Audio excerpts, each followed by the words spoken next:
Ladies and gentlemen, welcome to the Final Fantasy Lorerun, Part 2.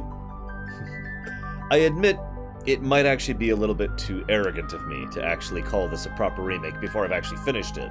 I suppose it'd be more like the intent is for this to be a proper remake of the Final Fantasy Lorerun, and I have no idea if we'll actually succeed at that or not. I hope so. As I've already stated, I meant to put this in the intro. But a little bit of a statement of intent. I'm not actually sure if this is really going to be super amazingly awesome, and it will definitely not be as in-depth as I want to go for a lot of these games. That kind of fits in another category, the in-depth reviews series that I started somewhat recently. This is admittedly just sort of a typical Lorerun format, at least from my mentality. But there's one other thing, and that is the fact that we have had Final Fantasy in our lives for 30 years now, and I kind of want to celebrate that. So, as much as I intend to, discuss the lore and talk about the behind the scenes and analyze these works as we go through them, and help to explain and help people to understand them, what I also want to do is just enjoy the Final Fantasy series. This Lorerun is intended as a celebration of something that, I don't know about you guys, has been an extremely integral part of my life since about the 90s, if I'm being completely honest. I'll get to that later. But, oh, I forgot to send out the tweet. Hang on, let me send out a notification really quick on Twitter. God, I've had so much stuff to do this morning. I hit the ground running this morning, and I still am not up to everything.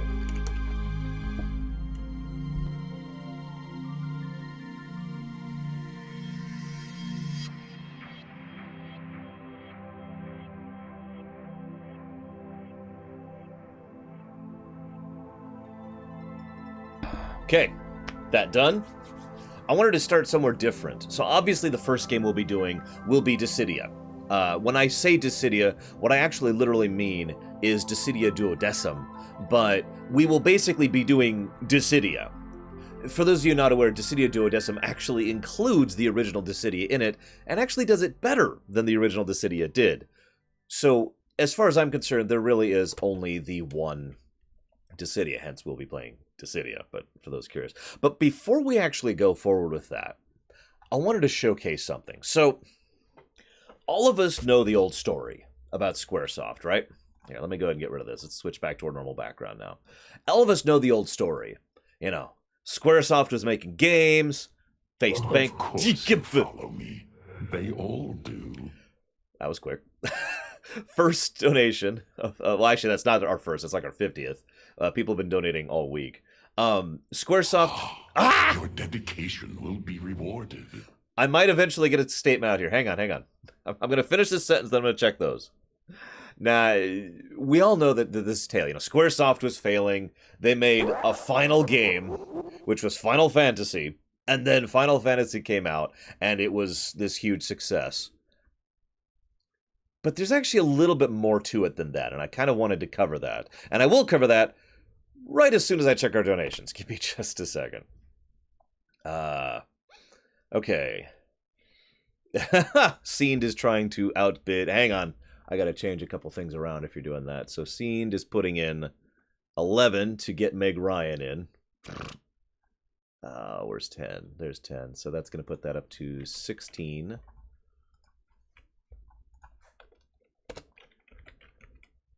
For Meg Ryan, which means that's in the lead now. Meg Ryan, 16. Oops. Like I said, I'm doing this all manually, so I beg your patience with dealing with this. And then Battle Programmer donated money without even putting it towards something. Thank you very much for the donation, but you didn't have to. And hello, Jack of all Keyblades. Welcome, everyone. I'm not sure I am physically capable of saying hello to everyone. We have a lot of people here today. Holy moly. So Squaresoft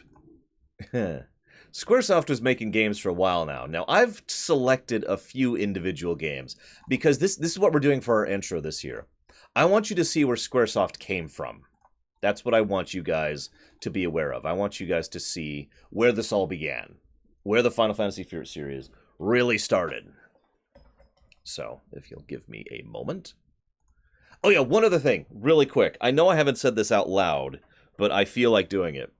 It's been over a year since I've done a Lorerun. I'm actually really nervous. I don't know if I have it in me to do a Lorerun anymore. I guess we'll find out as we go through this.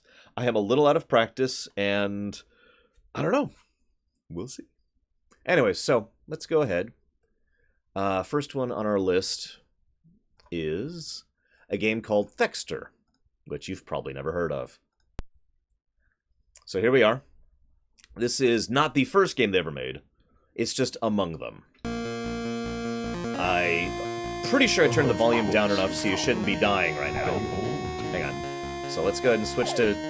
Whoa, shoot. Hang on. There we go. Okay. Oh god, hang on. Okay, so, this is a game... Oh, jeez. Hang on just a second. This is actually a lot harder to do than it sounds. Oh, jeez. And we're dead. Yep, okay, we're dead. Hang on. Just give me a minute. Oh, by the way, this is one of those, one life, one continue games. So, the way this game works, you can switch back and forth between regular form and this form. It's context sensitive. So you notice I'm actually hitting the input right now to switch into plain form, but it's actually not working. Because I can only do that. Oh, it's not working now either. Hang on. Oh, jeez. There we go. Hang on. There we go. It worked there for some reason. There we go. Oh, no. Hang on. Oh, jeez. Okay. Let me just dodge everything. Oh, no, God. They... So anyways, this game is garbage. I have actually gotten past this screen. Oh, Jesus Christ. Hello, Anselmo. I have gotten past this screen, I swear. But it's not as easy as it sounds. What in the world? What is even killing me? You know what? I have no idea. I am not the person to speak of that. Also, I need to apparently check a donation that came in there. Oh my god, and delete some spam really quick. So, refresh the donations, which came in. Seend is donating $2 for Bart's. To change Bart's to Seend. Does Seend fit? I gotta check here. Yep, it fits. Okay. And then we'll switch this over here. What class do you want him, Seend? Because that's a thing. Okay. So, as I was saying, so this is the first game I wanted to showcase. I think we've probably showcased enough of this. It's okay, I've got more. So this is one more of you've probably heard of. This one came out in the States in 1989. Every single one of these games I'm looking at has actually come out in the United States, was localized here in the West. They actually have done far more games in the East that never came out outside of Japan. So this is King's Knight. The music of this game was actually done by Nobuo Uematsu, by the way. He had, I think, 19 games under his belt before FF1. Something like that. It was quite a few. So, this is a thing. Time Mage. Okay. Don't let me forget that. So, this is obviously a shoot-'em-up, or a top-down shooter. I forget what the actual proper term for this is. This game is a lot harder than it looks, and in fact... So, okay, the base game is relatively easy, as you can see here by the way I'm playing it. Thing is, every one of these power-ups you get actually levels you. One level. You get one level for every power-up you get. Oh, there's also power downs, which I'm trying to avoid. Those are the down arrows. Whoa, there we go. There's also a hidden stage in each level. I don't actually know if it's static or if it's always the same level. Oh, I think that's it right there. So you have to do these in order to beat the game. You actually literally have to do the optional stages. Otherwise, you can't beat the game. So I guess they're not really that optional. Hang on. Zip through here. Oh, jeez. Oh, jeez. Oh, Get some power-ups really quick. Ah, damn it. And we're dead. So anyways, you have to do those optional stages and beat a boss to get their specific spell, okay? When you die, you go to the next guy. There are 4 guys total. So what you have to do in order to actually do this, excuse me, is you have to get through all 4 of the characters' stages and do all 4 of their optional stages successfully, and make it to the final stage with all 4 people intact and having all 4 of their spells. Otherwise, you cannot beat this game. It's actually not possible.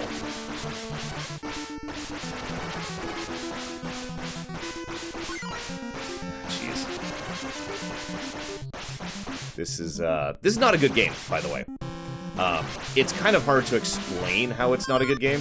It's not offensive. It's not like some NES games, which are just absolutely terrible, but this is pretty unforgiving.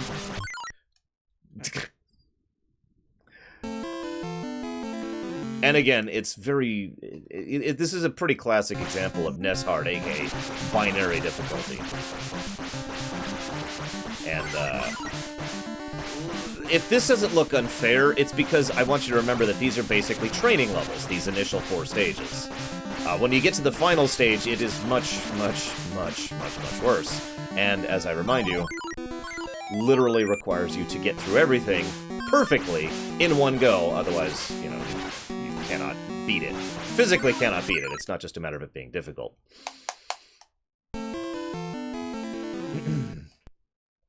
Don't worry, last one. I don't anticipate getting through any of these.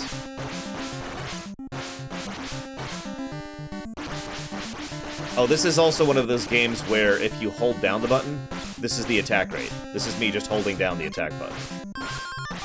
Whereas if I mash it, it is faster. And it is pretty much required to mash it on certain circumstances. Again, I will probably not be physically capable of showcasing why it's required. Just trust me when I say that there's certain enemies, obstacles, and bosses later that you have to mash to physically be capable of defeating in time. Why are there so many scorpions on this beach? God! Seriously. I didn't miss it, scene, I just did. So, this sucks right here. This is on the NES, Equalitas. This sucks. I don't actually know how to explain it. It's basically ice physics, but terrible. I literally don't know how to explain how it feels to zoom around on the water sections. Imagine for a moment that you're on soap bubbles, and that's a good explanation for how that section plays and feels.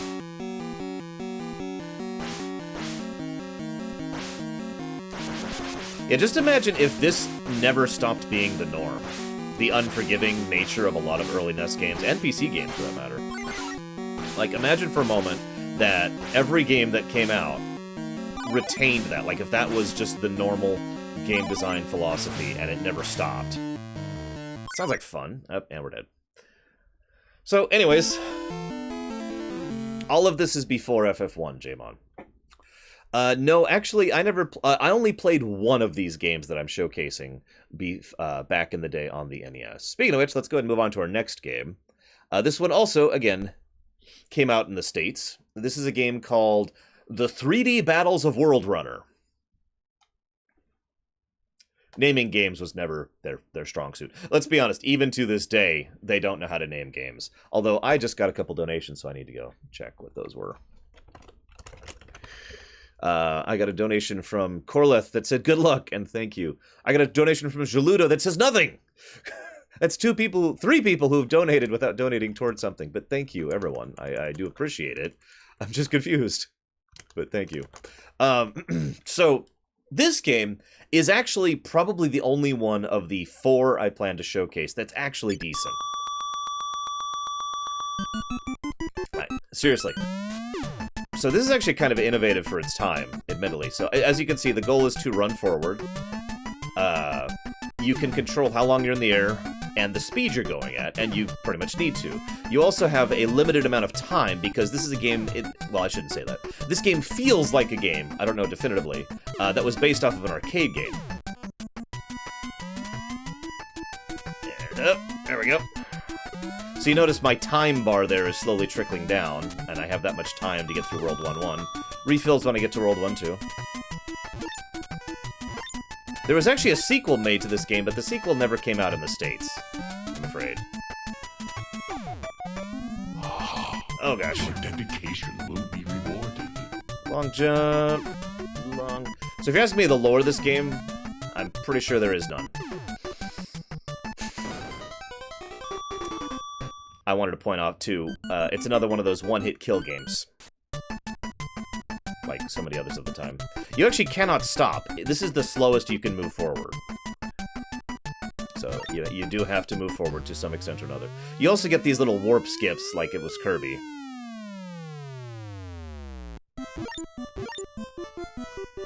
And these lead you to little bonus areas. I actually don't remember what the stars do for you, so the stars do something. I'm sure.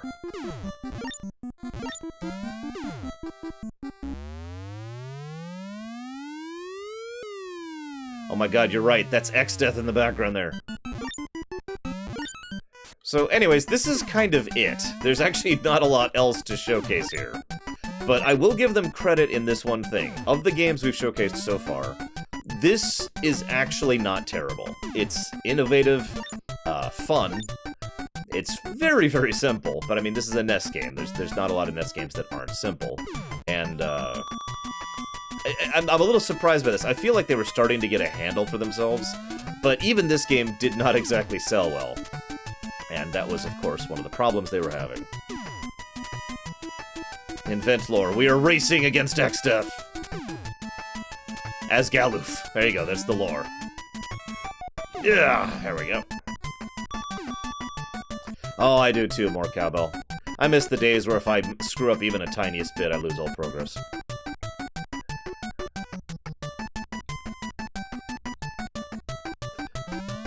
And again, unless I'm mistaken, which I could be, Nobuo Uematsu doing the music.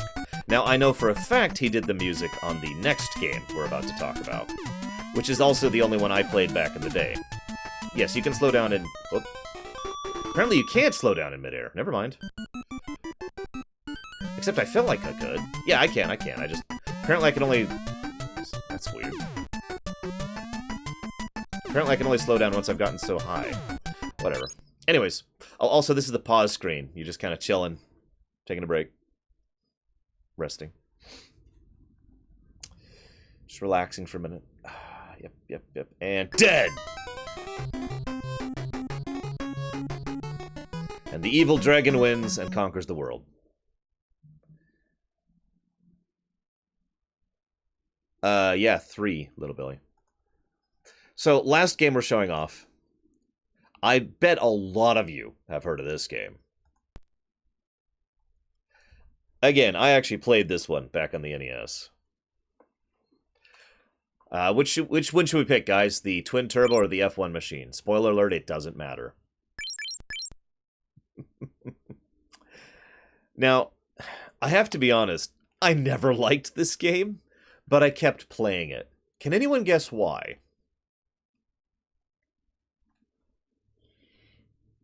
Oops. Okay, Twin Turbo. A lot of people are saying Twin Turbo.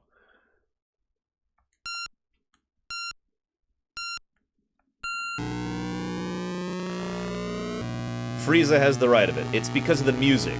This game actually has good music. Literally good music. Even Strong Bad paralleled the music in this one. It'll start in a second. I swear it'll start at some point.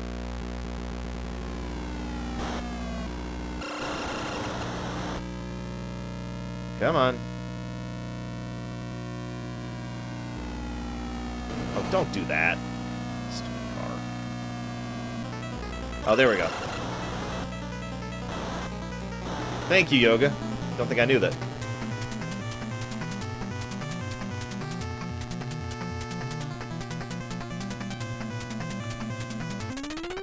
Oh. Right.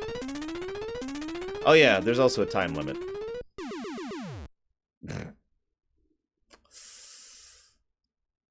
Game over. No, this is a terrible game. This is a terrible game. But the music, that music was so distinct. I kept hearing it. And I was like, oh man, I gotta play this again. I'm pretty sure it was actually my uncle's copy was the one I was playing, but I'm not 100% sure on that. Anyways, so here we are. All of these games came out.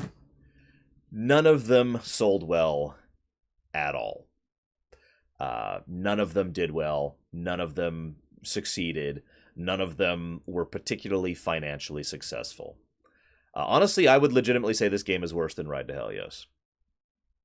So, these games were not doing well. Hironobu Sakaguchi pretty much flat out said, after this next game, we're retired. I'm out. I'm done. But there's another niggle there. And a lot of people that I've noticed aren't aware of this fact. See, when they started working on the FF, which was what its original title was, by the way, they wanted to go ahead and make this one game and be like, look, we're going to make this. Why don't we just say screw it? And they threw a lot of gaming conventions out the window with regards to FF. Now, I keep calling it FF because that's not an acronym. The original working title for Final Fantasy was FF, and that was always the original intention. To keep, I don't know, to keep the game, whatever name they come up with, fitting the acronym of FF. I haven't been able to figure out why. I don't know why that was such a significant thing for them, but they really wanted this to be called that. So they moved forward with that idea. Originally, the main title they were going to call it was Fighting Fantasy. Unfortunately, that name was taken.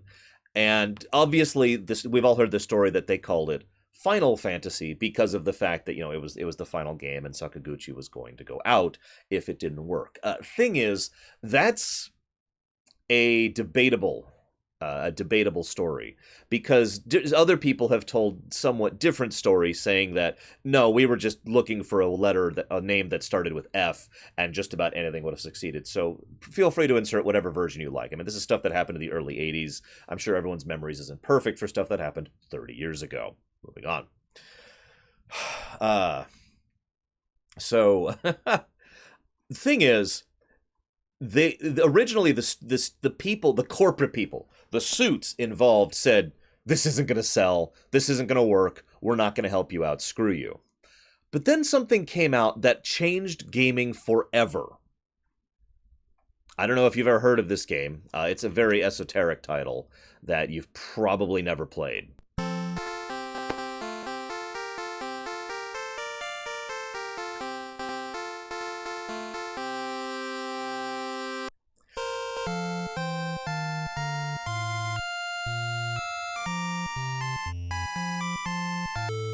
Thing is, I'm not actually kidding. This game really did change the format of gaming forever. There's no exaggeration here. There is no, I'm not overemphasizing. Dragon Warrior here in the States, altered the gaming landscape because it was the first time they sat down. Okay, I'm sorry, that's kind of loud. It's the first time that a game like this sold well. Ultima was doing okay. Ultima had come out before FF as well. But Dragon Warrior sold like crazy. And that convinced the suits that there was a market for RPGs. That allowed FF to happen. And because of FF and Dragon Quest, we now have what we basically consider JRPGs and RPGs in general. If it wasn't for this game, the suits would have never gone along with FF. Remember that. I'm not going to come back to that point later. It's just significant, and I want it to be relevant. So, With, yes, Dragon Quest XI recently came out. Looks amazing, by the way, from what I've seen of it so far. Very excited for the English release. So this game came out, and they're like, okay, fine. Your dedication will be rewarded. And your dedication will be rewarded as a result of this game coming out. Sakaguchi ran around and started pulling together all sorts of different people. I don't have all their names written down. Again, this is not intended to be a fully in-depth thing. But he started pulling people from all aspects of life, not just the usual. See, at this time, in Japan especially, a lot of video game development was very in-house. You know, everyone who was in gaming development was in gaming development. It was all nice and cloistered and a little bit, to be blunt, stagnant. Sakaguchi went out and was like, here, I want you in on this, and I want you in on this, and I want you in on this. And he pulled people out of the gaming industry into creating FF. And so this is one of the reasons why FF, for example, is designed so much off of Dungeons and Dragons, the original Dungeons and Dragons, or AD&D if you prefer. But either way, it was something that nobody had really thought to do at the time because, like I said, that whole stagnation problem. And so he pulled in new scenario designers, he pulled in writers, he pulled in teams of people to be like, look, we're making this, we're going to do it, we're going to do it this way, it's going to be like this. And they came across the name of Final Fantasy. It did kind of line up nicely. Now, we're not actually playing Final Fantasy 1 right now. That's actually not the first game we're going to start with. I just kind of wanted to show where Squaresoft came from as a bit of an intro. The first game we're going to start with is the closest thing to the first game canonically as far as the timeline of the FF series, which brings me to the first thing I really want to discuss. The FFs are kind of connected to each other, but kind of shouldn't be. I'll probably be bringing this point up significantly throughout the course of the series. However, there are several thematic points of the FF series that all kind of tie in together. One of them is, of course, the ever-present motif of crystals, but also memory is a strong thematic motif of the Final Fantasy series. Also kind of bled over into the Kingdom Hearts while we're on it. And there's also a repeated concept of character development, which I know sounds weird, but character development specifically has always been a strong proponent of the FF series, basically from FF2 onwards. And there's also the motif of ancient, more advanced technological power and sci-fi mixing with fantasy. For those of you not aware, the very first Final Fantasy game did have sci-fi elements of it, so this goes back all the way to the original. And of course, the idea of elements and balance all as another thing that comes in there. But all of this is relevant to the first game we'll be playing, which is Dissidia. So before we get to that, let's go ahead and check this out here. So okay, so hang on. Scened is donating here. Give me just a moment. Like I said, I gotta do all this manually. Where's Barrett? There he is. I don't know if there's periods there, but I will try. Scened, and thank you for the donation. Where's FF7? There it is. And then Battle Programmer is putting towards Vivi. Where's Vivi? There he is. Now I got a math. Hang on. Why'd you put cents? Now I got a math. Let me pull up a calculator really quick. Okay, that's $30.54 towards that. And then we'll put that over here to keep track here.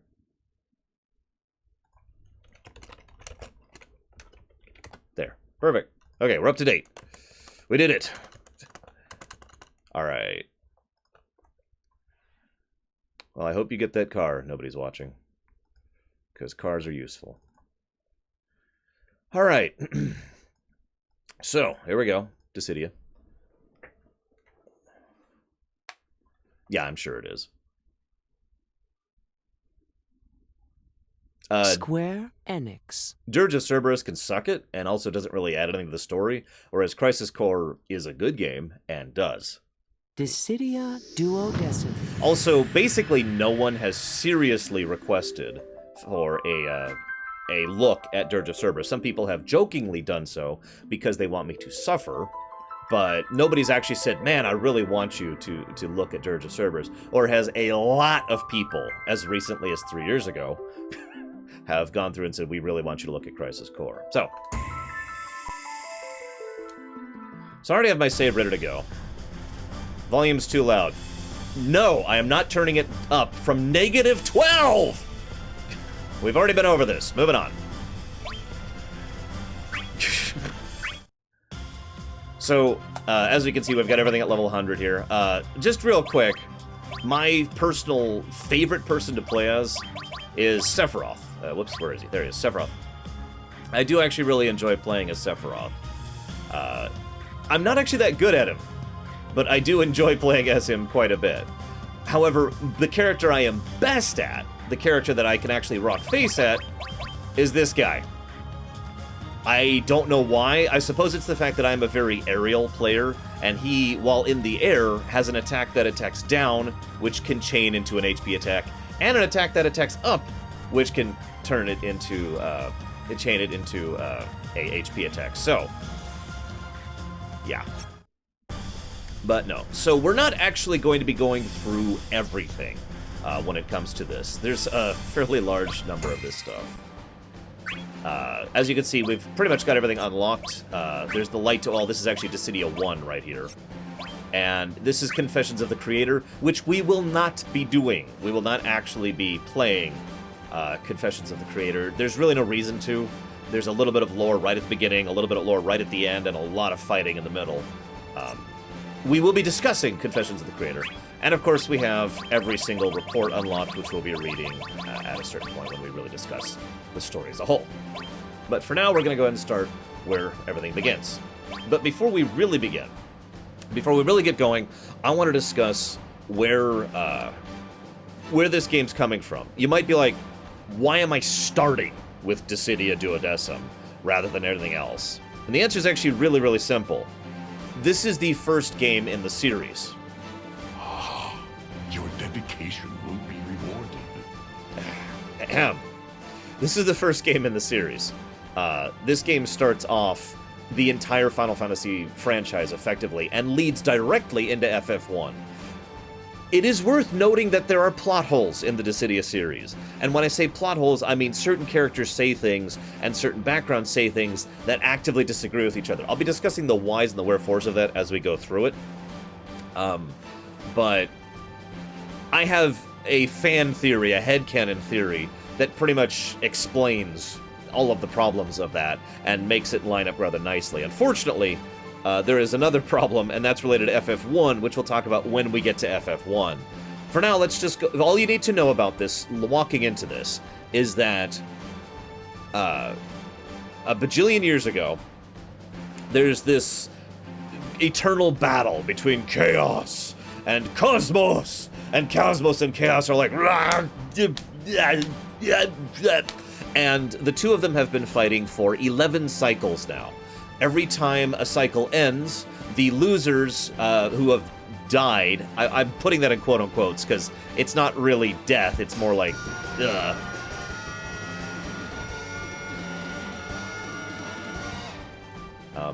thank you for the donation, or not donation, that's not a donation, that's the other thing. Subscription, that's the word. Thank you for the subscription. Yeah, a bagillion years, it's a really long time. Anyways, so, there are certain rules governing how someone can be resurrected, and they get brought up, and then they fight again. And then they just kind of do it again, and again, and again. So, when we are starting Dissidia, we are starting off at...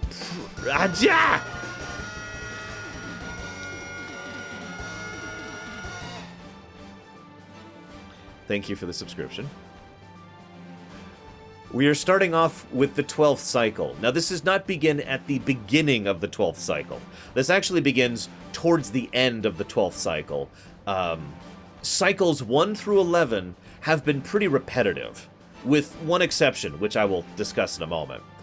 Cycle 12 is when things start changing, when the cycles stop repeating literally, and things start to go off kilter. And cycle 13 is the last cycle. That is the original Dissidia. Now, I need to go, because I got a donation in the middle of that, too, before we start this. Okay, so One moment. Arcasius has put in... Thank you, Arcasius, for the donation. We're going to be renaming Squall to Leon. I approve of this. He will always be Leon in my heart. Where is he? Squall to... And then 14 towards... 300 something, Mugen. I forget the exact number. So, let's put this toward plus 20 towards...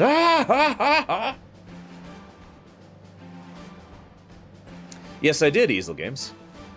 I can actually have the AC running. How's that for amazing? Now, I will say one other thing before I really get going. I've got so many things to talk about before we really get going, don't I? Here, let me just back out of this so you have a different song playing.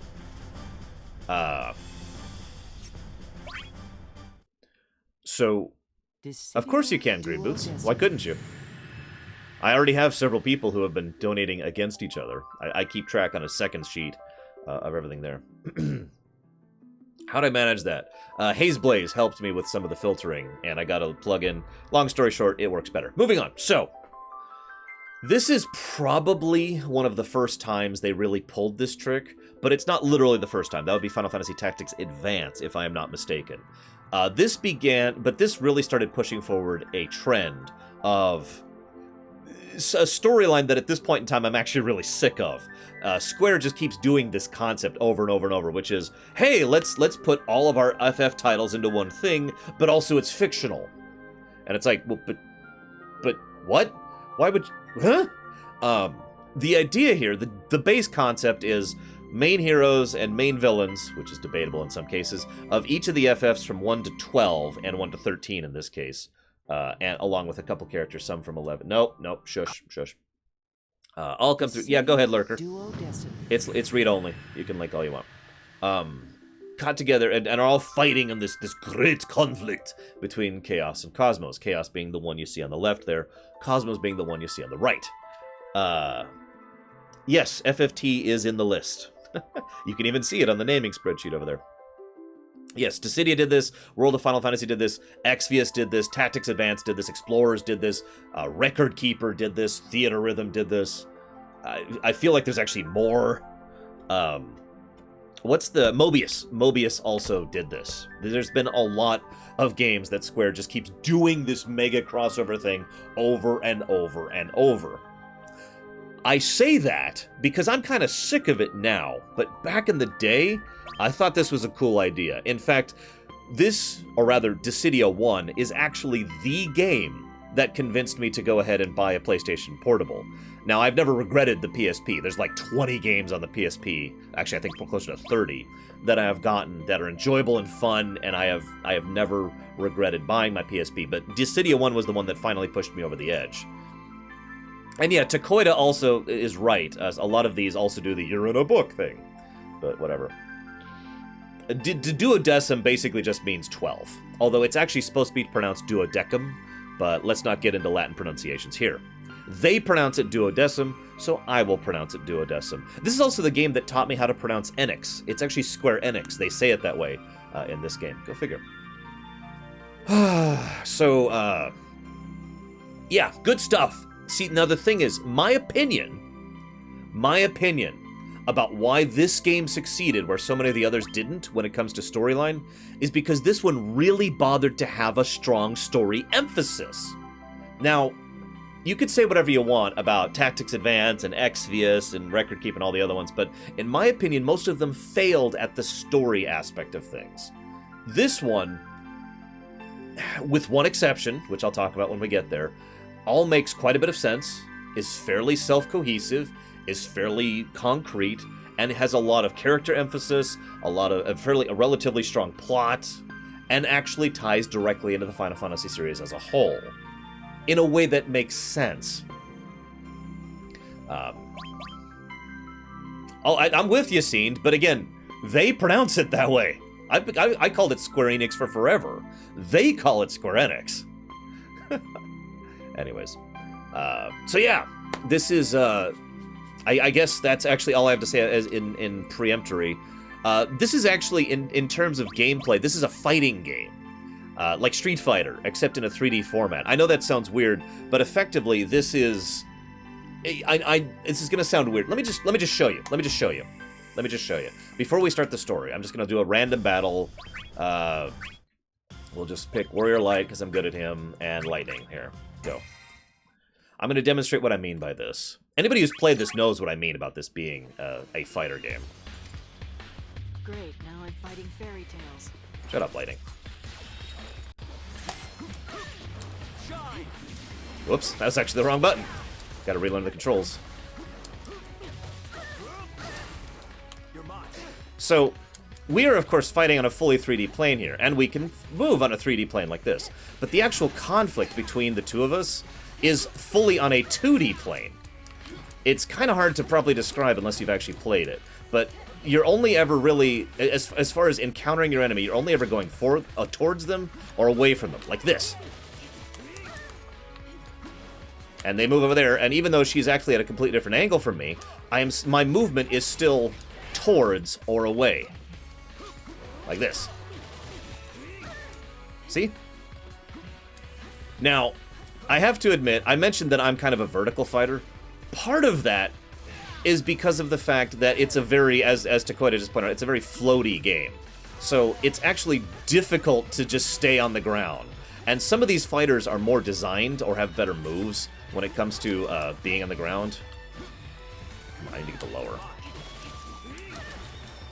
I think I don't have him set up right. I'm gonna have to check that. So it's actually difficult. Like here, I'll just kind of try and demonstrate for a moment. Hang on, I probably should turn her AI down just for demonstration purpose. Okay, did you see that right there? I'm like, huh! There, now I'm on the ground. Huh! Now I'm on the ground. And if you get hit, you're considered in the air. If you attack, you're considered in the air. If you jump, you're considered in the air. If you dash, you're considered in the air. So I kind of became an aerial fighter in this game because I kind of had to. Oh, damn, I missed. I dodged! Oh god, I keep hitting the wrong button, don't I? I might actually lose this fight. Oh god, I'm really out of practice. I swear this is the guy I used to be best at.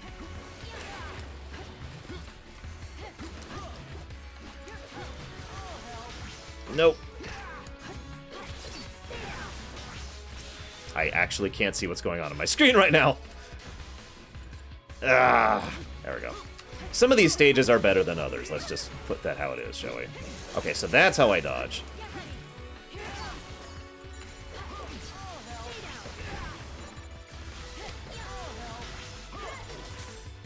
There we go.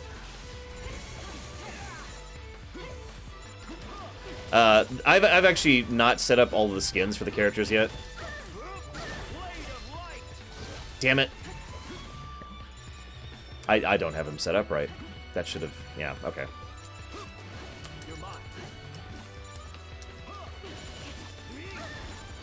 Yeah, I don't have him set up right. So the way I like him set up is to have all of his aerial bravery attacks, which is what those are, chain into HP attacks. That's another thing to discuss about this game. This is a good time to talk about this. So the way this game works is you have Brave, which is the number you're seeing there. 1,040 for me, 688 for her. Brave basically means that's my attack power right now. That's the simplest way I can explain that. And you drain Brave from the other person. There's other sources and other ways to get Brave, but the simplest way to answer it is as I get Brave, she loses it, and vice versa. Yeah, I have Assist turned off. I almost never used Assist. Damn! She keeps hitting me with that.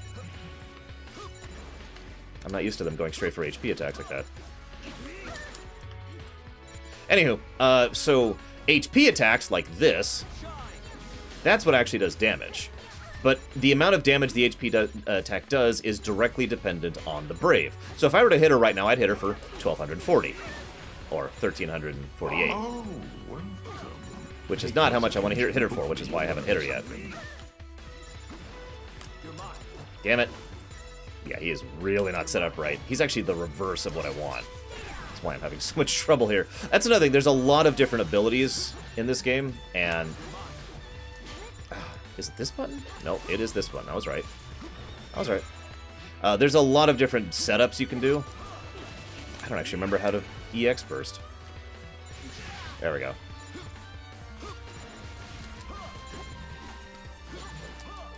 No, you don't.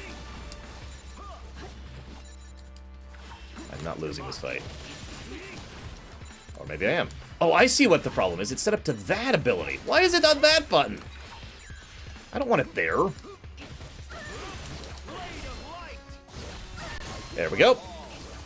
So this is what an EX burst is. And I failed at it.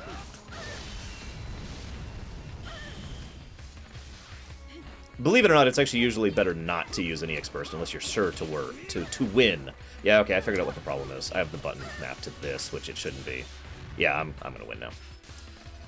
Not literally now. But, yeah. There are ways to heal. Actually, while you're in EX burst form, you are healing. Yeah, no, this is over.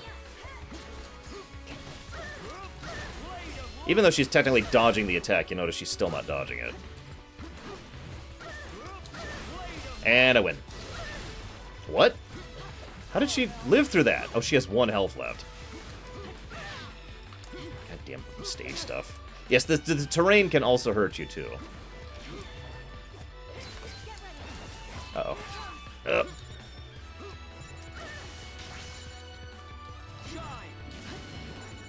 Can't believe she lived with 1 health.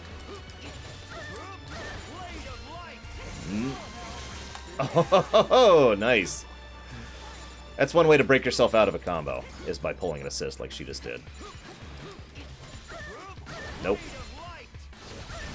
So anyways, like I said, I'm not losing that fight. I am actually good with the Warrior of Light, and I'm going to prove it. Which character am I worst with? Well, actually, I could show that off really quick while we're here. Well, why not? Yeah, there's a lot of different builds. I am not going to be able to properly explain the complexity of this game. It is actually very, very complex.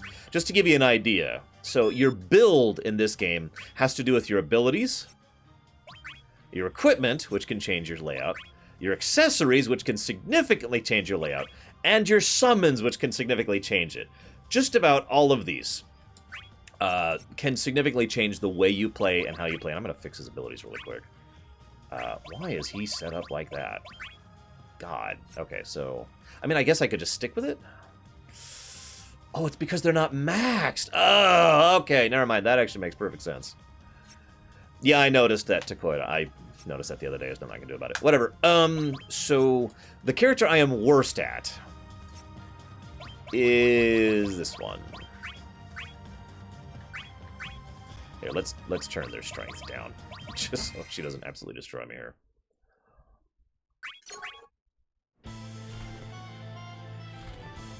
I decide my own future.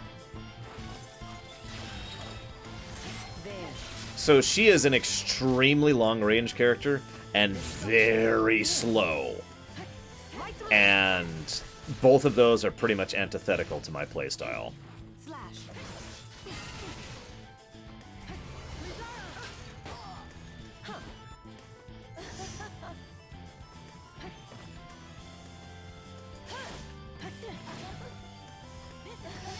Most of her attacks involve literally summoning weapons, like that giant axe blade, to hit her. And the only reason I'm hitting her at all is because I cranked her AI down to absolute minimum.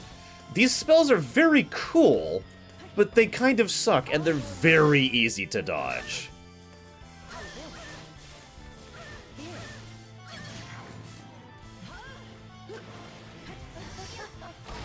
Oh, jeez, and she is so slow!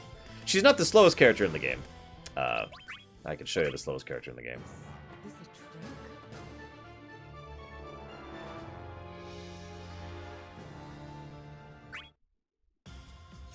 This is also a character I am terrible with, but he's also the strongest character in the game. I'm not kidding by that. Exdeath is without hesitation the strongest character in this game. Go find your stupid void and stay there. So this is my move speed.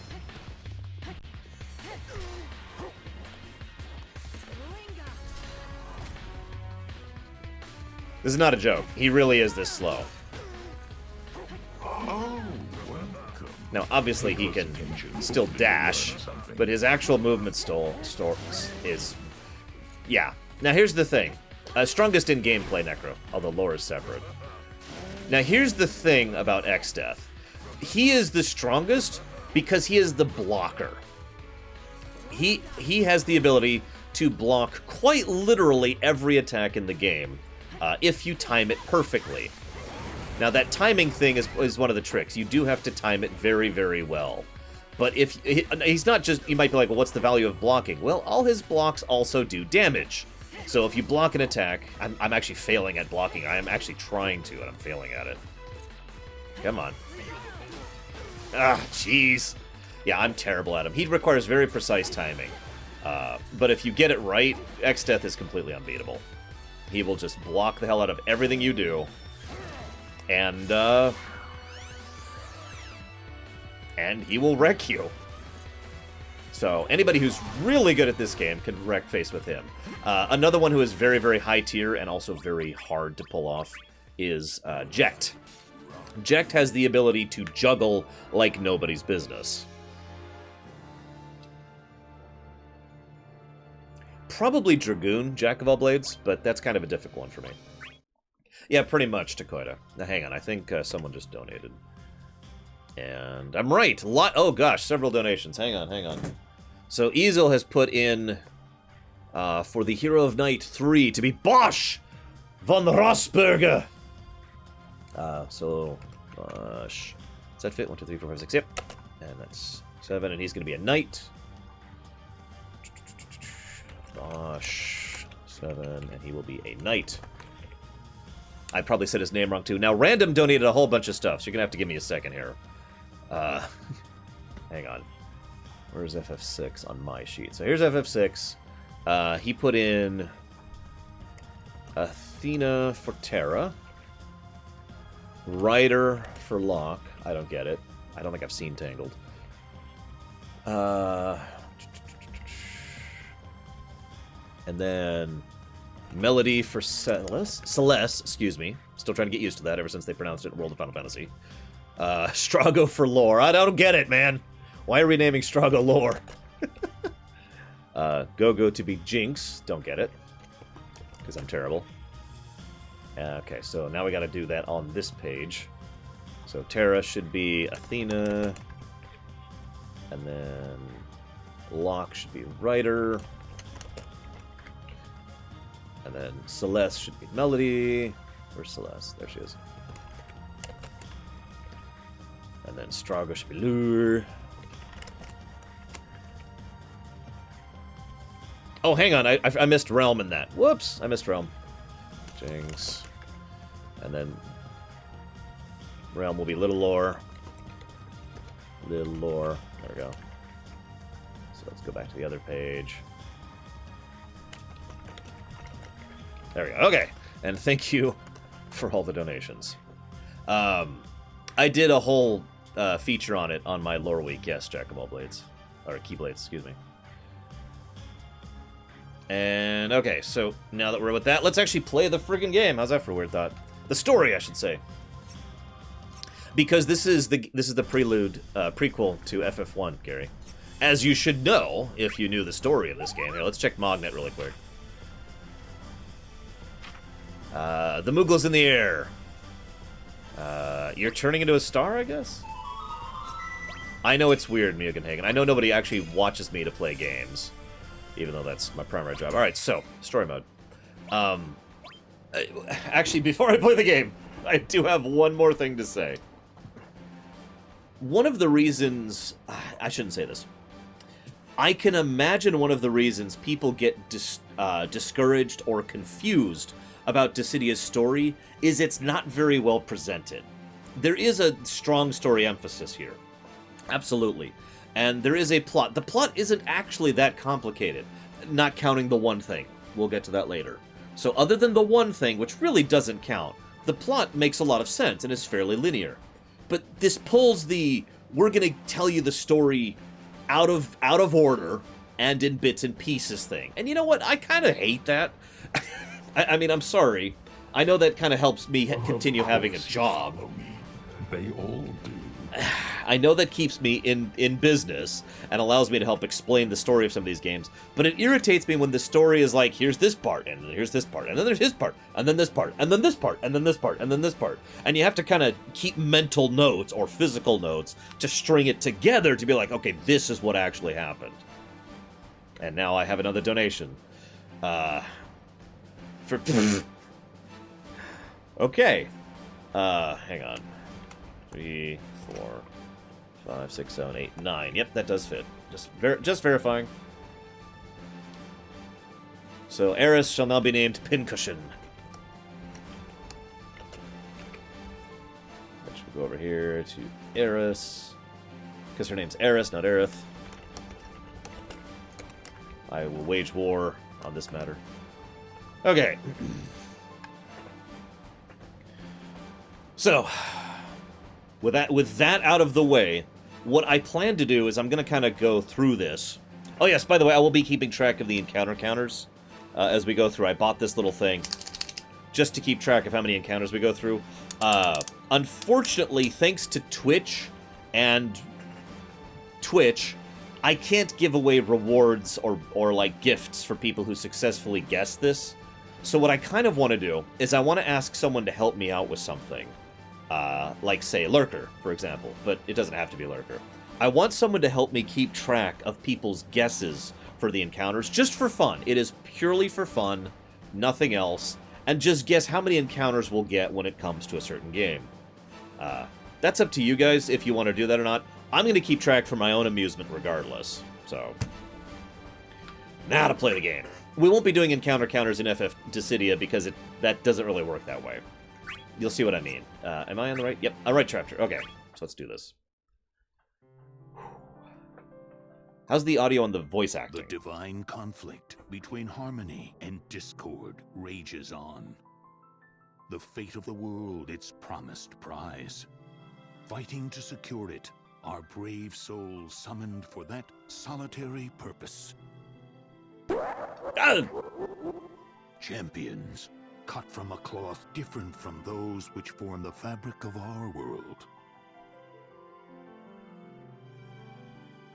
These warriors from afar are helpless but to do as bid, waging battle after endless battle for the gods who called them here, granted neither respite nor reprieve.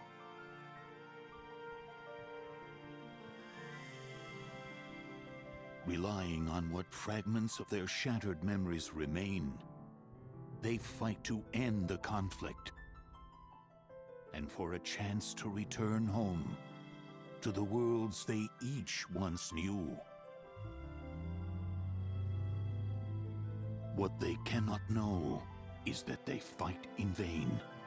This war is one without end, and it is their fate to serve forever, until at last their ebbing strength gives way.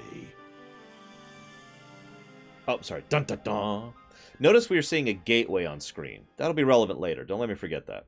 Also, that narrator is Sid. Hey, Tifa? You figure they all made it to Cosmos by now? I guess they could have. You must be tired, huh? Of course I am. Laguna led us down the scenic road. I don't know what you were thinking. Yeah, I could have sworn this was the quick route. Guess not. Yeah, guess not. Well, it can't really be that much farther from here, can it? I think I've seen this place before. Right? See there? Yuna knows what's up. We went a little out of our way, but we're still on track. No need to complain. Yuna, you ought to let him know what you really think. It's for his own good. Not really, Velvetrix. No. Lightning. Time to stop sulking. Who's sulking? Had Laguna not taken charge, we might well never have made it this far. Perhaps his words were mostly false, but even so, they moved us, and that's why we're here. I know that. Thanks for the refresher. Kane. Cosmos called us again. Why do you suppose that is? Who knows? I intend to win this fight. I win, and I get my memory back. I get to go back home. I keep telling myself that, just like everyone else. But you know, now that I've been here a while, sometimes I have to wonder if winning really means we'll get to go back home at all. If it might be that winning won't change a thing. I can't help but wonder. What's this? Is it really possible our lightning's as human as the rest of us? What? Look, we've all got our worries, but we're trying to do what we can. You gonna lead us now? Or are you leaving that up to me? Anything but that. Don't sweat it. We'll figure something out. Long as we stay alive, things are bound to work out, right? I trust our once wayward guide. He speaks from experience. Thanks. Shall we then? Relax. Our battle will not be ended so easily.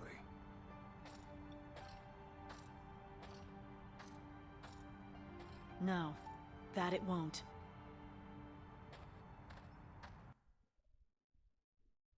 So yes, that was Illidan's voice actor. I actually really like Laguna's voice actor. This is the first, and to my knowledge, only time that Laguna has had a voice actor. He sounds very ordinary, and that's exactly what he should sound like, in my opinion. I admit when I first heard it, it was like, eh? But throughout the course of this game, he very much grew on me. So, like I said, this happens quite a ways into the 12th cycle of the war. One of the things that's hinted at in the background is that there used to be a lot more heroes here than the 20 or so, I think, that we have here. And that, bit by bit, they've been falling away.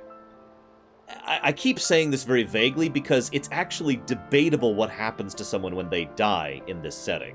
See, there's two levels of death in Dissidia.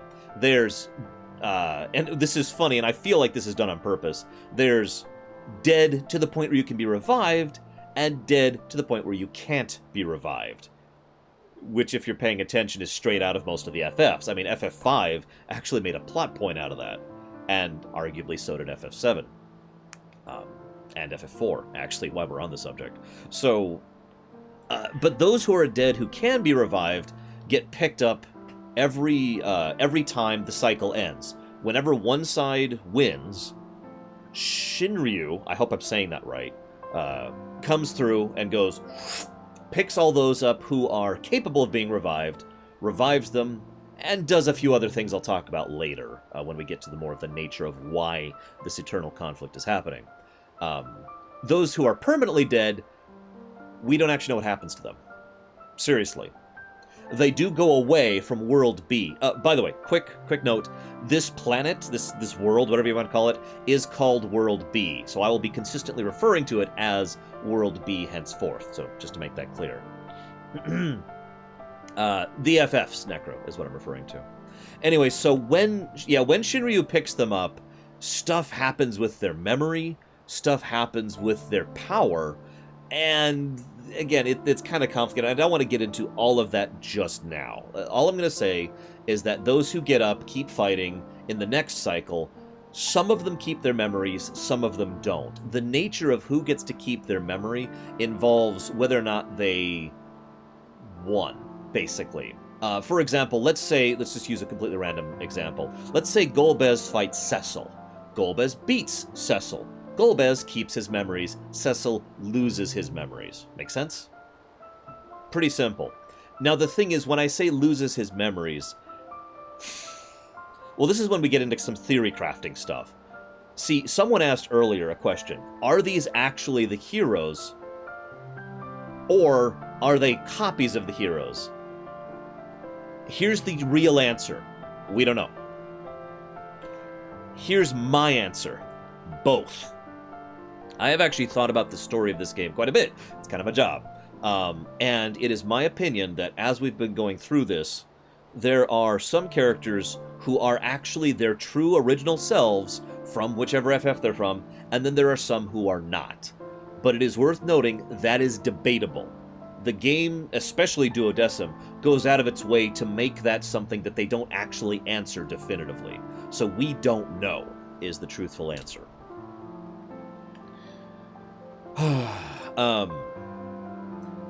Yes, we can all talk about FF13 for the next 10 games. And yes, there's a lot of the etchings of heart concept from Kingdom Hearts all throughout this game. That is a near constant aspect of this game, actually. So, this is basically just a tutorial. That's why I'm not reading this. Whoops. Right. Wrong button.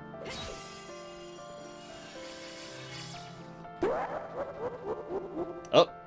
To 400. Jeez Louise. Okay. What's the rule on spoilers? Spoil everything. Spoil everything. As I said in my intro video, which went live to YouTube like 5 minutes before I started, because it took forever to process for some reason, I'm going to be spoiling the hell out of everything if I feel it is relevant. I'm not going to just sit here and say, so the ending of FF13-3 is that Bob is secretly Bobina. But if I feel that it is relevant to discuss spoilers, I will do so. Okay? That's pretty much the rule. So, the lock is off the door when it comes to spoilers. Okay? Crisis Core doesn't quite have random encounters. 13.2 does, and 13.3 does, yes. So, these are gateways. Which game am I unexpectedly excited to play? 8. It'll be nice to play 8 with cheats on. Yes and no. Golbez was fighting for Chaos, but was supporting Cosmos, if that makes any sense. So... I think that's the simplest way to explain that. See, here's the thing. This is actually a good time to talk about it. We'll go ahead and address what Mugen has brought up here. So, when you are summoned into this world by Shinryu, you are slotted in as one side or the other. Cosmos or Chaos fit. It has to be one of the two. Yeah, boop. But, as for which one you fight for, that's kind of arbitrary. You can kind of see why Golbez was slotted for Chaos's side, but that doesn't mean he's evil, and it doesn't mean he's devoted to the cause. Also, this is very relevant, you can switch sides. There are a lot of different things that can happen to cause you to switch from one side to the other. Just to give you an example of this, in Dissidia Duodecim, Tidus is on Chaos's side, whereas Jecht is on Chaos's side in Dissidia, and on Cosmos' side in Duodecim. Terra is on Chaos' side in Duodecim. So, there are several different things that can affect which side you are fighting for. It's worth noting that Cosmos and Chaos both don't really want this eternal conflict, but they accept it because it's the only way to get what they actually want. Again, I don't want to get into that yet because that gets into the nature of the backstory. All I'm going to say for now is that Cosmos and Chaos are actually on the same side and want the same thing, and that's why this conflict is going on. What Valvedrix says is also absolutely true. Golbez is actually the main protagonist of the Dissidia series. He is probably, I'd say, at least secondarily more... I would say he is the second most important character to the story of Dissidia, only surpassed by Cid himself. Now, some people asked earlier, which Cid? The Cid from Final Fantasy I. It is the same Cid, and there's no arguing this. It is the same Cid from FF1. Cid of the Lufane is how he's usually referred to. In the games, if you ever heard them refer to someone as the Great Will, or the narrator, that's Cid. Of course I knew that, Akenu. How could I not know that? It's my job to know stuff like that. So, oh, also, the Emperor is probably one of the main antagonists. And we just got a donation before I could talk about gateways. Hopefully you'll learn something. Hang on. Who donated? Ultimate Torinor, thank you first of all for the donation, has donated to rename Squall Bob And Renoa Bobina. Hang on. Give me a second. Where's FF8? There it is. So that's now Bob at 11 and Bobina at 2. Uh-oh. Hang on. Hang on. Attention. Hopefully you'll learn something. There's another donation from Tavivi, naming Garnet Dagger. Awesome, and thank you for the donation. Where's Garnet? There she is. We'll rename her Dagger at 5. Okay, so now we need to switch over here. At 9. Dagger will be... So for those of you not aware, I'm only keeping track of the one in the lead on the main naming spreadsheet. Where's Garnet? There she is. But I am keeping track of every donation on my own private spreadsheet. So, so donations are cumulative is what I'm trying to say. Maybe I should keep track personal. I don't know. Maybe I should open that one up publicly. It's not really well formatted. It's just there for me. I'll debate that later. Let's go. Squall is currently Bob at 11. Bobina at 2, excuse me. There we go. Okay, pull chat back up. All right. You know what? Honest questions. What do you guys think? Should I show all of the donations for every name? I could do that. I could showcase that rather than just the ones for which one's in the lead right now. That's up to you guys. I don't mind sharing it. It won't look as nice because I'm just keeping it for my own record-keeping purposes. Why is there conflict between them? Because the conflict is necessary to accomplish their goal. Here, I'll go ahead and link it. Hang on, let me open this up for viewing. Can view, get a shareable link for anyone. Can view, copy. Here we go.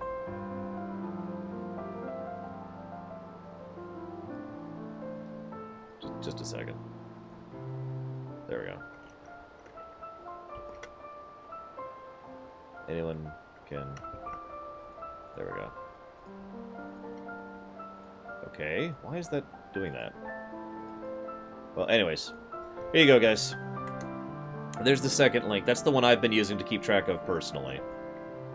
Is there a limit to how many characters being named? What I'm going to do for this particular lore run is I'm going to go out of my way to try and rotate characters regularly. So rather than just sticking with the same 2 characters, in a game that has like 5, I'm going to try and rotate them in and out regularly so everyone gets a chance to be on screen. That's my intention, and I'm going to do that kind of passively on my side of things.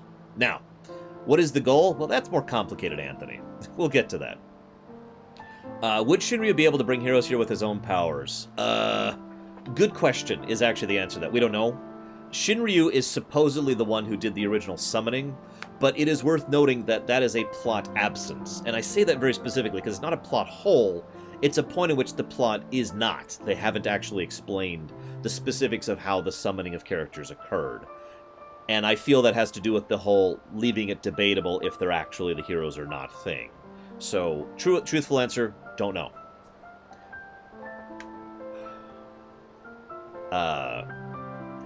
Yeah, sure, go ahead, Green Boots. Okay, so let's talk about gateways. I've been staring at this gateway for like 10 minutes. For those of you who haven't seen one of my lore runs, this is how most of my lore runs go. All right, let's sit and talk about this concept for 30 minutes. KOTOR 1 was really bad about that. Oh, no, not at all, Dean. I think Cosmos and Chaos are not gods at all. I mean, granted, I tend to think most of the characters in fiction are not gods, but they're not actually that strong. In fact, they are basically the same strength as the heroes within. The only difference is that they sort of arbitrarily have an additional ability, which is tied into the power that was granted to them thanks to the Pact. That's it. They're not gods at all. Moving on. Oh, that sucks, Easel. Why aren't you going to be here for FF6? It's FF6, man! Someone asked earlier a question about which game I think was the best gameplay other than 6 and 7.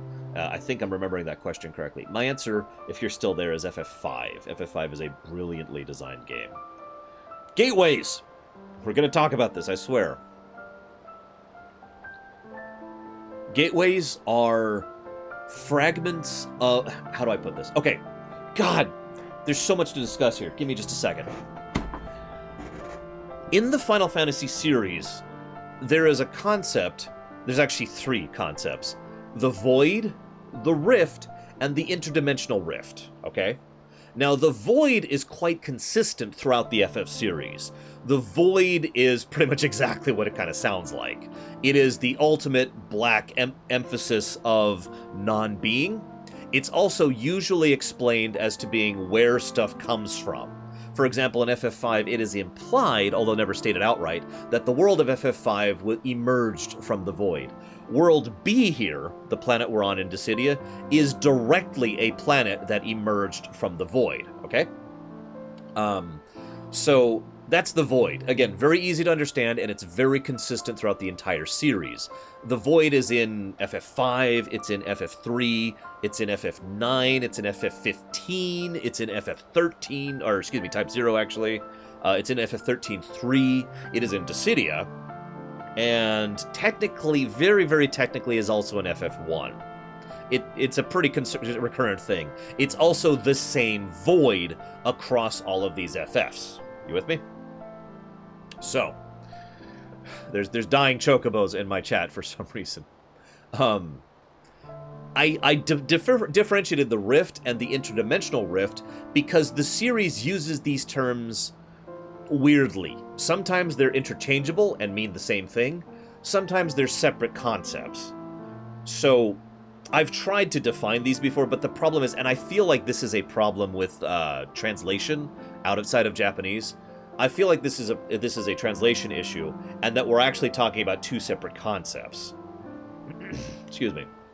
So we have the Rift, which I'm just going to refer to as the Rift. The Rift is the interweaving parallel dimension that connects other dimensions, okay? So the Rift is what is in between everything. In D&D terms, it would be the astral plane, for example.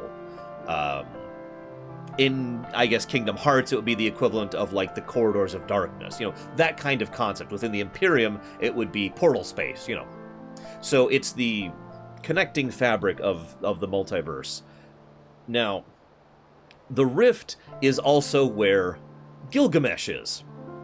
And the reason that Gilgamesh has been the Gilgamesh in most of the FFs is because of the fact that he is traveling through the Rift and therefore can pop in and out of all these different worlds. You with me so far? Now there's also the Interdimensional Rift. Now the Interdimensional Rift is basically a place that is brought up a few times. In FF9, the Interdimensional Rift comes up. In FF5 as kind of an in-between thing. And of course here in Dissidia, and I think that's actually it. The Interdimensional Rift is basically just another dimension. You know, nothing fancy, nothing special. Obviously it connects to the Rift, and obviously it can connect to the Void, but otherwise it's just another dimension. So, you know, just calling it another dimension might actually be simpler than that, but like I said, I feel we have some naming issues going on here. So, the reason I bring up gateways with regards to this whole Rift, Interdimensional Rift, Void thing. This planet came out of the Rift. I already mentioned that. This planet actually lifted out, or excuse me, I'm saying that wrong. This planet came out of the Void and exists within the Rift. Okay? So, Void, Rift, planet. World B exists within the Rift. It is maintained by Shinryu. It is implied, although never stated outright, that this is Shinryu's home. That World B is Shinryu's home. This is where he makes his nest. And certain characters basically bumbled in here by accident, and that's when Shinryu made this whole pact and started the whole cycle of war situation. Gateways, as a result of this being within the Rift, either morph into or literally connect to other dimensions. And it's kind of interpretive which one it is. That's up to you to decide. But either way, as we go into these gateways, well, here, I'll demonstrate. I'll actually demonstrate physically here. FF13 has random encounters. You can dodge fights in 13. We probably shouldn't count encounters in 12, though. So, this is actually kind of what gateways look like in lore. Yes, the Interdimensional Rift, also known as the Rift, is the home of Shinryu and Omega, and arguably also a couple of other things. Yes, this is the exact same Shinryu as in FF5. Same character. And again, this is the Rift, not the Interdimensional Rift. And I know that's confusing because in FF5, they call the Rift the Interdimensional Rift. That's why I'm trying to get my nomenclature solidified now. So if I discuss the Interdimensional Rift, it's the other dimension. If I'm discussing the Rift, it's the final dungeon of FF5, and the place we're at now in this game, and the place we go to, and etc., etc., etc. Make sense? Probably doesn't. I wish they'd be more coherent. Nothing I can do about it. Moving on. Okay, so... is there no fights in this gateway? There's no fights, are there? Plus... Shoot. Okay, whatever. Okay, no fights here. Oh god, there's a bear! Okay, I'm sorry. I was hoping to showcase that, but unfortunately it looks like there was no fights in there. So you notice how almost all of our fight areas occur in places, stages, based off of the Final Fantasy series. That's in lore, not just in gameplay purposes. Because every time we're fighting within this series, we're fighting within a gateway, and a gateway either simulates, holodeck style, or is actually connected to one of the other worlds, because we're in the Rift. You with me so far? So a gateway is a literal connection point, again, either tangentially or directly, to the other worlds, and that's why we're fighting others. You with me so far? I know this is a lot to cover. I believe me, this game is actually a lot more linear and simple than it sounds. It's just they present it piecemeal, and that's one of the problems.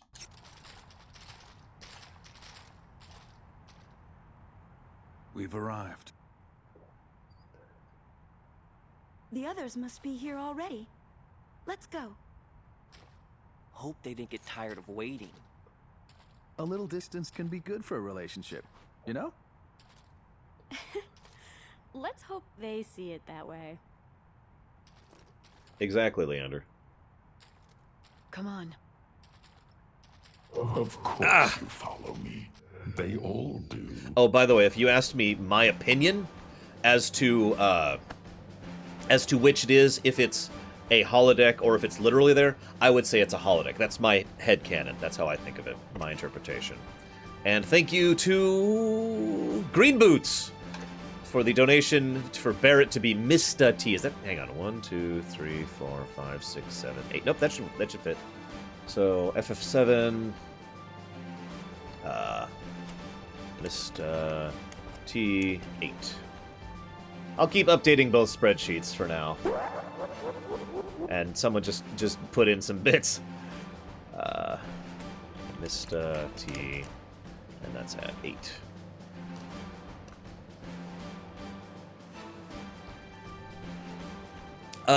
Very similar concept, yes, Jack of all Keyblades. And Necro, yeah, that's actually a great parallel. The Rift is very analogous to the Twisting Nether in World of Warcraft, for those of you who know what that is. Okay, so, Chapter 1. Lightning! Again! Dude, I love Platinum. Whoa. Why is it stuttering? There we go. So you notice Jecht is here. And the Warrior of Light. By the way, if I ever slip up and call the Warrior of Light Sid, there's a reason for it. I'll discuss it later. He's not actually Sid. So that's Cosmos.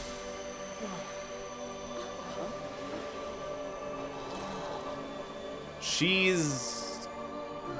We'll get there.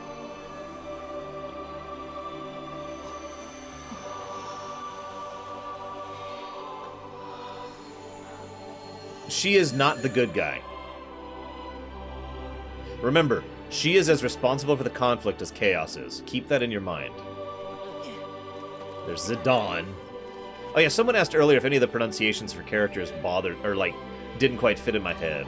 Zidane is, of course, an obvious one. Cecil, Rydia, Yong, and Celeste. I'm still trying to get used to Celeste.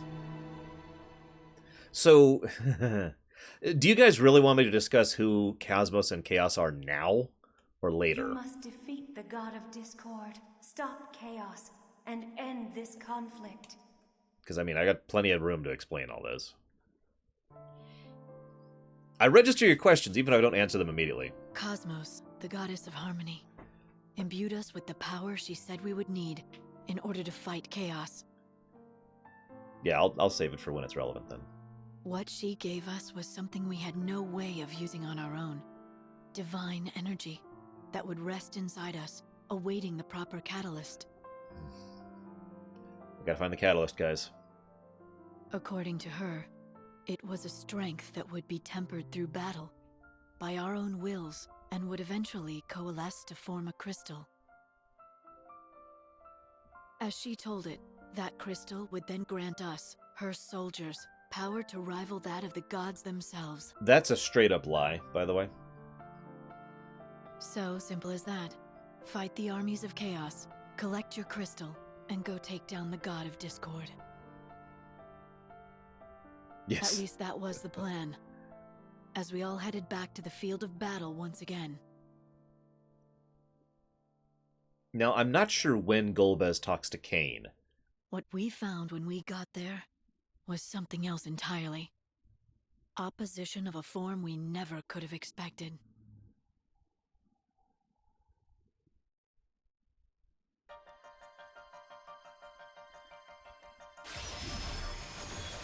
Ah, gateway. So now I can show this off.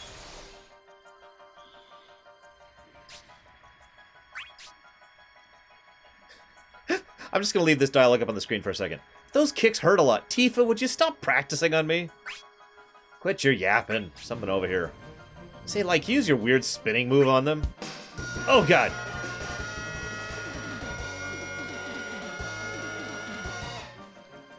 Thank you, Kelvin. I'm really looking forward to going through this. Do the heroes keep their memories of previous cycles? Yes and no, but the general answer is no. Oh, excuse me. All right. Fear. Forgot about that one. I need to keep doing that. I need to make that a thing. Thank you, Trayfin, for the subscription. So, whether like I said, the winners keep their memories perfectly. The losers lose their memories, but they aren't blank slated. Like, they don't just go full amnesia. They remember bits and pieces of who they are, putting that in quote-unquotes for a reason, and where they've been through in previous cycles. And, like, for example, if you walk up to... okay, earlier example. Golbez defeats Cecil. Golbez, nothing happens to him. Cecil loses his memories, but if Golbez was then to walk up to Cecil and say, hey, you remember when last cycle we went out and got falafels? Cecil would be like, oh yeah, I do remember when we went and got falafels. So those memories aren't permanently gone, and they're not all gone. Your dedication will be rewarded. There's it's, if I'm honest, it's a little bit plot convenient what gets erased where. But it is also quite consistent. Again, someone earlier mentioned the parallel to Kingdom Hearts, and that is a very good parallel. In Kingdom Hearts, for those of you who didn't watch my Lorerun on the Kingdom Hearts series, there's a concept called etchings of the heart. What that means is, even if your memories are erased, some aspects of your memory are still etched into your heart, and therefore, you may not remember that you went across the street and got a Coke for $2.50 while you were hanging out with Golbez. But what you will remember is that you were friends with Golbez. Make sense? So there's a lot of that etchings of the heart concept throughout the Dissidia series, regardless of whether or not their memories are messed with. I have a headcanon theory as to the main reason why that is.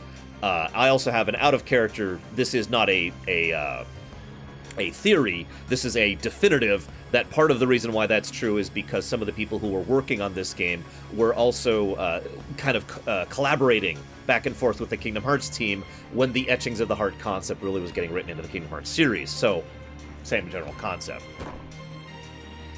Actually, kinda, yeah, Cashel, that's not a bad experiment. Explanation. Hang on. So the donation that just came in was from Jijo Rules, who wishes to split. You can, of course, absolutely split. So that's going to be Maria in FF2. Wow, that's one of our first donations for FF2. Hang on, let me update this spreadsheet first. So Maria will be updated with my waifu. Does that fit? 1, 2, 3, 4, 5, 6. That does fit. My waifu for $20. And thank you for the donation, by the way, Jijo Rules. And then Furion shall be renamed My Wi-Fi.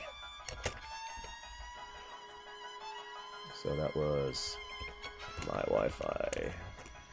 Of course you. Oh my god. They all Oops. do. 220. There we go. It has to be falafels. I'm sorry. Dude, I'd totally have a Coke with Golbez. Golbez is awesome. Green Boots is donating for Eris, who I think we have some competition already. Yeah, we do. So Green Boots tosses in. Where's Eris? There she is. At $10. Thank you for the donation, Green Boots. To Aerith. I'd check if that fits, but I know it does. It shouldn't. It's Eris, damn it.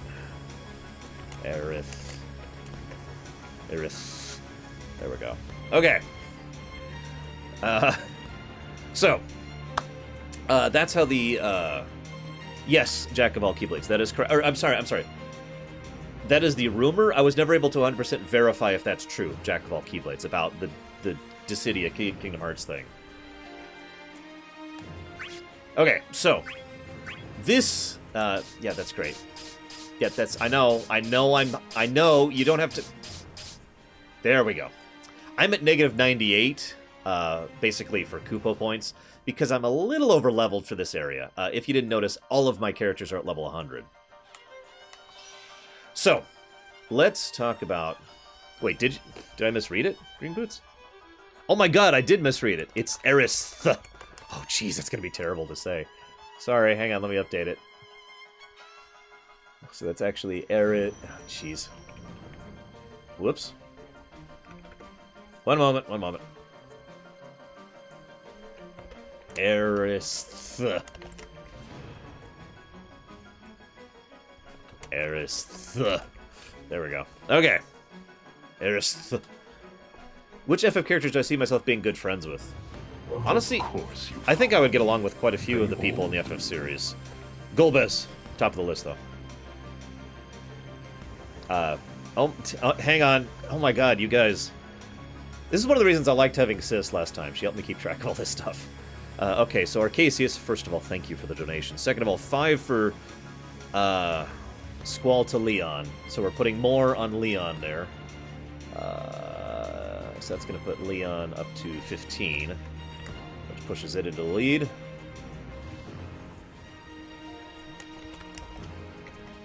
And then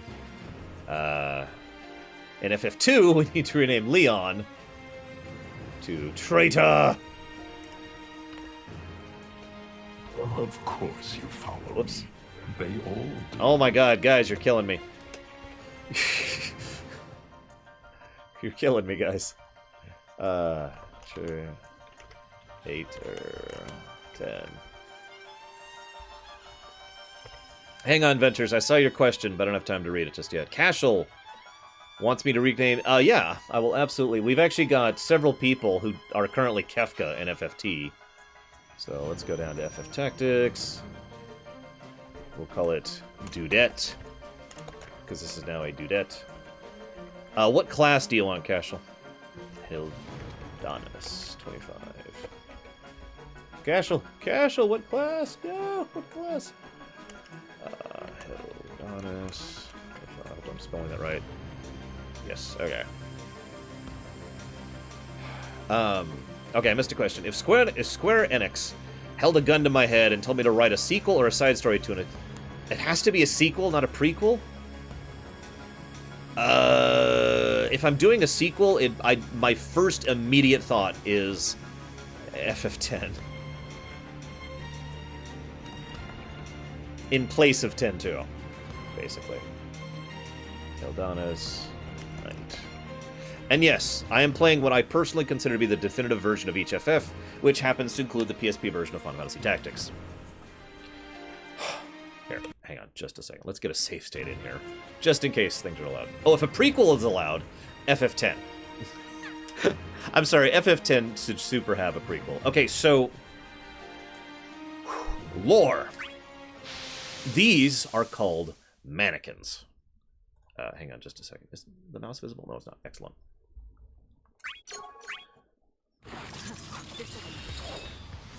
So that's a mannequin. You'll notice it's actually a mannequin of lightning. I'm not even going to dodge. I could literally kill it in a millisecond without even trying. It's kind of crystalline. as you can kind of see. It actually speaks with the same voice set that I do. Whoops, I didn't mean to attack there. Apparently there's a patch for FFT that I've never even heard of, so I'm just going to go ahead and say no, I don't have the patch I've never even heard of. Nobody brought it up over the last week, so... And I never had any issues actually playing it on my PSP, so I just sort of assumed. Anyways, these are called mannequins. Now, what a mannequin is a little complicated, but to summarize, a mannequin is a form of living crystal imbued with a soul, which allows it to function, and memory, which tells it what form to take. So this is a mannequin which has been imbued with someone's soul. We don't know who, and it doesn't matter. And it has taken on the memories of Lightning, and that's why it looks like her. Make sense? Now, this is actually very similar to a concept from over in FF9 and kind of parallels the whole rift thing I talked about earlier. These things... how do I put this? This crystal, this living crystal, parallels FF9 quite significantly, actually. But this living crystal was found by a kingdom called Onrak. It's funny you say that, Necro. I actually talked about that earlier and said how I wouldn't be answering... Like, okay. I've already actually answered your question, Necro, but the answer is we don't know. It is deliberately designed to be vague and interpretive as to whether or not these... which one of those two things are happening. Anyways, so yeah. This crystal was found by a kingdom called Onrak. Now, Onrak... Hang on, I actually don't remember how to play Lightning, it just occurred to me.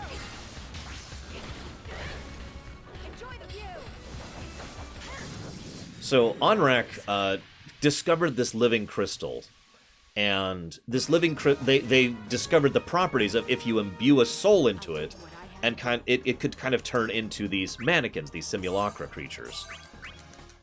They decided to use these as soldiers. However, they were crap. And they are crap.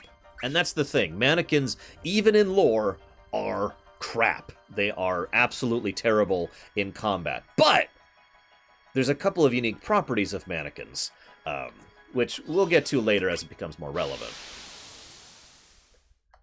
See, I don't remember there being a slowdown in the PSP version. Hi, Jono, by the way. I don't know if I said hi earlier. Do you have, like, a YouTube comparing it? I'm hesitant to install a patch that I see no purpose for. That I've never even heard of. Oh, come on. Stop dodging. Hi, Dr. Nimbus. Hope you're feeling better.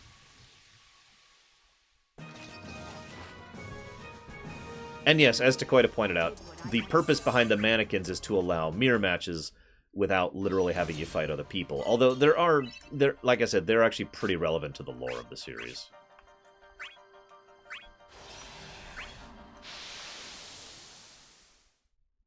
Possibly Easel? I don't know. And that's true, we were working on cheats, so a patch might mess with the cheats, and frankly, cheats are more important than patch, so...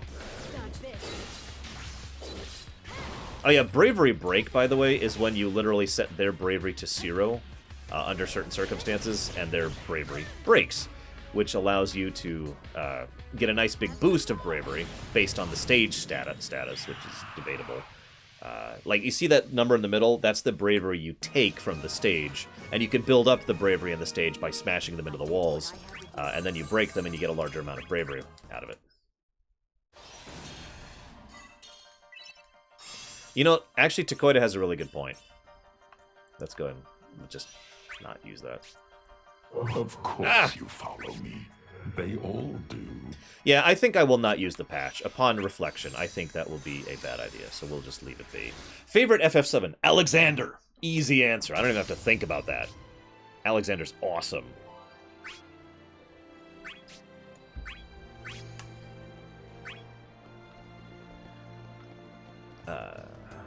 Don't care.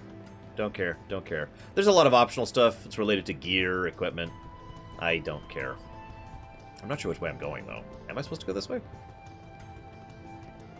Yeah, I hope so, too. Someone earlier asked... Okay, maybe I have to get these stupid things. Someone earlier asked what my opinion is of the new Dissidia. I don't really have one, per se. Obviously, I haven't played it.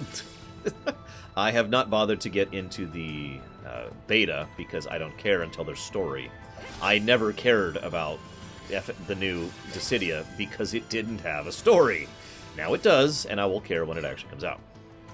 Which, Alexander? All of them. Let's just get rid of that.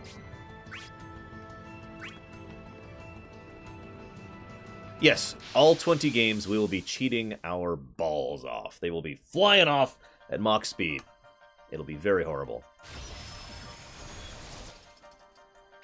Also, you can kind of tell certain things about the mannequins on the battlefield by the icon they use, but that's not necessarily indicative. Like, those ones have the crossed swords, which means they are ostensibly supposed to be stronger, but that isn't necessarily true. And there's gold ones, and then there's I think there's the platinum sons or something like that. I don't know. I don't remember 13's Alexander all that well, to be completely honest with you. You'll see when we get there, Mugen, don't worry. We have awesome cheats for tactics. Enjoy the view.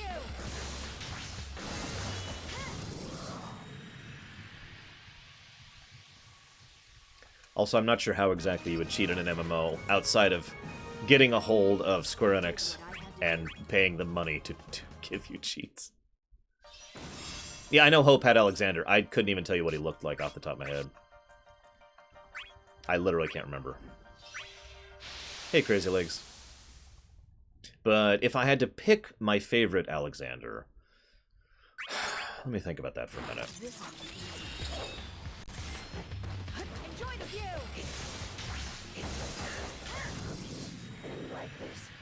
By the way, if this seems like I'm blazing through these because I'm cheating, I kind of am. But if you know what you're doing, the battles actually are this quick anyways. It's actually pretty normal for a fight to be this quick, even in most of the standard story mode. You've already seen what a longer fight looks like. I showed one off earlier. So... hang on a second. So, favorite Alexander. Honestly, I mean, it's such a default answer, but I think I'm going to have to default to 9. Even though we never actually get to see him in gameplay, he's really awesome. He is super cool. But my second up would probably be 7, actually. For those of you not aware, Holy Damage is a damage type in FF7 that a very small number of things use. Like 5 things in the game do Holy Damage in FF7. Alexander is one of the only sources of Holy Damage. Virtually nothing in the entire game is strong to Holy Damage. So if you're not like min-maxing, and if you don't really know what you're doing, even when you're first playing FF7, you can like junction HP absorb or MP absorb to Alexander, and it works out really well because he pretty much always does full damage to everything. The Giant of Babel, you know, I've never been able to 100% confirm this, and I actually looked into this at one point in time, whether or not the Giant of Babel and Alexander were styled similarly. Like, I mean, if you look at the original concept art of the Giant of Babel, it looks like Alexander. It looks directly like Alexander. So I would be astonished if it wasn't deliberate, but I don't know 100%. And that's the truth of that. So, did I get your most recent donation? Hang on, let me verify here. The last one I had was from Cashel.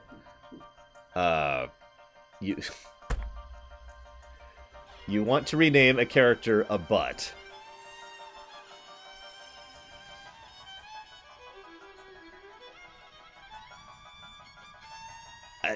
Okay, I'll allow that.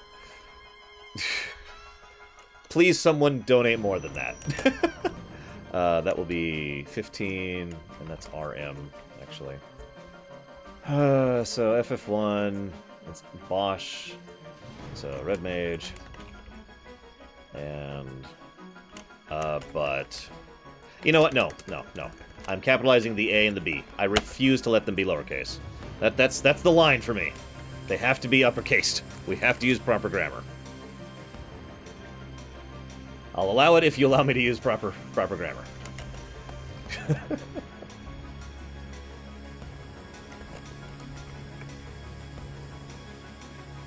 This is actually long. Total War Warhammer? I haven't played it, so I have no idea. I will refund this. I will not do it lowercase. I will not do it lowercase. That will drive me insane. It's capital A, capital B, or I'm refunding the donation. And I can do that. I have the power to refund donations. You can ask some of my viewers. I've done it before. This is a line in the sand. I can't... Oh god, I can't take it. Yeah, we should have a butt and a boot. And Trafin is putting in $1 for Bosch, which I'll go ahead and add on to that. There we go. Is that okay, Green Boots? Okay. Okay, capital A, lowercase b. You know what? I'll accept that compromise. We'll do capital A, lowercase b. There. Oh god! That's a large donation. I know that sound. Who just donated a large amount of money? That was Sir Raffle of Waffle, who donated $50. Thank you. Thank you, Sir Raffle of Waffle.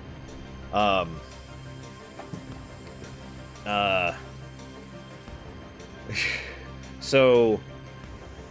Oh my god! Oh my god, really, dude? Okay, so he wants Tifa named Dilly Dally. If you don't get that, in Advent Children, they basically completely horrifically screwed up the English translation of Advent Children because they insisted that the dialogue had to fit the lip syncing. So a lot of the dialogue is stupid. So what Tifa says in the English version of FF7 Advent Children is Dilly Dally, Shilly Sally, or I can't even say it right. She says it's so stupid. The way she says it. I get what she means. So we're gonna rename Tifa Dilly Dally.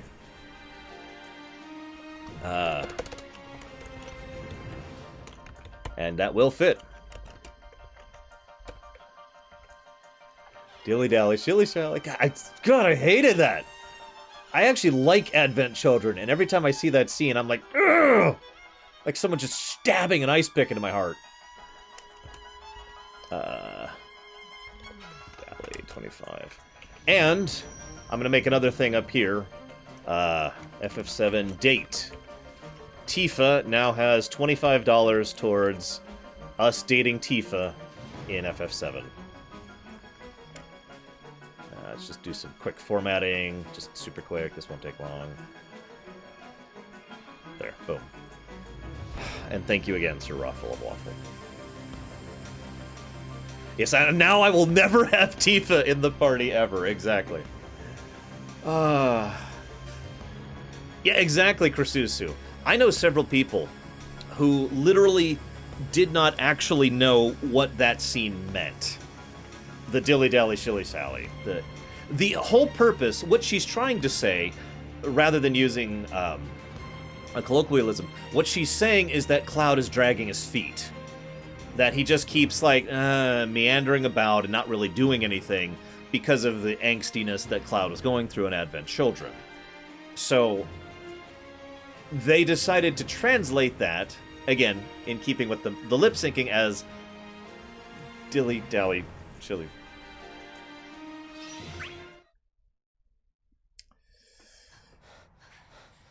Anyways. What are those things? They look like carbon copies of us to me. Thanks for the inside perspective. This is getting us nowhere. They just keep coming and coming.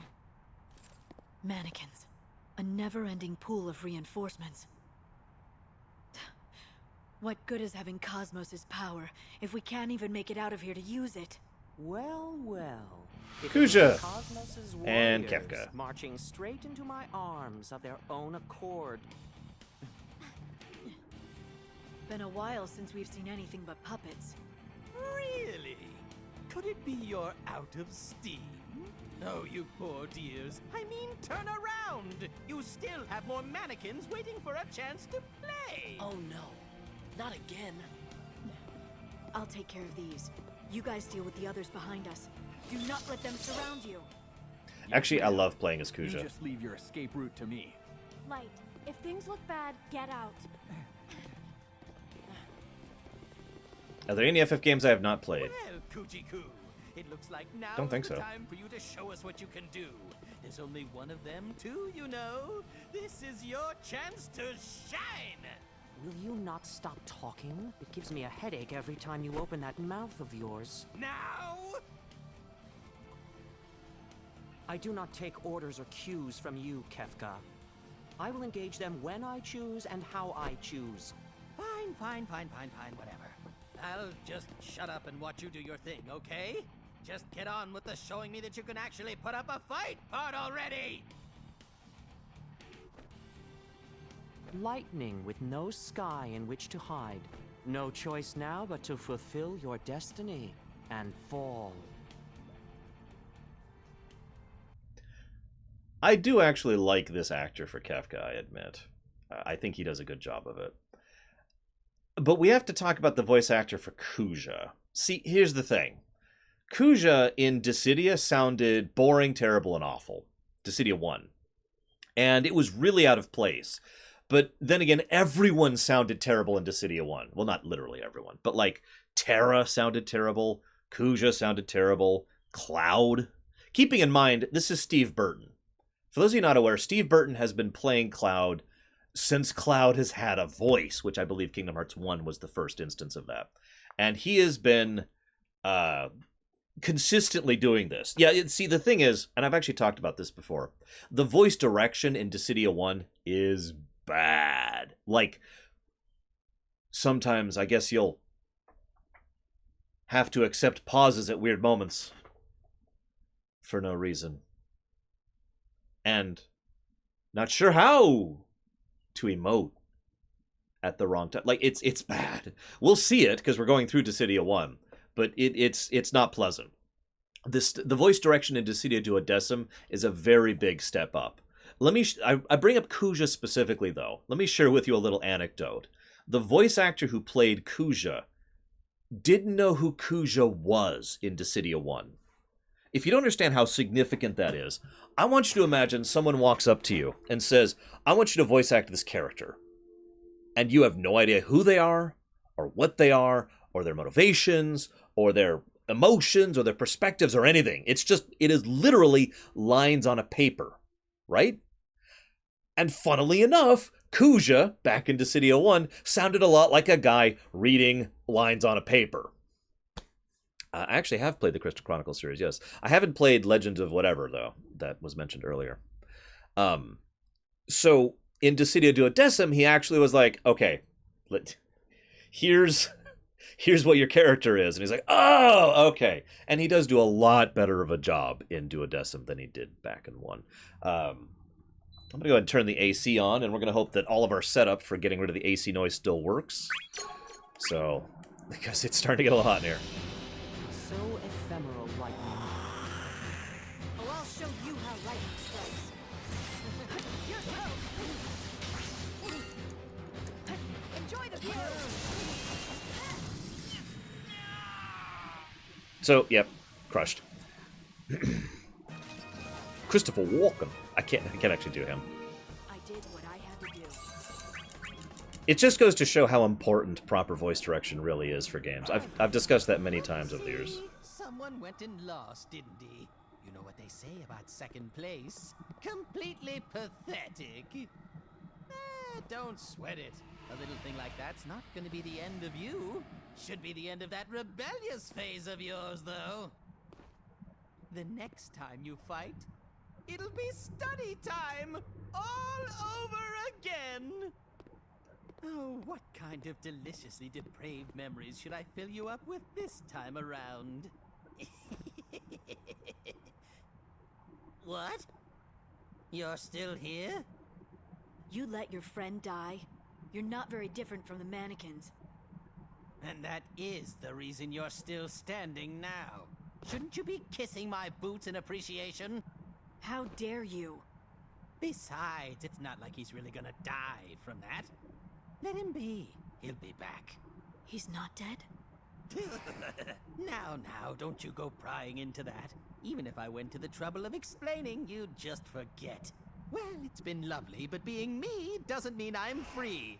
Goodbye! What in the world was that about? Yeah, at this point, I just don't care, Wills. Sorry.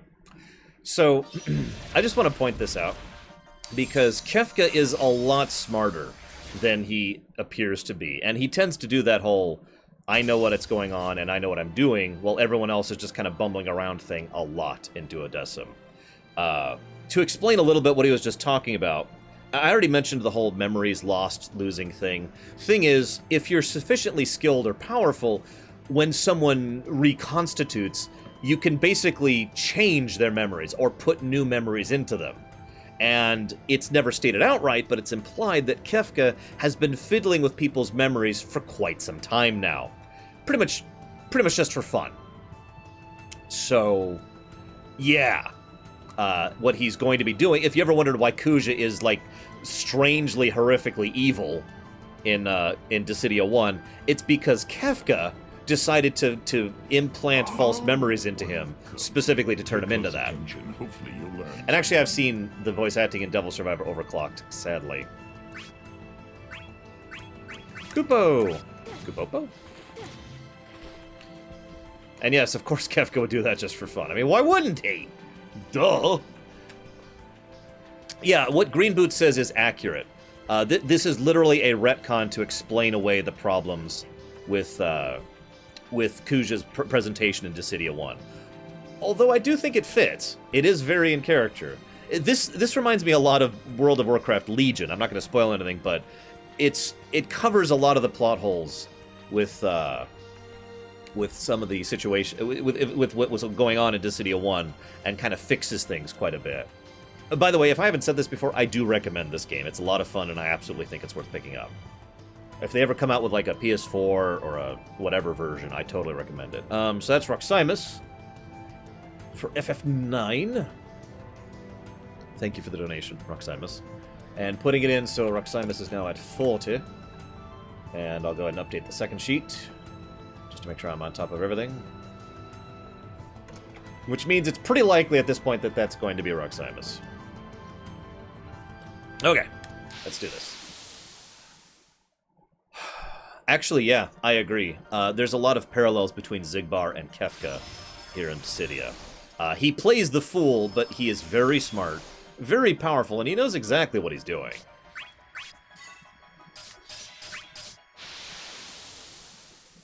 A Steam version of this would be awesome. I'd probably buy this game again if they came out with a Steam version of this game. It wouldn't be the first time they ported a PSP game to Steam, technically. So hopefully I have everyone set up right. You'll notice that I keep kind of ending these fights very, very quickly. Certain HP attacks, which is the ones that actually do real damage, are basically harder for the AI to dodge than other ones.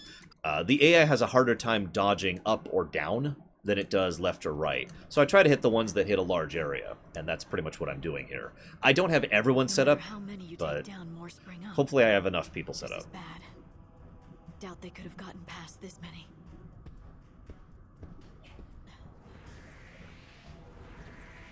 Another mannequin. There's a nice up-close shot what the mannequins look like.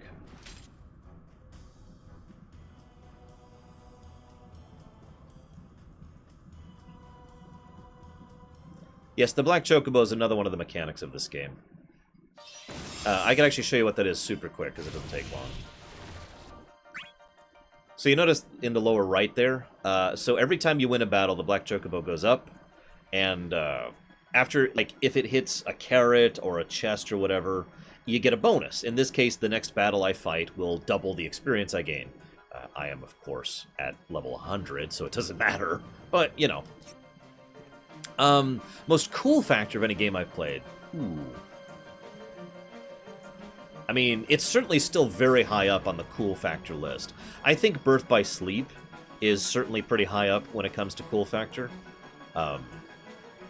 Yes, for those of you who don't know, Yuna, the AI almost doesn't know how to dodge Mega Flare. It's actually kind of funny. Yes, Tom and Korea, that's the general idea. Mannequins are disposable soldiers, of which there are quite literally millions. And so they just kind of wear you down. And there's some other problems with them, too. I'll cover those later, because the game itself will actually discuss them when we get there. Hey, bologna sandwich. I did say what we're... Yeah, no, we're doing this because this is in every way a prequel to Final Fantasy 1. I'm not kidding, exaggerating, or speaking metaphorically. This game ends with the beginning of FF1. Titanfall 2 Frontier Defense. I mean, I know what Titanfall 2 is, but I don't know what that means. Yes, Yuna actually is really strong in this game. I thought she wouldn't be. I thought I wouldn't like her. But I did end up enjoying playing as her quite a lot. I actually enjoy playing as almost everyone in this game. It's one of the things that makes this game so great for me. It is very well designed, and there's a great deal of variety between the playstyles of the characters. And yes, I know Devil May Cry 3 is Devil May Cry 3. Horde mode, cool. Horde mode can be cool. How long is Dissidia? It's not super long.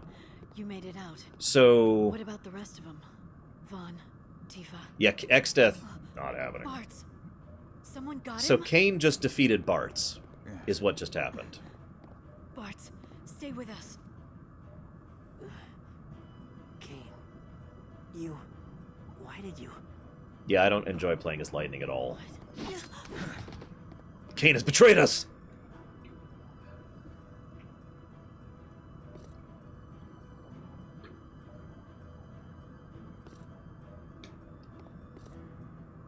Oh, I'm sorry. I must have missed the question.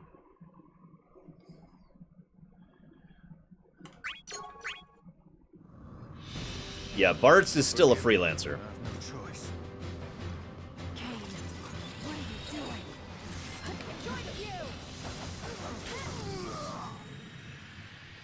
So yes, Kain has betrayed us. Shock.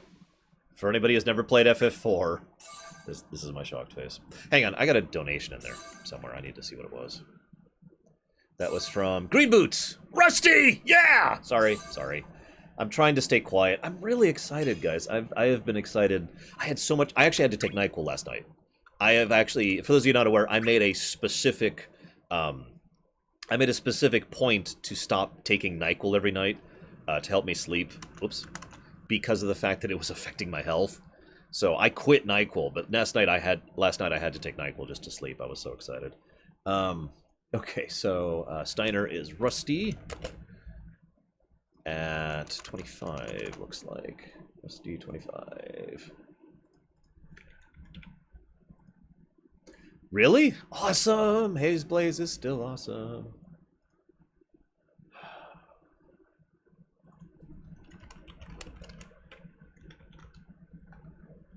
Look, you think it's easy to quit NyQuil. I have sleeping issues in general.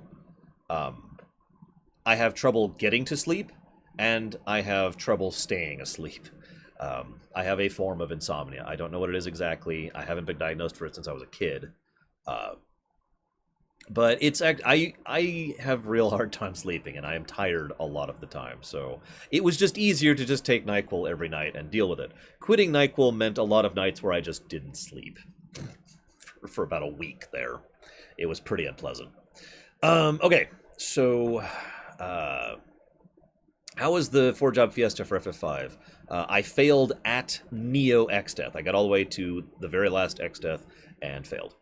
Do I think the DS remake of 4's difficulty was too difficult? Honestly, no. The only reason I don't like it... I don't understand your question, Green Boots. I don't understand it. The only reason that I don't like it is because it's then hard for me to recommend people start with FF4 DS. However, Steam has fixed that version. There's an easy mode, which now means I can recommend FF4 DS Steam for people to start the series. Lorerun of Secret of Mana. The Mana series, sort of, is on the table for doing a Lorerun. Yes, that is something that is possible, and absolutely possible. Dudes, 1, 2, 3, 4. Do I? Oh, I know why that is, Green Boots. So, hang on. Dude 4. Dudette 2. There we go. I know exactly why that is. See, originally it was Dude 1, 2, 3, 4, and 5, and then I was like, oh, I can rename Ramza, which I didn't realize. until I had gone and done it. So I renamed it, and then I found out that 5 party members is the max, so it was Ramza, Dude 1, Dude 2, Dude 3, Dude 4. But I forgot to rename 4, that's all. Anyways, what jobs? What jobs did I get? I got... God, I don't remember. I don't remember my jobs. They were terrible. If it isn't our double-crossing... X-Death and Garland. Peace. Tell me, how many friends whom you've betrayed does that now make? What? Dun dun dun. Kane!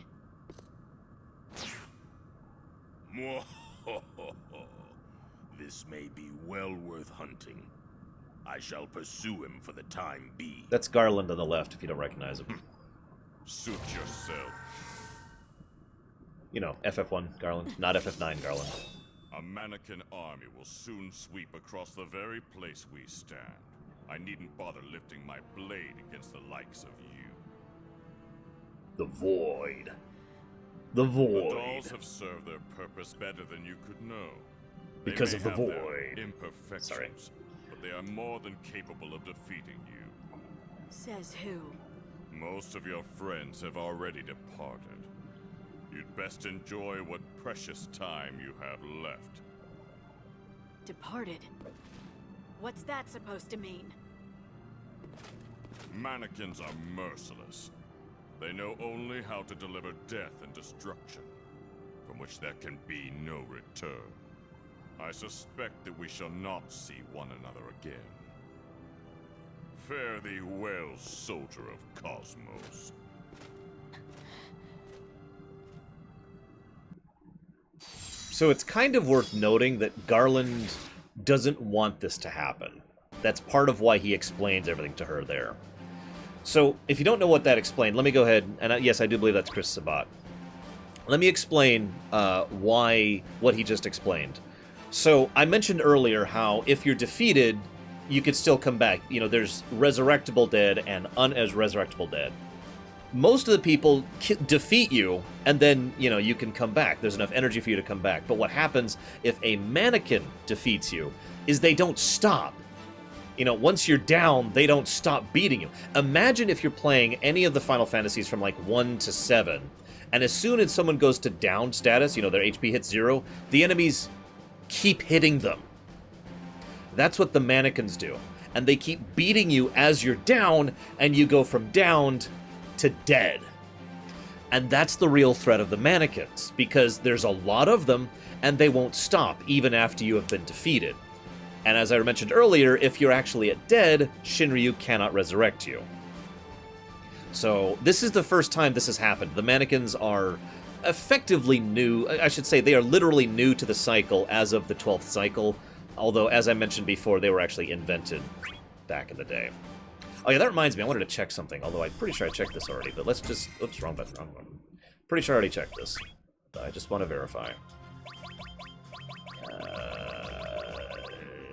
Yep, that's what I thought. There's no volume control. I was pretty sure I already checked that, but I wanted to verify. Because it'd be nice to just be able to turn down the music and turn up the voices. I'm actually having trouble hearing some of the voice actors.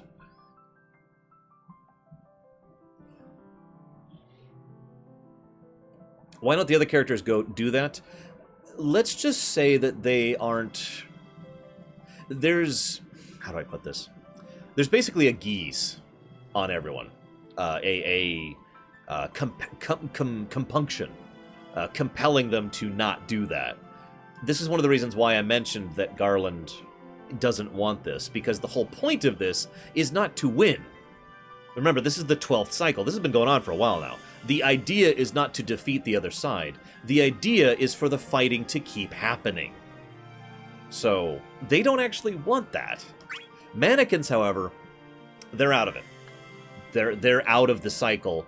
There's no geas or geese or whatever upon them. They are not compelled to stop fighting.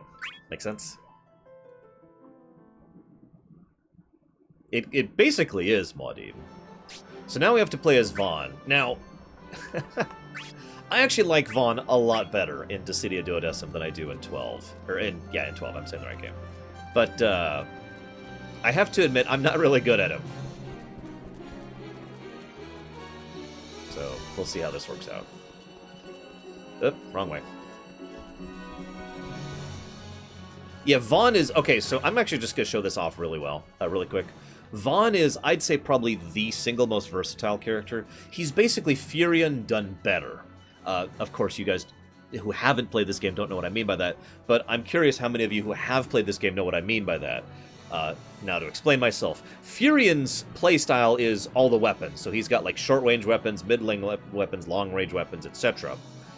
Vaughn is the same general idea. So his bravery attacks, he's got axe, sword and shield, greatsword, katana, spear, staff, crossbow, rifle. I believe he has the most bravery attacks of every character. He's got tons of different attacks he can use, and it's not just the different range. Each of these function differently. And of course, this gives him tremendous variety as far as his playstyle. Yeah, Green Boots is correct. Furion is another example of what I mean. Furion is an example of what I mean earlier about a character I'm terrible at, because he's really at his best on the ground. Furion kind of sucks in the air, unlike, say, Cecil. But Furions can absolutely dominate if you can stay on the ground. Vaughn, by contrast, can do whatever, wherever. That's pretty much his thing. Anyways. By the way, hi, Questy, and hello, War Visionary. Welcome to Awesome. Well, I mean, I hope it's awesome. Might not be. So I'm going to avoid random encounters. Don't need him, nope. Okay. Ah, damn it, he got me. Yeah, Vaughn is a more or less literal jack of all trades. I'll give you 2 guesses, Pretzel.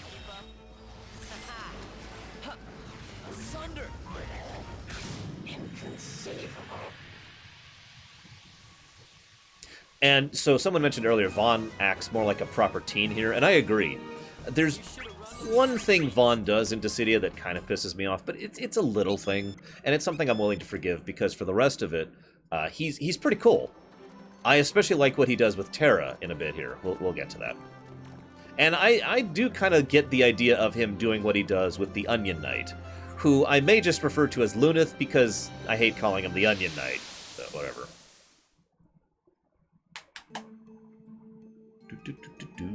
Oh, I want to give credit to the Dissidia team. I won't be able to show this all off properly, but I want to remind you, or I don't want to remind you, I want you to be aware, I want you to watch as I play through this. Here, I'll go do some bravery attacks here against this guy. Just watch this.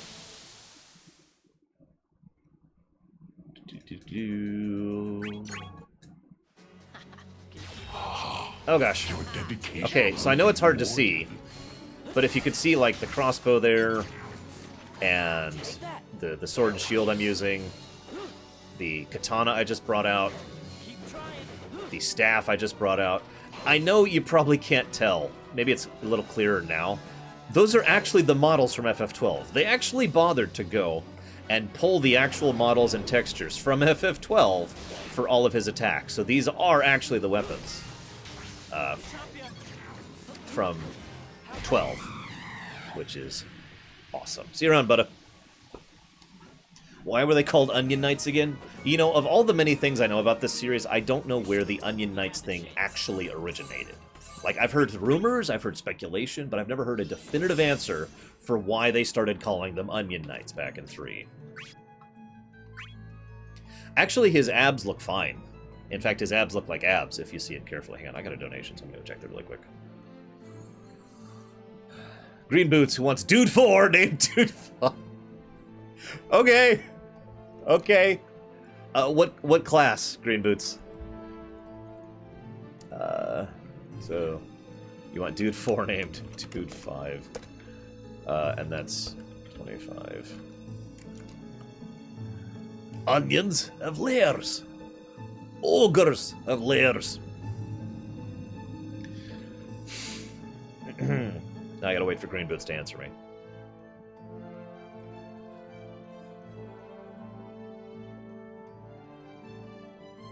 Monk, you got it. Dude 5. He shall be forever immortalized as Dude 5. And thank you for the donation. As a monk. There we go. Perfect. Okay.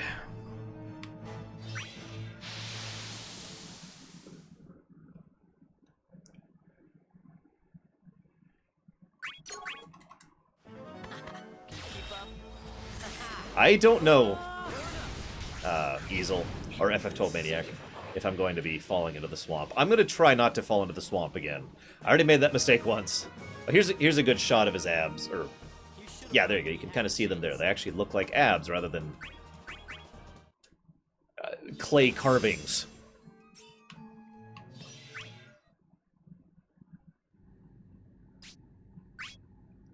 So this is Terra. Destroy. Must destroy all foes. So now we have to fight Terra, which makes me sad, because I like Terra.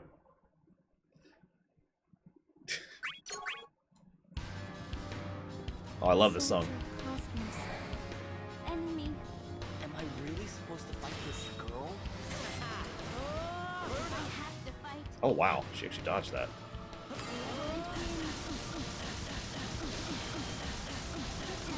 So she can juggle really well if she tries. I'm a little amazed she didn't finish me off or do an EX there. So her ability when she's in trance, like she is right now, is that she gains double cast, which makes her really, really strong. She's probably one of the biggest... I'd say her and Gabranth are the two biggest changes when they're in EX mode. There we go. Exactly, Leander. Girl! Girl! And yes, of course, I should have pointed that out. The Esper battle theme plays when we're fighting Terra. Because of course it does. Probably not Muad'Dib, no. Why does everyone keep asking me that, Bear? Yes, of course I will. And she flies away. No. Okay, she's back. Well, we lost Terra.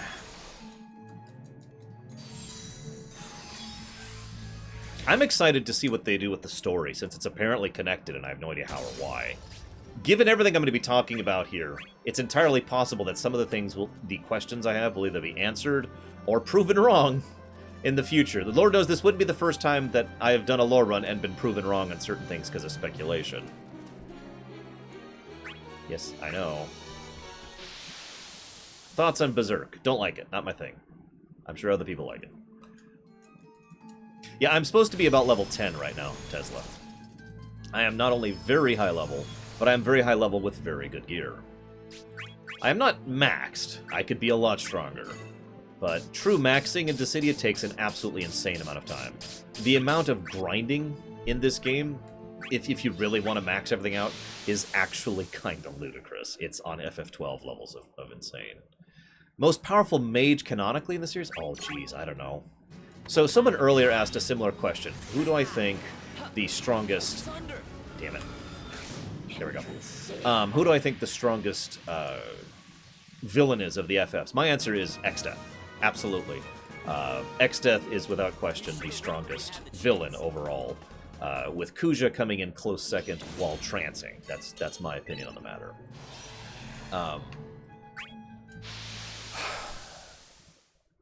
As far as strongest mage, that is much more... that's a very different question, and I have to actually think about that. I didn't actually mean to do that. So the enemy doesn't... The AI doesn't know how to deal with yank attacks, like the Whirlwind, so that's why I'm pretty much just using that on him. Because it pretty much hits him.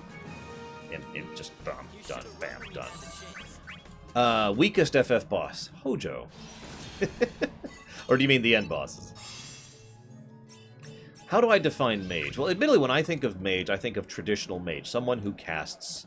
This is a good cutscene, I want this play. Someone who casts spells rather than someone who uses power. In my mind, those are two different things. The former is something that's like, behold, fire 3. The latter is someone who will burn something. And I do distinguish those two significantly. So that's how I define mage versus everything else. That's why I have to be like, when it comes to a mage. Someone asked something about Tina and Terra. Where was that? Oh, where did the name Tina come from? So there's actually a really mundane answer to that question.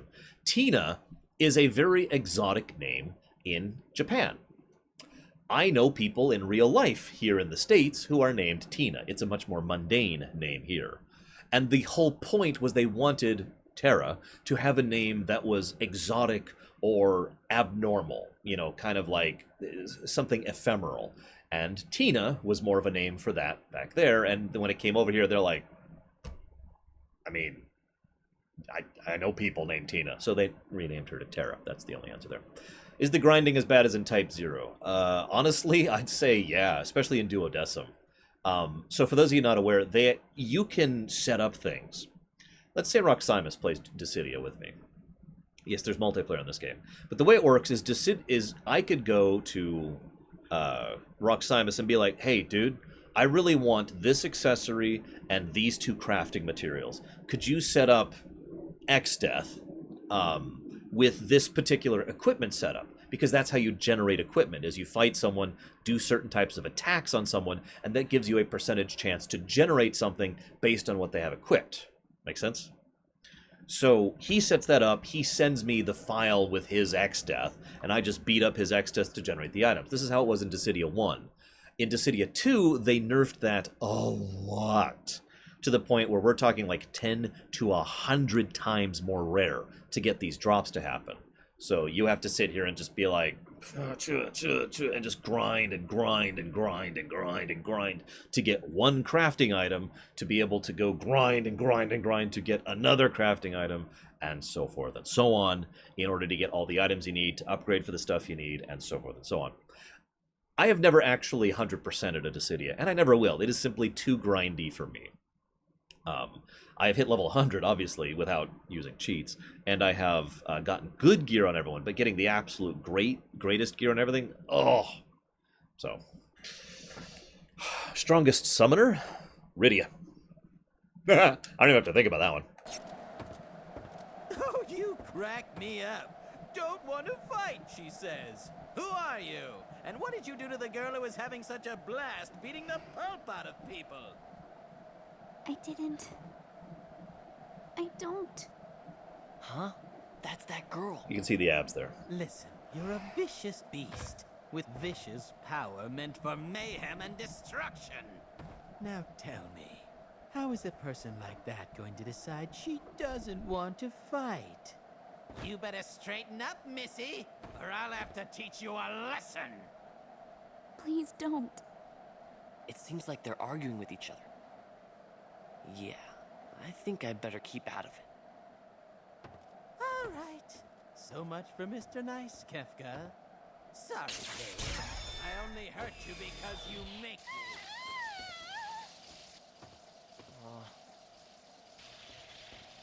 Hey, leave her alone. Who? What? When? Where? Why? Can't you see when someone's busy? Run along and play now. I'll say it again, just in case you didn't hear me the first time. Leave that girl alone. Right. In that case, play dead.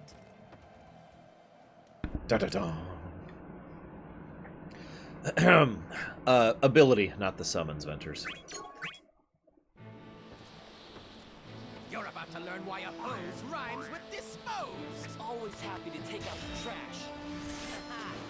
Fabulousness, of course. Oh, whoops, I didn't actually mean to do that attack. I meant to do this attack. Oh, I missed him. So Kefka is not someone I enjoy playing as, which makes me sad, because it's Kefka! But Kefka's attacks are random. No, seriously, they're random. Like, his attack, he'll do cast fire, and it will be like... Although, I am told Kefka with a good player can wreck face, I've just never gotten good at him.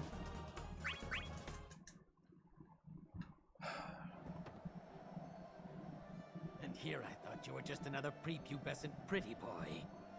Incredible! That's the most fun I've had in minutes!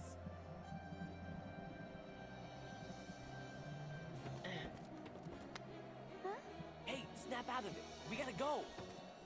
This is great right here. We'll finish this next time. For now, I'm just gonna take the girl. Catch you later.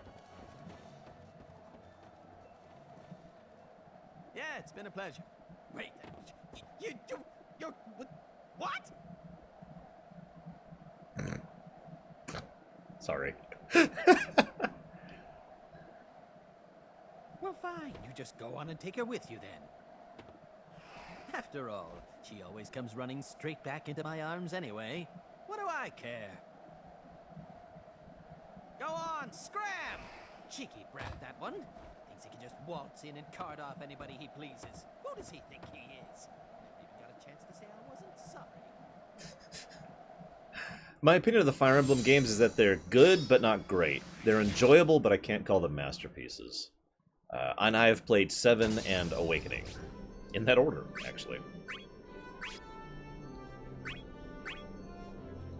How does he do that floaty pose thing? He's Kefka.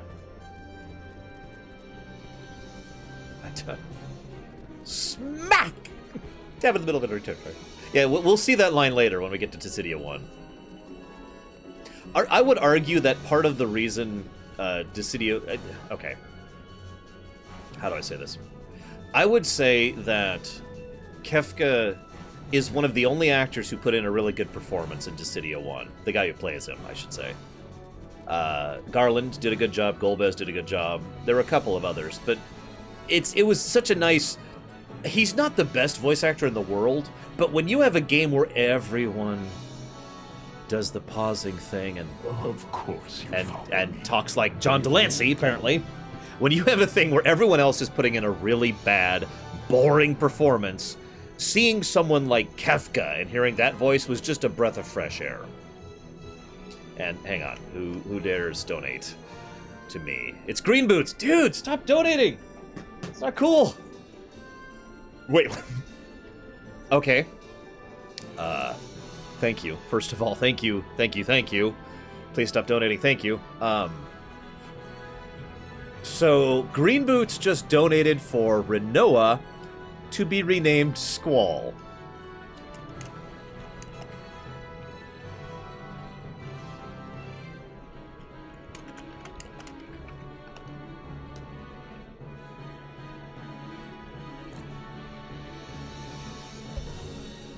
And yeah, Mark Hamill would be awesome here. I have been told I would do an excellent job of Kefka as well.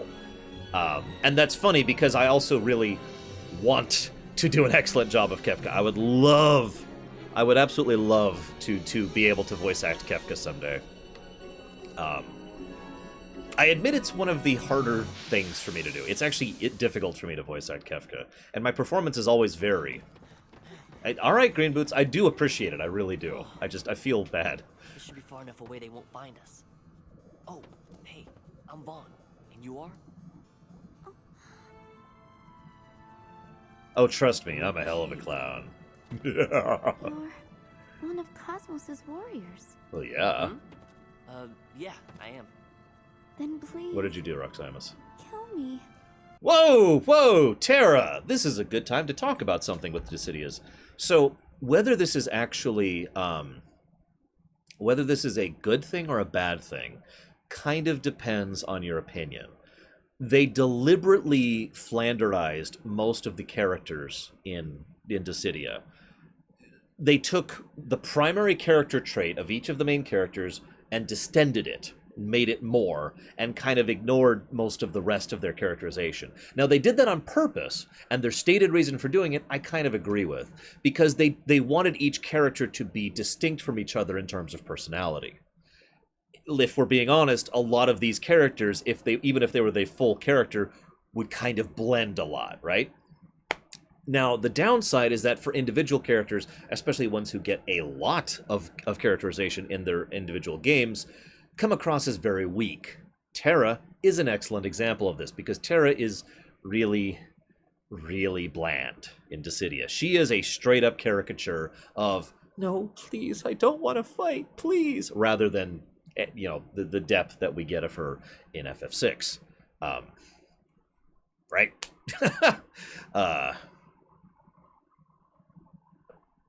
Actually, I do want to get into the Fire Emblem series more. I just haven't really had time.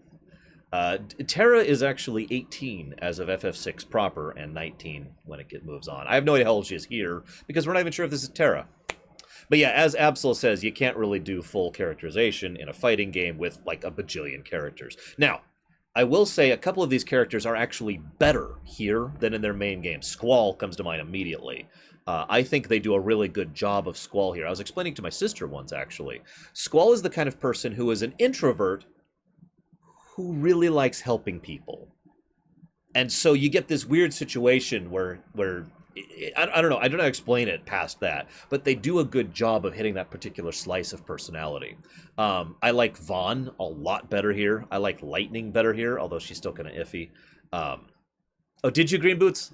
I just missed it. You're right. You did just say that.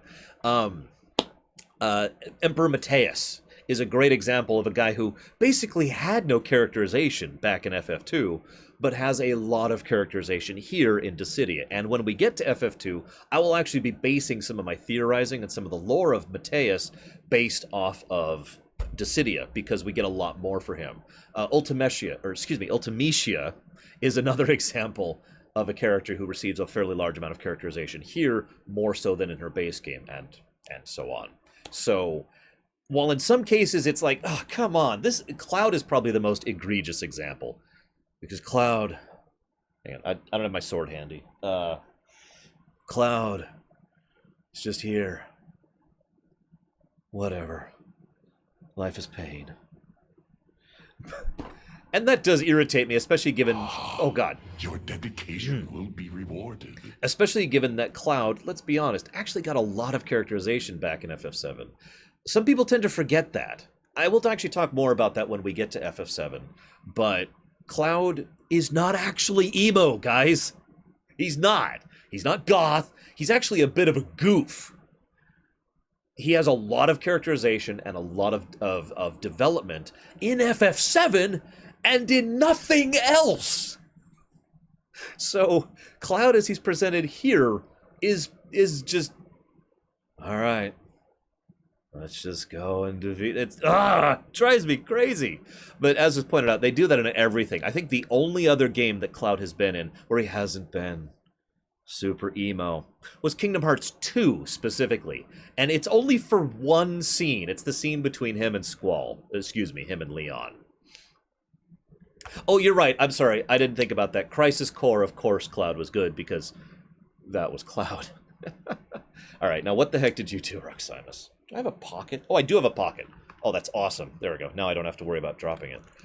Can you even see this? Yeah, it's kind of sticking out there. Whoops. Okay, I'm hitting buttons. Let's not do that. Let's not do that. Although I'm going to get another save state in just for safety here really quick. There we go. All right, what'd you do, Roximus?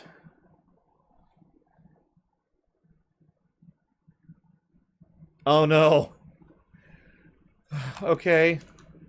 First of all, thank you for the donation. So we now have $20 to rename Squall Renoa.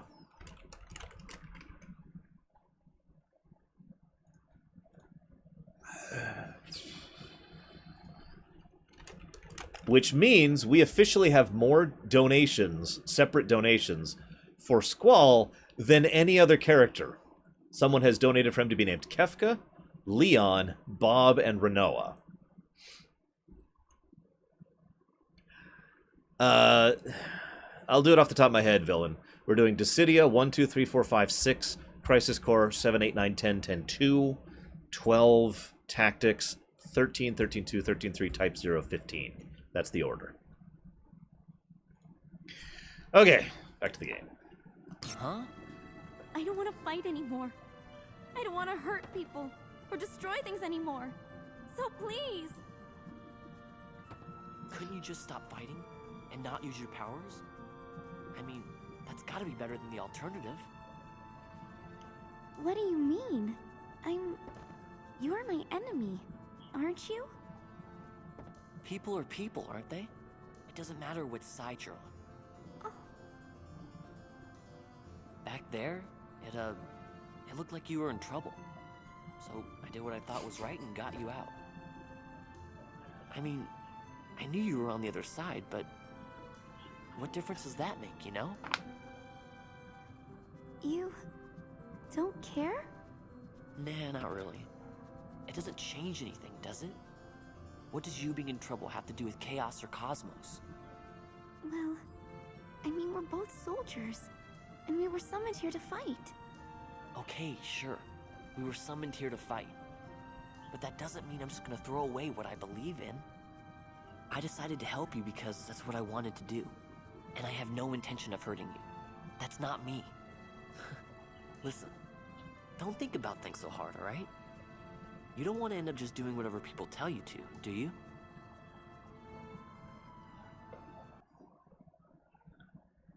Of course, Omni. Yeah, no, so one of the things that I've heard Dissidia fans debate, and I've done this too, by the way, is what point in time these characters came in from, basically. I'll discuss more of the specifics of that later, but the idea is, that's Terra, right? But Terra goes through like a year plus across FF6. So when? Remember, all these characters have a lot of, well, most of these characters have a lot of character development in their respective games, so when did they actually show up from? I agree with the general idea that this is Terra right after the crown was removed, or possibly even before the crown was removed. But either way, pretty much at the very beginning of FF6, whereas this Vaughn is clearly a Vaughn who has already gone through some stuff and gotten over some of his initial issues. Oh, by the way, I just feel like pointing this out now. I'll probably point it out when we get to FF12.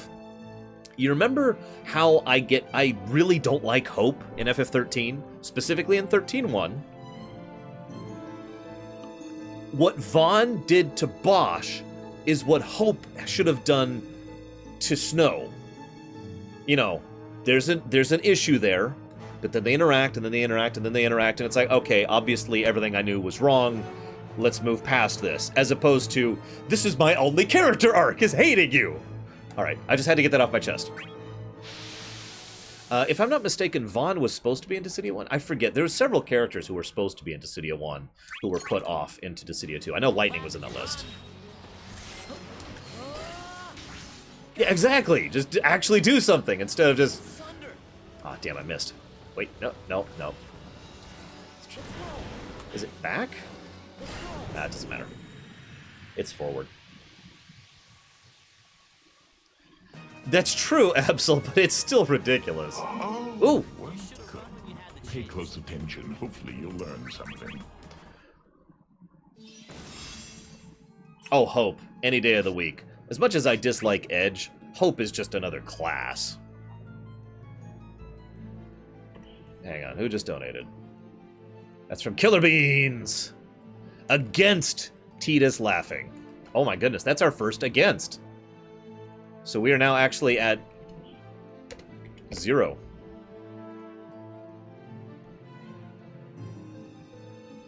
I'm going to have to decide whether 0 is plus or against at some point.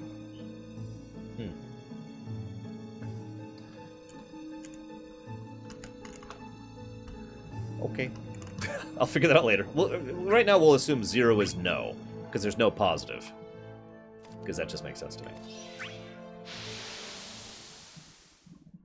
Yes, Zaz was wanted in Duodecim as well.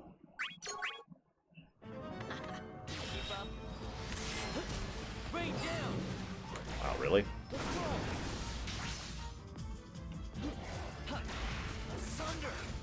That should get her. No? Wow. Let's try that again. There we go. 0 is gray.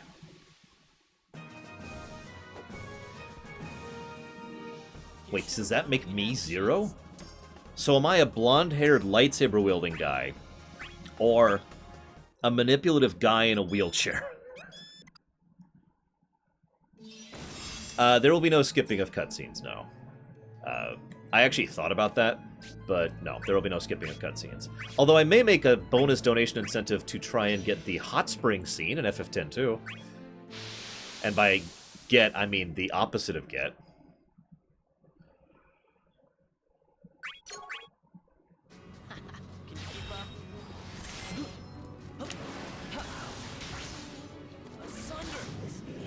If I could remove one FF from existence, I don't...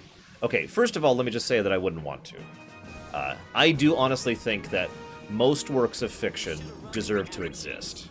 Even if they are bad, they can still serve as something to learn from, right? Second of all, though, I don't consider All the Bravest to actually be an FF game, but if we are to stretch the definition of All the Bravest to count, then All the Bravest would be the game I would remove from existence.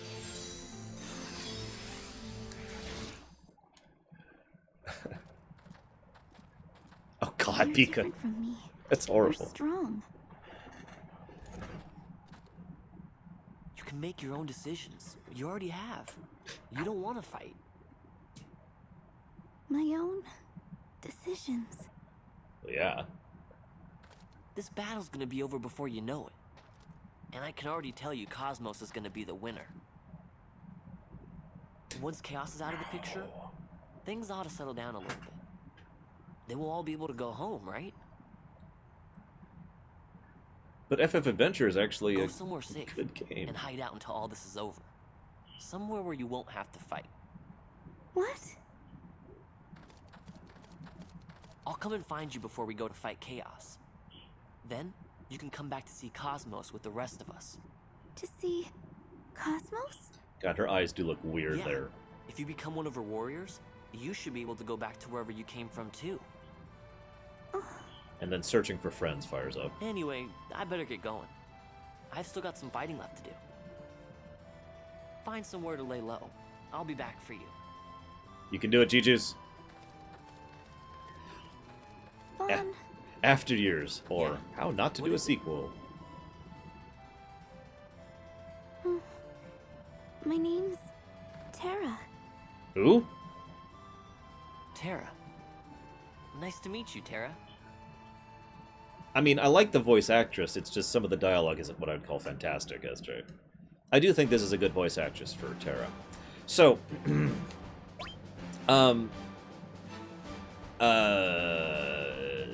Green Boots has asked me twice now, what about doing FF15 donation incentives for outfits?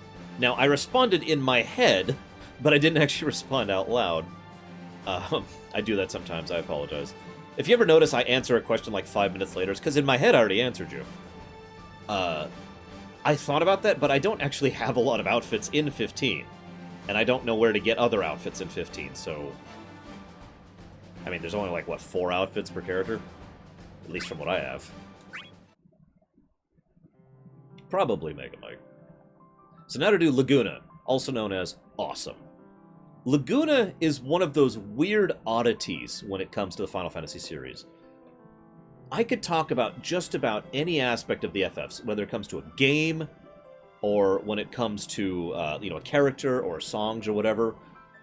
There's going to be differing opinions across the gamut. I know people who put as FF8 as their favorite FF. I know people who put FF13 as their favorite FF. I know people who actually don't like FF6 or FF7. And I'm not saying there's anything wrong with that.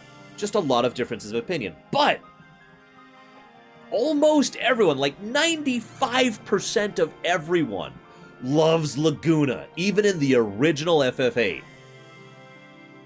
He's so rare that everyone just likes this guy.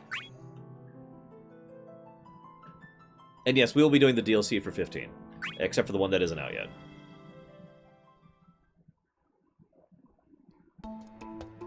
Laguna's awesome. Laguna is so awesome. He is probably one of the only characters that was well localized outside of Japan. And he's very O'Brien.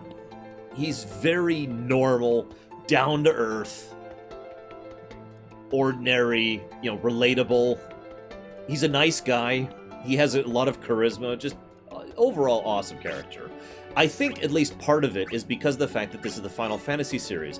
And how many down-to-earth normal characters do we see in the Final Fantasy series? There are a couple, but there are not many.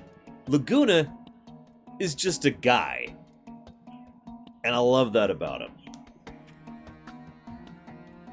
Also, the odds of the FF15 DLC being out by the time I get there are 0%. I cannot even begin to think of that as a possibility. It doesn't have to come out until the mid-December.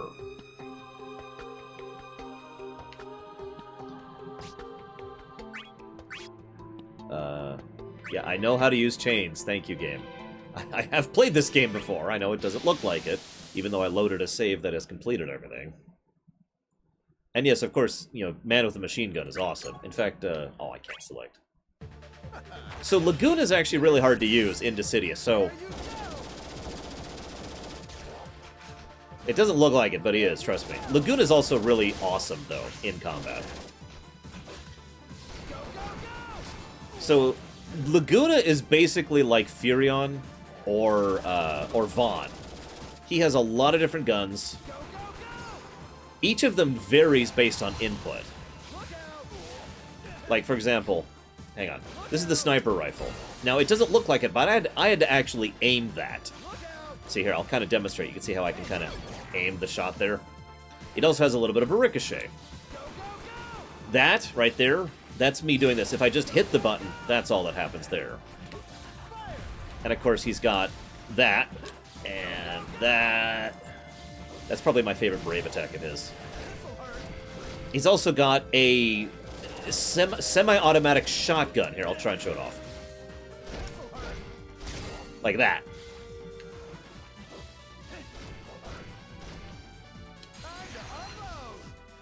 His HP attacks are probably my biggest problem with Laguna. It's very hard for me to hit with his HP attacks. And he doesn't have any HP chains. So... I do like playing as Laguna. I don't know how Tyr is. Which playable character... Are you talking about in lore or in gameplay? I'm not on fire. Actually, I suppose it's the same answer for both. Exdeath. Exdeath, in my opinion, is the strongest in lore, and he is without question the strongest in gameplay. And yes, Laguna is a he. When you hear his voice, it'll be a lot more obvious. Have you thought this through?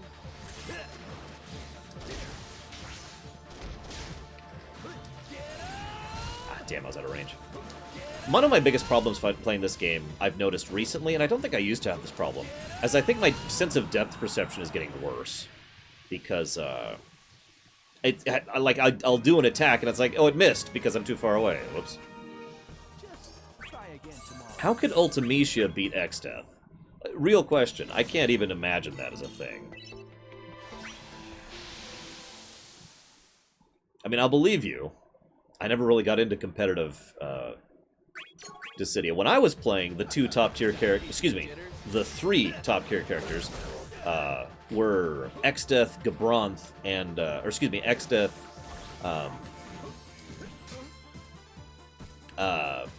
Brains...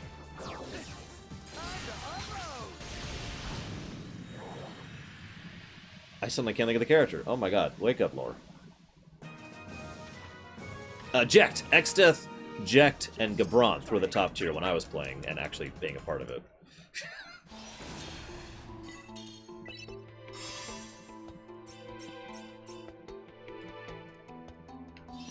I might have to get my glasses checked at some point, but that's not something that I really have the money to burn on right now.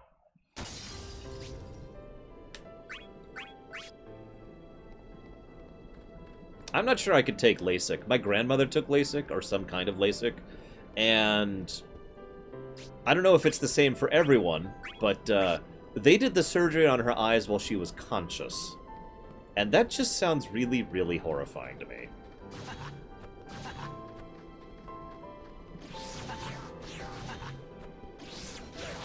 Oh, damn it.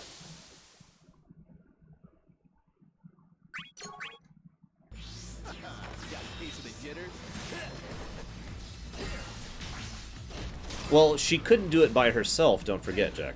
Double trades. She needed external stimuli, like basically tools, in order to accomplish that. Exdeath is a tier 2, I believe, Burn Reviews. I haven't actually had to use that tier list in a while. It's 2 or 3 for the Imperium. There's a vendor. We're going to be ignoring him. Nobody likes Moogles. Kupo.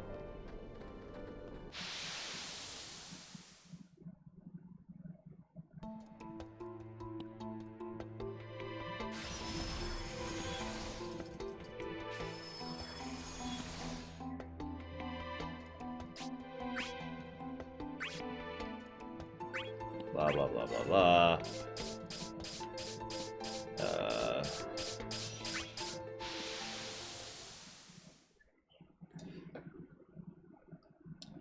Hey, Demon Drake, welcome to my stream. First of all, shoutouts. I know I'm having trouble keeping up with chat, but as I like to say, don't be a stranger. I do actually enjoy chatting with chat. Second of all, to your question,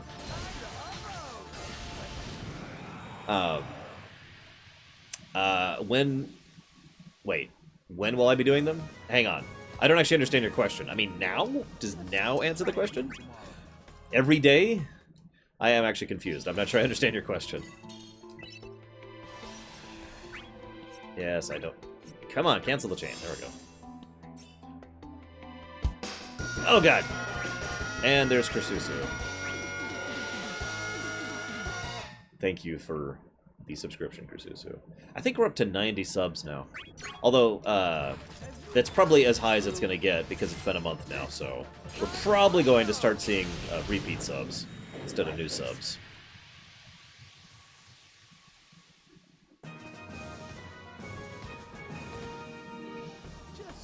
That sounds terrible, Absol.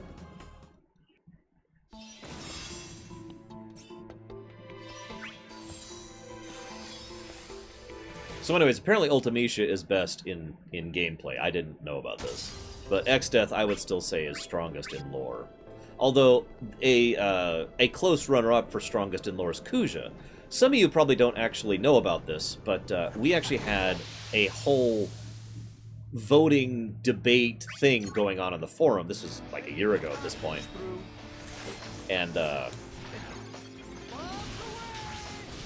And we decided who was actually the strongest of the FF characters. And it basically became tied between Kuja and Exdeath. It was so tied that early on in the tournament, Kuja and Exdeath fought, and then, you know, one of them won, and then the winner of the losers bracket was Kuja, and the winner of the winners bracket was Exdeath, so it was Exdeath versus Kuja again. So, it is debatable who is stronger between the two. I personally put Exdeath as stronger. Part of that is because Kuja requires trance to really hit his full power, and part of it is because of Exdeath's, I guess, regeneration really puts him up there for me. The fact that he can live through so much is significant. Yes, I know. God, I've played this game before. Looks like I have to go for that one. Hey, Titans. What's up, dude? Yeez, man. How do you determine it? You just debate it, Andre. You think about what they did, and you try to imagine, like, if they were in the same canon as each other.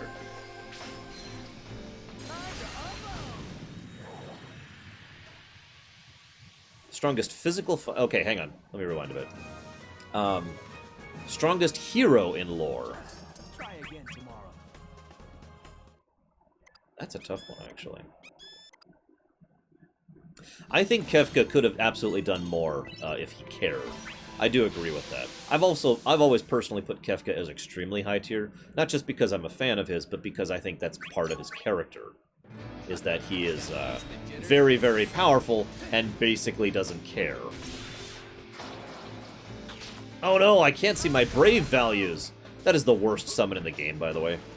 Anybody who says otherwise is wrong. Alright, I'm tired of you. Whoa, okay.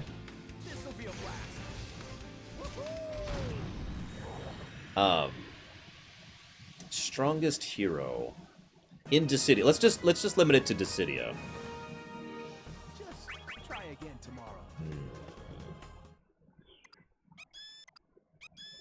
When will the next stream be? Okay, I will be streaming from 10 a.m. to probably about 5 or 6 p.m.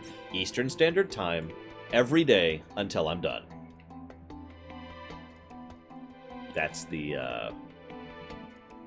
that's it. So I hope that answers your question. Congratulations, Blue Wolf. Okay, so strongest hero. I'm still debating that. I assume we'll go ahead and take them at their strongest. So, for example, the Falsey Lightning rather than just the chick with a gun.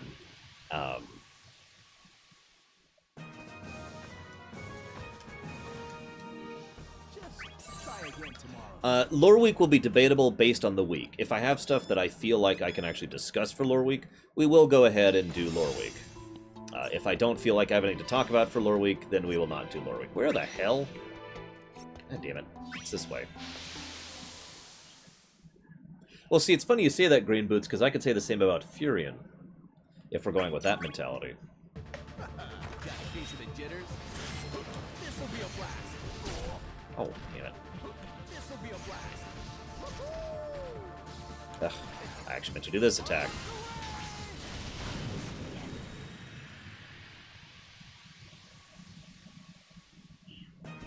I hate how that's a ground attack, but it's, in my opinion, his best HP attack. Try again tomorrow. If we're counting lightning returns, then... I don't actually know.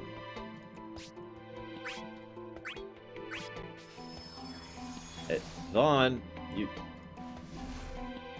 Really, dude?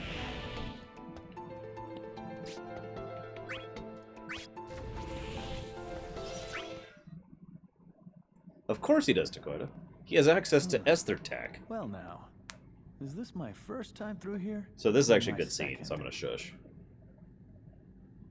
The only thing we can tell you is that it is your last. Who's there? A warrior of Cosmos, are we? Come with foolish thoughts of slaying us. Oh! Hey, no need to get upset. No offense meant. I'll be on my way. Oh yeah, Laura So Bailey, by the way. soon? We've not had a guest in some time. At least allow us to bid you a proper farewell. What's funny is I think this was the first time I personally heard Laura Bailey.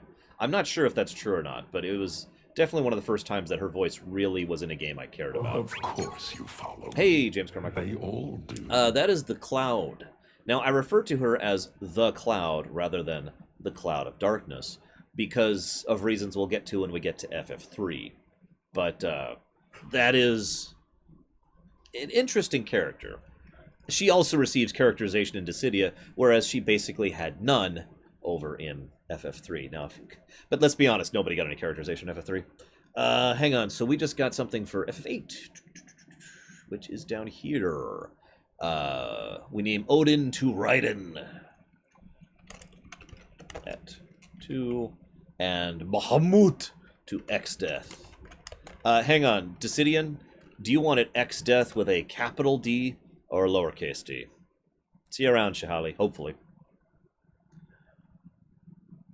No, there's Cloud and the Cloud. Yeah, I've actually heard that theory before, Necrogangster, that the Cloud is just a thing rather than a sentient, sapient being. Odin to Raiden. And yeah, I actually like Zand as a character. Quite a bit. Whoops. Now I gotta wait for Dissidian! Answer me. Well, while you answer me, I'll go beat the Cloud really quick. We will drown you in the darkness. Yeah, I think I'm gonna have to pass on that. See, I love his answer to that. Lowercase d. Ah, you're killing me. But I'll do it, per your will. Just try again tomorrow. Yeah, I've said it before, Noah's the real villain of FF3. It is time we put an end to this game. Oh, also, I'm not actually that good with her, but I like her playstyle so much, I actually designed a moveset in my storylines in the Imperium based on her abilities here in Dissidia. What's wrong? Frozen by fear's icy grip? Of course not. No, not at all. Just I was just admiring your appearance is all. Not any particular part of your appearance much. Leg cramp. Leg cramp. Leg cramp. Yes. Sorry. And the Cloud is like, what? Remember, technically the Cloud of Darkness isn't actually female. Technically, it's just a thing. It's an it. I just wanted to share that because this is awesome. Unbelievable. Cosmos must rest well with brave defenders of your like. Hey, don't look at me. I couldn't believe it either. Somebody ought to tell her how to pick 'em better, you know? Oh. So, you disrespect even the goddess whom you serve. We would pity her, did we not oppose her? Yes, Green Boots. Ma'am, I don't exactly serve anyone. Gotta stretch that leg out. I'm just working with her, that's it. If the world comes to an end, that's bad news, right? So the only choice that leaves is to try and protect it. Then again, you know, it could be a little tough the way things are. What with these, what are they? Munchkins? Mannequins? Yeah, them.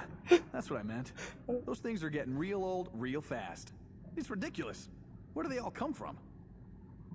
Anyway, I plan on finding a way to get back home. Munchkin infestation or not. I'm just doing what I gotta do to make that happen. I'm not serving anyone or anything like that. Sure, I might not be a god, but I figure I have some hope. I mean, that's all a soldier like me's really got, right? Mannequins have no place in this world. They are a foreign presence that unbalances a most delicate equilibrium. Huh? Know this, human. Mannequins are cursed mockeries of men that crawled forth from the rift and now befoul this realm. Their masters do no more than pull the puppet's strings. Really? So you aren't making them then? There exists a portal which connects this plane to theirs. Seal that door, and no more of the puppets will be able to emerge. Meaning, they won't keep multiplying. A great deal of their taint has already spilt forth from the gate and into this realm. If you desire to stem its flow, follow the trail and seek out the source. Closing a door sounds easy enough. But if that's really all it takes, why would you tell me? Did you not listen? These beings surge through the portal even as we speak. Should you choose to seek it out, all you will find is endless battle and certain doom. As for us, we are but curious to see what manner of death you select for yourself.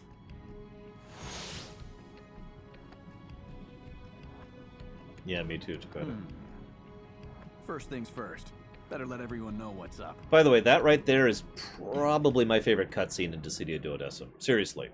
Not only is Laguna awesome, but that's probably the best characterization we've ever had for the Cloud. And Leander just pointed it out, too. That was Cloud, not the Cloud, excuse me, not being evil, just being balanced. She, they, it doesn't like the fact that these mannequins have completely destabilized things, and basically assist Laguna in order to try and ensure that things can at least start going the other direction. Also, in response to someone, God, I'm losing track of names, Green Boots, I don't know if I have it. I mean, you say I have it because I'll believe you. I have no idea where or how to get it, but if you'll direct me to it, I'll go ahead and do it. So now we play as Yuna. We are going to absolutely wreck face as Yuna, but this is an interesting one because, well, we'll get to it. Yuna doesn't really interact with... Well, you'll see.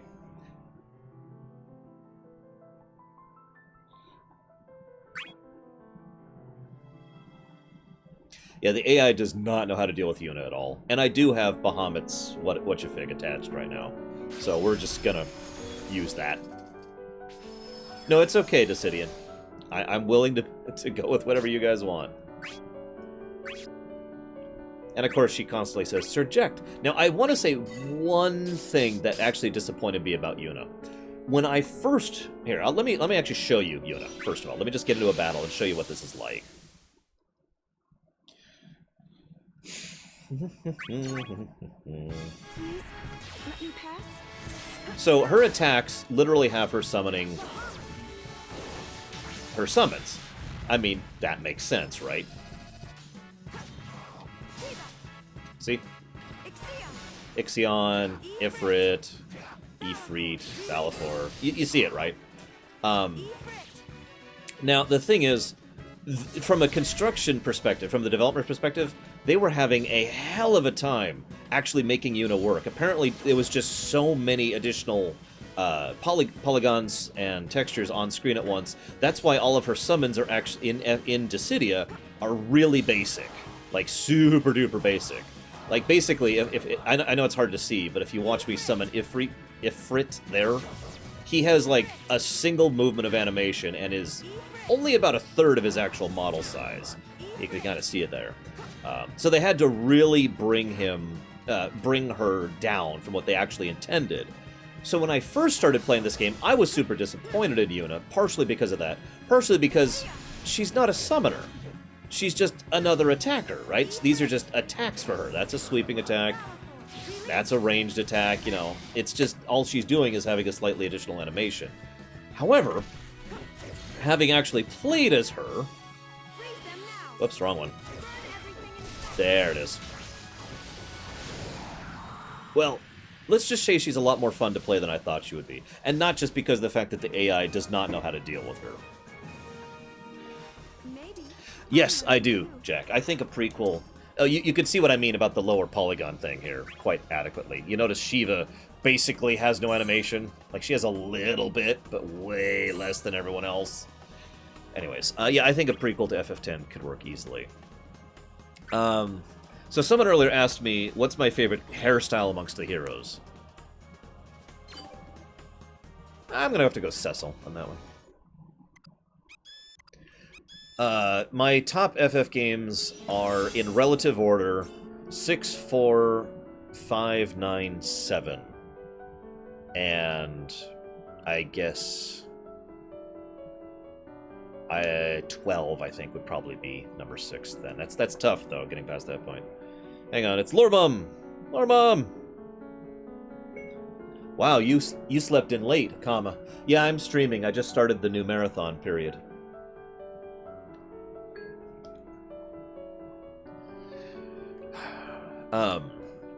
Like I said, originally I wasn't sure I liked Yuna, but having actually played her, she's a lot more fun.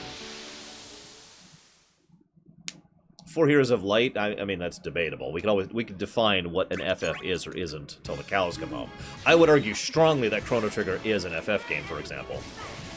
Yeah, by the way, when I say the AI doesn't know how to deal with Yuna, I'm kind of serious. It more or less doesn't know how to deal with Yuna's attacks.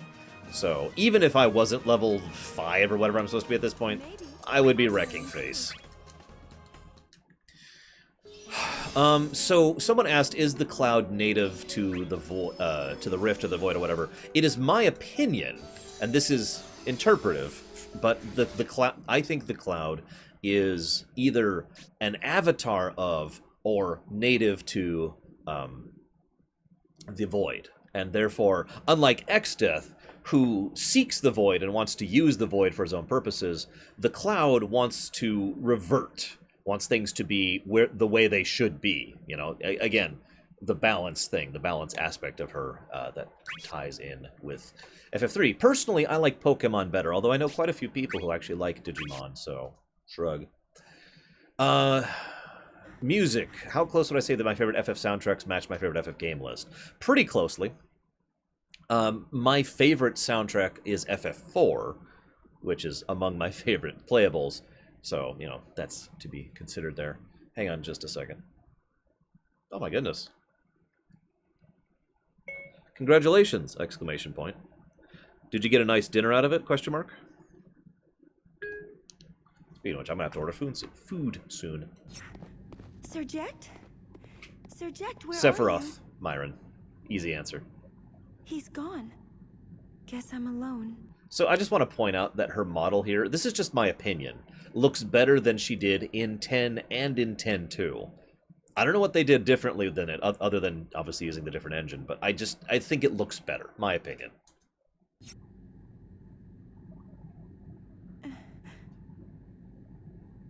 Better try and find him. Right? Other than the mouth issue that they all have. What is the lore behind Dissidia? Oh, dude, I don't even know where to start with that. I mean, I kind of did earlier. Watch the beginning of the stream. Wonder if a whistle would work here. Maybe in this world, he might really come running. Oh well. Wishful thinking. I always got to do it from the top.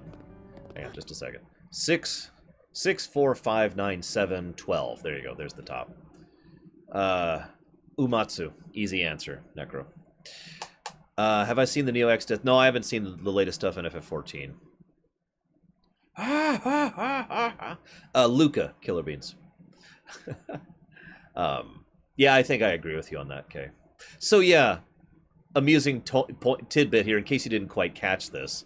Yuna, of course, did that for to summon Jecht, because Jecht taught her the same trick in Dissidia, just like Tidus taught her it back in FF10. But of course, Tidus also knows that trick, so Tidus shows up. Sorry. You all right? Put on a shirt. Jeez, dude.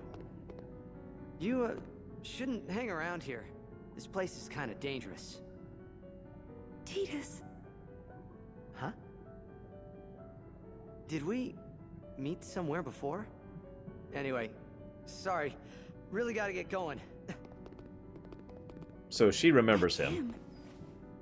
No mistaking it. That's really him. He does not remember her. Tidus, wait!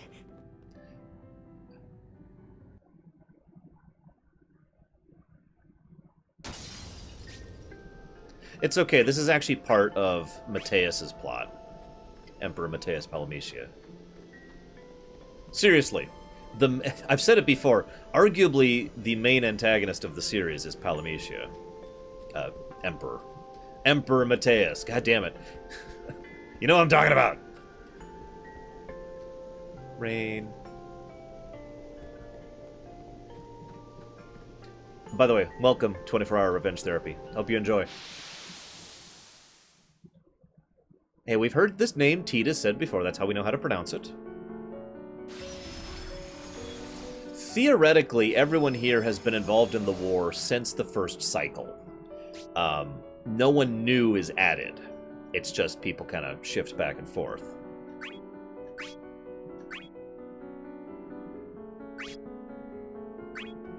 Oh my god, stop tutorializing. I know how to play this game. Yes, I am playing Type 0. God, I should just add a spreadsheet I can link for the order I'm playing the games in. I am playing Dissidia 1, 2, 3, 4, 5, 6, Croesus Core 7, 8, 9, 10, 10, 2, 12, Tactics 13, 13, 2, 13, 3, Type 0, 15. Let me pass. Burn everything in sight. Unfortunately, yes, Blue Wolf. I will reference it, but I will not actually be discussing it, because to be blunt, I don't discuss bad fan fiction on my show. I'm learning too. No, I have never beaten Feral Chaos. In the tutorial, I mean, in the intro thing.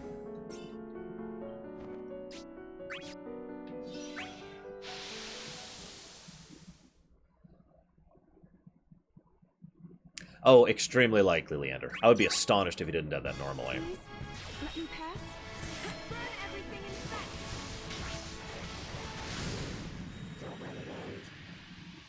I don't mind good fan fiction. Bad fan fiction can go burn. Maybe. I'm learning too.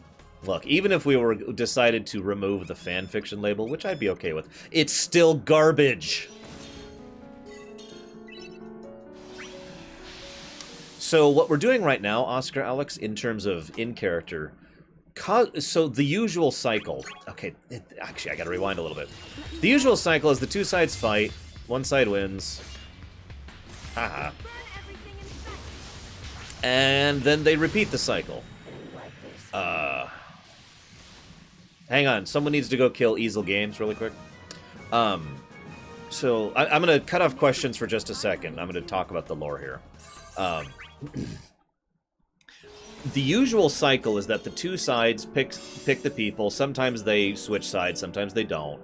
And they battle it out. One side wins. They go fight Cosmos, if it's the Chaos side, or Chaos, if it's the Cosmos side. They beat Cosmos or Chaos. Shinryu shows up, brings everyone back. We start over again. That's what's been happening for the last 11 times. No mannequins, no special plotting, okay? Now, Golbez, because he's pretty much the main character here, Golbez has shown up and said, well, hang on. We can do something better. We got this. So Golbez comes up with this idea and kind of posits an idea to Cosmos. Now, we don't actually know if the idea, if Cosmos' plot came from Golbez, or if she came up from it on her own and Golbez helped her do it. We're not sure which of those is true. However, Cosmos, I'm going to skip ahead a little bit here. Cosmos dies, is defeated here, and therefore has the memory thing affect her, just like it affects everyone else. Golbez then shows up and reminds her of the plot that Cosmos had in the previous cycle, the cycle we're playing through right now. Again, whether that plot was originally Golbez's idea or originally Cosmos' idea, we don't know. But either way, Cosmos continues that plot in Dissidia, which is what causes the cycles to end. That's why 13 is the last cycle. Anyways, where was I going with all those? I was talking about something specifically. Well, Golbez gives her the plot when she forgets it, Absol. But we don't know if it... Because remember, she's already doing the plot here in 12. But the next time we see the interaction between Golbez and Cosmos is after this cycle ends, and then Golbez reminds her of it. So again, as with a lot of things with the Dissidia, it's interpretive, and which way you want to take it is up to you. Hey, Shiryu. God, I was answering a specific question. I was talking about something, and I can't actually remember what it was. We were talking about how they were switching sides and memory. Right! What we're doing right now. So Cosmos' plan is actually quite simple. She wants to imbue her personal power into these crystals that each of the heroes are going to manifest. Once they have the additional power of Cosmos, she wants to die, as in permanently die, not go downed, which will break the cycle because Shinryu then can't actually resurrect Cosmos, and then they, with her power, can go and permanently kill Chaos, thus ending the cycle forever. And, spoiler alert, that is what happens over in Dissidia 1, with a couple of niggling details. You're right, Jijo, I don't know what's wrong with me, I should totally do that. So what we're doing right now is we're going out trying to gather these crystals in order to get this power, in order to defeat Chaos. Now, unfortunately, Kain has horrifically betrayed us.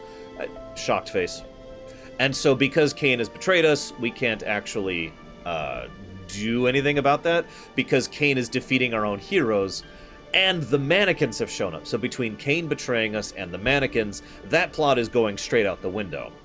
I've already kind of explained why the mannequins are a big deal, but most of these heroes, the ones we've been playing as, don't actually know about Kain's betrayal or the severity of the problem with the mannequins. The only one who really knows how bad things are is Laguna, because the Cloud told Laguna about it, which is why the Cloud told him about it, so the heroes would know just how bad things are and try to start working against it, because our plan is very soon going to become reaching the rift in... I shouldn't use that word. Reaching the hole in World B that leads to the rift, which is, or excuse me, the interdimensional rift, which is where the mannequins are pouring out from. Because if we don't, then this is all going to go to hell in a handbasket very quickly. Again, picture millions upon millions of these mannequins just swarming into this world. There are so many of them swarming in here that there will still be some left over when we get to Dissidia 1. Despite constantly defeating them. Yeah, Andrew is correct. If you know what's going on, you can do a lot in an FF. Oh, thank you, Online Gamer. Chaos isn't cheating. They never actually explained where this idea came from, but Exdeath is actually the one who ripped the hole open when he was trying to access the Void, and that's when the mannequins started pouring out.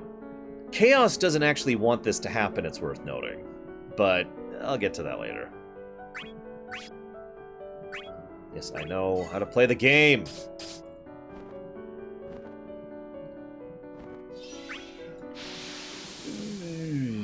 Debatable, Necro? I know I keep saying that with Dissidia, but a lot of Dissidia's lore is debatable.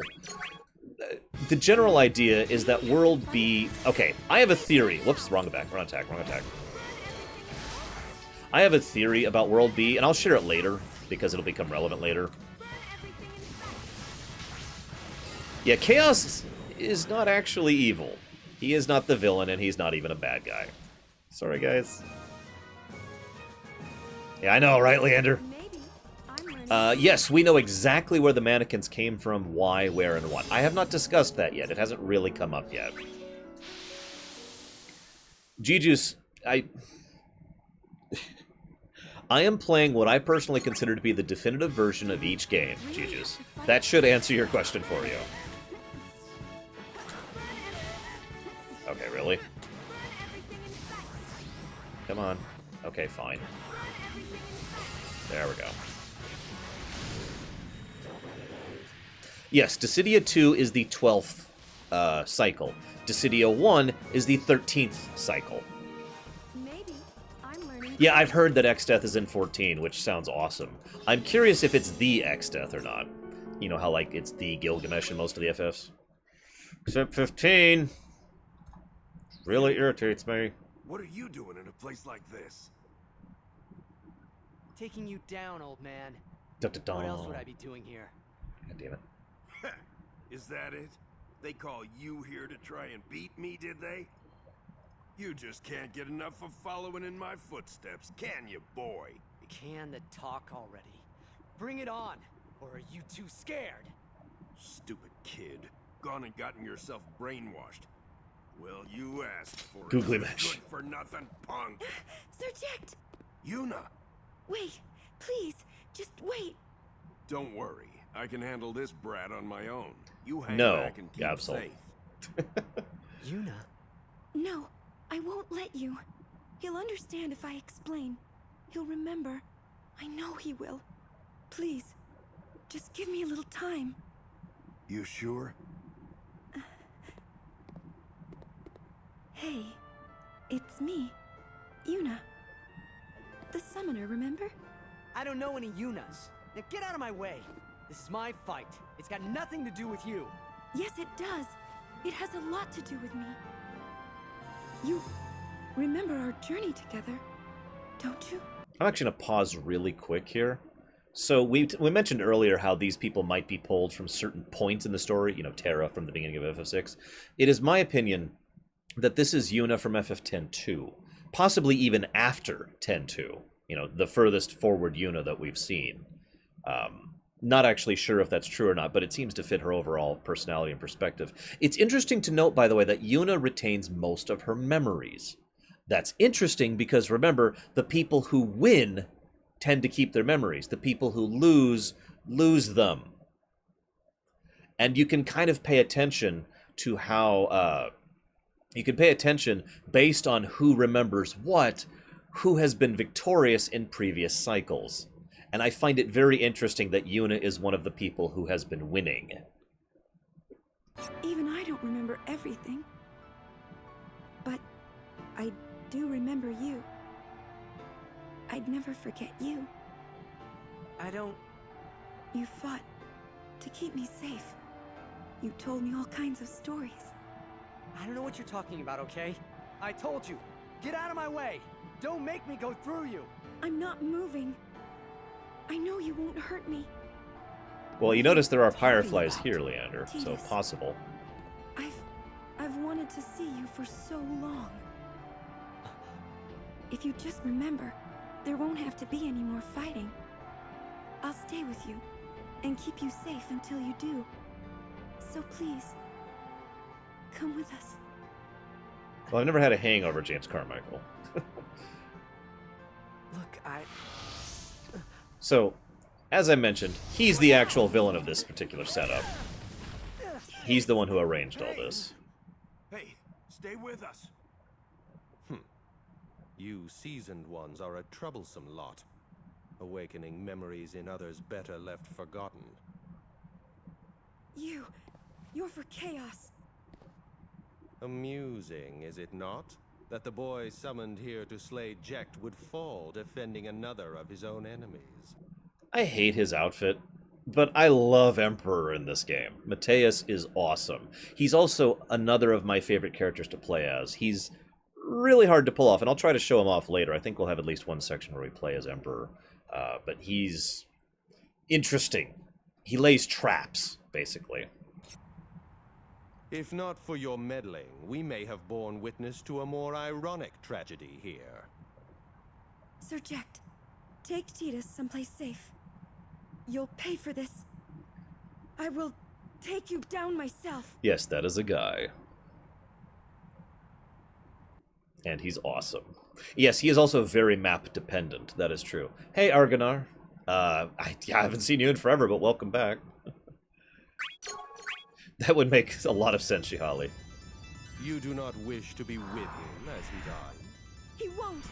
I'll make sure of that. Run amok. So his basic HP attack is actually really terrible. Flare. It's really easy to dodge and really easy to block. You know, see how slow moving that is? Oh, I'm sorry, that's the wrong. So he has two flares. One that follows you for like a foot and then just sits there.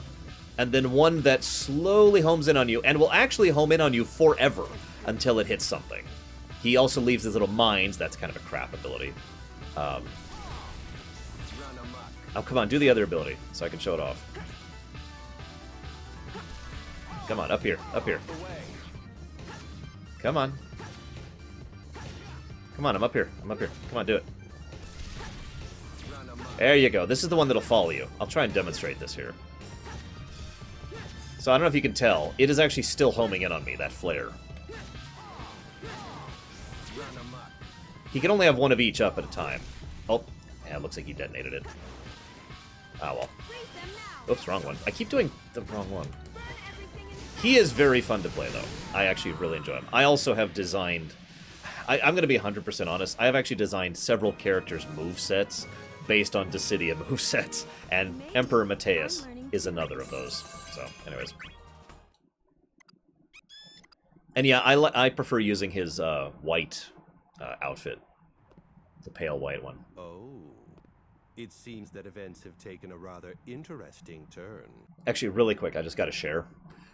My preferred thing to do as Mateus, just for fun, is I don't do any HP attacks at all. I have Flare equipped, but I don't use it until I am at, you know, one-shot kill range, and then I try to kill the enemy with Starfall.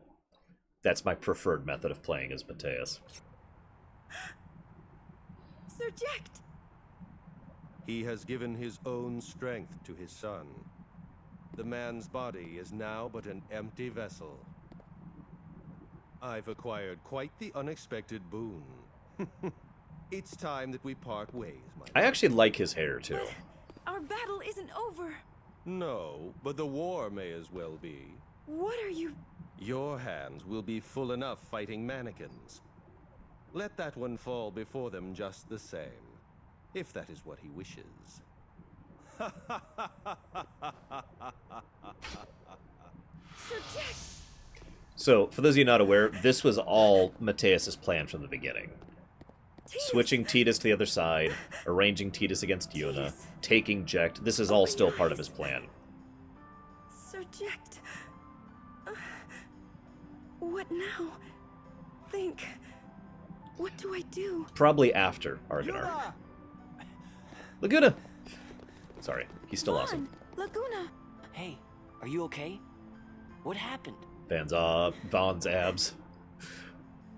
Yuna? Where do I even start? How about with a deep breath? Take your time and fill us in. Oh, by the way, someone earlier asked who I would get along with in real life. Laguna and me would be total bros. All right. I get the gist. Nothing to go getting upset over, though. Hear me out, will you? If he got taken away, that means he's still alive, right? And Titus is over there sleeping like a log. I bet a good punch would wake him right up. Good idea. Full as a freight train, aren't you, kid? So, Yuna, kicking and punching aside for the moment. I didn't say we should kick him. Well, True, whatever Rox. we do with him, the three of us still have some fighting to do with all of Chaos's other warriors. No, Anselmo. Most so of what it. we probably shouldn't be doing right now is sitting around here getting all glassy-eyed and glum about things. He is right.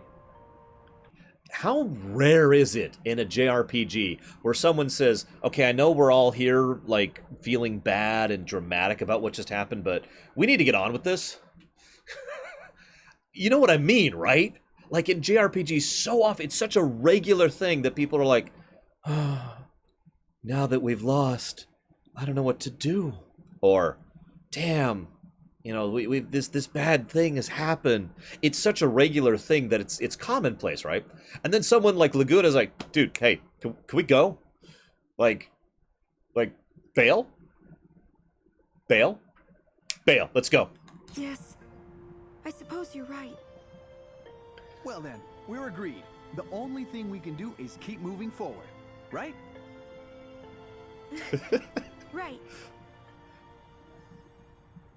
I like that. I love Laguna. What do you want from me? Laguna's awesome. Yeah, and I think two people earlier said Laguna would be bros with everyone, and I totally agree. So now to play as Lightning again. This is what, our third Lightning chapter? Yeah.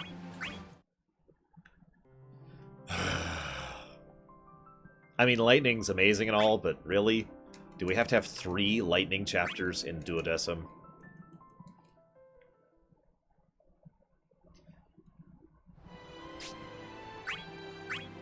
Part of my problem is the fact that I actually don't like playing as Lightning. That's part of it. It's not just a hatred for FF13 or whatever. I actively don't like playing as her.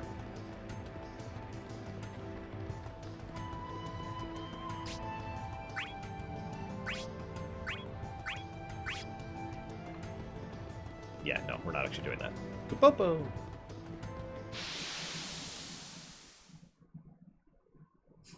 Well, Lightning was pretty popular when Duodecim came out, if I'm not mistaken. I could be mistaken. Lightning was pretty popular. Well, I shouldn't say popular. That's actually the wrong word. Lightning was pretty marketed when Duodecim came out. There we go. That's the word I want to use.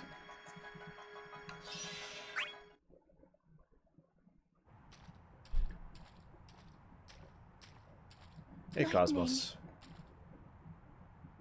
And the Warrior of The Light. rest of them still haven't made it back here yet. The fighting out there. It's something else.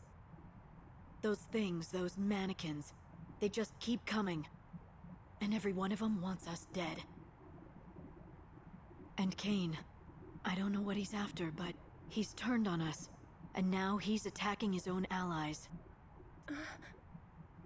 I just want to pause this for a moment. This is a super huge spoiler.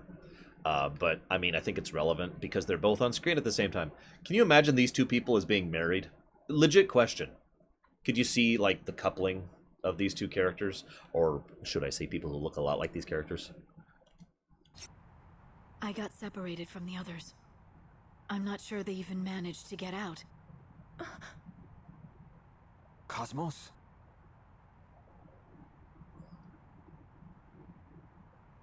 It's Jacked.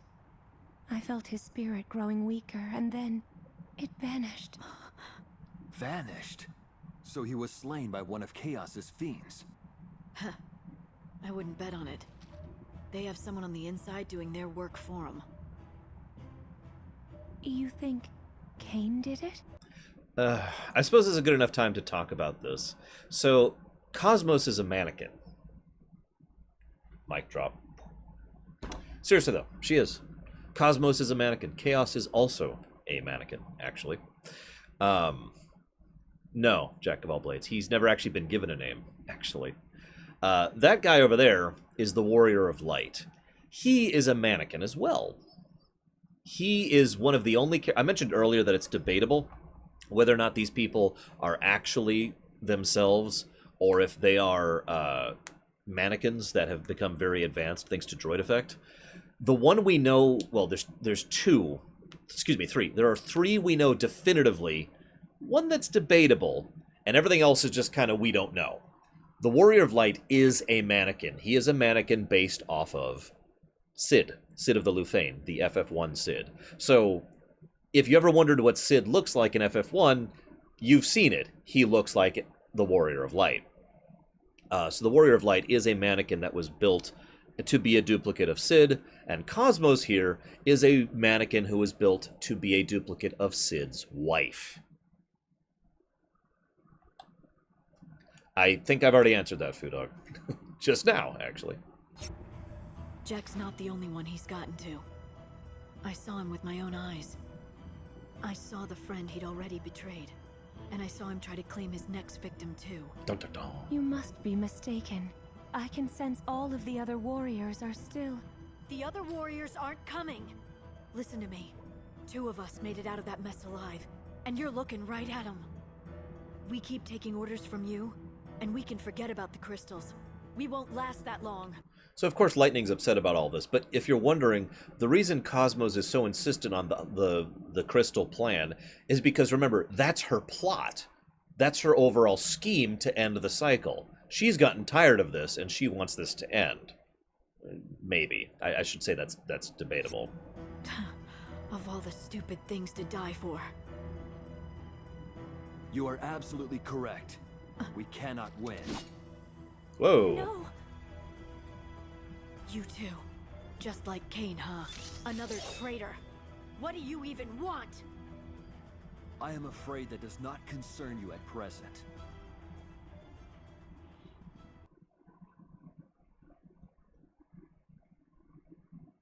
I am a little surprised Vivi didn't get in, although I have a theory about that. Toss aside your blade and say goodnight. No thanks. It's not my bedtime. Enjoy the view! So, I think Shantoto, her moveset, was being designed with the idea of a black mage, which might have been Vivi, and ended up being Shantoto. But seriously, if you've played as Shantoto in this game, you know what I mean. Like, you could picture her playstyle being Vivi, can't you? I mean, I can. I also suck at Shantoto, by the way. Stop! You mustn't fight! Hear me, warriors. Stay your blades.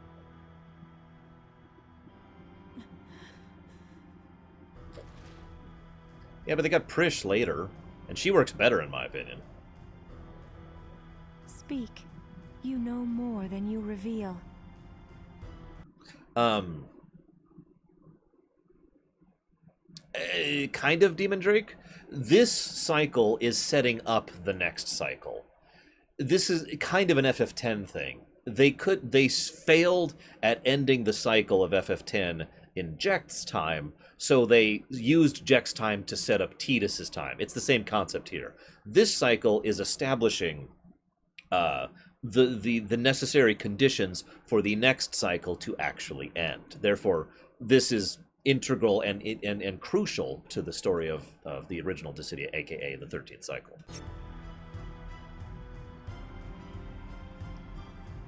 Oh my god, Lurker, really? Don't do it, Green Boots. I meant to speak to you about Cain later. Yeah, I know, right, Jack of all Keyblades? This fight, you see. Cain and I, we've yielded. What does that mean? Well, it's complicated. No sooner had Cosmos imbued us with their power than the twisted warriors we came to know as mannequins appeared in this world. An endless spring of military might, directed by the forces of chaos. For each we would slay, 2 more would take its place. Had we so chosen, we could have battled until our last ounce of strength was drained.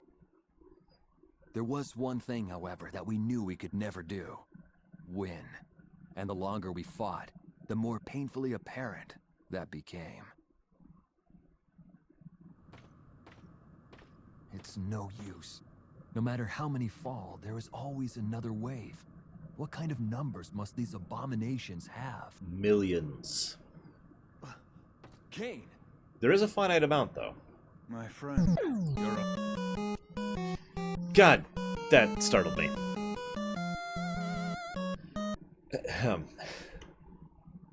I even knew that one was coming, and that startled me. 2, 3, 4, 5, 6, 7, 8, 9. Will that fit? That will fit. Okay. That's, first of all, thank you very much for the donation. Hopefully the final donation, but thank you very much, Green Boots.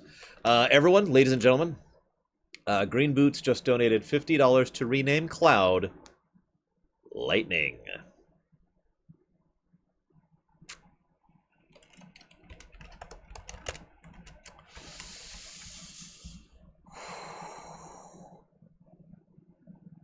God, that hurts just saying it. $50 to rename Cloud Lightning.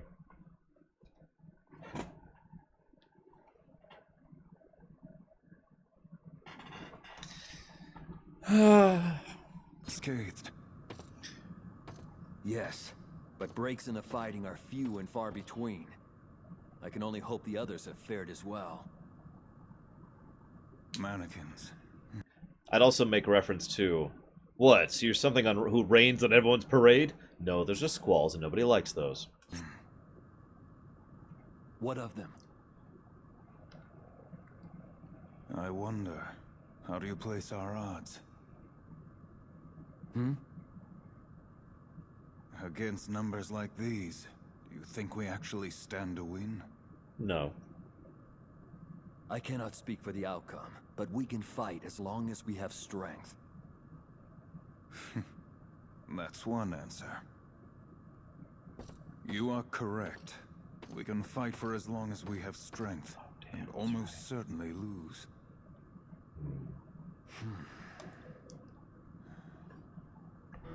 But if there were a way to make winning possible, by accepting that loss as inevitable,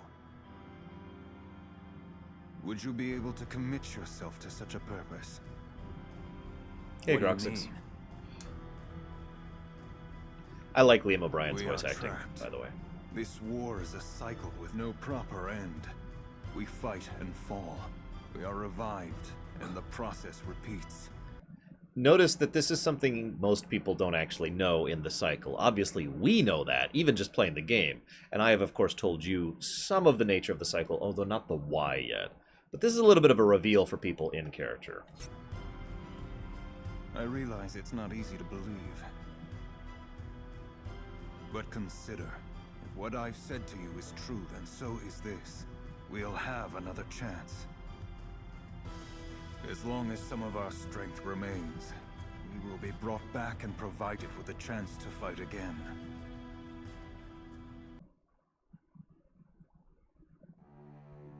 So. You're taking down your own allies and putting them to sleep so they'll get revived?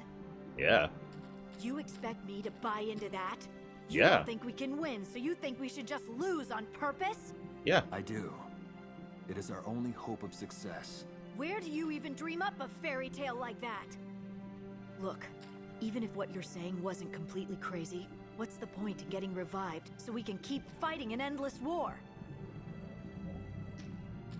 I mean, if this war isn't gonna end, why even fight? What in the world are we doing here? Wasting your lives for no reason or purpose. It's all for a lie, by the way. This whole series is actually a hell of a tragedy when you really think about it. Also, I agree. Cecil would have never gone along with that. Cecil would be too, no, we'll find a way to make it work. And he would fail. But Warrior of Light is not a paladin. He's a knight.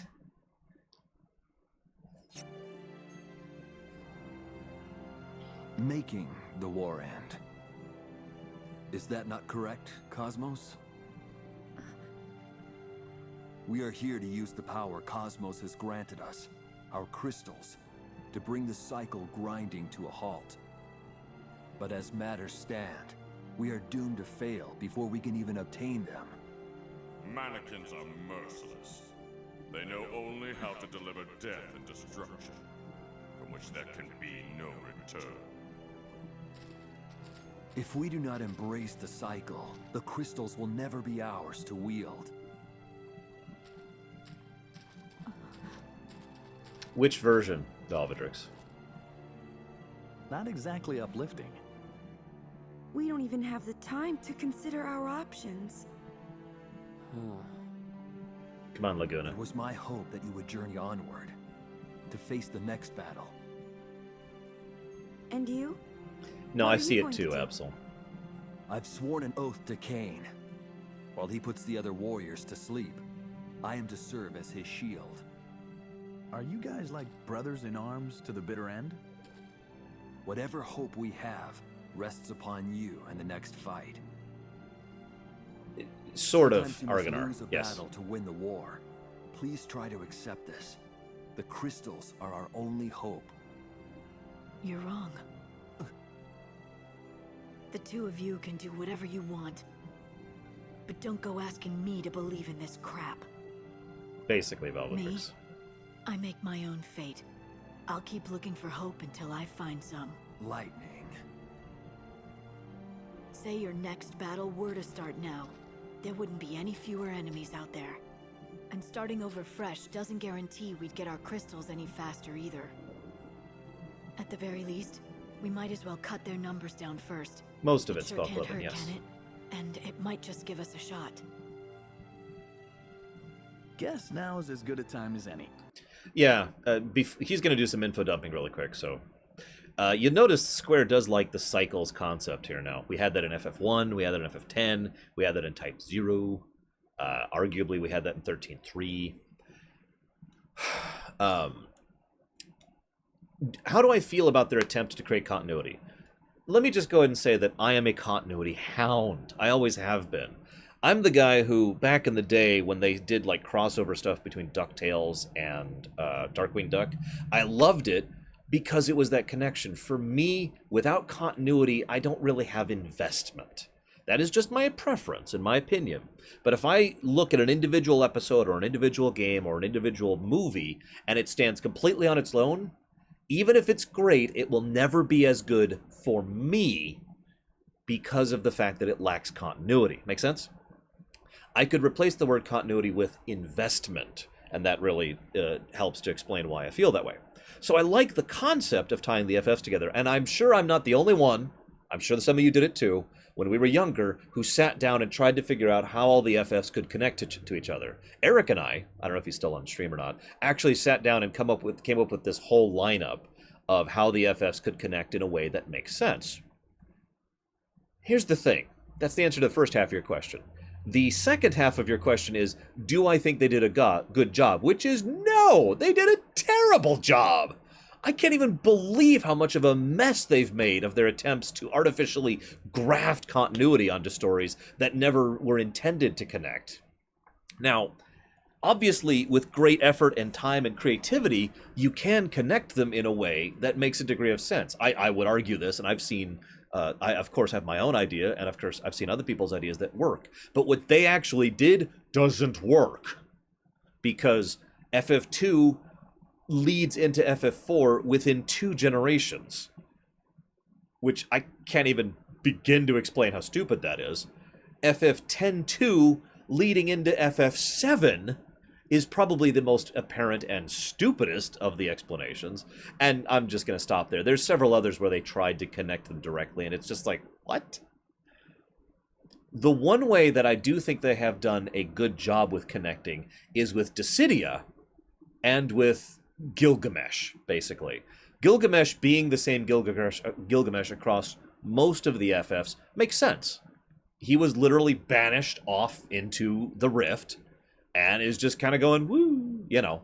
The Void, I mentioned earlier that it's the same Void across quite a few of the Final Fantasies, and it's consistent. The way they portray the Void is actually quite consistent. The idea of the living crystal, 3 did that, arguably FF4 did that as well, FF9 did that quite a bit, so that, there are concepts that create sort of a background flavor continuity across the series. But the only one that really connects in a way, like directly connects in a way that makes sense, is Dissidia to 1. I think that is a very logical and excellent explanation, and also adds a lot of backstory to FF1 in general. Other than that, bleh. Moving on. Actually, if I may, really quick. Even in Ivalice, which was intended to be one canon, or the Fabula Novalis Crustalis whatever, which was intended to be one canon, don't actually connect all that well. Even though they intended, they sat down with the intent to connect those games, and they still failed at it. How does 12 and Tactics connect? I'll just answer your question right now. It doesn't. In fact, they actually screwed it up so badly, because it should have been Tactics to 12, but it's actually 12 to Tactics. I'll talk more about that when we get there, but, I mean, really? And, of course, what does Tactics Advance have to do with the other two? Nothing! What does, Vagrant Story have to do with the other three? Nothing! Krisusu, not only is it in the Ultimania, but it's also discussed by the creators. For those of you not aware of the 10-2-7 connection, after 10-2, oh god, what's the name of the really rich guy? The vendor who's in All Bad. I can't think of his name. Rin, I want to say? Rin, basically became the economic leader of the world. Made a massive corporation. Ren?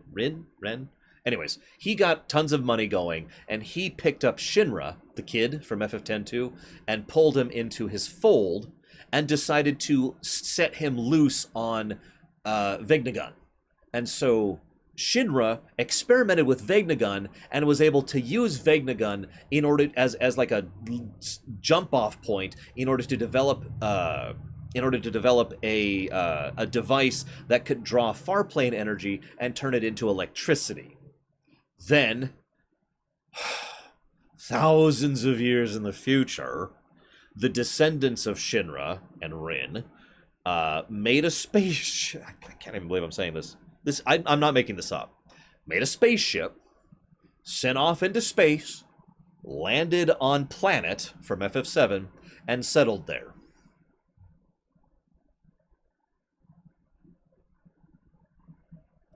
And that's the connection.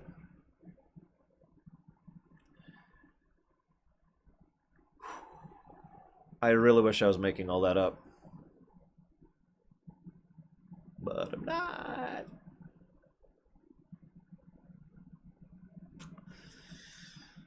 So, that is why I say their actual attempts to pull continuity in the series have utterly failed. Except for Gilgamesh and Dissidia. The two exceptions.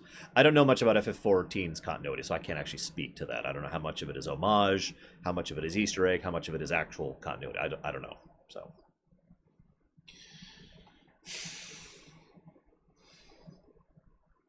anyways. Just happens I've got some intel that might change the whole game. You want to even our odds? Try this on. I know where the mannequins are coming from. Well, more how to find where they come from.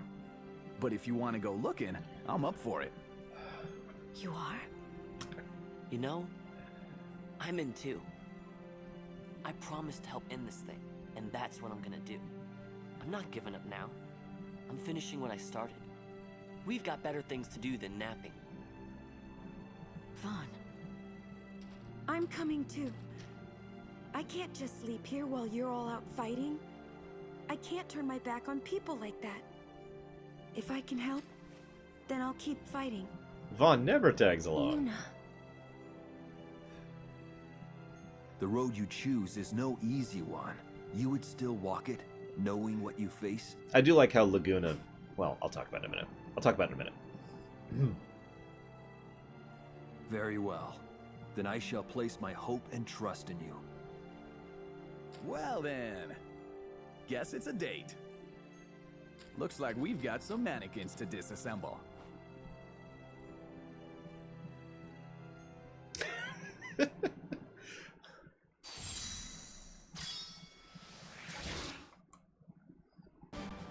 That would actually make sense, Necro, from what little I know of it. So, now we move on to the indiscernible truth. So I do love this, by the way. Golbez set this up. Golbez is the one who informed Kain, and possibly informed Cosmos. Kain informed the Warrior of Light. They all do. Alarak informed me I have a donation.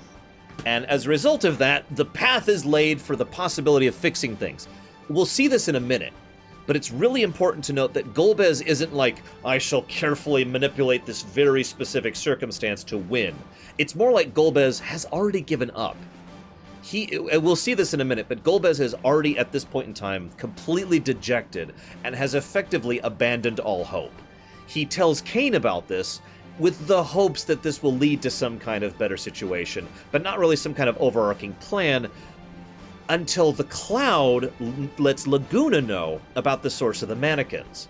That additional bit of information is what allows a real plan to come to fruition. If I may parallel this to a game I'm rather fond of, Lord of the Rings Online, if not for the main people with the ring, the Fellowship going over here and doing their thing, Lord of the Rings would have fallen. Middle-earth would have fallen, Sauron would have won, etc. But they would have never gotten the chance to do that if the player characters from Lord of the Rings Online were not in the background making sure that everything else was being dealt with too. Both sides are required. So thanks to Golbez and the Cloud of Darkness of all characters, we now have both sides capable and the ability to actually move forward and make this work. I just like that. It's a nice little touch. It also helps add some complexity, because otherwise it's too easy to just say Golbez was manipulating the whole situation, but he wasn't.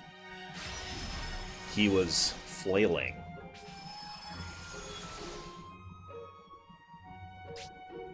So now we get to play Kane. I wish I liked Kane. This is actually how I picture playing a Dragoon in an ARPG. I'll kind of show off what I mean by that. Yes, that's great, I know. Debatable, Necro, but it makes a lot of sense. Because, yeah, Lord of the Rings Online is very adherent to the book, a little adherent to the movie, and very consistent with its overall lore. They have been very careful with their lore approach. So, this is how we play as Kane. I'm going to fail at this, but I'm going to try. Oops. Damn it. Hang on. Do I not have it? Hang on. I think I unbound it. Hang on. I might have unbound it. No, there we go. So, I actually have control of this as I'm coming down. It's really quick. And if we charge up the jump, we could get further range on it. Kane is a little terrain dependent for how effective he is, but I do like that approach to jumping. Charging it up and then basically guiding it, steering it as you come down.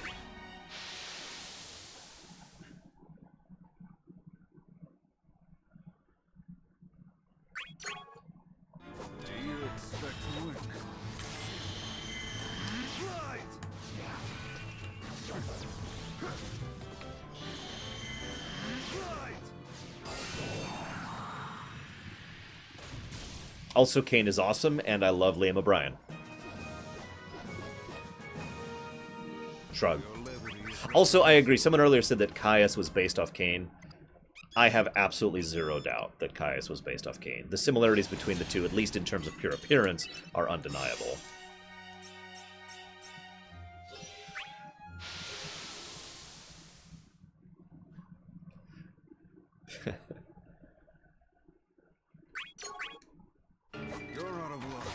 So anyways, if it's not obvious yet, Kane actually hasn't betrayed anybody.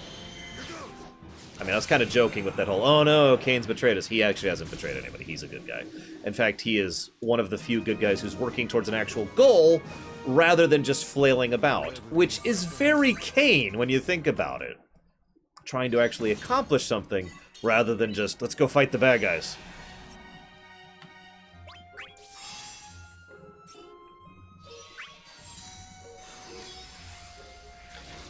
Several more hours, Jack of all Keyblades. The mannequins' numbers are growing, day by day. I need to hide the others away. Rest will have to come later. We are Golbez, approaching the end of believe Duodecim. what you told me. I will trust your words.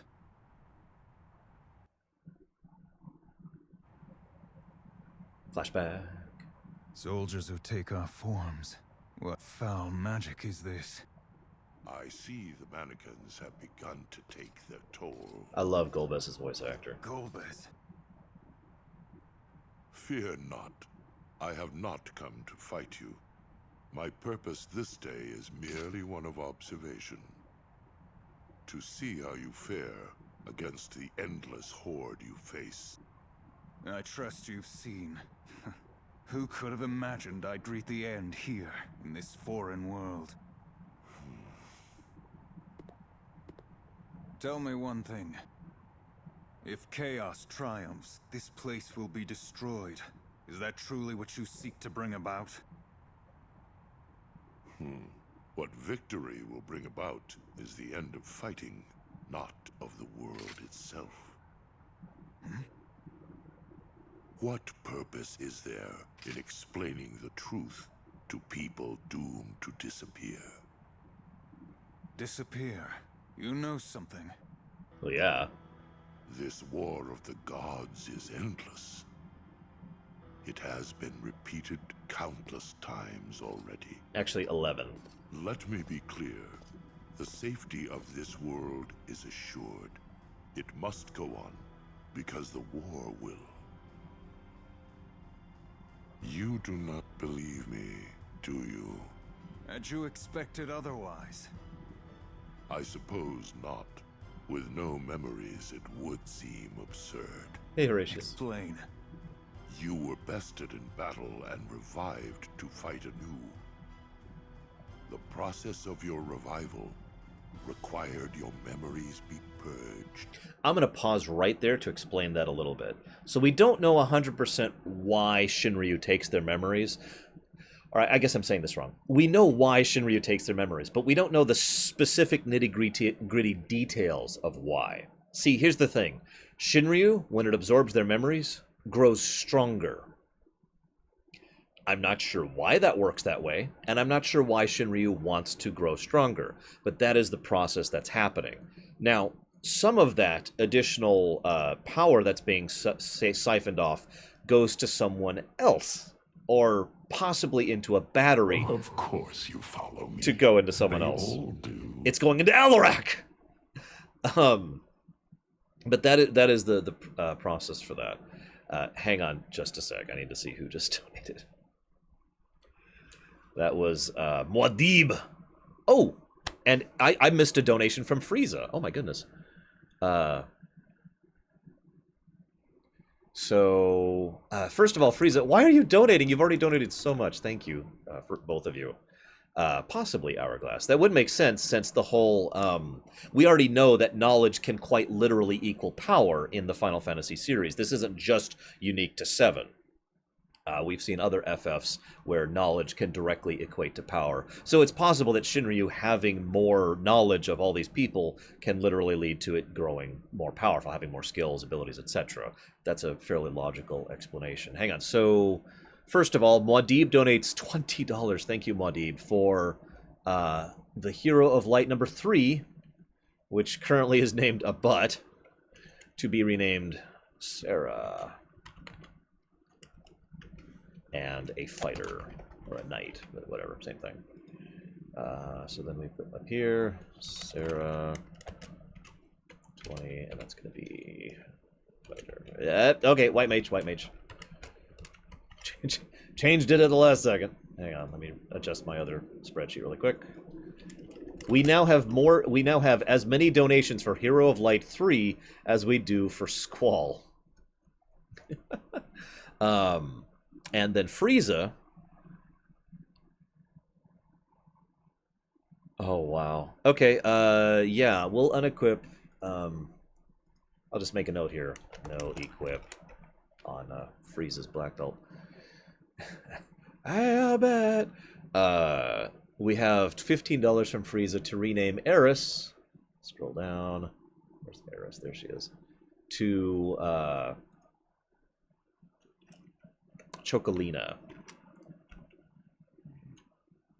4, 5, 6, 7, 8, 9. Yep, that'll fit. Oh my god, we're renaming Eris to Chocolina? Seriously? Chocolina. There we go. Moving on. You've forgotten that the cycle repeats itself, and thus you mistrust my words. Look to your deeper memories, and you will see the proof of what I say. Chocoboca, bye now. What deeper memories? Sorry. Those who are summoned to this world arrive with almost no recollection of their past. But you remember Cecil and I. You have memories of our home world. The more that you fight, the more those memories will return. That you have already remembered so much, that is proof that you... Kane! Cecil! My brother Cecil is the same as you. When we are first called here, we do not even remember those closest to us. Kane, are you all right? See for yourself. The truth is there if you see Oh, it. welcome. Pay close attention. Hopefully you'll learn something. Oh, jeez.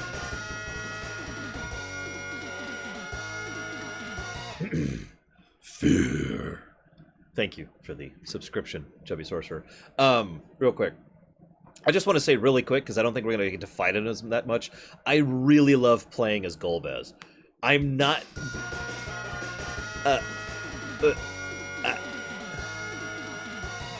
Fear. Thank you for the subscription, Troll. Is it Trollee or Trolli? I don't actually remember, but either way, thank you. I don't, it is the Lore King, Muad'Dib. I'm not that great at Golbez, but I love playing as him. Golbez is really fun to play as. He hits people and then hits them with spells. It's awesome. And Green Boots, you said you weren't going to donate anymore. Oh my god, man. What the hell? So we are now at $30 for Aristh, which now puts that in the lead. Aristh. Oh god, that's gonna kill me. Aristh.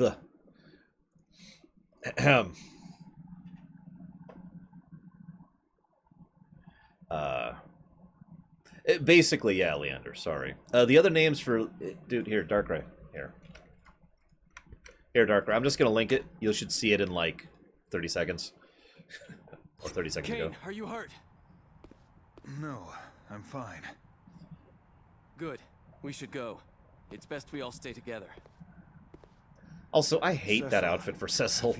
Like, I like Cecil, but I don't like that outfit. It still hasn't returned, has it? No. But I have begun remembering you. Bit by bit, the more we fight. Also, the fact that their memories kind of trickle back the more they act like themselves. I'll talk about that, but in my opinion, that's one of the reasons why I think they're actually mannequins, and this is a series of droid effect that's happening. It's the same for you, right? And yeah, it's very a mono. The more the pieces fit themselves together. Don't worry. As long as we keep fighting, our memories will come back eventually. We'll be all right. It's also really asymmetrical, which I don't like.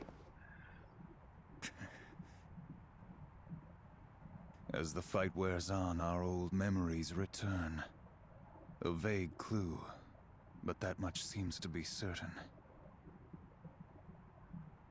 More importantly, it is the sole proof we have as to this war's unending nature. If my theory is correct, Takoida, yes. Due to their nature.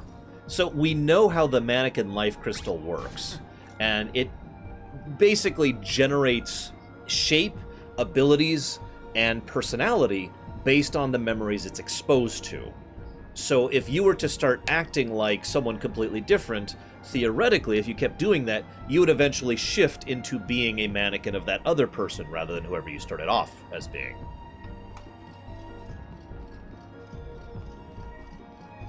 So I mentioned earlier it's debatable if these people are advanced mannequins or are actually people, with 3 exceptions. Yes, I did, Trolleye. I did do... Is it Trolleye or Trolley? I have already done the full premiere run of Andromeda. And a review of it, actually.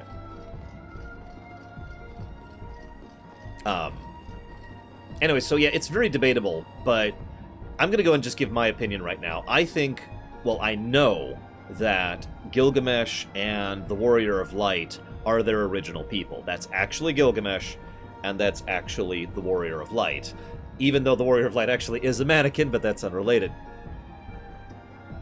It is my opinion, based on the evidence, and there's nothing hard setting this in here, but it is my opinion that Garland is also the actual Garland from Final Fantasy I, not a mannequin. It is also worth noting that it is debatable that Shentoto might be the actual Shentoto. That one's really, really debatable, and there's not a lot of evidence on that one. Shrug. In my opinion, everyone else here is an advanced mannequin.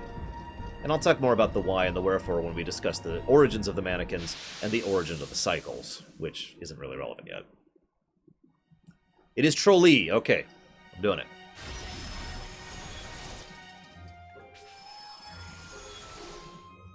Possibly Foo Dogs, yes. So, okay, for those of you not aware, there's actually a side story that's kind of weird. Basically, the idea is that Shentoto decided to blow up some of the gateways by combining their energy together in order to force a gateway to get back home. And that's a thing. And it is debatable that, therefore, because Shentoto succeeded at doing so, that might actually be the original Shentoto. Unless there's like a simulacra Shentoto in FF11 I don't know about, in which case that would be kind of funny.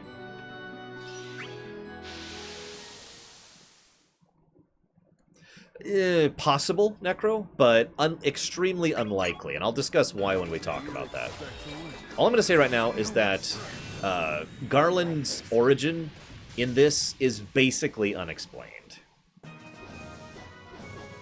And actually, now that you say it, Takoida, I could see quite a few similarities between the mannequins, or more accurately, between the life memory crystal, whatever, and, come on, oh, God damn it, whatever, and Genova.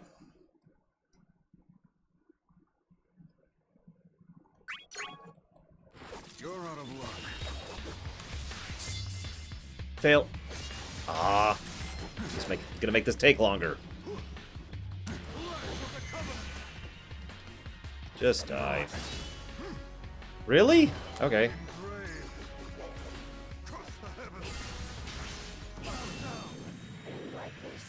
Garland is quite badass, and also the source of pretty much every plot hole in Dissidia. I'm not actually kidding about that. But those plot holes can be explained, if my theory is correct. Yes, I do, Stemsy, and also it is apparently supposed to be the same Shinryu. Officially, this is the same Shinryu. This is, the Rift, and that is Gilgamesh, and this is connected to FF1. All that's official stuff. I try to make it distinct between my theories and official stuff. Yes, every battle is 1v1. It wasn't for hardware limitations, basically. You can summon in a second guy temporarily through the assist system, but they're basically just a couple of additional abilities. Not actually there helping you. It wasn't until the one on the arcades and the one that's coming out of the PS4, which will have multiple characters, which I believe are limited to 3v3, but I'm not actually sure about that, because I haven't been paying a lot of attention to that Dissidia, because it didn't have a story until recently.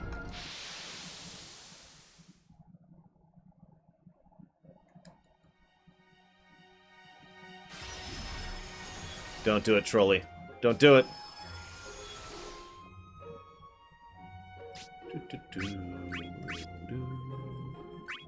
By the way, if you're wondering why I'm skipping through most of this dialogue, none of it's actually relevant. It's like, make sure to fight the enemy from behind, or, if you have any problems, you can call me in to assist. This is basically just built-in tutorial stuff.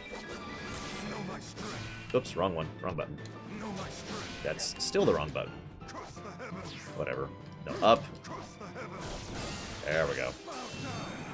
Also, that's technically a jump as well. It's just not literally a jump, and I do like that ability. Oh, awesome, Roxamus. What time? See, the thing is, he has an attack that pretty much attacks straight down from in midair.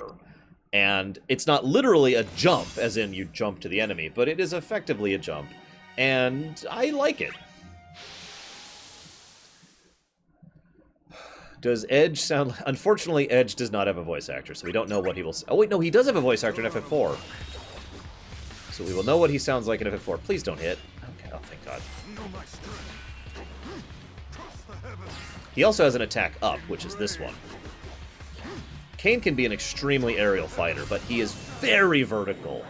Like, a lot of aerial fighters have, like, an attack range of this. Kain's is closer to, like, this. Your levity is reprehensible.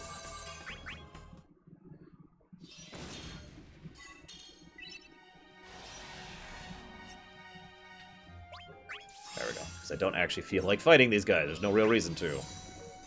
I have negative 88 KP, and I am level 100. There is no reason to fight these guys.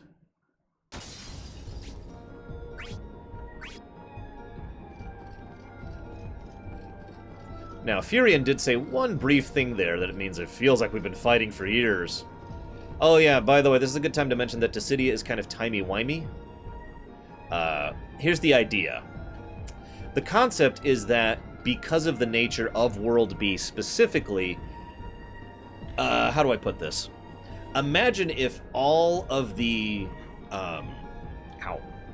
all of the time of FF1 to FF13-3 all happened within the space of like a second. That's how time works here in World B. So, whether they are the advanced mannequins, as I have theorized, or they're drawn into this world and then go back, it's all still happening in its own little pocket timeline where effectively it's not affecting the passage of time externally at all. Where am I? There we are. Oh, what does KP affect normally? I could show you. You see this guy? This is a Moogle. He sells things for KP. He sells really nice gear for KP. As you can see, the 200 KP stuff is pretty nice. All this requires level 1, too. So, that's what KP is for. It is effectively another form of Gil, an alternate currency.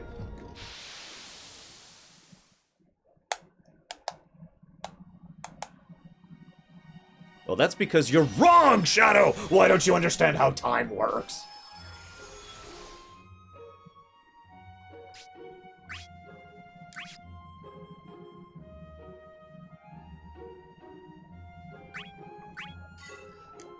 Well, see, we already know what advanced mannequins are like, Absol. See, it's worth noting there is a very distinct difference between a mannequin and an advanced mannequin. A mannequin is basically still just a mindless beast, which can literally shatter. They actually physically shatter when they're destroyed. An advanced mannequin is someone who basically is a person. It's what I mentioned earlier with droid effect. For those of you who are new to my show or whatever, droid effect comes up all the frickin' time.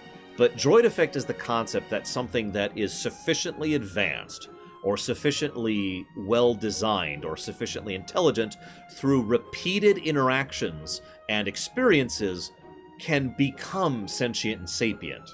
I call it droid effect because that's how droids are over in Star Wars. A fresh-off-the-factory droid doesn't actually have sentience and sapience, but a droid that interacts with other people for a long period of time will become sentient and sapient. You with me? Make sense?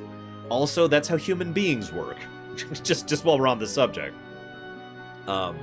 So, an advanced mannequin is basically a person at that point. They have grown beyond being a baby, a basic beast, and have advanced to becoming a fully sentient, sapient life form. Therefore, the rules don't apply to them the same way it does to the basic mannequins. Make sense? I guess I have to go this way. Okay.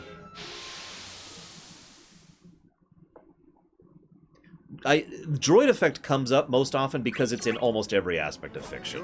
I would be harder... it would be more difficult for me to name a fictional work that does not have droid effect in it to some extent or another. And again, real-life human beings work that way, so it makes sense. You know, our minds become more advanced and develop more the more we experience, the more we interact with others. And we know that if a human being does not interact with others, the results are bad. Again, I really do not want you guys to look this up, so do not look this up. But feral children, you know, children who have actually gone completely feral are really sad, horrific, terrible things because they didn't have experiences and they didn't have interactions with others to help them develop into sentient, sapient beings. You with me? So, again, it makes sense that this is a common fictional concept given that it's possible in real life. Provably. Definitively. And you're right, Shadow, that is true, about the debatability.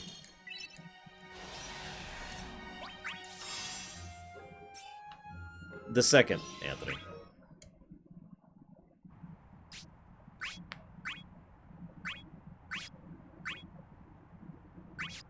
So then Cain defeats Furion.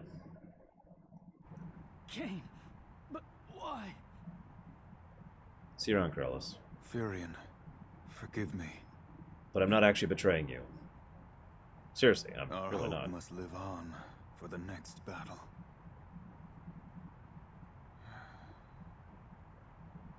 You fell your friends, and yet you refuse to sell yourself to their enemies.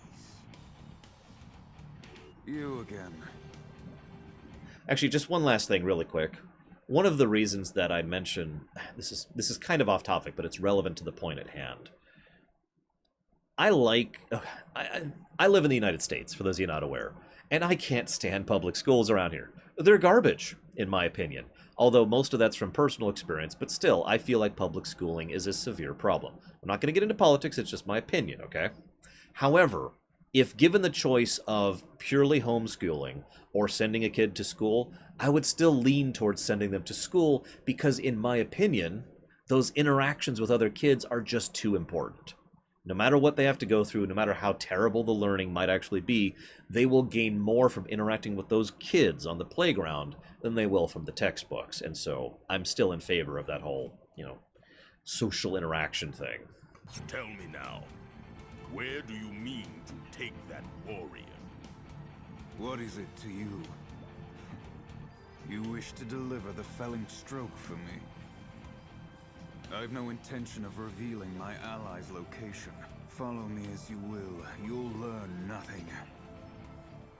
Also, why does he have purple fingernail paint? I forget what that term is. In addition to purple lipstick.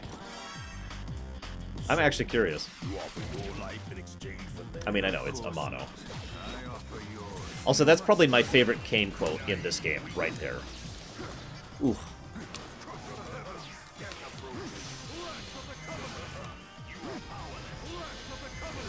There we go.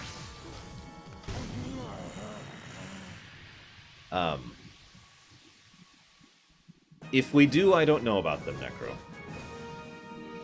Your levity is reprehensible.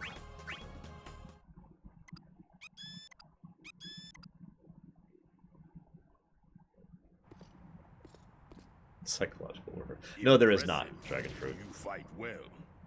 I almost wish we could continue.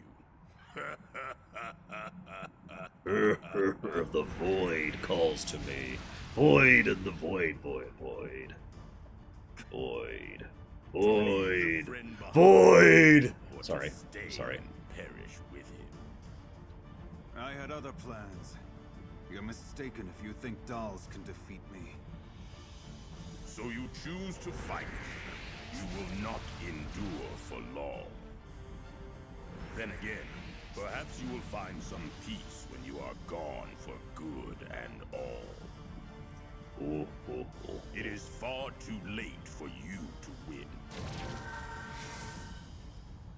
Now, what's funny, I just need to point this out. I'll talk more about the nature of the mannequins later, but they follow orders.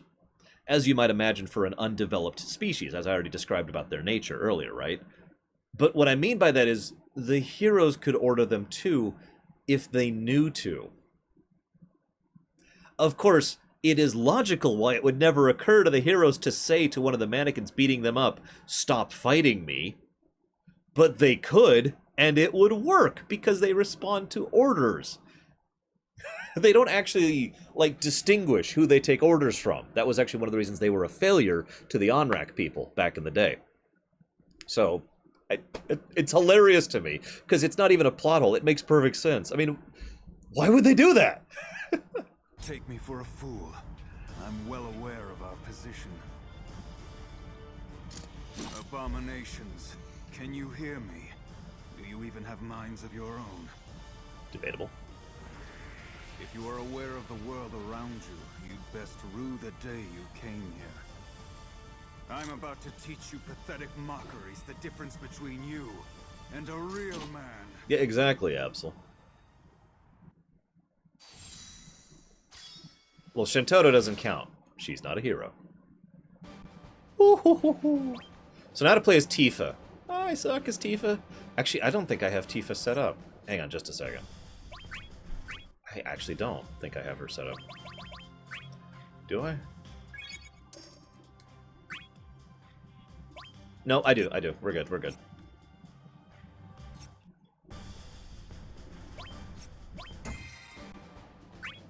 Okay, Tifa...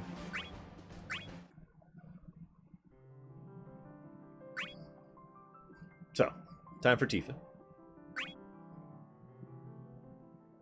Because, you know, she's one of the new ones. I've wanted to be better at all three of the monk types, Tifa, Jekt, and Preesh, but I never got good at any of them. I just liked them. I like the concept of a monk playstyle, especially in a fighting-style game like this. Jeez, I cannot even begin to do that, Cyric. Sorry if this stings a little. Good start. Here goes. Here goes.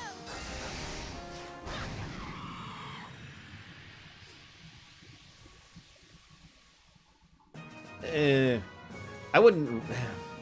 I was okay as Jekt. I was okay as Jekt.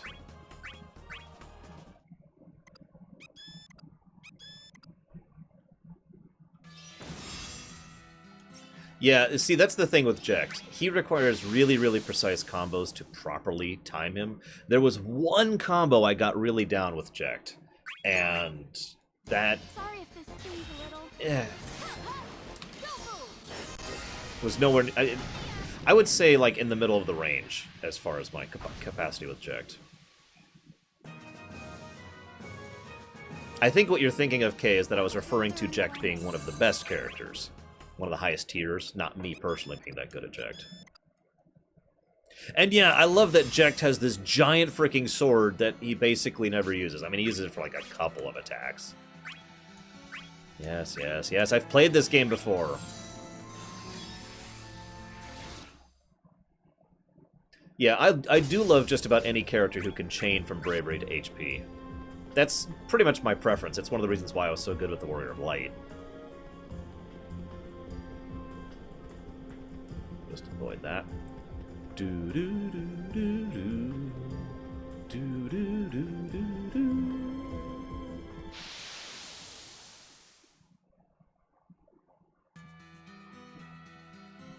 I know.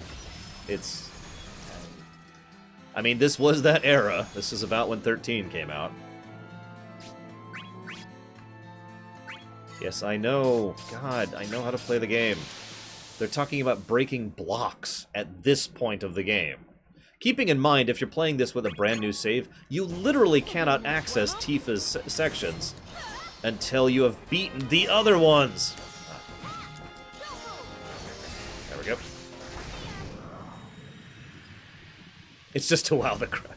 You know, that makes perfect sense, Leander. That was rather underwhelming. I wanted to like Cecil more. For those of you not aware, Cecil literally changes how he plays, whether you're in the air or on ground. He switches from Dark Knight on ground to Paladin in the air. And you can chain back and forth between the two if you know what you're doing. I don't. I love the idea of Cecil, and I think he's an awesome inclusion into the series, but I never really mastered it. You can see I pretty much have a combo with Tifa. You charge at them initially with an HP attack, because the AI responds differently to HP attacks than to bravery attacks. And they pretty much always dodge in a pretty predictive manner when you hit them with an HP attack, especially on the ground. Then I hop up, and I hit them with the aerial HP attack, which is the end of that. I hate it, Absol. Oh my. It appears there are survivors. Hey, Ultimecia. You're awesome in this game. No, she really is. How wonderful. I've just been searching for someone to fight. There are so few of you left. Really? Same problem here. I guess this is our lucky day. It's been a while since I've fought anything but mannequins. You wish to challenge me? You are quite the curious girl, aren't you? Interesting. I thought Cosmos' stragglers would be deep in despair, having lost so many of their friends. Yet here you are, defiant. I can remedy that. Agreed, Kay. This is one of the reasons, so if I may pause for a moment to address one thing that Kay just mentioned. I have been asked before, you know, if I was to add a new character to Dissidia, who would I add? And I've always said it can't just be about a character I want in Dissidia, or a character I think would be cool. We need to do something different with the gameplay. That's one of the reasons Edgar is one of my biggest picks for a new character in Dissidia, because I think you could do a lot with the tools of that. And there's a couple other characters as well. So I do appreciate that they have tried to vary the actual gameplay style of each character significantly, and quite a few of them have played very differently from each other, as I think I've kind of shown off so far. You'll be rejoining your allies soon. Yeah, as soon as I'm done with you.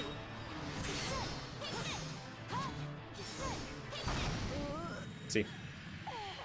1, 2. Minwu would be awesome, but I don't know what we'd do with him. That was rather underwhelming. No, Hazardous Bill. This is Dissidia, Duodecim, which is basically the prequel to Final Fantasy 1. Actually, Dissidia Duodecim is the prequel to Dissidia, which is the prequel to FF1. We're doing all those in one run here. And welcome to the stream, Hazardous.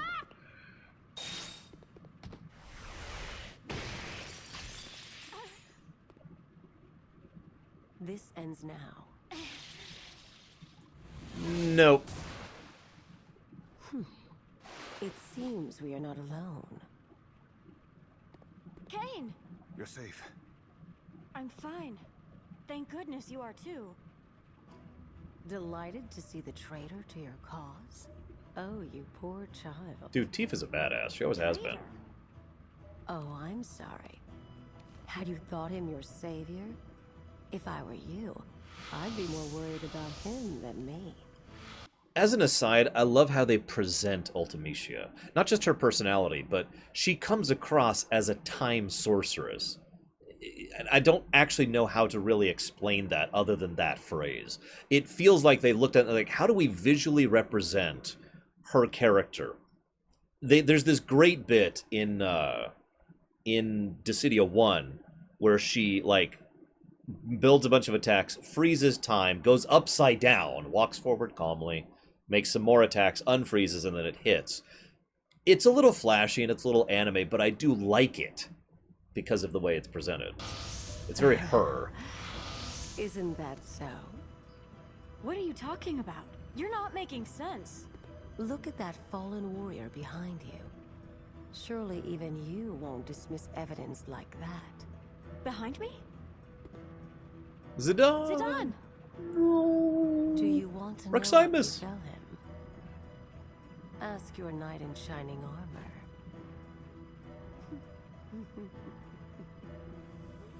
Agreed, Green Boots.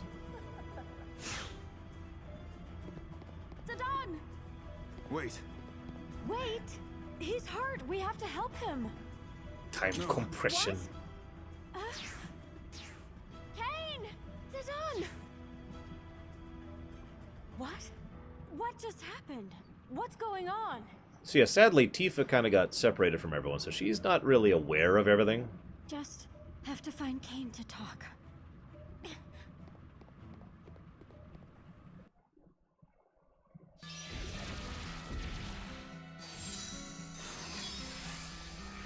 Ultimecia comes across as tragic, in my opinion, in Dissidia. But then again, I could say the same about Sephiroth. Sephiroth, I got a really weird vibe from Sephiroth in Dissidia. He struck me as someone who has basically already given up, and is... sorrow, specifically is the word I want to say, that applies to Sephiroth in Dissidia. That may be me reading too much into it, but the way he's acted, the way he's presented, his character arc, if you can call it that. I mean, for those of you not aware, Sephiroth literally commits suicide in Dissidia.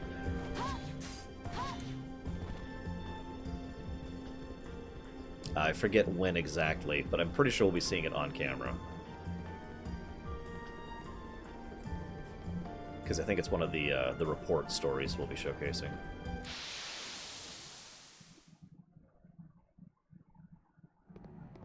Me too, Follow Bear. Oh, good. I found you. What are you? Oh yeah, by the way, remember how I mentioned how if you push... Okay, I don't know if I mentioned this. I just realized that.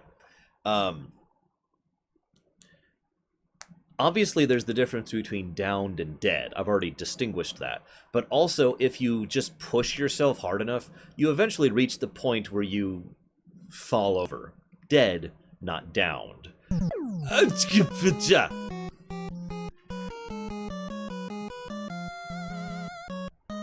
Personally, I think he could have been saved, Kay. A lot of, and I'll be bringing this up in FF7, a lot of people forget the fact that Sephiroth, in addition to the dozens of obvious things that had been happening to him during FF7, during Crisis Core actually, is that he had been going without sleep for days. Do you know what that does to someone, in addition to the other trauma and stress he was going through? But I digress. Real quick, all I'm going to say is that if you... basically think of it kind of like MP, if you will. I know that's a weird comparison, but if you keep fighting and keep fighting and keep fighting to the point where you are simply too burnt out, you will also reach dead status. That's actually very relevant because that is what's happening to Kane right now. He has been striving and fighting non-stop, no rest, no recuperation, no holding back, and it is taking a serious toll on him, and there's a reason Kane's not in Dissidia 1. Yeah, Tella is an excellent example of what I'm talking about here. Galoof is another one. All right, let's see what you did. What was this donation? It was from Green... Why did you do this, Zidane? Or, not Zidane, Green Boots. Okay. So Green Boots has donated for Zidane. Hang on, where's 9? There's 9. To name Zidane Kid Goku.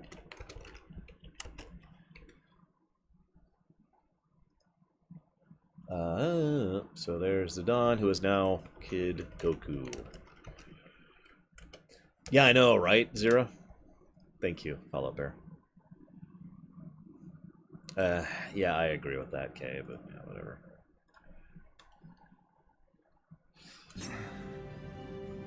Kane, what's And thank you, Green Boots. Please stop donating. wrong? Are you hurt? The mannequins will be upon us soon. Return to Cosmos. What about you? Sparing thoughts for a traitor. Stop it! Yeah, Tifa's pretty cool, dude. You know I trust you. All this time you've been helping us, and then you just up and change sides? Yeah, right. I mean, even if you hadn't helped me out before, I still wouldn't fall for that. I do like Tifa. Aren't we? Just tell me, what happened? Where's Zidane? Have you found anyone else? You could just explain it, Kay. This isn't a JRPG. Oh, wait. Why? Why did you point your weapon at me? Forgive me. That's not for you to know. Whatever. Well, I guess I'll just have to tag along. What? No choice. I used my potion. Girl like me? Who knows if I could make it back to Cosmos all alone. But as long as I have a friend along, Your I'll be dedication okay. will be rewarded. I'm sorry, I find that especially amusing, because Tifa is probably one of the more badass characters in 7. In fact, I would strongly argue the only reason Cloud is stronger than her in lore is because he has frickin' Genova imbued into him. Otherwise, I'd say she's actually probably the most badass character in FF7. And there's donations coming in. What is it? Hang on. Let me put my controller away so I don't mess anything up. Okay, so that's a lot of donations. Give me a second. Catch up here. That's true, Grizzly Nerd. We've got to. I don't know. Okay, hang on. So, I know, right, Kay? I do like that Tifa doesn't buy it for a second. Ultimisha's like, oh, he's totally Tifa, and Tifa's like, no, he's not. What are you talking about? Once again, we see Tifa. I like Tifa, by the way. She's my favorite character in FF7. Not just because of the fact that, you know, she's Tifa. I know everyone makes that joke. Go ahead and get out of your system. It's okay. But I like Tifa because she has a goddamn brain.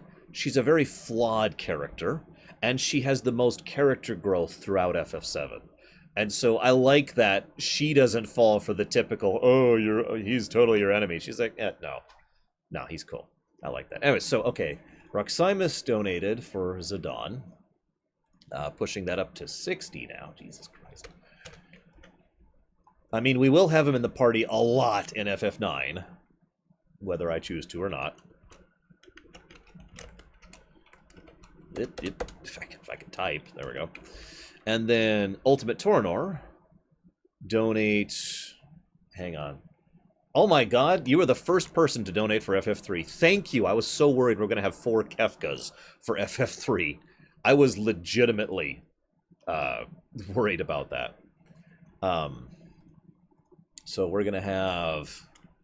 Lunith is going to be Heroes as a monk. Arc is going to be Don't. I don't think I can put an apostrophe in, but I'll try. Refia will be Need. And Ingus will be Plans. Clunk, clunk, clunk, clunk. Let me add that over here.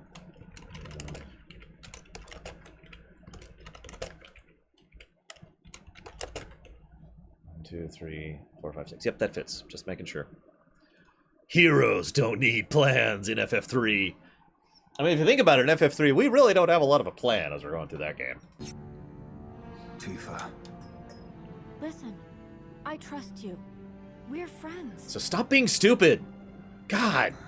What do you think this is, a JRPG?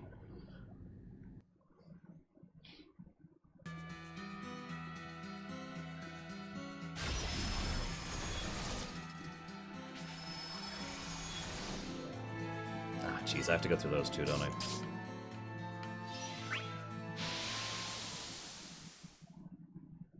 Did I set it to monk? I didn't. Wait, no, they're all monks. They're all monks. I set it to monks. They're all monks. This will be a nice warm-up. Whoops, wrong button. I mean, it worked. Kane, yeah, Kane definitely has the idiot ball here. He really should just be like, explain, explain, explain, explain. I mean, it's not like he didn't convince the Warrior of Light. And the Warrior of Light was able to convince the other ones. Yes, we will be mega cheating on, I think, 16 of the games, and cheating in 4 of them.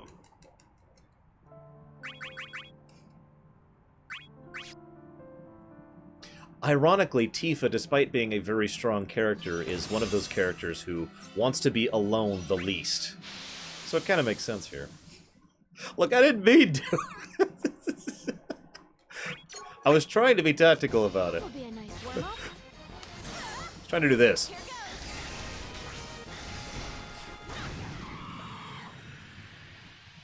I wonder how Tifa is in, like, real play. Like I said, I never got good at her. That was rather underwhelming.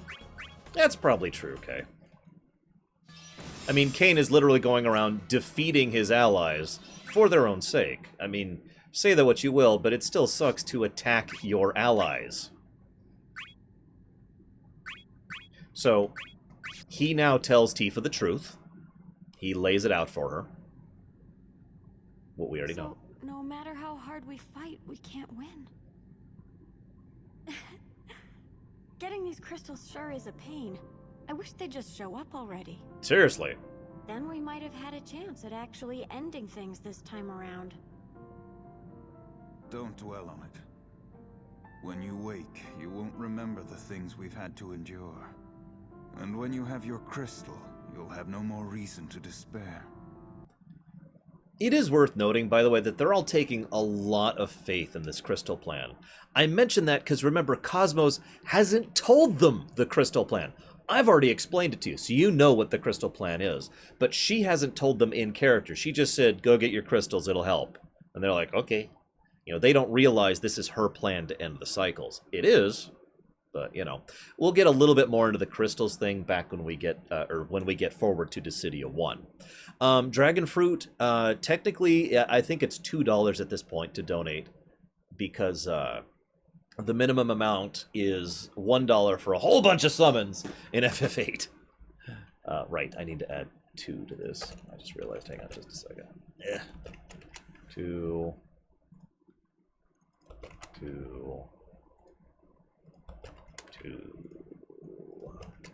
There we go. Basically, yeah, you have to outbid whatever the current amount is. That's why I've got that spreadsheet all nice and organized. I guess not. True, Well then, Kay. I guess we better go find everyone else. What? You thought I'd let you go alone? I mean, come on. You look like you're ready to fall over. Yes, we did, Food Dogs. I'm still not really sure what you're doing is right. Putting everyone to sleep and all. But you do. And you're going to keep on doing it, right? You believe in yourself, and you're gonna go as far as you can. Well then, I am too. I don't want anyone else to get hurt. That's why I punched them as hard as I possible. want to help you fight so I can help keep everyone safe. Sorry. It's not fair. I mean, getting summoned here. Forced to fight. Disappearing. Everything. We're not just a bunch of faceless soldiers. We're friends. And we've been through a lot together. We could well fall along the way and never see an end to this war. You'd still go? You're still going. You know what we're up against, but you're not backing down. I can make no promise you'll survive. I know. Done. Reboots. I just name it Dudette to keep track. And you already designated Monk. There we go. Yeah, we will not be covering Last Order all that much. I need a very brief break, guys. I'll be right back.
Hey, 13 copper. Alright. So, hang on, is this what I think it is? Yes.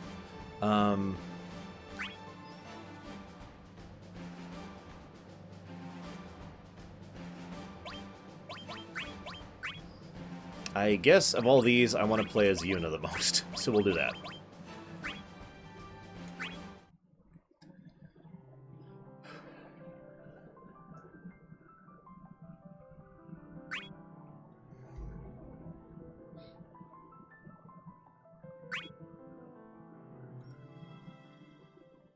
Cloud was a grunt. See you around, Shiryu. Guess we go this way? No, I don't think so. We came from over there, so we should be headed this way. Right. Damn it, what I meant Laguna. to say. You really are hopeless, aren't you? I've been called worse. Well then, shall we? Light. What's wrong? Come on. That's not the right way. We'll end up going in circles listening to Laguna. We've got company. They're here. Tifa. Kane. You two came all this way to catch up with us? Would I be right in guessing you're here to send us off to Dreamland? Ah, so you've caught wind of my plan.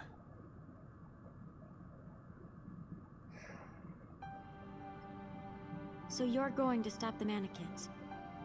Yes. We have to do something. If we don't stop them now, there'll be even more to fight later. I trust you know that you may well meet your ends. Oh, yeah. Just as well as you do. We all want to win this thing. We're just going about it different ways. Guess so. Well, you know what? I'll help too. We're trying to do the same thing after all. Your dedication will be rewarded. The longer we talk, the greater their numbers grow. Us? Meaning you too? If you fail, your lives are wasted. It's best I add to your numbers. Well, not gonna argue with that. Better to have more help than less. But still. Do what you want. Makes sense, doesn't it, Ed? I like how Lightning is the actually emo one here, by the way. And by like, I mean, come on, Lightning! I don't even dislike you as much as some people, and seriously. So you notice the background's different. So this is a very unrelated, not really a significant plot point, but I'm just mentioning it. The northern continents are the lands of discord, and the southern lands are the lands of harmony. That was set up when... Well, okay, I should rephrase that. We don't know when that was set up, but it at very least started when the cycles happened. What I don't know is if this was always what World B was like before they showed up or not. Oh, we have a donation from U.S. Kensington. Thank you, U.S. Kensington. Thank you for the tweet, too, by the way. And that is for Ark in FF3 to be renamed Adrian.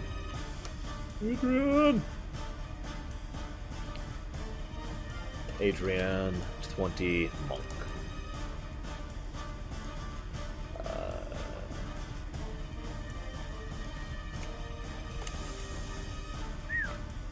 Heroes Adrian need plans. I like it. Ah! Damn it. Thank you, Lump Lord. Fear.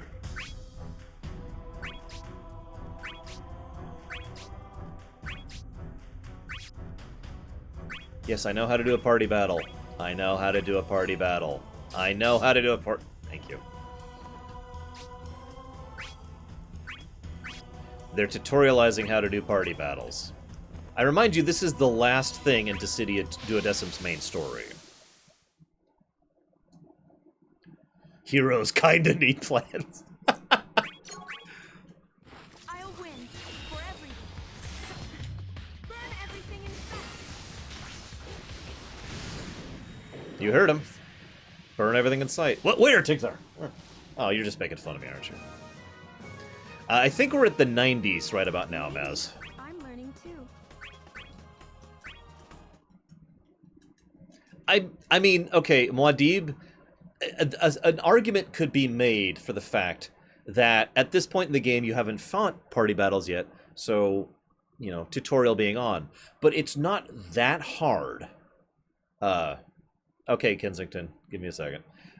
It's not that hard to add in a flag that says, check, do I have completed save data? If no, run tutorial. If yes, ignore tutorial. And this is a save which has everything freaking unlocked, so you'd think it would, you know, recognize that. Yeah, block this. And wait, so you want me to rename Luneth instead? Okay, so hang on. So, Adrienne. Just try again tomorrow. Don't. Adrienne don't need plans is now what it's gonna be. There.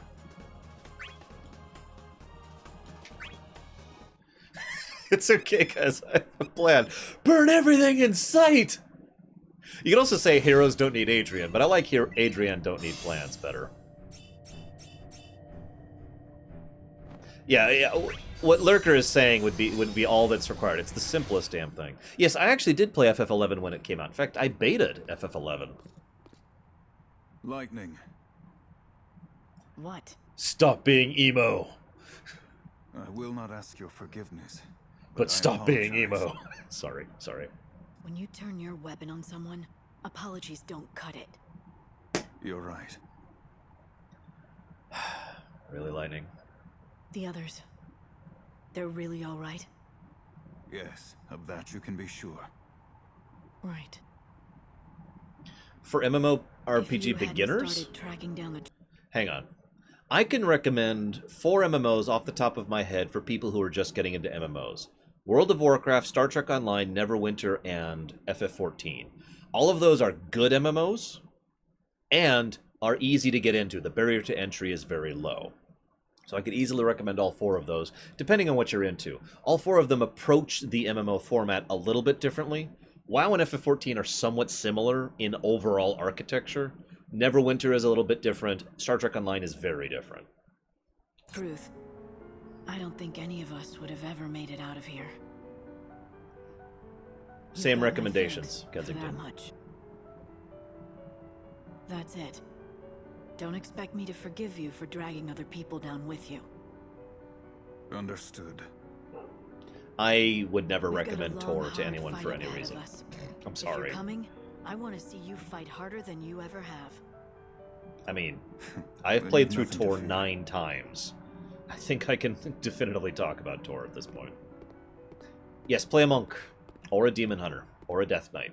Those 3, or a hunter. All 3 of those, or 4 of those classes are extremely noob-friendly. EVE Online is not a noob-friendly game. Whether it's good or not is not relevant. Okay, Green Boots. Really, dude? Really? Okay. Green Boots has donated $3 to rename Ingus Pants. Adrienne don't need pants.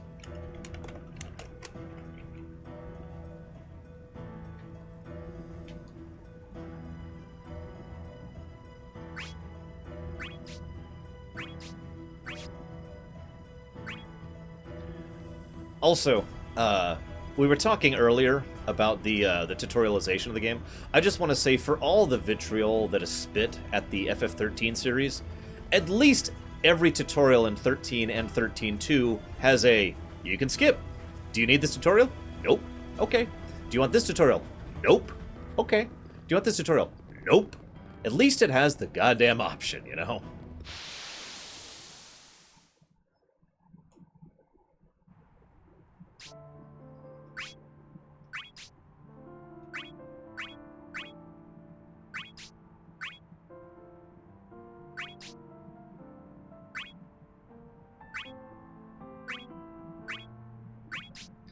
So, I'm going to explain what they're talking about there. What they're discussing is... exactly, Muad'Dib. What they're discussing is the fact that what Cosmos wanted was for them to manifest their crystals. The only way the crystals manifest is by emotionally growing, by interacting with someone that they care about. In other words, their nemesis, who is actually a person. These people have been off fighting mannequins and have basically developed their along different lines.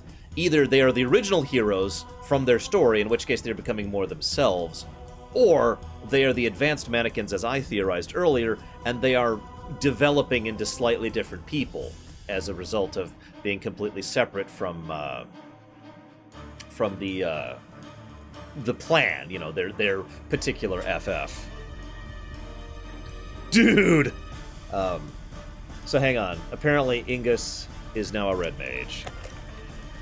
Hang on, let me switch that over here. There it is.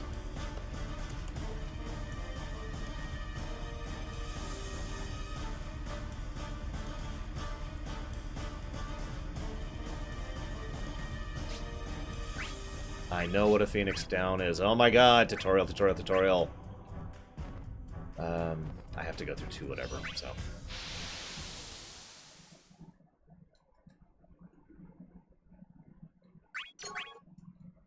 Yuna, to the front. Burn everything in sight. Inconceivable.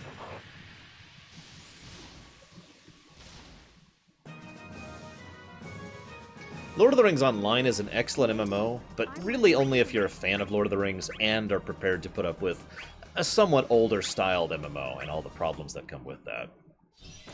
It is not a game I would consider noob friendly. If you're already into MMOs and are into the Lord of the Rings, then I can recommend Lotro. Yuna, to the front. Burn everything in sight. You know, if you think about it, the fact that Bahamut just wrecks everything does make sense. I mean, it's frickin' Bahamut. Maybe. I'm learning too.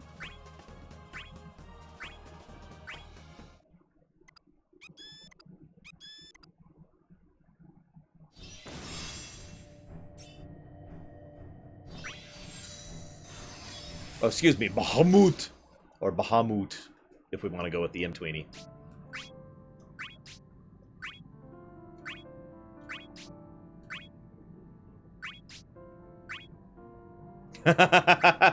So here Kane says something that makes a lot of sense. So the other people say to Kane, why didn't you just explain all of this to begin with, and we could all explain this and decide this as a group? Kane's response is, if I did that, the entire group would be here fighting the mannequins with us, rather than asleep for the next cycle. And he's totally flippin' right. So many of the heroes have that we must fight on, you know, kind of mentality.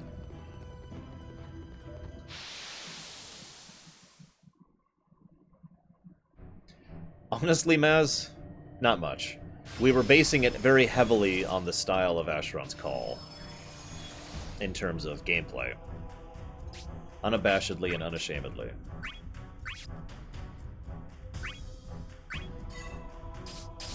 Of course, Kane always had a high int, he just had a low whiz. Eve is a game that I don't like. It is definitely a game that is not for me. EVE Online is what I like to call player-generated content, rather than developer-generated content. And that's just not my thing.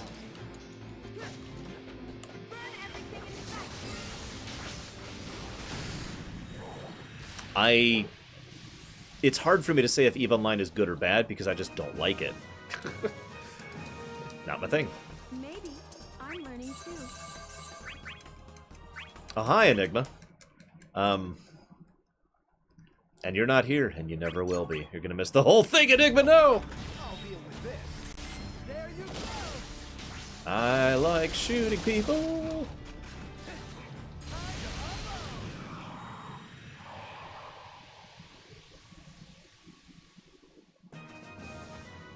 Yes, Hourglass. Maybe? I don't know. So, okay. I don't want to keep something up on the screen because, as I discovered in the previous thing, updating that regularly got a little bit old and a little bit difficult. So I've got this thing. I actually went out and bought this little counter thing so I could just keep track here.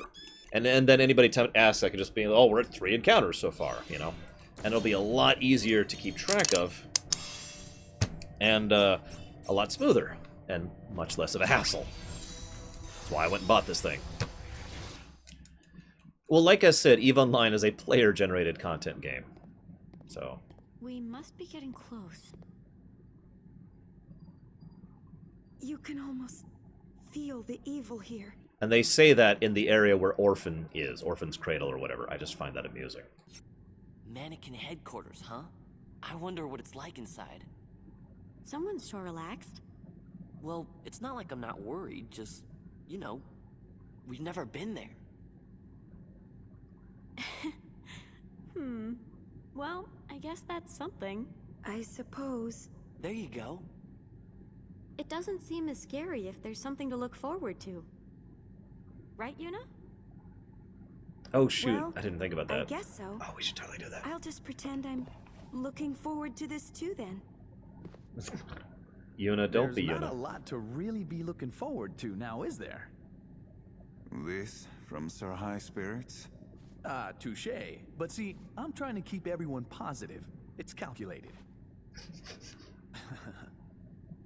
Come on. It was just a joke.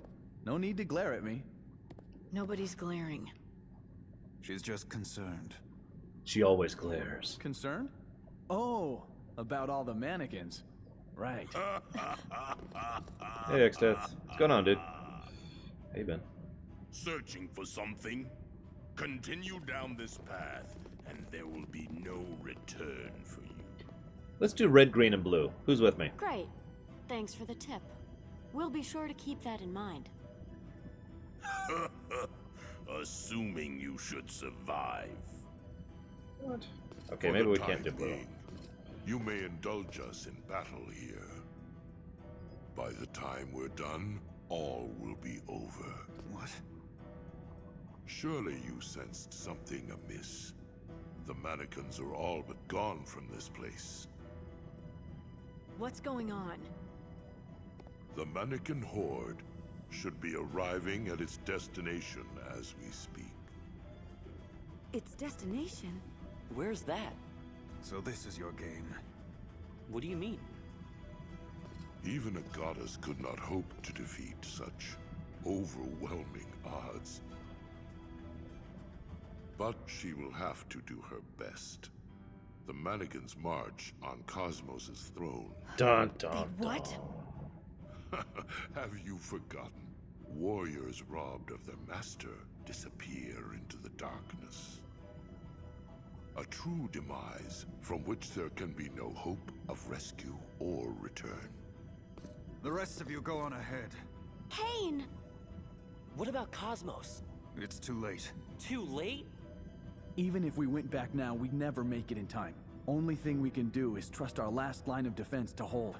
There's a limit to what one man can do. Every moment we waste is a blow against him. I'll hold him here while you destroy the portal. If you don't hurry, we'll fail at even that. But are you sure? I can hold my own. When I've finished with them, I'll follow behind.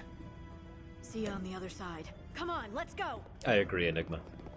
Quite the kind-hearted soul, aren't we, Golbez? It matters little what they know now. They have no means of stopping that which is to come. Truly?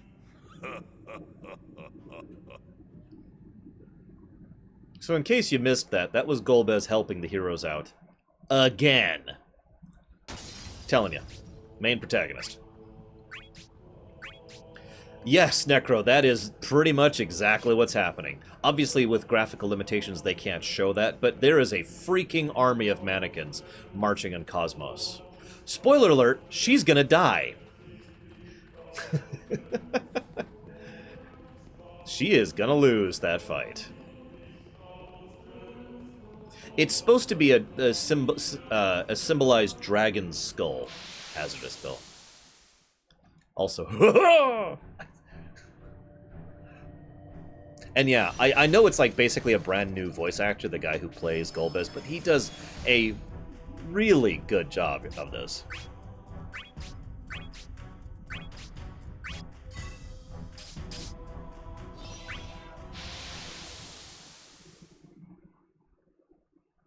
Exactly, Shadow. SNES RPG.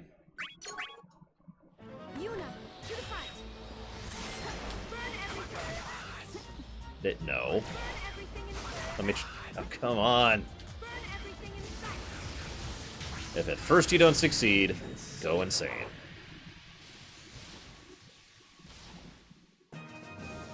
Hey, Hudley. No! Wait. Yeah, I know, it's weird, some of the voice acting. Although I do like most of the voice acting they did here. But that's just me. Quah! Hey, Master Riku.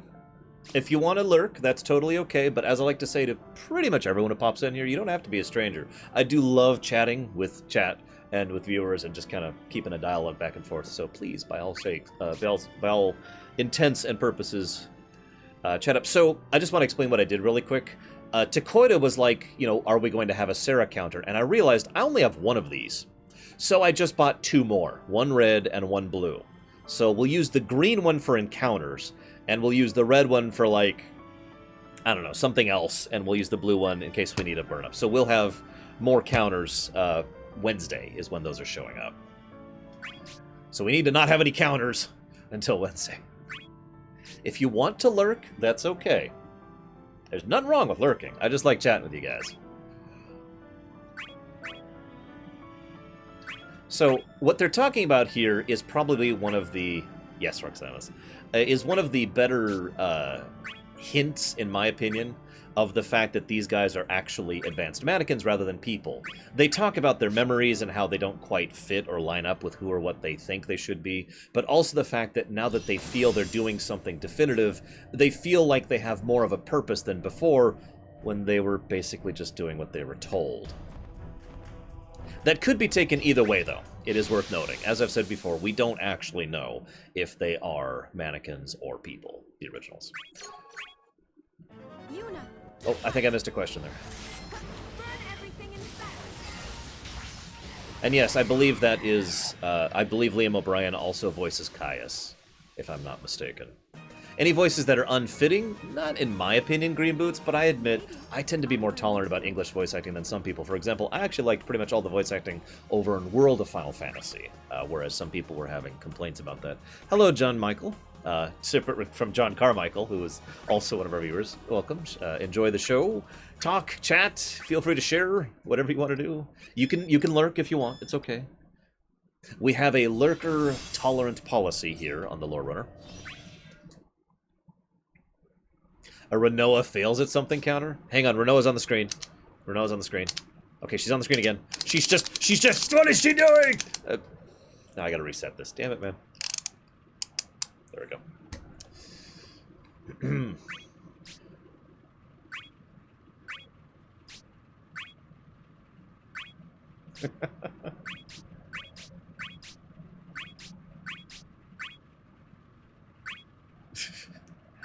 This is when Laguna asks them to not fight each other.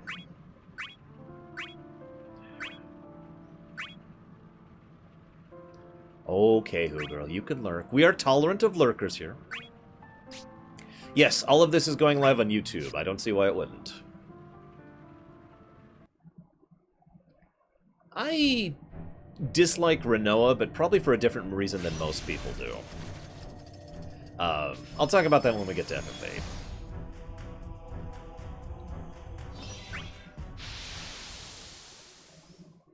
And I'm glad you're liking the B5 stuff. I've been loving going through the B5 series.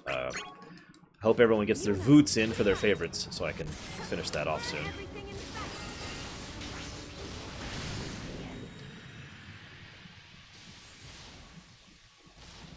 Talking in chat is awesome. I think. I mostly talk to chat, but, you know, still.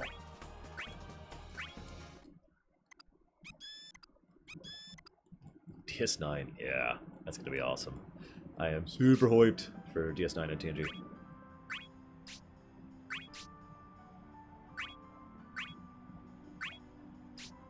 So this is when they tell Yuna that she should stay behind because she's one of the few who won the last cycle, thanks to Tidus, and as a consequence actually remembers more of her past than the others do. Honestly, I'm kind of looking forward to all of these, except FF2. as we know, as you know, even with cheats on, FF2 has defeated me before. That's actually not a joke. It's really happened. I have died in FF2 to enemies while cheating. Uh-oh. Oh, there we go. We got it.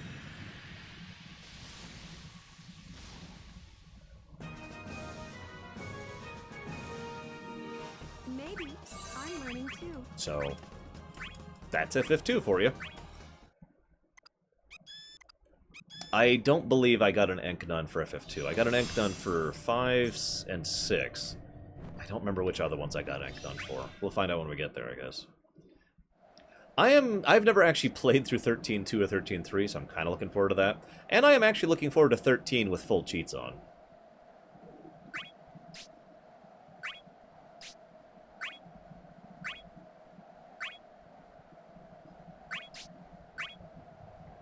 So Lightning and Vaughn are arguing.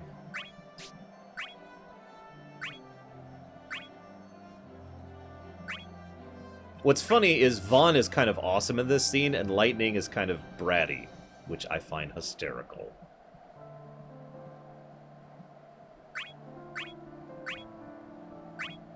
I would say skill. I am actually terrible at video games, as all of my viewers can say.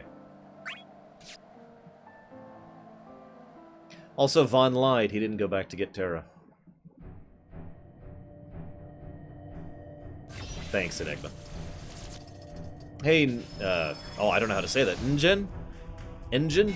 Help me out. If Barthandalus kills me, we have an issue. I mean, seriously. We are pretty much done with Duodecim, Darkrai. We will be doing a few of the side stuff. This is actually the last battle that we're at the last area here, the Imperial whatever. And then we'll be doing Dissidia 1. The door to the rift. So yes, there's the void rift thing that Exdeath opened up. We made it. Now all that's left is destroying it. I wonder if Kane and Cosmos are still all right. They're Don't fine. worry. They're fine. We've got to believe in them. They're counting on us, you know. Well, let's do this. Wait. At last, you've reached the end of the line. Step aside. At this point, Balrog? I think so, yeah. Step aside, she says. Do we look like sidesteppers? Well, I Your mean... little game ends here, kids. What, are you crazy? All we have to do is go through you. Through us. And through the new mannequins preparing to emerge at this very moment. Dun dun dun. You believe you can defeat us all? Yeah. We'll do fine. Just stay out of my business. Ah, the vitality of youth. Let us see how long it takes to bring that to heel. This time, there's no getting away. You came. Yeah. Can't stay, though. Got plans up ahead. There is nothing ahead that will change your situation. The only thing that awaits you is your inevitable doom. Of course, Garland would think that. So what's your point? You can spout threats all day. We're not turning back now. Work is my passion! Sorry.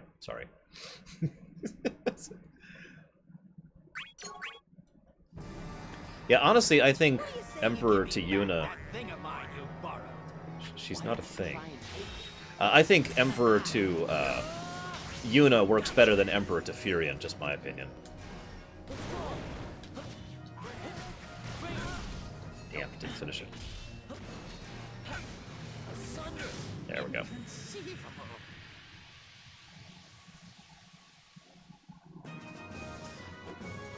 The Cloud's never really been that evil in the Dissidias.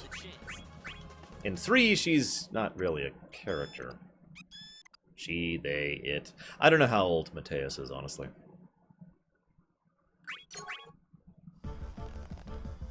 Throwing away a life unspared?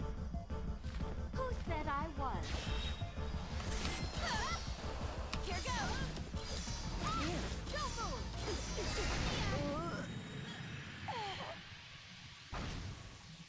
Who would you bring in from 13 anyways? Because it has to be someone who's basically humanoid and fits the overall fighting mentality. You can't bring in Barthandelus. You can't bring in Bunevezabla. Yes, Lurker is the answer to your question.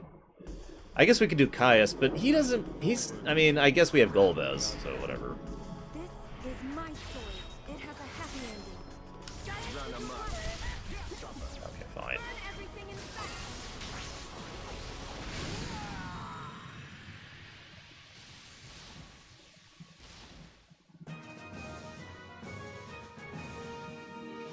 Maybe I'm learning too.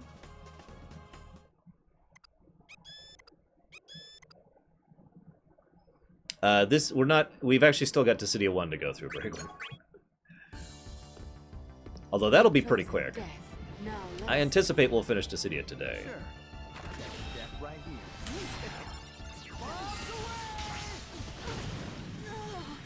Because of stuff like that. Remember, these are the exact same characters going to be playing in Dissidia 1, so... They're still level 100 with very nice gear, and the layouts that I like. Although, I'm probably going to suck as Furion, because it's Furion.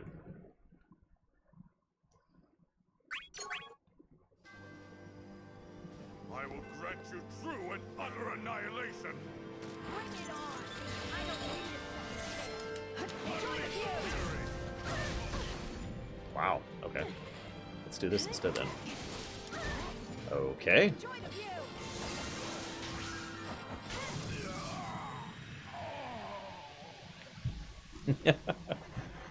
It's okay, I'm sure there's plenty of people who don't really like the FFs. Like, if Deutsch was here, he'd be like, huh? This game came out after Dissidia 1. A couple of years after, I want to say.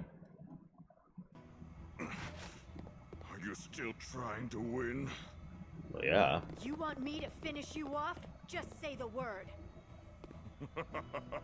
I think you should be having this conversation with the mannequins. We're leaving. Forget the puppets. They're expendable.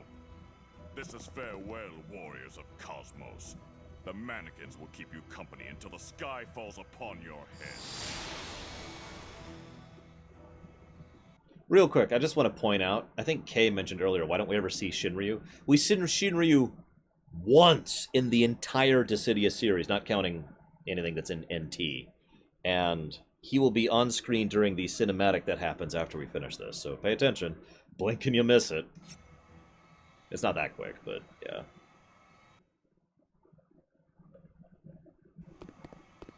Things still look pretty rough for us, huh?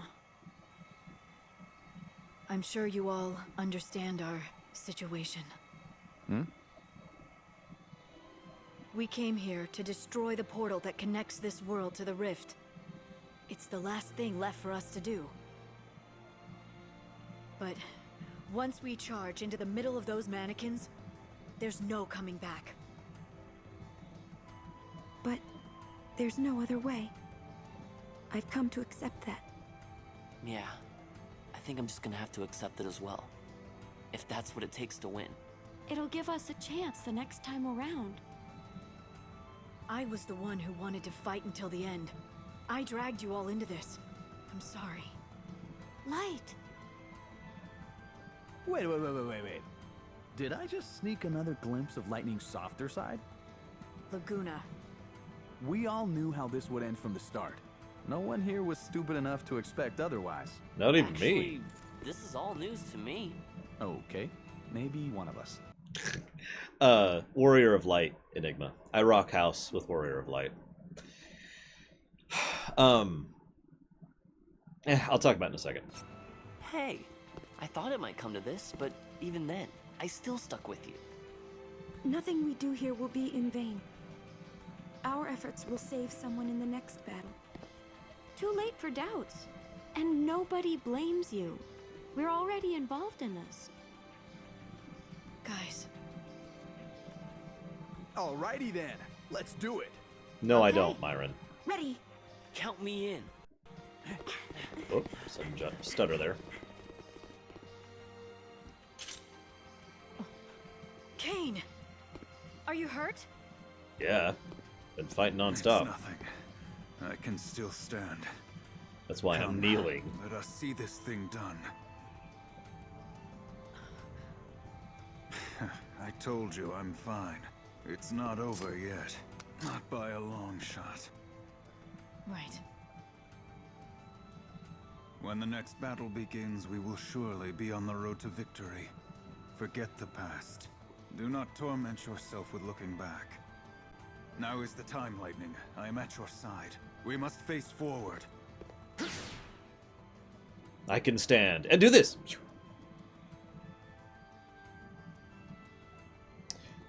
So I'm going to discuss this ending in a moment here. We're not actually there yet. I want you to see it first, then I'll talk about it. Face forward. We can't go back.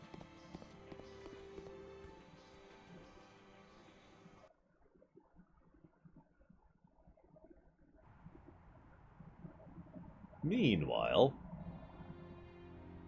7 million billion mannequins attack Cosmos. Okay, slight exaggeration, but it's a lot. Cosmos, at this moment, I can but lead you towards certain defeat.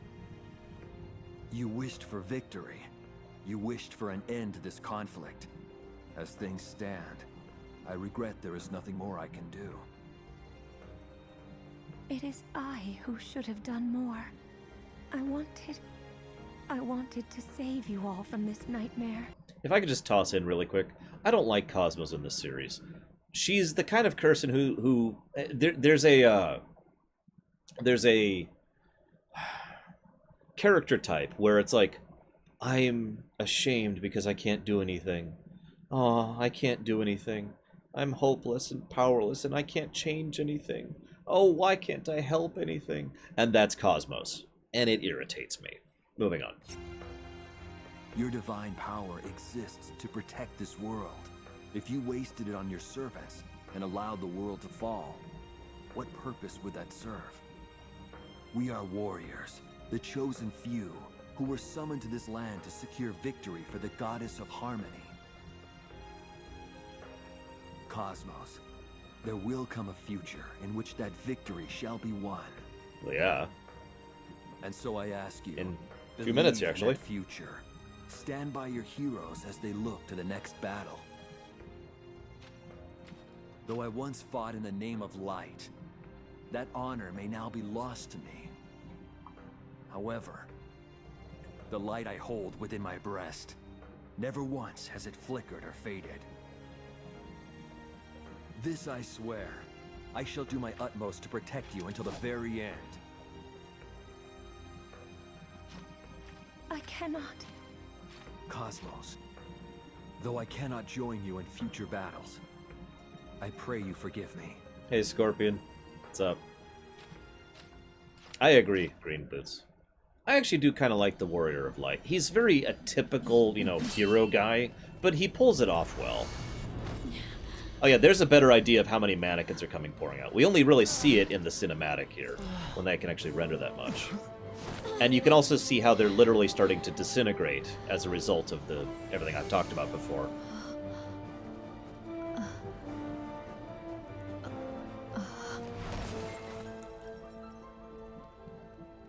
The light of the crystals, of course.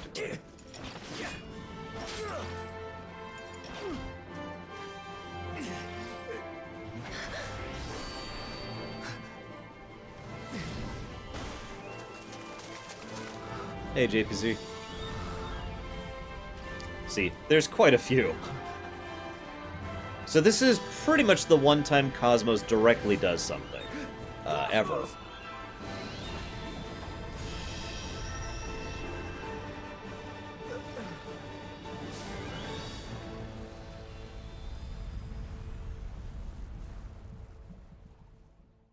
She indirectly does things elsewise, but there she directly actually was like, alright, here, Ultima.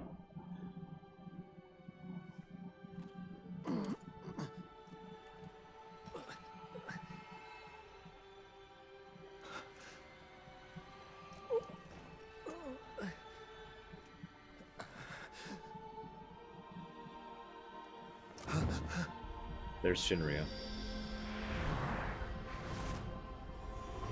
Eating their memories. growing stronger. And there's the main party who died taking down the rift.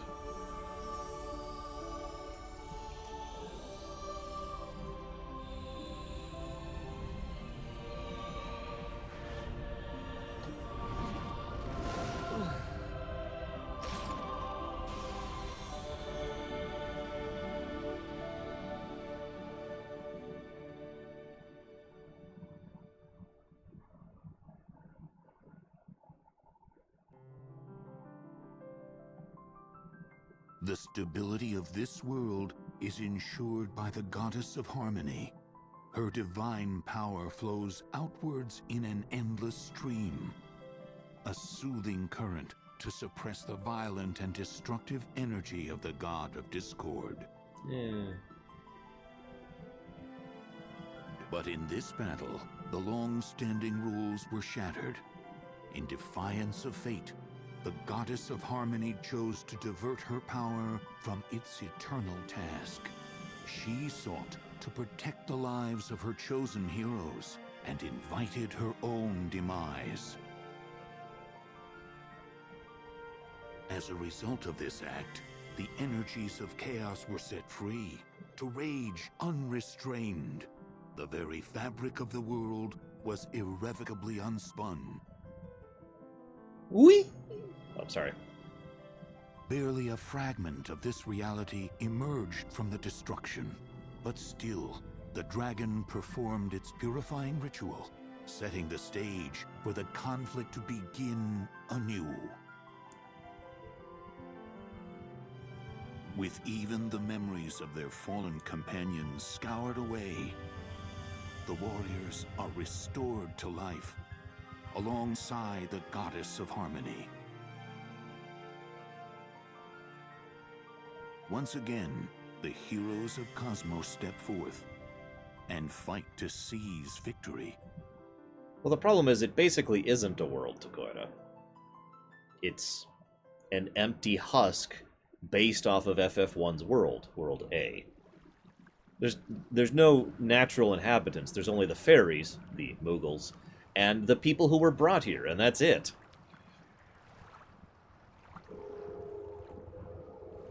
Enigma, there will be a story in FFNT when it comes out on the PS4. I don't know if you're aware of that. So we're going to do things a little bit differently here. So now we're going to switch over to this. Whoops, not that. The reports. I'm just going to read all these. Well, no. First, okay. I've actually debated this. They should, Dakota. Hang on. So these are stories that just kind of happen periodically throughout the previous 12 cycles. They're not actually, they don't actually say outright which cycles these happen, but some of these happen in like the 3rd cycle or the 15th or the 5th cycle or the 11th cycle or whatever. Oh, back so soon from your travels, Cloud?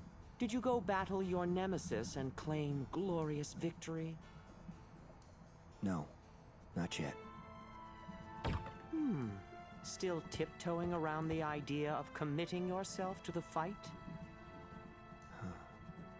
All of a sudden you find yourself dragged to this sorry place, and all of a sudden a familiar face appears before you. Not a friend, no, an enemy whom you have no choice but to fight. A misguided prank of fickle gods. The person doesn't matter, only the connection. Even if that person is not the enemy you once hated. Even if that person was never an enemy to begin with, right? But if you do nothing, your enemy falls prey to one of the others. Can you live with that? And what about you, Kuja? You're decided? You're not gonna fight anyone? Why fight when the outcome is so obvious? We warriors are simply singing the same tune over and over. Even without my voice, the hymn praising chaos will not skip the smallest note. But still, isn't there one here you once called an enemy? Him? Oh, it no longer matters what happens to that one. All the encounters and memories in this world, none of it counts for a thing. If I'm to treasure any memories at all, I shall content myself with those I brought with me. Well, Cloud, I believe it's time I was going. Who knows when some eager hero will appear and start clamoring for a duel? Perhaps you should be on your way as well. If someone sets their sights on you, then quiet time is over. Yeah, you're probably right. And Kuja? Yes? Those memories you have, I hope you manage to keep them. We are far from being friends, but I suppose it does no harm for me to wish the same for you. What's this? The brooder and the narcissist having a heart-to-heart? Oh, this is rich. So rich it gives me gas. Gives me gas, I say. And I give it back.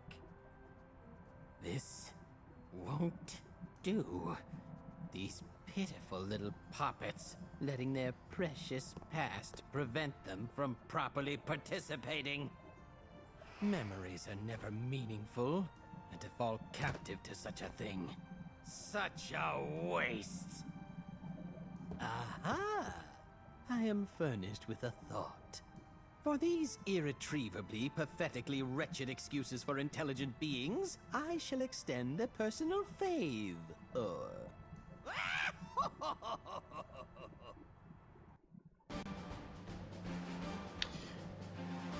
In case you missed that, Kuja was mentioning how he doesn't actually want to fight Zidane, and Cloud doesn't actually want to fight Tifa.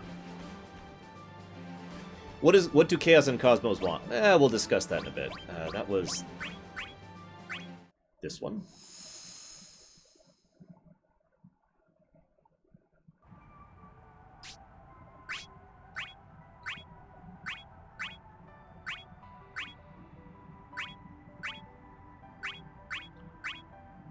So, I'm going to summarize this. What's happening here is that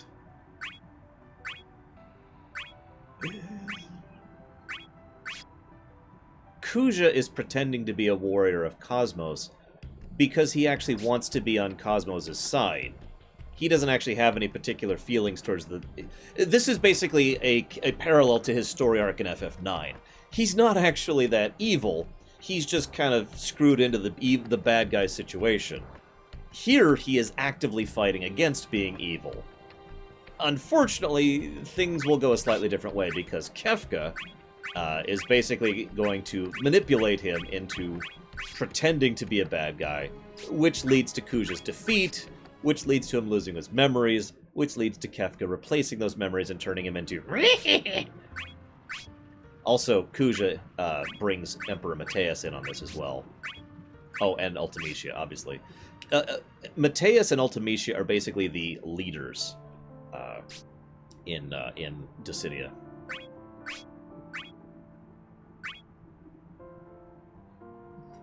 I'm just going to point out that this is actually a nice interaction. Kuja... I mean, this line pretty much says it all. You are not in possession of any emotions anyways. You're just a pawn serving her master's orders.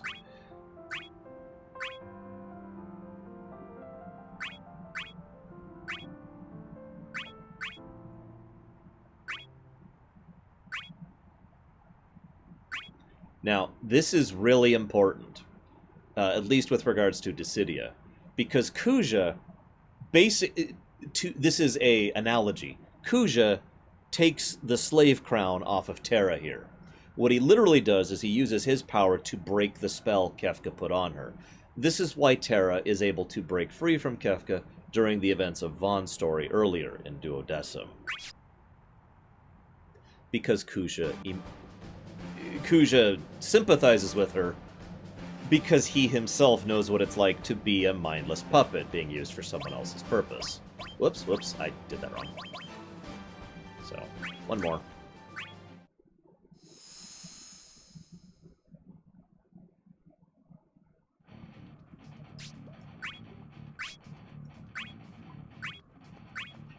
Now, the funny thing is this has a little bit of a ripple effect. I mentioned earlier that Kefka decides to go ahead and mess with Kuja. he does it as a direct response to this. Because he's Kuja, pissed at Kuja. You're just in time. I was just telling these guys... Zidane, I can't stay and chat, so let me get straight to the point. What's going on? I need to scout out things on my own for a while. Something nefarious is afoot. I believe our opponents are up to something. Are you gonna be okay by yourself? Once I've discovered their plans, I will return. So, Zidane, this is the Cosmos warrior we've heard so much about, but never seen? You gentlemen should really be on the move. Think I'll take my own advice. Hold on. Not so fast. How do we know for sure you're on our side? I'm not fighting you right now. Come on, Squall. My. What a formidable gathering. Hoping to ambush one of your enemies, perhaps? Zidane, take your companions and go. You're the one known as Kuja, hero of harmony and chosen of Cosmos. What are you... There is no escape. You will not leave this place alive. Prepare to meet your doom! But wait, I count 1, 2, 3 versus 4. We seem to be outnumbered. Not fair! Not fair! Call in the reinforcements! Ladies and gentlemen, let's hear a warm round of applause for the awe-inspiring mannequins! Come on in then, don't be shy. Now then, my beauties! Don't forget tomorrow is payday, let's earn those coins. Beat those Cosmos cronies into a bloody pulp! Kuja, look out!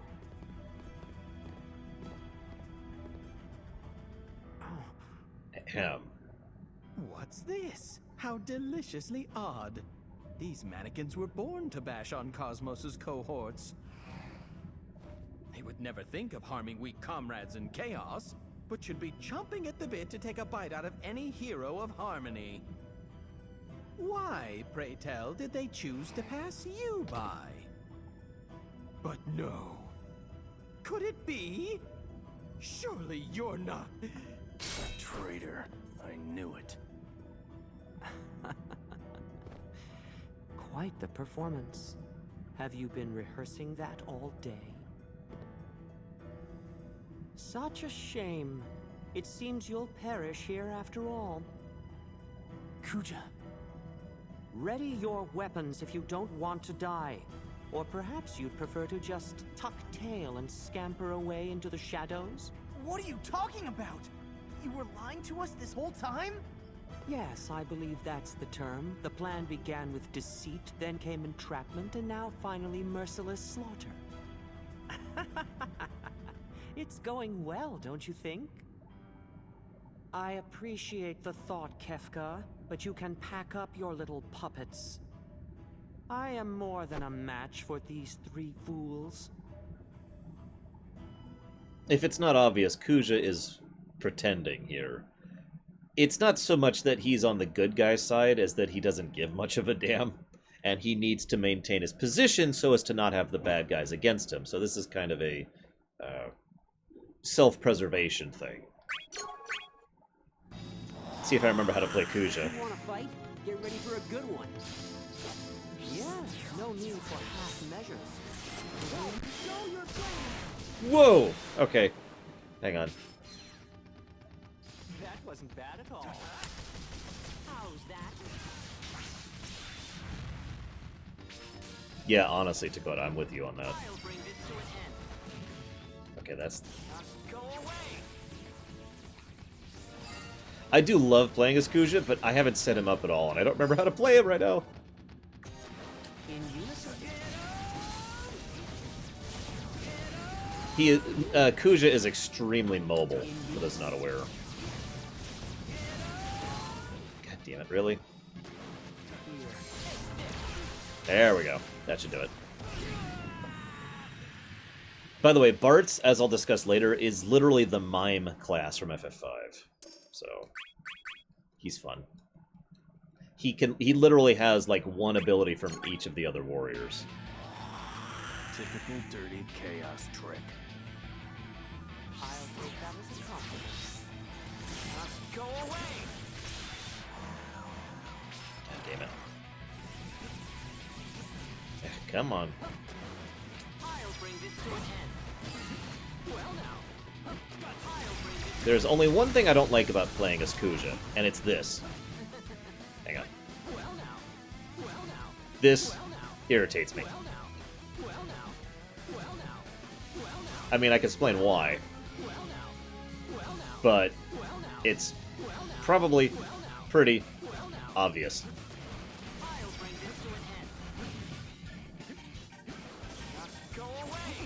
There we go.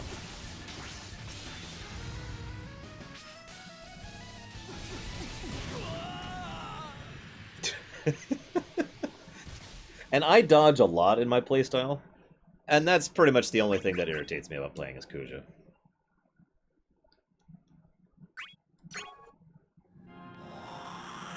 Can't be serious about this. You should probably run before you no longer can. Go away! I'll bring this to an end. Yeah. I'll bring this to an end. Just go away!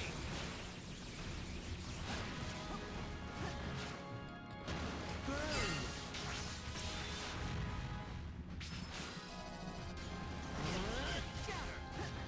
I'll bring this to an end. God damn it, come on. In unison. Oh. In unison. In unison. There we go. Come on, come on, come on, come on. Well now.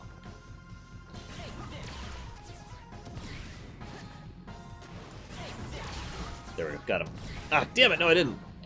Some of these can become just trying to land a hit, and some of the HP attacks take a while to land. Tyrion! Excuse me. There we go. This can't be. Kingdom Hearts Union Cross? I am further along in that than Roximus is.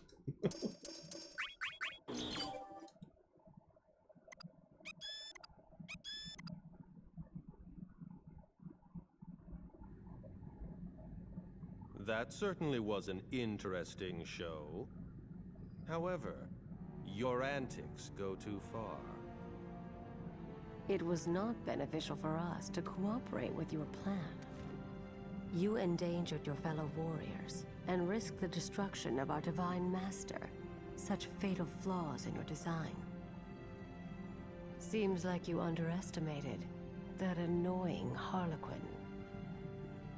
This Everyone time does. you escape with a warning. I would advise against making enemies within our ranks if you wish to survive. I've never even heard of that, Arliss. If you so much as think of dragging me into such a foolish scheme again, I will use all the power at my disposal to crush you like a bug. Well, I do hate playing Pay it, any Roximus. mind to those blabbering old villains. I was most impressed with your mischievous machinations. The fact that you let them get away is most regrettable. I'm sure next time we'll prove the charm. We'll make a demigod of discord of you yet. Oh, don't patronize me. Oh, relax, would you? I'm not being patronizing. I'm merely suggesting you take a more active role in this conflict. If you don't want to fight, then that's up to you.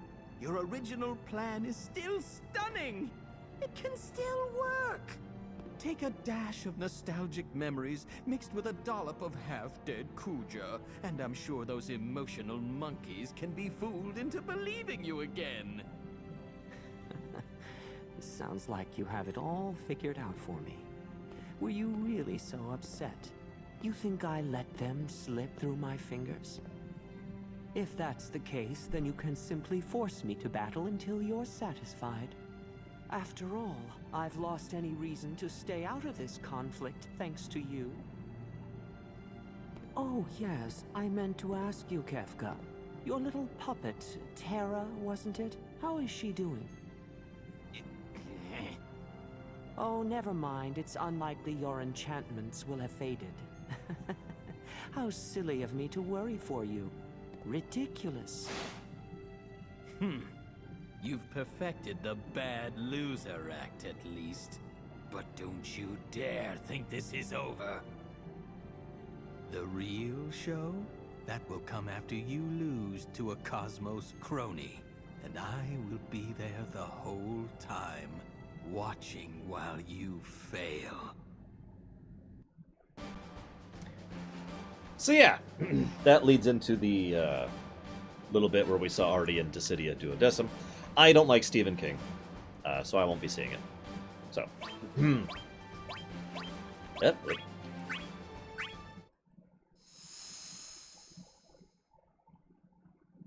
Yeah, I love Kefka and Kuja's interactions. So this was actually happening during Duodecim.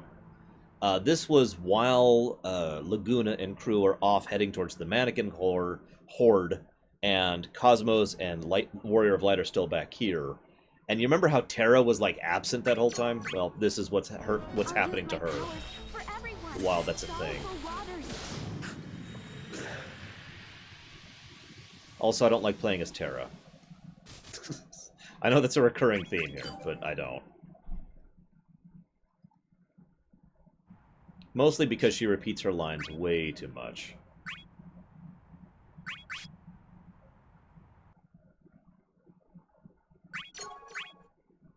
I'll use my powers for everyone. Malevolent winds. Although Tornado is a very mean attack that they usually can't dodge. Terra does in fact have Esper form. It's her EX burst. See you around, Pika Clone.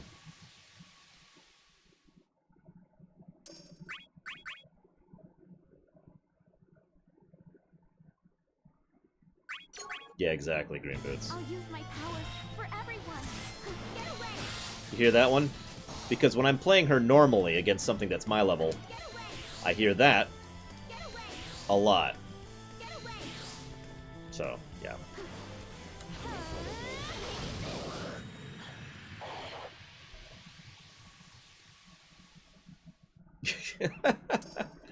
I mean, that's kind of the point, isn't it? There's a lot of variety to the playstyles, so you'd figure people are going to like different things. I'll use my powers for everyone.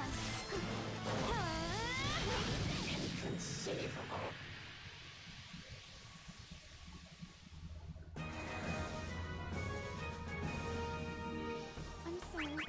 Ask me again when we get to Dissidia 1, Jack of all Keyblades. It's just that she spams it. That's my problem with it. It's the same problem I have in like every game where they spam a dialogue. Hold.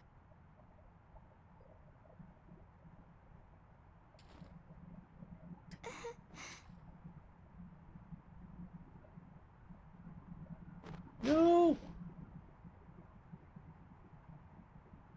It's funny to me that I have a protective instinct for Terra, considering she is way stronger than I am, and ever will be. It may well be so. Well. Perhaps she was wounded and wandered here unknowingly. But why? I sense a strong conviction in her. She no longer wishes to fight. She wants peace. Cosmos, you realize this girl is a warrior of chaos. Yes, but even so, she is also a warrior who longs to bring an end to this long war. I do not wish that dream to be extinguished.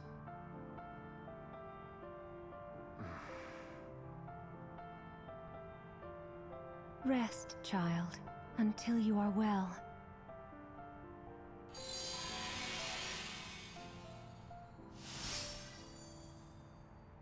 When you awaken, you can choose a new path of your own free will.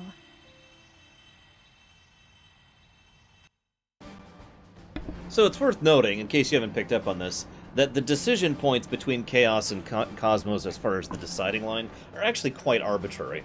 Obviously, you know, the villains are on the Chaos side and the good guys are on the Cosmos side, but as has been shown throughout the course of this, and especially in these reports, that line isn't as clearly delineated as you'd think. Since there's quite a few people on both sides who really don't fit in with the side they were basically arbitrarily shoved in on. Oh wait, this is the wrong one, isn't it? Hang on, is this the one I think it is? Yeah, this is, okay, we're good, we're good. Yeah, exactly, Enigma. It's the same problem a lot of games have. Hey, come on! This is the real deal. Don't go dying on me here, boy! So, this is happening during Yuna's story. Take care of Yuna. None of that now! Damn kid! Why don't you take this? Wow, I didn't know Jecht was a white mage.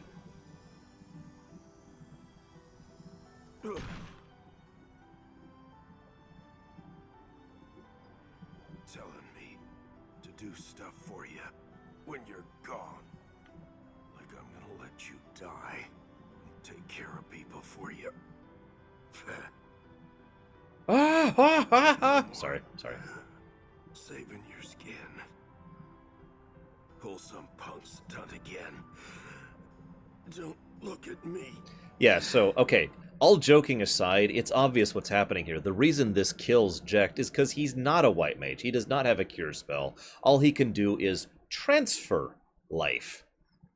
So, he does. If you remember, Sabin actually has an ability like that, if I'm not mistaken. It's on you. Or, no, it's not Sabin, is it? No, it's not Sabin. It's someone else. One of them has an ability that basically heals others from your own health. I can't actually remember who that is.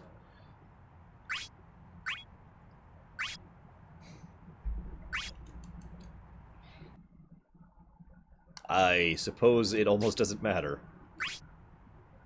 So this is when the Emperor Mateus, was it Zidane that I was thinking of?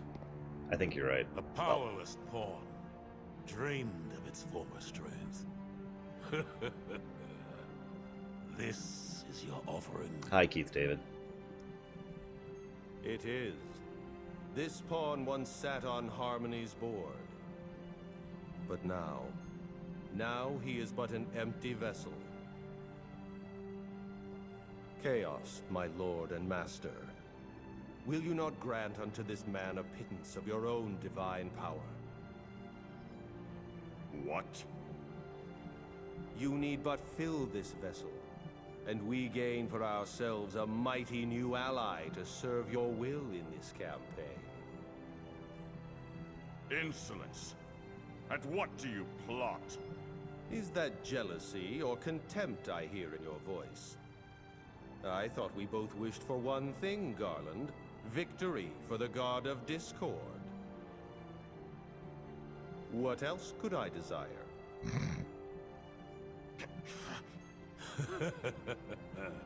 Very well.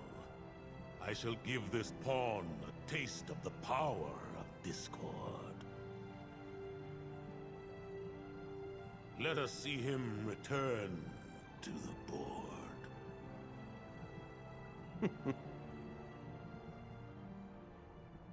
I could tell you my interpretation of Kefka's motivation very easily, Kevin. Kefka wants to feel. I don't mean like, oh, feelings. I mean he wants to feel anything. And he doesn't. Yeah, I really like who they picked for Mateus. If they ever do a proper remake of 2, another proper remake of 2, I really hope they do something with that. Okay, so this is the cutscene earlier we saw between Golbez and Kain. If all the warriors of one side should fall, it spells defeat for their deity and master.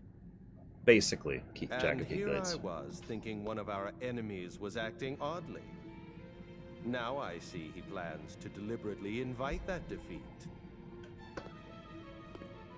Thus, they preserve the power of their goddess and carry it with them to the next battle. I hate troll rooms, Green Boots. Precious crystals. I hate troll rooms so much. Blessings of cosmos. I need to decide Yes, something. and yet, I am bothered by a simple fact. Oh god, it's already 4?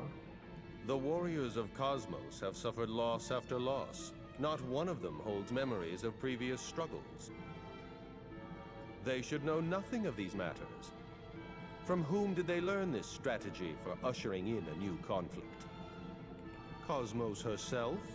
Or more worrisome, an ally of chaos? For only the victors have been permitted to remember all that has passed before. Who could it be? Who among us would offer up that knowledge? No matter. It will be satisfying to dash their budding hopes. What exactly are you planning? Their annihilation in one fell swoop. You mean to attack Cosmos directly? It seems to me a much more efficient method than hunting each warrior down one by one. We will take this fragile hope of theirs and crush it beneath our boots, won't we, Golbez? You know, I'm sorry. I personally think Golbez could beat the crap out of the Emperor. Just my opinion. I really wish he did right here. Ah, that reminds me. The divine power they strive to protect. This brave soul managed to take a shard for himself.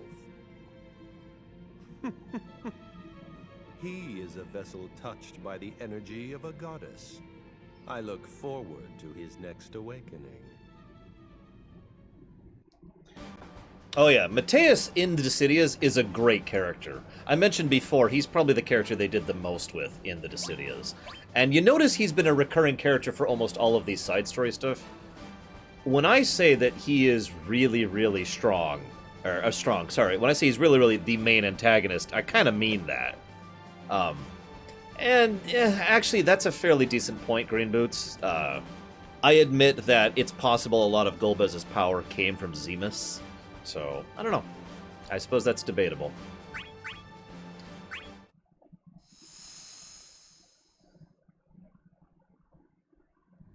Keeping yourself busy, I see. What do you want? You seem awfully interested in Cosmos's little pawns. Weird pause. I thought perhaps you might be planning something devilish, and came to join in on the fun. Actually, really quick, Leander, I don't know if you're aware of this, but Golbez's actual playstyle is he is basically a monk black mage. He fights, you know, with his fist, with his arms and whatnot, and also casts spells. It's a lot of fun. I really enjoy playing as Golbez. You were mistaken. With the mannequins on our side, our victory is no longer left to chance. I'm sorry, I know you can't quite see because the pause thing is over it, but look at how he towers over her by almost 2 feet. Golbez is huge. There is no further need for strategy. Yes, I suppose you are right. The mannequins are truly merciless. Even should they best an opponent, they do not allow him to slink from the battlefield to lick his wounds. Mannequins fight until the last spark of life has been extinguished from their foe. The heroes of Harmony will receive the gift of eternal death. Or and something no else. longer be subject to these pitiless resurrections. Would they be denied their final rest and thrust into battle time and time again? No. This is a kindness.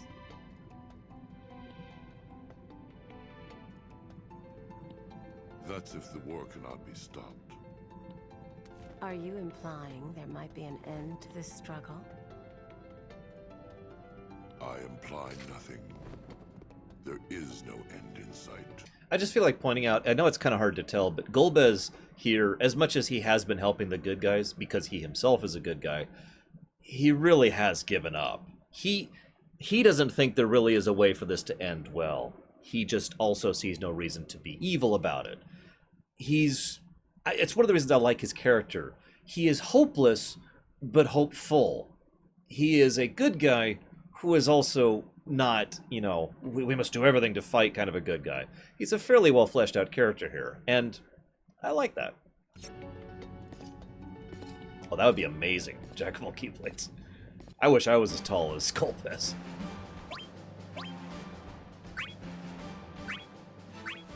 Oh, time to play as Seph. You remember Sephiroth, right? I hear he's kind of famous.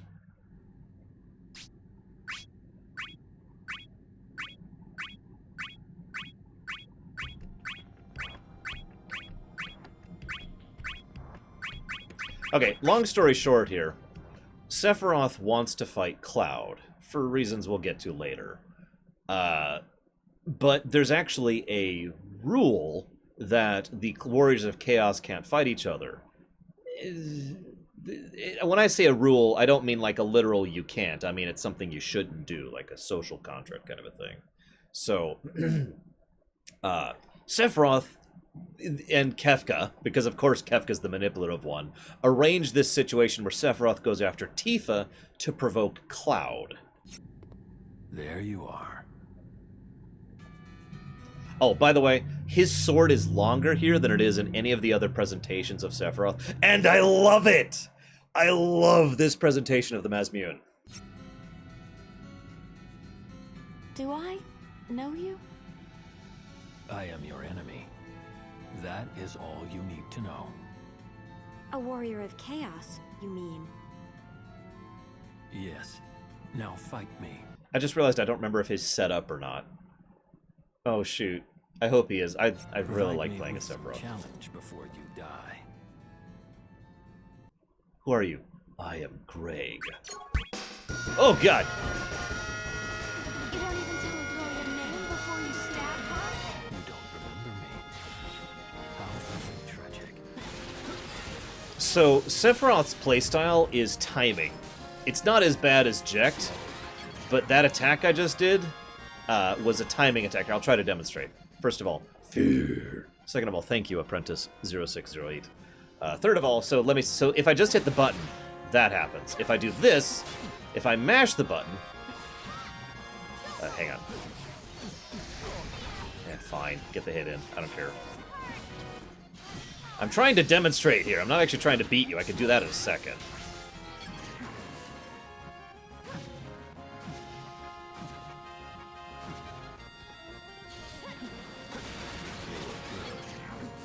Basically, the timing of when you press his attacks changes what they do, how many hits they do, that kind of a thing.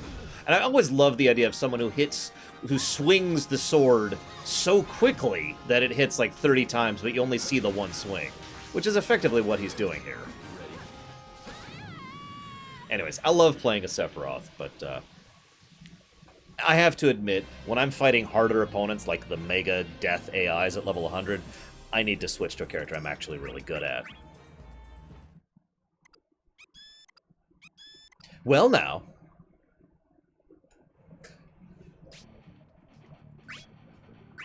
So then Kefka, of course, informs Cloud that Sephiroth's going after Tifa. Which leads to this. So now we gotta play as someone who I am much worse at. Thanks to you, I seem to have regained much of what I'd forgotten. Oh, shoot. And yet, there must be more. Hey, Ryan, VG. What would happen if I cut you down? Would your fall serve to unlock even deeper memories? It's worth a try, don't you think? Sephiroth, stop! A little late to the party, aren't you, Cloud? No!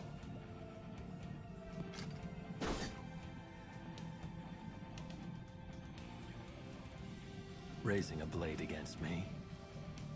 Very well. You leave me little choice. How do I put this?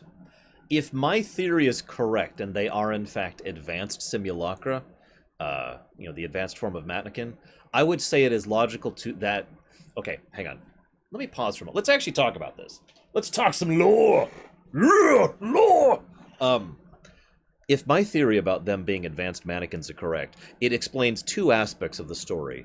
Number one, it explains why they're all kind of caricatures. I mentioned that before. Most of their, with the exception of a few characters, they are mostly just caricatures of their original character from their game. But that makes sense if they literally aren't that character. If they are a piece of life crystal that has taken on some of the memories and some of the aspects of that character and nothing else. So that's all they have, so that's all they present. Second reason it would make sense, as Roximus points out, quite a few of the characters in Dissidia 1 and in Dissidia 2 both tend to gravitate towards each other. Sometimes it's in the sense of offensive, and sometimes it's in the sense of protective. Kuja went out of his way to help Zidane quite a few times, despite expressing himself as not actually being interested in the conflict, because he had a connection to Zidane. Sephiroth wants to actively, it literally goes through this whole situation, trying to demonstrate, trying to manipulate Cloud into fighting him because he wants to fight him. And there are other examples as well. Kefka to Terra is a good example. Emperor to Furion. There are several. My point being, that would also make sense if they are still these simulacra, the advanced mannequins. And because if all they have etched into their heart is that person is important, wouldn't that just make sense that they would kind of naturally incline themselves towards interacting with that person? That's actually entirely possible, Leander. Especially given the nature of the mannequin's origins, which I will discuss very soon now. Pretty much as soon as I finish these interludes. I'm going to just pause the game for a bit and just talk and give you some backstory. Saving enemies from your friends? You're no friend of mine. Star, rain down. I hate Cloud's HP attacks. It's part of why I hate playing as him.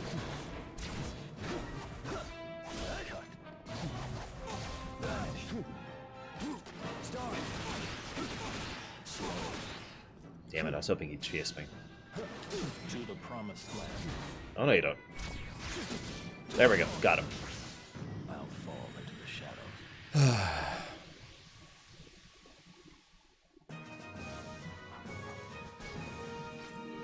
What a sour note.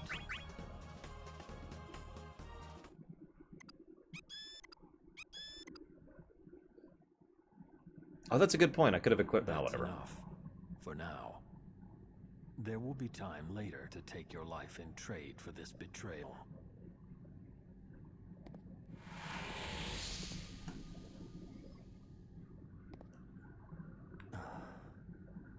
Hey, thanks for helping me out back there. It's no big deal. No, really. I thought I was a goner. So, hey, my name's Tifa. You're one of Cosmos's warriors too, huh? Actually, no. I'm on the other side. Wait, so you fought one of your allies? Why? I felt like it. You felt like it? Yeah. Let me get this straight. You rescue your enemies when the mood strikes you? Something like that. Guess it would make sense for warriors of chaos to be a little unpredictable. Still surprises me, though. Speaking of which, you haven't told me your name. I'm Cloud. Cloud. So, Cloud, that means you rain on everyone's parade, right? No, that's a squall. No one likes those. Oh, sorry. So, Cloud, are you... I mean, do we know each other? I can't remember much of anything from before all this, but when I heard your name, I thought we might... No, I've never met you before. No, huh? Sorry, but, girls gotta ask. Anyway, thanks again for saving my skin. The way you showed up and fought that guy off, it was a pretty cool thing to watch. You were like a hero, charging in to save the girl. I'm no hero. Chaos and Cosmos. Since you're one of Chaos's chosen warriors, I guess that means we'll have to fight each other eventually. Damn it, Kay. I guess so. I don't know if I can bring myself to think of you as an enemy. Well, you sure better try. Once you start second-guessing, you're done for. We're enemies no matter how you look at it. We have to fight. But for now, you should head back and join your friends before I have another change of heart. Huh? I'm not in a fighting mood today. Go. You should leave while you still have the chance. Before you change your mind? Yes. I'm pretty sure Cloud's lying here. I'm Huh? like 99% Will I sure see you again? that he's lying here. You will. But the next time we meet, we'll be as enemies. I won't go easy on you. Wait, is a fighting Thanks for the mood warning. a euphemism, Roxanus? Once your memories return, you'll lose the will to fight. Just like I have. So, before that can happen, I have to act. I do kind of wish we had more of FF7 Cloud in the other works. I talked about that earlier, you know, the goofy Cloud. Earlier, someone said something about the idea of having, like, a Masamune Keyblade in Kingdom Hearts 3. Anybody who knows my playstyle, in just about any game that's like an action RPG kind of a thing, I like reach. That's my big thing. The ability to strike very far away as a melee, you know, very long weapons, staves, katanas, that kind of thing. That's my preference. So I would love to have a Keyblade in Kingdom Hearts 3 that is super duper long and is just long sweeping attacks of awesome. Yes, it was Jack of all Keyblades, thank you. I knew it was one of you. I'm trying to keep track of a lot of things here. Give me a break. Okay, so time to play as Kain again. Also, I arguably disagree with several things in Last Order, and that's all I'm going to say about that. It actively contradicts some other aspects of FF7. So this is when they split up from Kain, if you remember. Kain stayed behind to detract from these guys. And has to fight off X-Death and some mannequins. Or wait, mostly mannequins. Hey, but, oh, damn it, come on. Just die. Just die, it's easier. There you go. Wasn't that easy?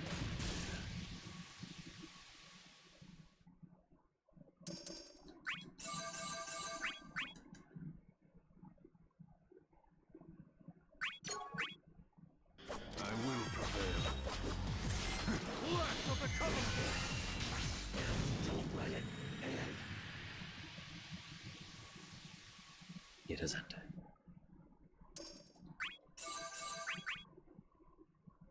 Last Order's a piece of crap. It's not as bad as After Years, but it's pretty bad.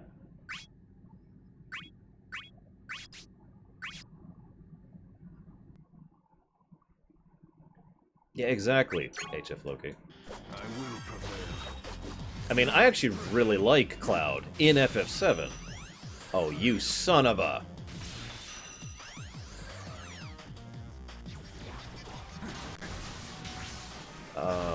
Okay.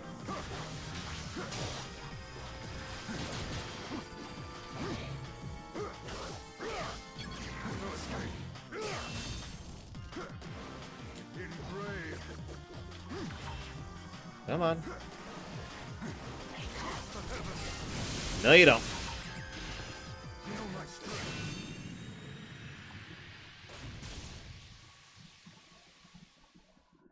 Okay, get yourself killed now.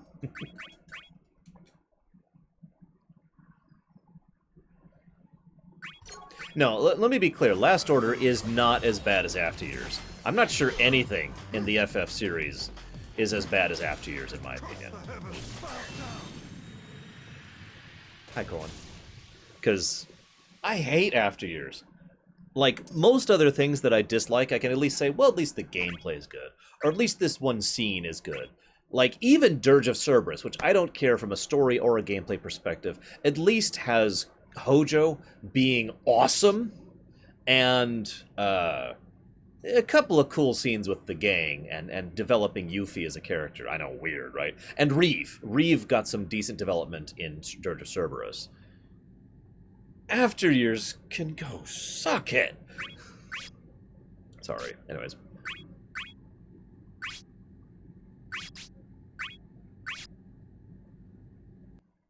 Also, Legend of the Crystals, alright, fair enough. So, from the game's perspective, then. Exdeath time! Truly. Let us make this quick. No my strength. Oh, you son of a... Fine.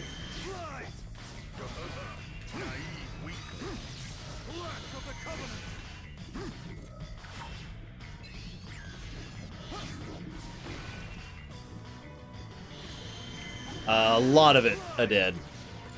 Although it does make sense that Hojo would do all that he did there, and I'll probably talk about that throughout FF7.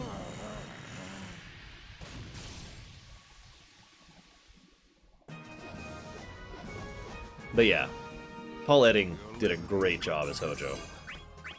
I mean, of course he did. It's Paul Edding.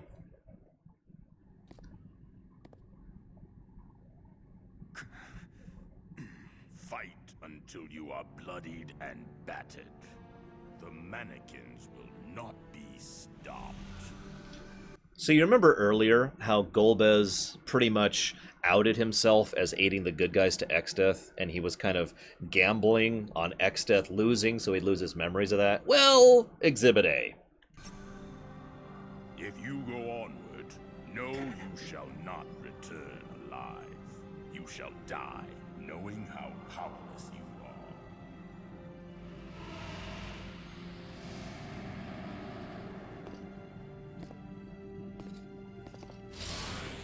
Kane. Surely you do not mean to stop me. Not now, with the end so near. I believe I owe you my thanks. I had begun to abandon hope. I had thought the cycle endless, and Cecil beyond saving. Our work is not yet finished. If we fail, it was all for nothing. Should you go on, your undoing is assured. You were certain you do not wish to see the next battle. Not all roads have a future waiting at their end. I like that quote. But this is mine. Then far be it from me to stop you from walking it to the end. There will be an end to this. A true end. I promise you that.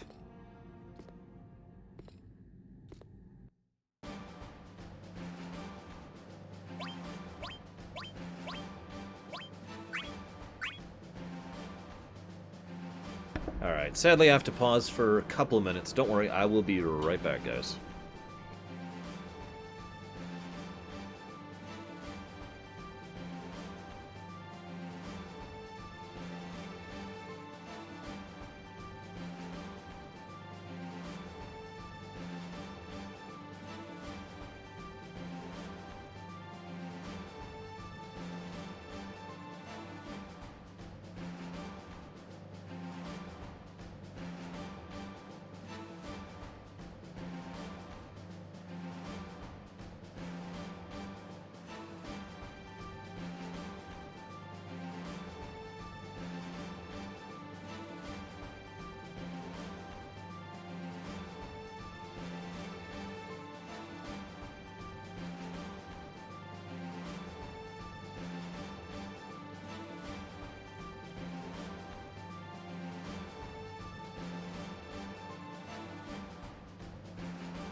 Hi, guys.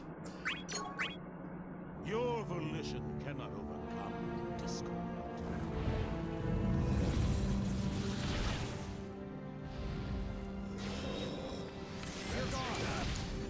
Ugh, I hate fighting chaos. Wow. Okay. Feral chaos is much worse. No, seriously. And yes, Nomura directed Advent Children. I think. This is the extent of your strength.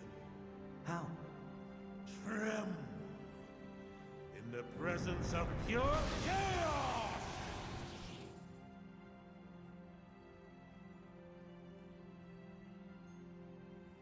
Well, lowly pawn, has your vaunted blade altered fate's course?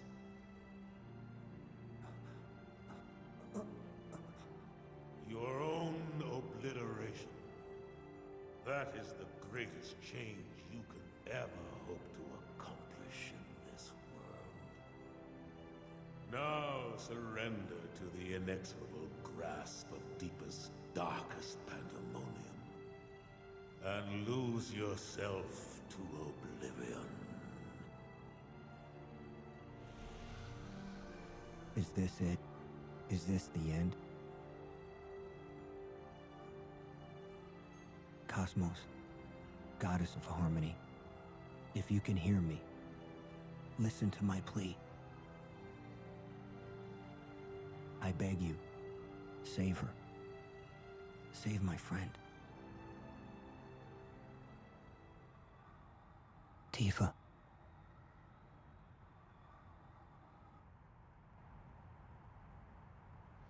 The voice of a warrior. An end to this conflict and a life spared. This is your heart's desire?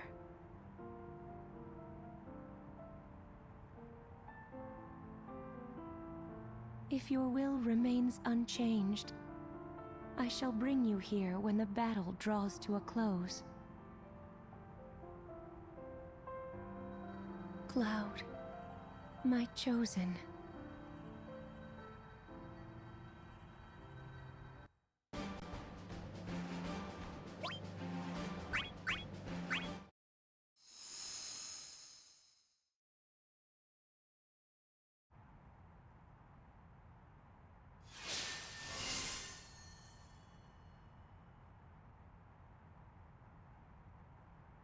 Has my power waned so greatly?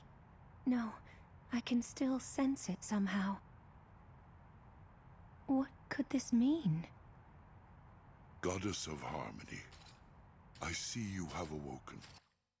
Real quick, some context. This is after the ending of Dissidia Duodecim. This is Cosmos having been resurrected by Shinryu. And this is Golbez going to meet her, having had his hope of making this plan actually work restored thanks to Cain. You follow all that? Okay. And you are? I am an ally of chaos. However, I have come bearing you a message, and nothing more. A message? Very well. Let us hear your words. You do not doubt my intentions? My warriors have yet to rise from their slumber. The first blow in this new war has not yet been struck. You have been deliberate in the timing of your arrival. I assume that before my chosen awake and the battle begins, there is something you feel that I should know. In the previous battle, you fell before your minions were defeated. By the rules of this conflict, the heroes of Harmony should have been destroyed along with you. However, they remained upon this world and received purification. They did. With the divine energy that maintains this realm, you unleashed your power, set it free for the sake of your chosen. Ah, this explains much. Why I feel so weakened. You are weakened, and the reason why is that your minions yet bear the power you surrendered. Yes, I sense it. I feel my energy burning brightly within them, as well as its purpose. However, have you considered the consequences should you again decide to share your divine strength in this diminished state? I choose my path, knowing what may come, knowing what the future may hold, and what's at stake. If you have indeed embarked willingly upon this course, then I shall depart. There is nothing left for me to say. The depth of your resolve is admirable. My resolve. If only I had discovered it so much sooner.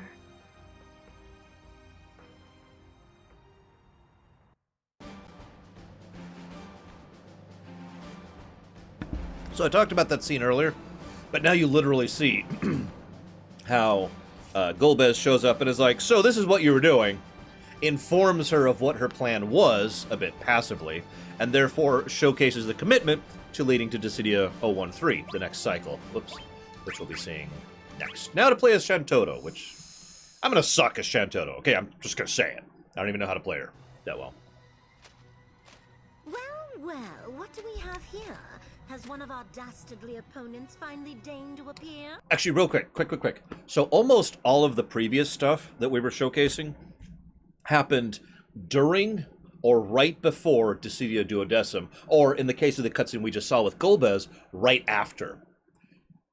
We're not sure when this happens. In fact, if I'm not mistaken, we're not sure when like any of the upcoming cutscenes happen. They happen sometime in 1 to 11. Not sure where. That's Gabranth, by the way. Gabranth is awesome when he's in EX mode. He is unstoppably badass in EX mode. Anyway, so Shantoto. Such reckless behavior to charge in here alone. I admire your heart, but your head must be of solid bone. Since a fight you cannot win is a fight you should avoid. I would have feigned ignorance had you stayed trembling in the shadows, but you're just begging to be destroyed. Stay out of my way. Putting an end to pointless conflict is the only reason I'm here. There is no future for the bystander. Of course. The future is for one to take by brute force.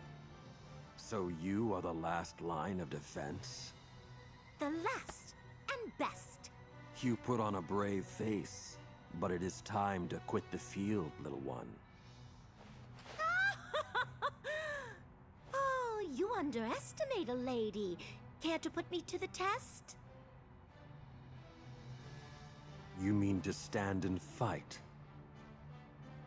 I do, and I might put the same question to you. Ah, now I see. You are a wielder of magics. Very well, you shall have no mercy from me. Prepare yourself. Your journey to the afterlife will be swift. Yes, do your worst and all that. Strong words will count for naught once I've crushed you flatter than flat. So striking and tall. I think I'll incinerate you, pretty armor and all.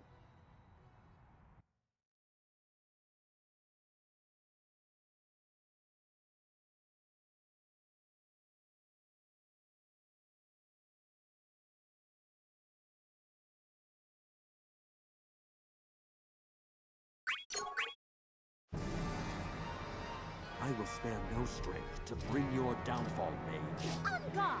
I obey no holds barred.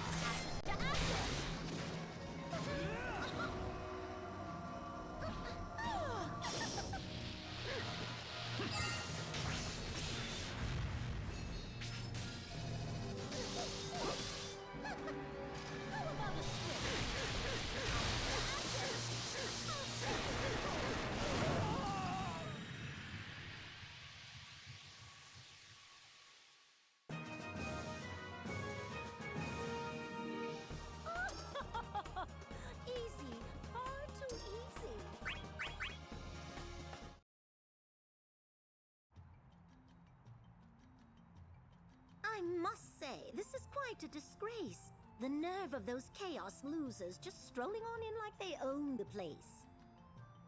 And where is that troublesome waif? There's no need to patrol to the ends of the earth to keep the perimeter safe. Hey, I'm back. You miss me, Doc? I mean, Dr. Shentoto? Thanks for holding down the fort. A little politeness can go a long way. But honestly, Prish, where exactly did your patrol take you today? Well, naturally, I was, making the rounds. Around and about. The rounds? Oh, how simple that sounds. While you were out around and about, I enjoyed a visit from some armored lout. I don't know how, in an area so small, you failed to notice that walking steel wall. Let me ask you once more.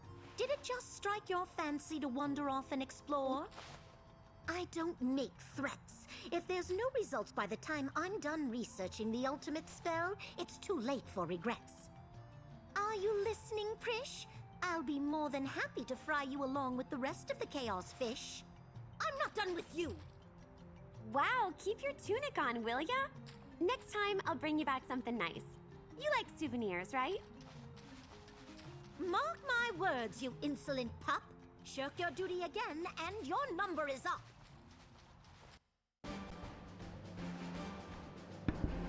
Here's the thing. Chaos and Cosmos usually remember themselves. They just... What normally happens when a cycle ends is Chaos doesn't die, Cosmos doesn't die. If all of the Warriors of Chaos, whoever is designated a Warrior of Chaos, dies, Cosmos wins. Reset. If all of the Warriors of Chaos dies, Chaos wins. Reset. Make sense?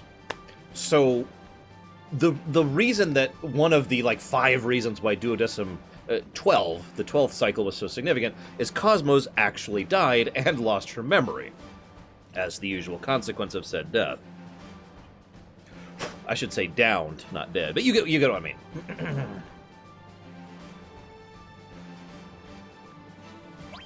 Hope that answers that question.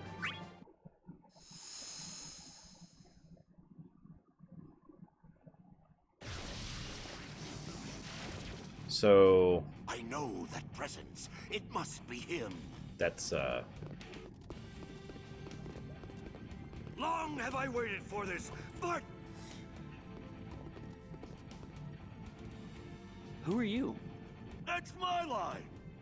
Never seen this guy before. Let's see, he's only got 2 arms. Nope, me either. the joke there is that the Gilgamesh in FF9 had multiple arms. What do you mean, only? Like if I had extra limbs, you'd suddenly recognize me as somebody else? Yes, Necro. Never mind. It appears I have misjudged my exit point. By the way, did you notice the fact that he's talking to Vaughn, Zidane, and Squall? Gilgamesh is in all 3 of those games. The real Gilgamesh. Well, we'll get to that. Good day. What's up with that guy? Hey! Sorry for the wait. Did I miss something? Hey, Bart. There was a big, scary guy here. Red Hood. You know him? Doesn't ring a bell. Huh. Then I guess that means no one knew him. Come on, let's get a move on. That guy is long gone.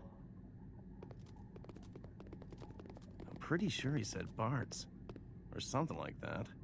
Maybe I'm hearing things. And yes, Yuri, and welcome to our first Lorerun in quite a while. Ugh. I don't like playing as Bart's. I mean, he's okay. I just don't like him.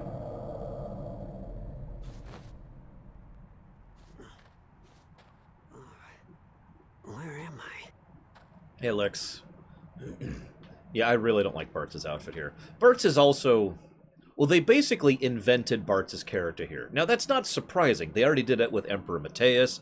They did that with Ultimecia. You know, most of the characters that don't actually have a character in their original game had a character added on to them here in Dissidia. And honestly, Bartz doesn't really have a character in FF5, so they kind of made up a character for Bartz. And that character is, yay, adventure! Wee! Hey, what's going on, guys? Oh, is that the bad guy? Oh, man, this really hurts that you're stabbing me to death. Oh, well, I'll walk it off later. Hey, man, those balloons look really awesome over there. Wee! And I just tend to not like characters like that in general. Well, well, Bartz. We meet again. Da-da-da-da! Who are you? Gilgamesh. Okay. Weird.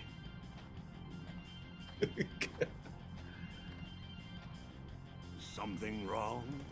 Can't believe your own eyes, is that it? Anyways, I'm sorry. There is no real denying that this is the real Gilgamesh. Everything about him screams that he is the real Gilgamesh, who roams through World B in his travels, and therefore encounters Bartz. Don't tell me you've forgotten my name, you sniveling worm.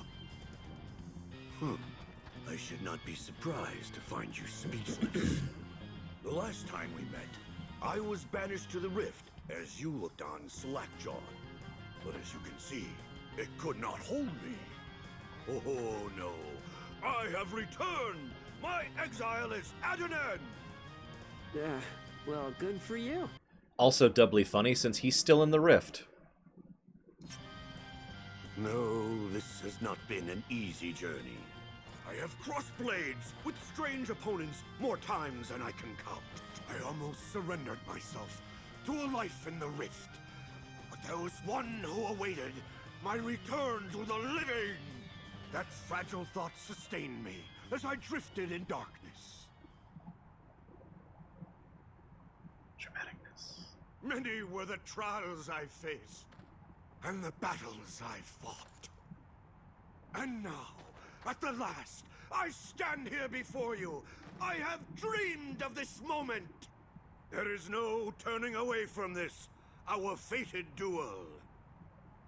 I'm not sure I followed all that rambling, but I guess that means he wants to fight me?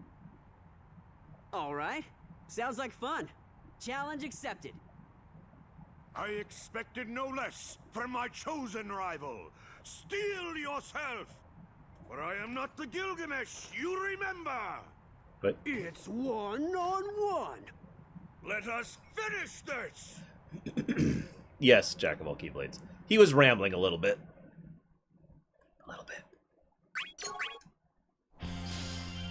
So like I said, Bartz... Oh, I'll talk about it later, actually. Not sure what your deal is, but bring it on!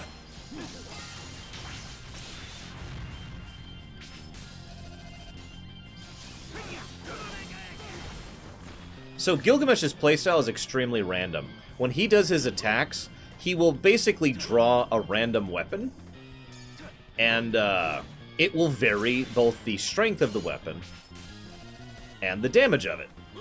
And he can draw Excalibur and do basically nothing with it. That is actually something that can happen.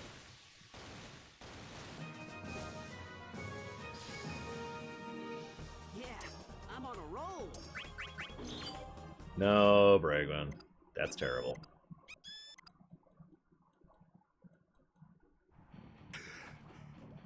I see you too have been honing your skills. It matters not. Now you shall witness my true strength. Whoa, hey, I'm witnessing something. Look at yourself. Huh? You think to distract me with a simple trick? My dear Bartz, you have much to... I'm dead serious. Take a look. You're starting to fade out or something. Fade out? What? No! Back to the Rift. Effect of the Rift? Bye, Gilgamesh. Not again! Bye. I'm not going back there! Stop! Wait! We'll see you in Type 0, I think. I'm not sure which one came out after this, but we'll see you at some point.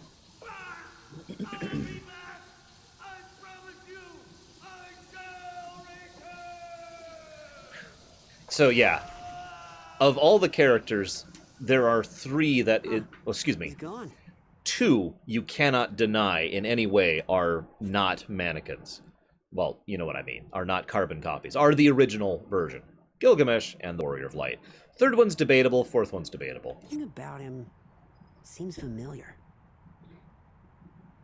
If he's gone back to that rift place, then I guess we'll meet again at some point. No, I didn't, Roxamus. Probably. Oh, that's weird. Okay, so. Ugh, Onion Knight.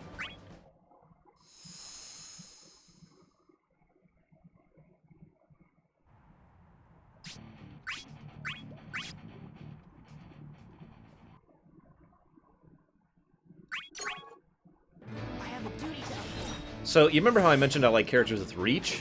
Onion Knight's melee range is about 4.5 millimeters.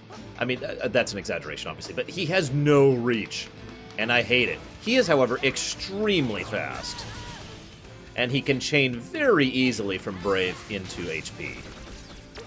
Like this.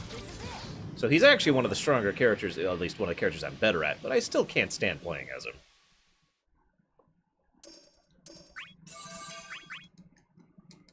So, yay. I have a duty to uphold.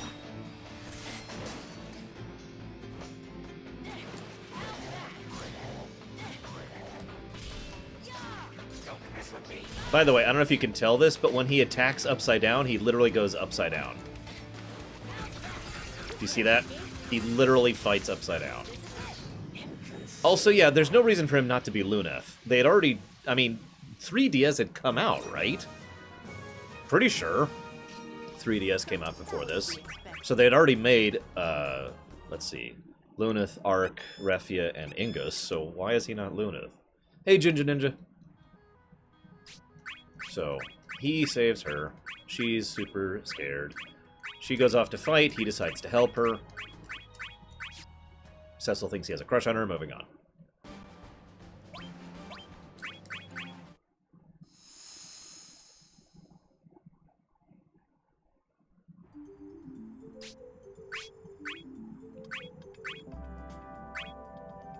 Vaughn, of course, doesn't think that the Onion Knight shouldn't be fighting because he's a kid. Of course, then Vaughn decides to be his big brother because Vaughn's an adult.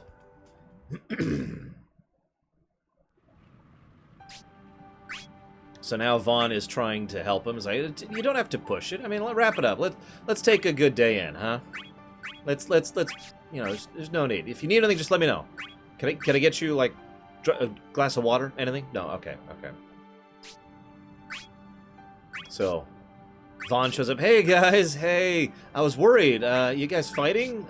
Listen. Hey, wait. No, let me help you out, Onion Knight. Come back. You should... Oh, why'd you go up against a kid, Warrior of Light? He's not a kid. He doesn't look like an Onion. Oh, God, where'd the Onion now? Come back, Onion. Come back. Hey, something wrong? You seem kind of down again today. Actually, you've been kind of down for a while now. If you've got a problem, just spit it out. Wait, don't tell me. You're still stewing over the other day. Training getting a little rough for you? You gotta let that stuff go.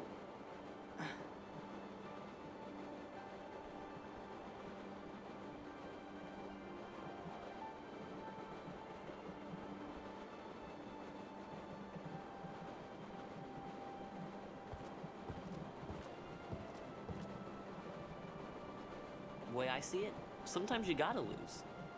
Huh? You have to take some falls before you can grow up. Once you're older, then you can show that guy who's boss.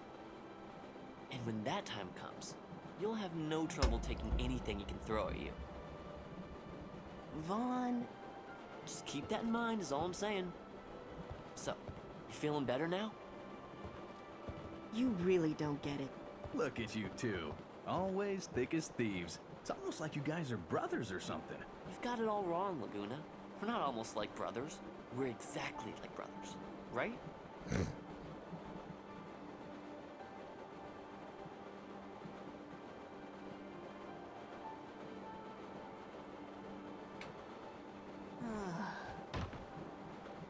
Sucks to be us, huh? You know, I think I'm getting used to it.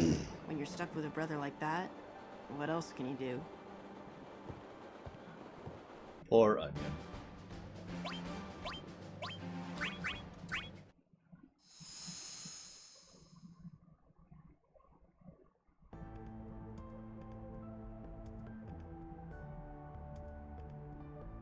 Hey there, Sir Stands Alone.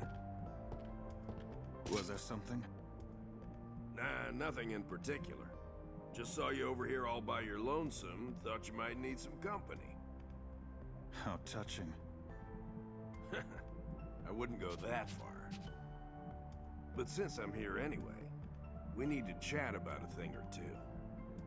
More of your memories have returned? Ah, no, nothing like that. It has to do with right now, with allies, with trust, with you. Now don't go getting all grim on me. It ain't that serious.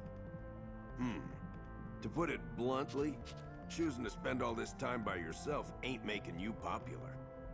I wasn't trying. It's not so much what you're trying or not trying to do.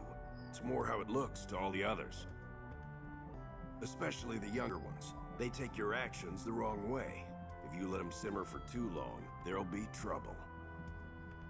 There's been talk? The things I've heard, man, you have no idea. Is this some kind of jest? Too obvious, huh? Okay, so that last bit was a joke. Nothing's really happened yet, but still. That doesn't change the fact that everyone's worried. Worried? For me? I don't have all the answers. Though it'd help if you tried to fit in a little more. Maybe add to the banter, join in the laughter. That's all it'd take to put their little minds to rest. Well, I said all I came here to say. Guess I'll be off. Jacked. Yeah? Your concern. I appreciate it. Also, why do you never use that Anytime. sword? Why does he never use the sword? He's got a giant sword!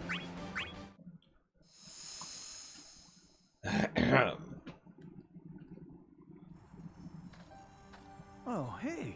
Flowers are still blooming, even in a place like this. In a place like this, it was probably put there. Could be some kind of a trap. Stop being pragmatic, Squall. Then it's a pretty clever one. Look, it's perfectly safe. A flower. Huh. Certainly a rare sight. This bloom, what is it called? Yes, I know, Necro. The name of the flower, you mean? Well, I'm no expert, but I think that's a wild rose. It's just a stupid rose. Where'd he get wild rose from? He's making stuff up now. Wild rose? Yeah, so I thought. Why? What is it? Nothing. It's just... I just feel like I've heard those words somewhere before. Nah. It's so frustrating. As if the memory is floating out of reach. I'll tell you what. Why don't you hold on to it, Furion? May I? Sure. Maybe it'll pull some memories out of hiding. Here, don't drop it now. Thank you, Laguna. Yeah, don't expect dinner and a date. Okay, let's rest up here and... Where is everyone anyway? A good question. They can't be far. I'll see what's keeping them. Thanks. It's Don't forget true. to come back. Oddly rude. Wild rose.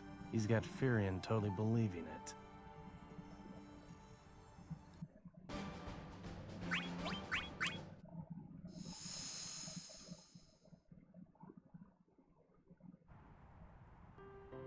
Yeah, he's pretty interesting. Interesting. All of them are. Don't you think so? These guys carry weapons right out of a fairy tale, not to mention the magic they can use. They've got armor like I've never seen. And one of them even has a tail. Oh yeah, the tail guy? He sure wasn't happy when I yanked on it. That thing is real. I just feel like giving a little bit of context again. Remember, Laguna's a very ordinary person. So, of all of these people, he's the one who would look at the unusual array of main characters and be like, wow, these guys are weird. And I'm glad you're liking it, JNP. You yanked on it? Think about it. We'd never have met these people if all this hadn't happened. Gotta take the chance to get to know them. PC, Sandra. Yep. Expand our horizontals. No question. Horizontals? I think he means horizons. Well, you're kind of a mystery yourself, especially since you barely string more than 3 words together. How do you expect to make any friends? This is a battlefield. Why do I need to make friends?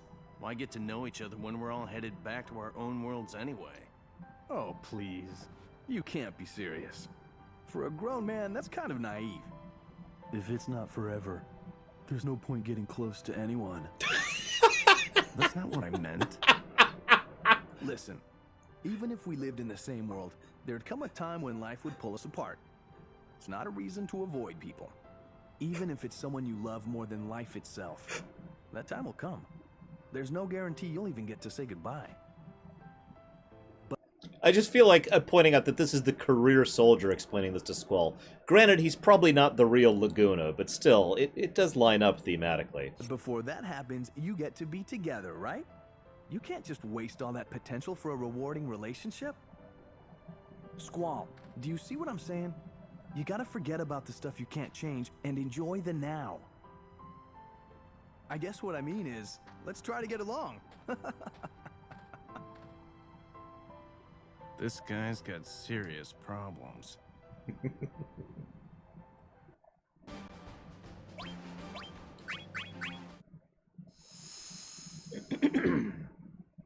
Yeah, unfortunately, the two don't get a lot of father-son moments. I suppose I should just let it go. Firion, something wrong? Cecil. No, it's nothing. Your expression tells a different tale. You were staring at light. Is it about her? Oh, this is great. Not exactly. Too shy to start a conversation? This is great. This has nothing to do with being shy. Light! No, don't call her over.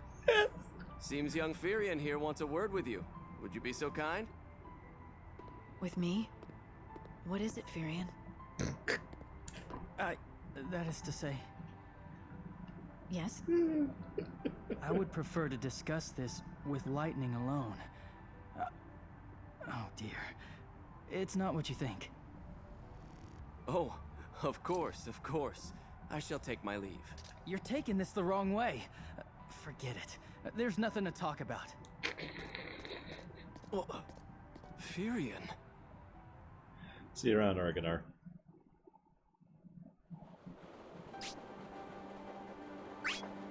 Hang on, I need to look something up really quick.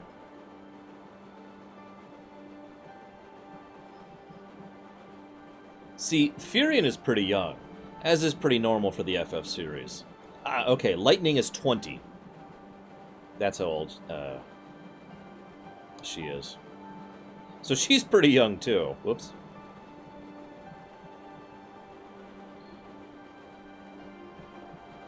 No. And Firion is 18. There we go. That's what I wanted to know.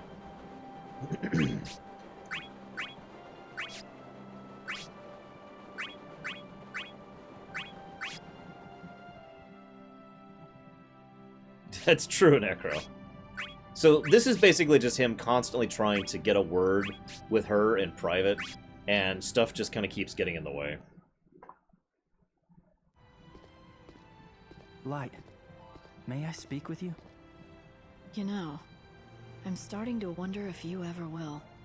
Spit it out already. You see, it's a thing of mine you picked up. Something of yours? You mean this? Yes! I'm so glad you haven't thrown it away. So it was yours, huh? Why didn't you just tell me? You're right, of course. I wasn't sure how to ask. I mean, a grown man asking for his flower back. Feels a little silly. You're 18! Never would have guessed it belonged to you. Here, Take it then. Thank you. Thank goodness. That flower, it's important to you, huh? Yes. Well, I couldn't say for certain. Roses are not exactly my field of expertise. However, when I heard the name of the flower spoken, I felt a connection, like hearing the name of a long-lost friend. I've been unable to forget about it since... Wouldn't it... Actually, hang on. Didn't lightning reflower, Furion? Listen to me. The great warrior and his precious rose. You should hang on to it. It might be the key you need. Who cares what other people think? Light. Just promise me one thing. Once you have all your memories back, can you give it back to me?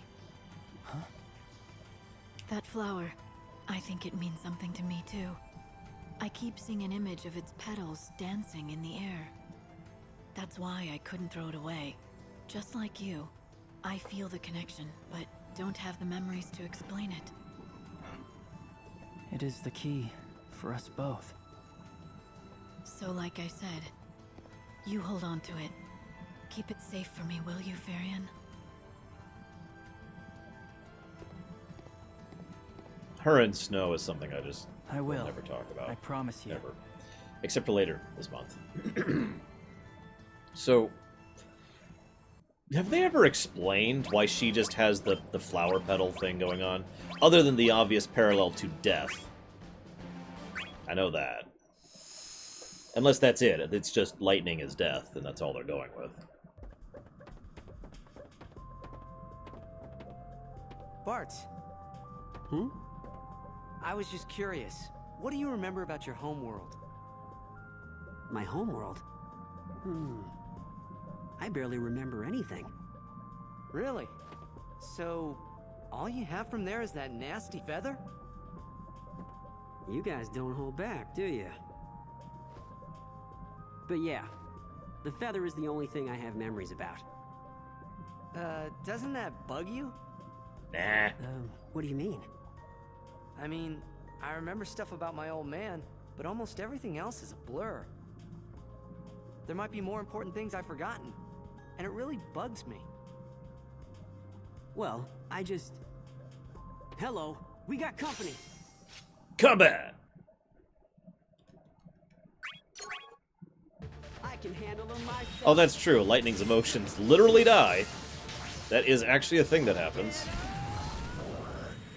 I mean, that's not actually a joke. Lightning's emotions... Well, I guess it is kind of a joke. Never mind. Lightning's emotions don't die. Damn it! Can't be literal about it. I'll keep on winning, you know. Burn.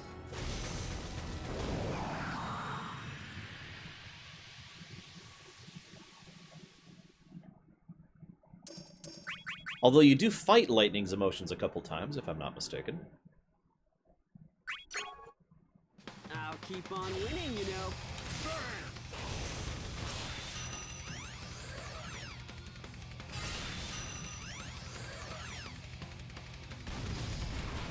Okay. That accomplished a great deal.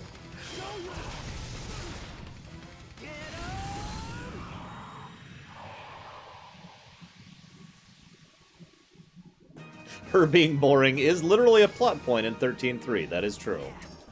Hope being boring in 13.3 is a plot point, too.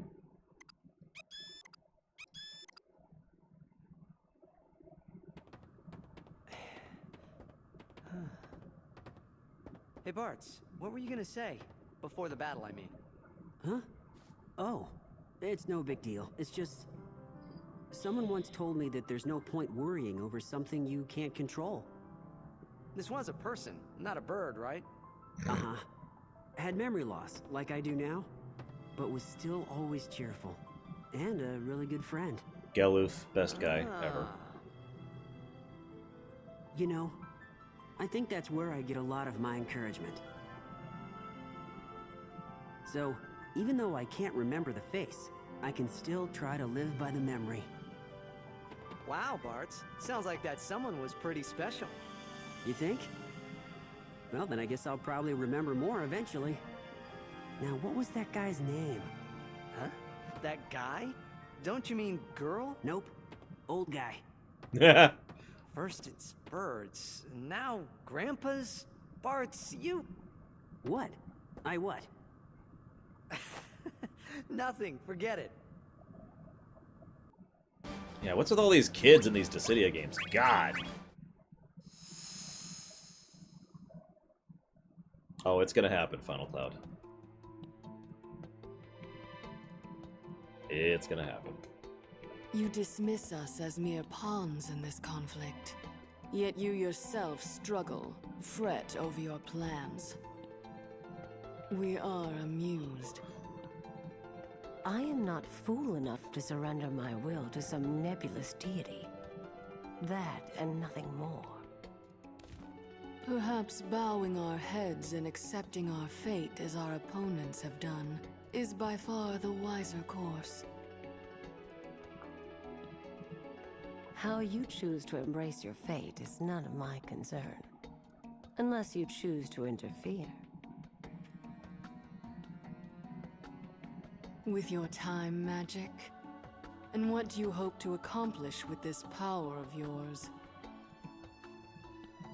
Time compression. I shall freeze the hands of time on this petty squabble and extinguish all other lives in this world but my own. That is what I plan to do with this power of mine. Do you believe me, I wonder? Believe you, perhaps we do. But for the Void, time and divine will are of no consequence. No matter your plans, they mean less than nothing to us.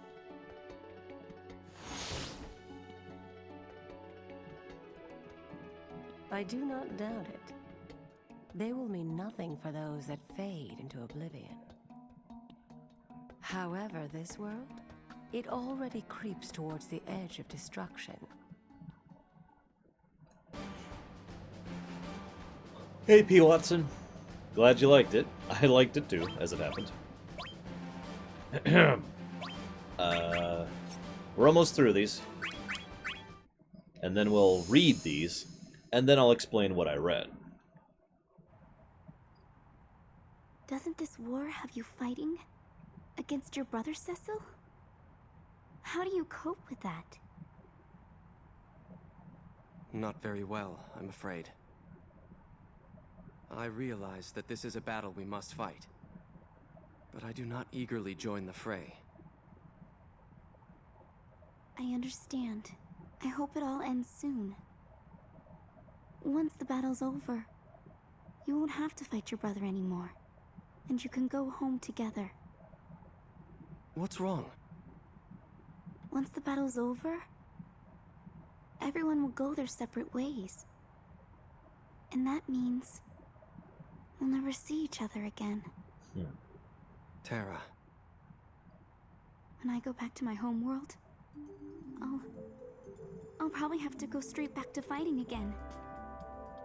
The only type of memories that come back to me are images of war and death. More fuel to the fire that she is coming straight off of the beginning of FF6, not the end. I wonder, did I ever have friends like you before? When I get back, will there be anyone to welcome me home? Even if you must take up arms once more, even if there are none to welcome you, it is no different from how we all began our journey here. We were all strangers. We had no way of knowing who we could trust. At first, we were alone, but now we have allies, those who greet us with open arms. True. Believe me, Terra, we will prevail in this conflict. And once we do, and you return to your own world, things will go just as well for you there. That's true! Oh. I never thought of it that way before. Although we need to talk about that at some point.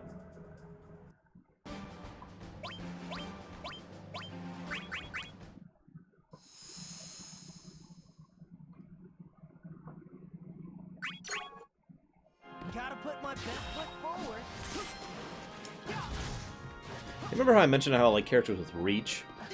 Zidane does not have a lot of reach in his attacks. Although he has a lot of mobility, and I think the most jumps of everyone. Like, he can stay in the air really well. 2 against 1 is fine with me. Take that! I'm not sure, Jack, of all Keyblades. I'd have to think about that. Although Laguna with everyone counts. 2 against 1 is fine with me.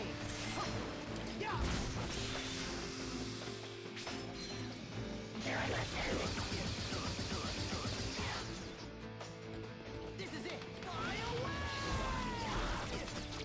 Damn it. Actually, the wrong button on that time. There we go. Yeah, Zidane is incredibly mobile. I think he's only slower. There's only one person faster than him, and that's the Onion Knight. Damn it, Permeus. Enough already.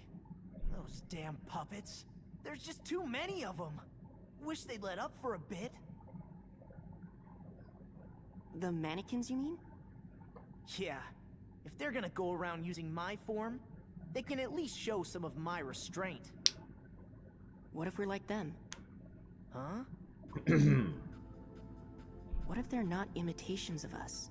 What if there were nothing but mannequins from the very start? And then later, we were just chosen at random and then made into what we are now. What if we were? The thought doesn't bother you? It's just not that big a deal, really. How we were born into this world doesn't matter. It's what we do with ourselves afterwards that counts. You might be right, but just suppose that we were born into this world. All the memories we thought were ours, they'd be nothing but lies. How can you... What if?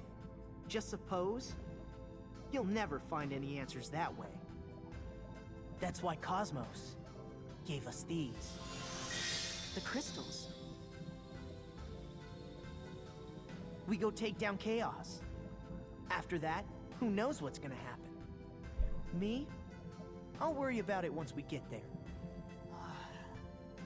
Hey, lighten up, will ya? You don't want to upset your big sister, do you? My big sister? Terra's gotta look out for you like you're her annoying little brother. Hey! That got you going. I knew you had some spirit left. Can't have the kids moping around all day. No, sir. You're still just a kid yourself. Isn't Zidane, like, technically younger than all of them? Anyways, so yeah, that's another time where they discuss the possibility that they're all actually just mannequins. Here's another possibility. This is something, I shouldn't say possibility, this is something else that they don't actually bring up, but is the first thing I thought of. So let's assume they are mannequins.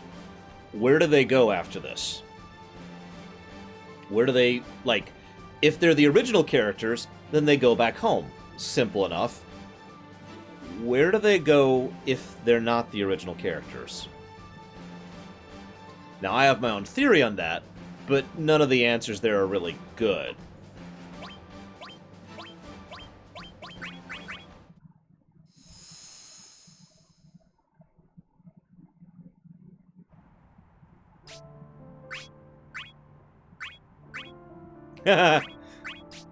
So Cecil thinks that Onion Knight is also romantically interested in Terra. Because apparently Cecil just really thinks everyone's romantically interested in everyone. Which I suppose makes sense, since Cecil is one of the very few FF main characters who had a successful relationship before his game even began. One down.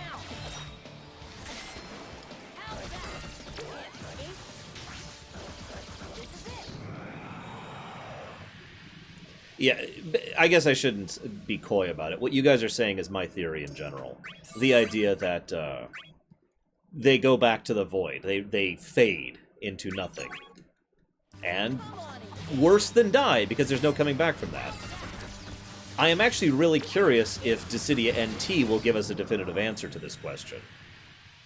All I'm going to say is, for those of you who've seen the ending of Dissidia 1, I mean, if you, and we'll watch this on camera, that ending makes it kind of logical that it, that they just fade. Except for the one we know is not, you know, whoops, wrong button. Wrong button, wrong button. There we go. Except for the one character we know is not an advanced mannequin, that character being Warrior of Light. Warrior of Light is the only one who doesn't actually fade. There we go.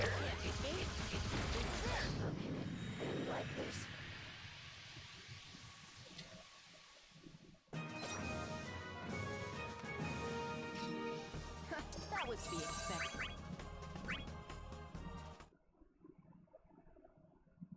Many times, We appear to be Reximus. safe for the moment. Welcome to my Let's world. chance a short rest. Oh, by the way, most of these cutscenes we've been seeing for the last couple happened during Dissidia 1, just for timeline reference. Hey, Cecil, I don't get it. How does he stay so calm all the time? Now that Cosmos is gone, now that we know the truth behind the crystals, I can barely keep from yelling in frustration. Yes, I feel the same. Wasn't he always the one giving encouragement? We have to end this conflict. We have to do this for Cosmos. We have to keep pushing onwards. You heard him, right, Cecil? So how? Now that she's gone, how can he stay so calm? Does he feel nothing? Nothing at all? I doubt he feels nothing.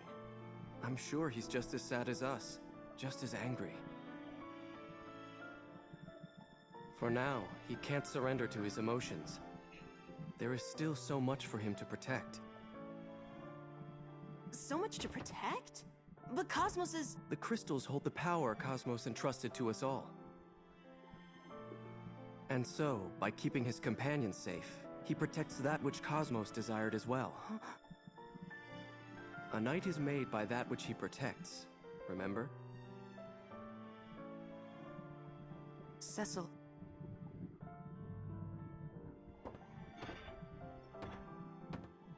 I swear, I'll keep Terra safe. I'll watch out for everyone, as well as for myself. Yes, you'll do just fine.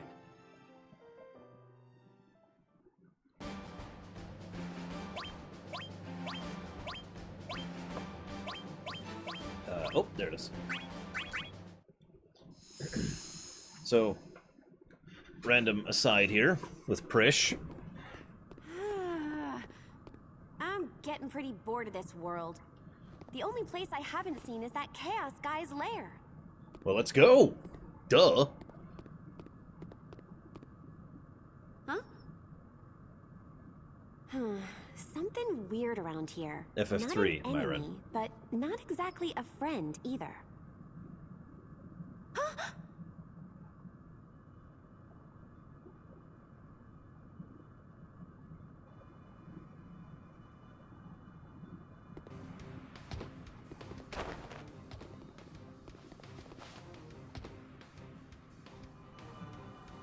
So, this is when the Warrior of Light was introduced to the world, I think is the best way to put that. Whoa! What the hell? Is that a person? Hey, you awake? You got a name? Where'd you come from?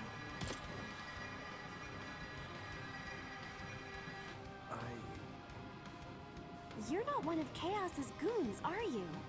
Ooh. Chaos? But you're not one of Cosmos's chosen either. This is Prish from FF11. Never laid eyes on you before. She's basically a wholly chosen half of one of... It's complicated. I don't feel like getting into it. Cosmos. The only folks I've seen who don't belong to either side are the Moogles. And you don't look like a Moogle. Are you sure? This can't be. That man. And of course, Garland recognizes him because Garland knows Sid, and as I've pointed out before, the Warrior of Light is a clone of Sid, a mannequin clone of Sid. Garland? Damn, I was hoping for someone interesting. What are you mumbling about? An agent of Cosmos. You cannot know what you've stumbled across. If you value your miserable hide, now is the time to tuck tail and run. Never gonna happen. You think you can just show up and steal my prize away from me? I hate to say it, but my life is on the line. If I don't take this guy back, both you and me are in for a world of hurt. I tire of your meaningless babble. If you insist, I will have no choice but to remove you by force.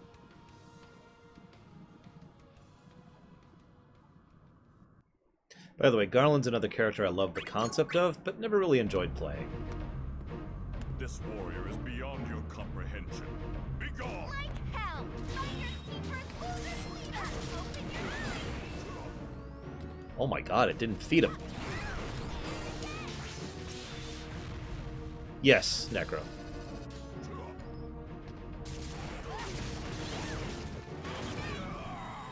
I am astonished I didn't one-shot him. I wasn't even looking at our Braves, I was just trying to hit him. Wasting my time.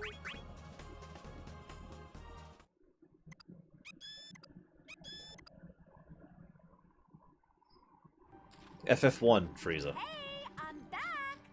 Hey, Cosmos! Oh, return to us so soon? And who's the young man looking ready to swoon?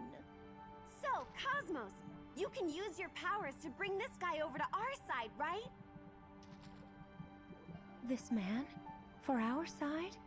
Where did you find this warrior? Note that she should probably recognize him here. Picked him up on the way is about the best way to explain it. The thing is, though, it looks like Chaos is after him as well. After all, it's not like we do anything to hurt him, but those Chaos creeps are a different story. But Prish...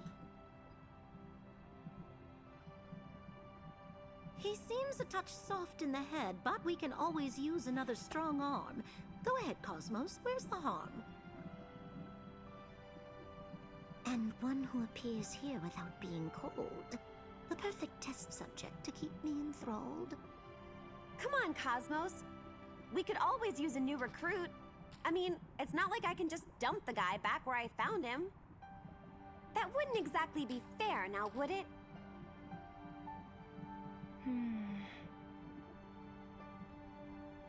And what are your feelings on the matter?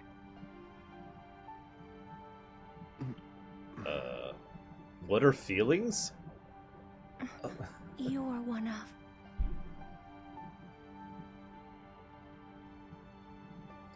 I'm telling you, Cosmos recognizes Very well. him. I shall do as you wish. This warrior will make a fine addition to our ranks. Although I still want to smack her for being stupid! God, Cosmos. Wake up! Wake up. Heed me, warrior. Employ your strength in the name of harmony, and defend this world from those who would destroy it. Join us. See, the problem is I have nothing to draw on for Prish, really. Although you're right, Prish does act a lot more like Prish than a caricature of Prish, and that is relevant. So, hey, you don't remember anything at all, huh? Nothing. However, it does not concern me. If I but fight, then my existence is given meaning. What the hell are you talking about? Sorry. Fighting isn't what defines you as a person. Well, I mean... Then what?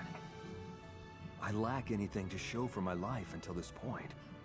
Without a past, am I still a person?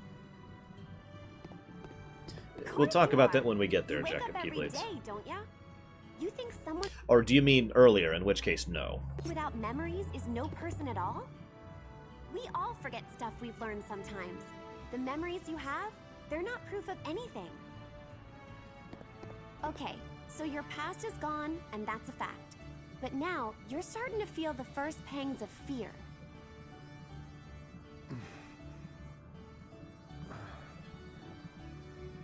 That feeling? There's the proof that you're alive. You, me, the doc, it's the same for everyone. We feel fear, but it's when we overcome that fear that we get stronger. And that getting stronger, day by day, that's what proves we're still alive and kicking. The struggles we go through, it's our experiences that teach us strength. If you have that, you don't need memories. You just need to rely on that inner strength and live your life. Oh, one other thing. I should warn you. In this place, I wouldn't go relying on memories to guide you. But still, having no memories can be tough. You don't know who you are or... Oh. Trish. That's right! We don't have a name for you yet. I completely forgot about that. If I give you a name now, I'll probably just forget. I know! I'll mention it to Cosmos!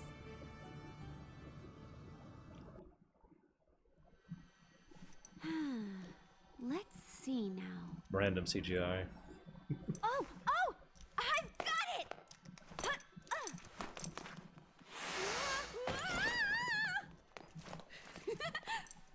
I know exactly what we'll call you. My name is...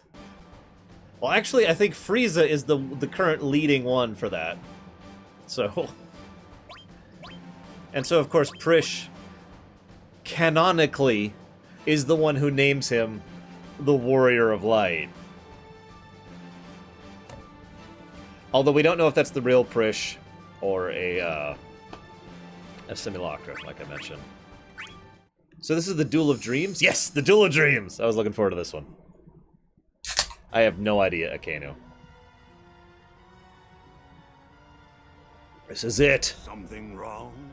Can't believe your own eyes, is that it? This is it. Don't tell me you've forgotten my name, you sniveling worm. Gilgamesh! I never thought I'd see you alive again. The last time we met, I was banished to the Rift, as you looked on slack-jawed. But as you can see, it could not hold me. Oh no, I have returned! My exile is at an end! Wow, you're one tough cookie. This is great. Many were the trials I faced, and the battles I fought. And now, at the last, I stand here before you. I have dreamed of this moment. They lost first ring. There is no turning away from this, our fated duel. No argument here. Single combat. May the best man win. I expected no less from my chosen rival. Steel yourself! For I am not the Gilgamesh you remember!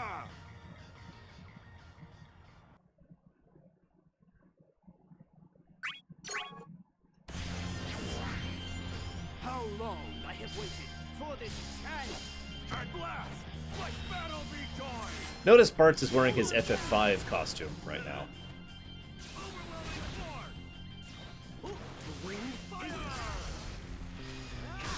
Oh, God! Is it worth noting that I have no idea how to play Gilgamesh?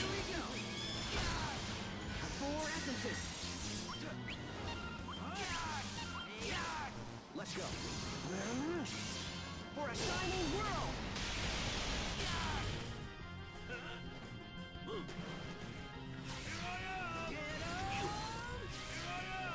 Shit. Let's get a little closer. Oh my gosh.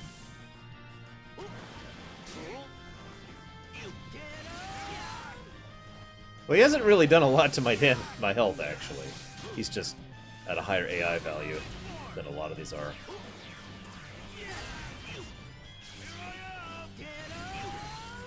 Oh my god, come on! Oh, I love that sound effect. Boom. Boom. Come on! So you can always tell what type of... Oh, if you get used to the game, you can tell what level the AI is at. There are different, I guess, strengths for the AI, which determines how good they are at dodging, how good they are at attacking, counterattacking, knowing their range, and stuff like that. Oh, damn it, I meant to... Oh, whatever. That's okay, I got him. I finally got him. Also fell for it! Plonk. So notice everyone's applauding, confetti's falling, right? Okay. I am invincible! I hate to say it, but I can't deny the truth. Gilgamesh, you are the ultimate warrior. Take heart, Bartz. You put up a good fight.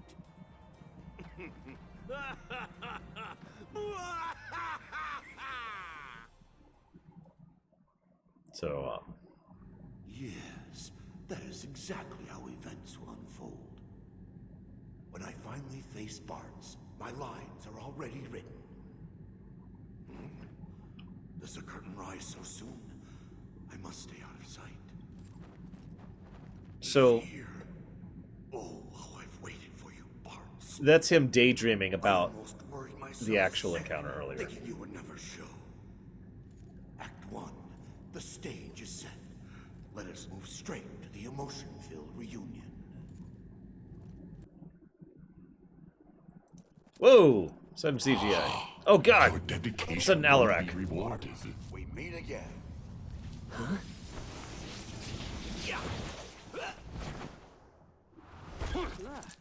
Who are you?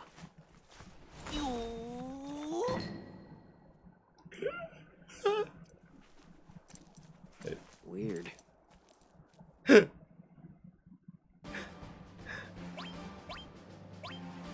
Weirdo.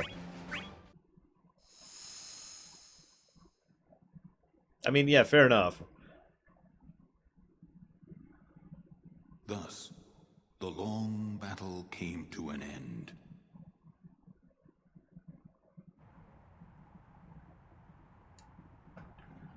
Or perhaps I should say it was brought to a rather unexpected ending. It is the result of the world opting for another choice. But as long as the world exists, there will be no end to conflict. Even harmony and discord are concepts born of the human mind, after all. Are you saying that nothing changes? That is a mystery that even we Lufanians cannot solve. For the truth can only be known To the future itself. So, let us set out. Now that you have been chosen to reign over the living world, we shall journey on the road that continues to the final fantasy. Yes, this is Sid speaking right here. The FF1 Sid. And the Dissidia Sid. No. My place is here, and here I shall remain. This world is now bereft of balance. In time, it will sink back into the rift whence it came. Knowing this, do you still elect to remain? Yes. I must beg your forgiveness for the endless cycle of violence into which I thrust you and your chosen champions. Forgiveness? You need not seek it.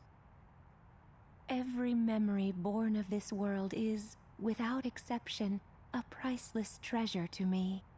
Especially that one time I died. And the second time I died. Cosmos. And arguably the third time I died. And so, my divine creator, be at peace.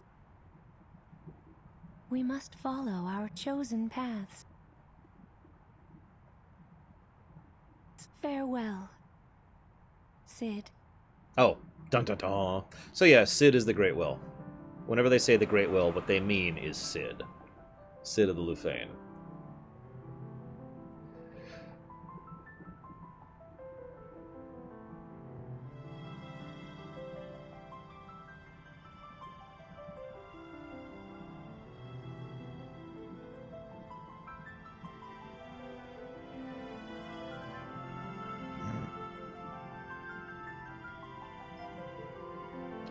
Yeah, I think I've said this already. I don't really like Cosmos that much as a character. But whatever.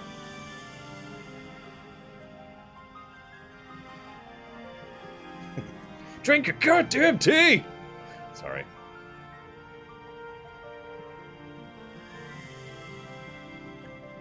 I'll give you a little bit of context on what's going on in a moment here.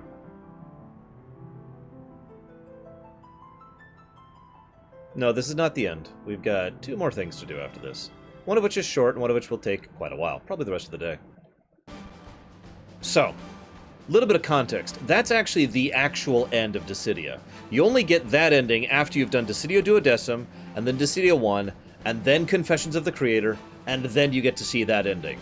A little bit of context. What happens is with Chaos permanently destroyed, the Warrior of Light going on to the World 1, World A of FF1, and the other Warriors going to wherever it is they're going, because it's debatable depending on their nature.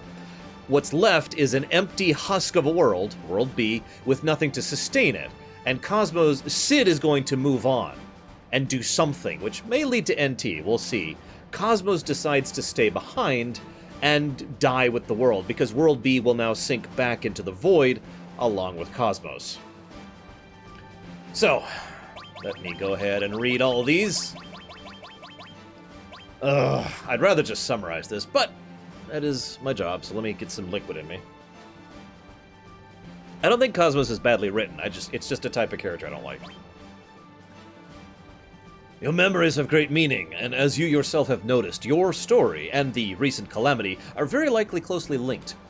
I don't know, my story is about a scientist and an ordinary mother and child. The story I'm about to tell you may lead those already in the depths of despair to further confusion. We intend to lock these pages away, never to be read by anyone outside. By the time your story is excavated and read by understanding souls in the future, the story would have long become legend. It is our only duty to preserve our stories. They provide proof of a life once lived. Please tell us your story, the one deeply etched into your memories.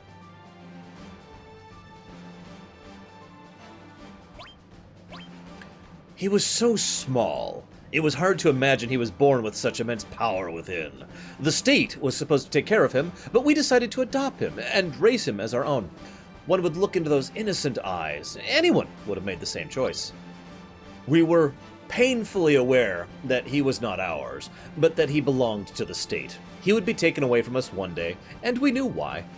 My husband was having doubts about his latest assignment. His other inventions, levistones, airships, they enriched people's lives. But not this one.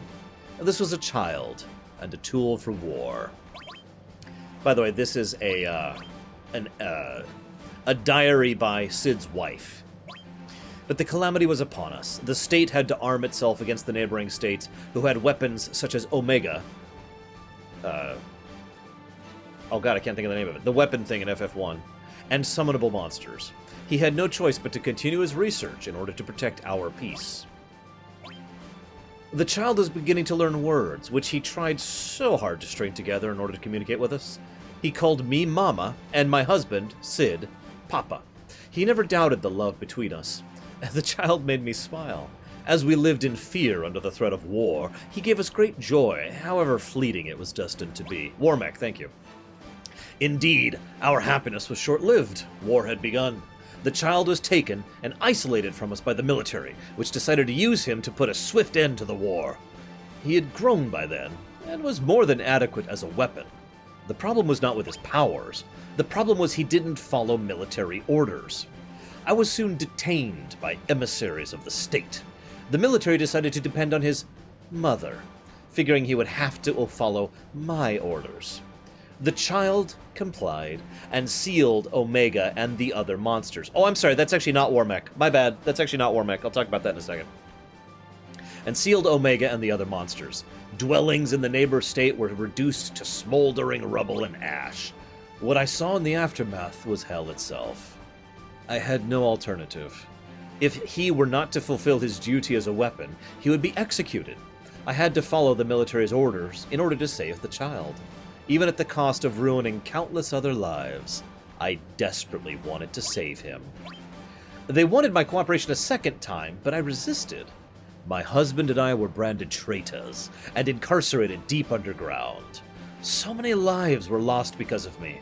I was overcome with grief. And then I heard about another research project begun by the military. This research was on creating similitudes. The state was seeking to create a copy of me to control the child according to their will and repeat the tragedy. The child's immense powers must have been worth the efforts, but I would not accept it. His was a synthetic life, but a life nonetheless. Why did he alone have to suffer so? Why does he have to repeat destruction time and again? Time was running out. I decided to take action before the research was complete. We were incarcerated in a cave where many monsters roamed. I studied the monsters' behavior and used them to our advantage to break out with my husband. Running as fugitives, we managed to arrive at the laboratory where my child was supposed to be kept. What we found was a similitude of me in the making, and the child was no longer himself. He was emaciated beyond recognition, and I saw wisps of hatred seething deep in his empty eyes. We had no time to explain much. I only told him briefly about our situation and urged him to join us in our escape. Just as my husband and I were about to escape with the child in tow, I was caught by soldiers and shot. In that instant, I think I heard the child's sad cry from far away, but at the same time my heart was engulfed by a bad premonition as the color of hatred in his eyes grew deeper. I was right. In front of the child was born a tiny rip in the space-time continuum that quickly grew to an immense shadow that swallowed everything. And that is where I lost consciousness. When I came to, the laboratory was in ruin, and the child and my husband were nowhere to be seen. We originate from a tribe that inherits memories through ceremony. The knowledge and skills in my husband were inherited as well. I had intended to use the teleportation device as part of our escape, but I decided to use it to return to my tribe. I felt the need to pass on my memories, even if I were to die there and then. I arrived in the town on the Hawk's Wing, where my tribe still lived in the middle of the forest. They were trying to use one of my husband's levistone to elevate the whole town in order to escape the shadow that appeared so suddenly. I told them my plight, and they understood. They immediately began the ceremony of memory succession. So what you have just told all is the memory you have inherited? Yes. Memory succession is a dying art. In order to preserve this memory for a longer time, I thought it best to leave it in writing. Do you think there's any relation between your memory and the four fiends wreaking havoc in our world now? Well, that I cannot say with certainty. Spoiler alert, no. But there are curious similarities as to where things happened. Where the rip in space-time occurred, and where the four fiends now dwell, the scenery in both locations match what is in my memory. Thank you for sharing your story. It shall be passed on and recorded. Lucan, please let me ask you one question before we finish. The Warrior of Light, the one you predicted would save the world from this calamity with crystal in hand, is he really coming? Well, I am called a oracle, but I am actually a historian. History must always converge. I feel faint signs of it coming from distant worlds. The Warrior of Light shall come indeed, and he shall liberate this world. No, the people of this world, from the cycle of negativity. Exploration report from the Onrak, the Kingdom of Onrak. The world beyond the door to the rift in ruins had no signs of life. Crystalline ore obtained in the alien world is now undergoing experiments in the lab. Details of experiments undisclosed, but state apparently shows keen interest. A dragon discovered in alien world. Armed forces deployed. Attempted. Half our troops are now dead. It is thought to have intelligence, but communication remains difficult. They are referring to Shinryu.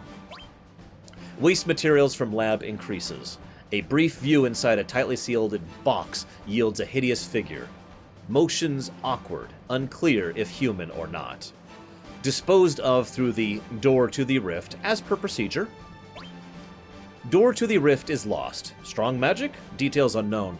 Research may come to abrupt end. State may physically blockade Onrak region to mask evidence of any research. Our own lives in jeopardy. State may review our worth if we can bring back Door to the rift and restart the experiments, but clues unavailable. To open it again requires tremendous force, perhaps enough to destroy our world. Analysis continues of crystal ore brought back by exploration team. Cultured samples show incredible growth speed, most certainly a life form, but no signs of its own will confirmed. Potential for military use acknowledged. Research continues. Mass production of simulated life based on crystal ore successful. We call them mannequins. But still no sign of will. Employing help of a capable Lufenian scientist to attempt transplanting memory facsimiles. Memories taken from 10+ subjects to generate lovely little monster. Method inefficient for military use, but important step in research. Thermal disposal of memory subjects in interest of confidentiality retention. In case you're missing that, what that means is they took 10 people, exposed them to some of the living crystal, creating a new being out of an amalgam of those 10 souls, those 10 memories, and then they tossed those 10 people into the fire to make sure that, there's no loose ends. Monster shows extraordinary potential in physical and magic abilities, growing military interest as practical weapon application. Currently under observation at scientists' residence. Hope for no confusion with human child. Never pleasant looking inside incubator. When I approach, multiple bodies take on my face and come at me. They seem to change form in response to any nearby life form. Proposition for military use in current state rejected as impractical. Complete memory removal and transplant to simulated life successful for the first time. Named Cosmos to signify order. Subject is Lufenian male. Female. Subject study undisclosed to subject. Scientist claims key to be an unclouded mind, but how this can be determined is unknown. Military request for dissection of subject rejected by scientists, who seem to have become intimately familiar with the subject. Perhaps military unable to strong-arm the scientist since he has earned recognition for creating the monster. Military decided to instead cut off research funds. Since research funds cut off, research is at a standstill. We have nothing to do. War seems to be getting worse. The monster has grown and was supposed to have annihilated the other country, but still no sign of peace. Successful memory transplant test case, Cosmos, confiscated by military to make her control the monster, they say. Have not seen her or the scientist since parting ways with them that day. Wish I had a wife as pretty as her. Incident in Melmont. Of course you follow me. They all do. Scientist, monster, and Cosmos are now missing. Rumors of military executions as part of search efforts and confidentiality retention. Door to the rift in Onrak has vanished. No connection established between the incidents. Yeah, me too. Here. I'll make it so you don't have to hear it. I'll endure it. Military on orders to expunge all persons without any knowledge on with any knowledge on experiments. Lab is on fire as I write this, but there's no way I'm letting go of these documents. This will be my last stand. Sucks to know you're going to be killed. I heard a voice speak to me as I lay dying, and that voice was my own. My words were the only clues I had of the realm in which I found myself, in which I assumed time had been frozen for 2,000 years. The life of endless solitude felt like a nightmare from which there was no waking. In the present, I no longer have interest in carrying my future self back to the past, but 2,000 years is excruciatingly long. As I imagined the hatred building inside me that would eventually and inevitably lead to make an irreparable mistake, all I could do was cower in fear. As I wandered, I happened upon a man who had lost sight of what to protect and learned that this realm was not 2,000 years in the past. With the man was a woman without warmth and a giant beast curled into a ball. The beast spoke. He was struggling to deny his own destructive nature. I could not help but reach out to him.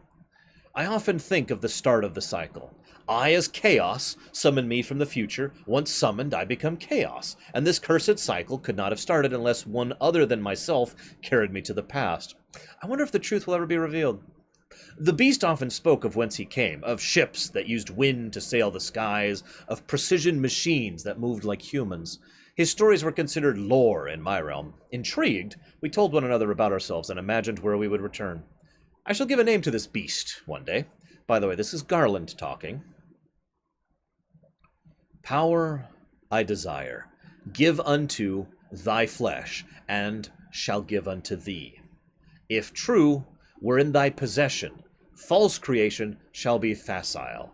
Fight and gain power, offer unto me that power. This is Shinryu. If corpse should be offered, I shall ready anew a purified vessel. Stay thy efforts to obtain great strength to distort the realms. Spend thy life in solitude here, or wager a glint of hope. Is thine to choose. This is Shinryu making his bargain. Talk about that in a second. Agreed on a pact with Shinryu. Gave my physical being for an everlasting soul. Chaos and Cosmos also seems to have reached respective agreements. Their souls are now worthy of gods. Cosmos summons memories. Begin using them as her pawns. Chaos follows suit. Notice they refer to him specifically as memories. So once again, we're not sure if it's the originals or simulacra. One possesses mind of extreme strength. Such fortitude leaves one puzzled. A possible deep relation with Shinryu? The summoned, debilitated through battle, are purified by Shinryu. Their memories are returned to the state of when they were first summoned. 3 damaged bodies, unable to withstand purification, have perished. So in the very first cycle, we lost 3. Think how many have been lost over the course of the 11 cycles. The door to the rift made its mark in this realm by leaving gateways to other realms. I kinda already talked about this. Some of the summoned have begun taking control of these gateways. Shinryu attracts the gateways, which in turn are influenced by memories in the realms. A question I have never entertained before now seized my mind. Is my memory unclouded? There's an abundance of ore in this realm. It may be worth the effort to create another mannequin as perfect as Cosmos. Attempts at embedding my own memories into the mannequin fail. Like the failures of my old experiments, they do not retain human likeness. No complete memory transplant could be done. Memory successfully embedded in experiment. Confirmed non-crystallization of body. Difficult to sense any will in its eyes, perhaps caused by incomplete transplant. Observation by placing it under battle conditions with the summoned. Mannequins with transplanted memories gain Cosmos' powers. Thereafter confirmed, one may lose its memory, but retain its resolve even through purification. Etchings of the heart concept. Failures disposed of near former disposal site. They transform in likeness to the summoned. Lifespans exceed that of what the summoned can sustain without purification. Confirmed that not only the divine, but all life in this realm are unaging. The time-space continuum in this realm must be warped. What a shock. What chaos, the weapon born amidst the war, brought upon the world was not peace, but fear, despair, and more warfare. Chaos would later lose someone precious before he was locked in an unknown world. There he was given another order, to create a path to the door to the rift. Through countless battles, Chaos gained immense strength, but the path was not to be found. The scientist, Sid, who had originally forced him into the cycle, was losing hope of ever finding his way home. Then we were shown new hope, not from gods, but from powerless pawns. In the midst of battle, Pawns of Discord discovered a door where the experimental failures had been discarded in the past. They used the door to their advantage. Pawns of Harmony were pushed to the brink of extinction in the struggle against the failures, but they did not give up. The few pawns that had remaining strength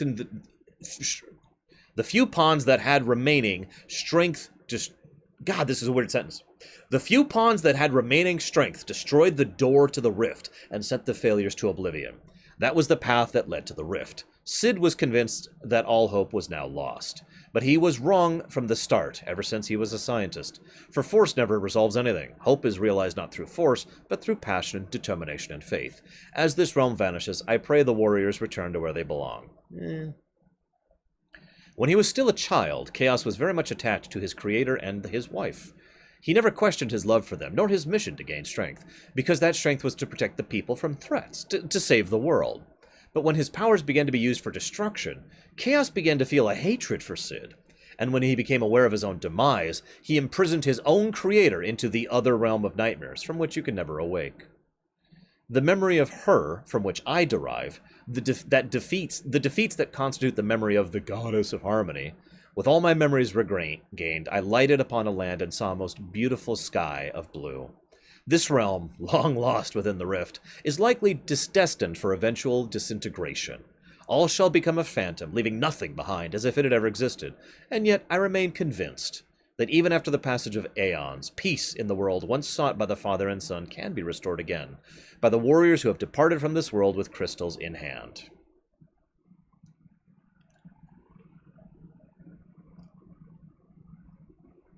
Hey, Durgil. All right, you ready for me to explain all that? You ready, guys? So, once upon a time, in the world of Final Fantasy I, there was a nation known as Onrak. Onrak was part of a larger body, which they refer to as the state. They never define what the state is. However, we do know that the state also includes the Lufanians. So, Lufane, which if you know the geography of FF1 is way up here, and Onrak, which is way over here, are both part of the same overall state, okay? They are at war with someone. We don't know who, we never do. That war is going very badly for them. The other side, whoever they are, have a super weapon called Omega. This is the same Omega from FF5. They, in their desperation, open up a portal into the Rift. From within the Rift, they find the Living Crystal. The Living Crystal they bring forth to try and turn into soldiers of war, the mannequins. They fail, and they toss them back into the Rift. Now, this is a very important part, okay? You remember how I mentioned that there were millions of mannequins spewing forth in Dissidia Duodecim, and how there's still some left over in Dissidia 1? I want you to think about that, and remember that every single one of those mannequins was a failed experiment by the nation of Onrak. Think about the millions of them that they were crafting in their desperation to build themselves an army, and they just tossed them all by the millions into the Rift. Moving on. Obviously that was all failing. Cid of the Lufane was brought in order to try and facilitate a new experiment. What if we try to imbue a multitude of memories into a single simulacra, into one mannequin? So they bring forth 10 people, pour the memories of those 10 people into one crystalline entity, which decrystallizes and turns into a living being, quote unquote. They then have those 10 people burned to death to cover things up. Have I mentioned Onrak is very evil? So, this creature is called Chaos. This is Chaos from the Dissidia series. Not Chaos from FF1. Different creatures, okay? You with me so far? So, Chaos is used as a weapon. He has two abilities. First, he's pretty strong in general, but second, under extreme duress, he can open a portal into the Rift and shove things through it. He banishes Omega, along with some of their other super weapons and the other summoned beasts that the southern nations were using, into the Rift. Those summoned beasts become the various fiends and demons that Exdeath uses in FF5, and of course the Omega weapon, which is also in FF5. With me so far? He then goes and starts wrecking Face. For reasons unknown, this doesn't actually work out well, and for whatever reason the war actually starts going worse, not better, despite this counterattack. We don't know why. Things kind of get bad, and it turns out that Cid and his wife try to get the hell out of Dodge with Chaos, their child. They're the one, they had basically adopted Chaos as their kid. In so doing, they fail. The military starts using a mannequin of Cid's wife in order to usurp control over Chaos. That mannequin is called Cosmos, okay? So, as they're trying to escape, Cid's wife gets shot.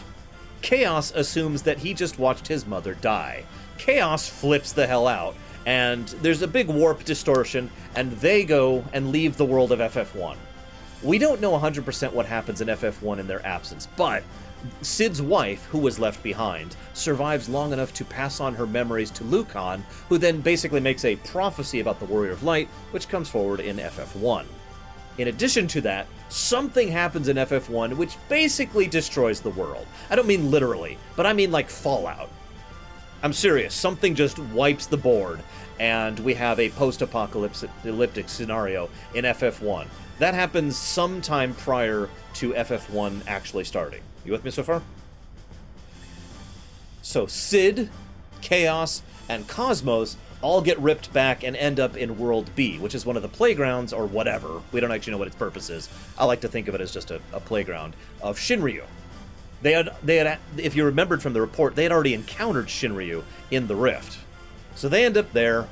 Shinryu is like, hey, so, what are you guys doing here? And they're like, oh my god. There's also one other person who's already there. Garland. Garland is already there. So Garland, Cid, Cosmos, Chaos, and Shinryu all make a pact. See, Cid wants to go home. Shinryu wants more power. Chaos wants to do whatever his father wants of him, and Cosmos doesn't really have any motivations of her own. She's barely even a person at this point in time. So they designed this cycle where Cosmos will be on one side, Chaos will be on the other side. They'll have their summoned warriors or their manufactured warriors, whatever it actually is, and they'll fight it out. Shinryu gets the power of those experiences and that memories, and then the extra power gets poured into Chaos. The idea here being that they want to empower Chaos more and more until Chaos is strong enough that he can reopen that hole in the rift and they can go back home to FF1. This is what Cid, Cosmos, and Chaos all want. You with me?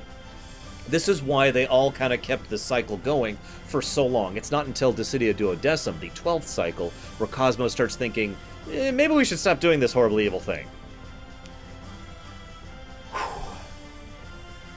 Oh my gosh. Oh, I want all the backstory, Necro. You kidding me? I especially want to know what the apocalyptic scenario was that wiped the board clean in the FF1 world. Why is it only ruins that's left of the Luthane and the Onrak people? What happened, you know? Anyways. I mean, at least FF7 gave us an explanation. It was Genova and the cataclysm of Meteor, right? But I digress. So that's why all of this is happening. That's why all of the events of the Dissidia series are coming to pass. So to summarize briefly, in Dissidia Duodecim, Exdeath completely screws up the balance by ripping a hole to another part of the rift, or the void, or the instrumental rift, I'm not sure which is where all those mannequins had been tossed by the nation of Onrak. Those mannequins swarm out, completely destabilize everything for the reasons I've already discussed, which leads to this massive doom scenario. The heroes of that cycle then decide to deliberately knock out some of their own people so that they could survive to the next era, and some of the rest of them go off to destroy the source of the mannequins, thereby cutting that off. Also, while we're on the subject, Cosmos, at this point in the 12th cycle, has come up with her plan to end the cycle. It's the first time she's decided to finally be like, no, I'm done with this cycle crap. And she grants all the warriors a part of her power, which literally crystallizes in whatever format is recognized to them based on their experiences and their growth as a person. You with me so far? All of this is also partially a plot of both Golbez, who is trying to move things forward to deal with this situation, and the Emperor Mateus Palamecia, who has his own plans. I'm not going to discuss those at length because now it's time for Dissidia 1.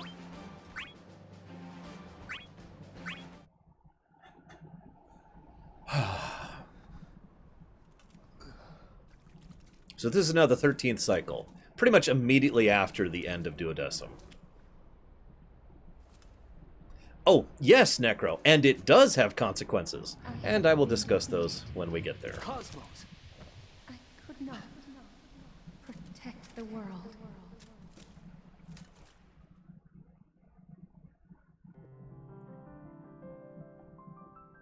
Cosmos, the goddess of harmony. Oh yeah, and if it's not obvious, they're not gods. That's why I made that point earlier. I know we could define the definition of gods, but these are clearly not gods.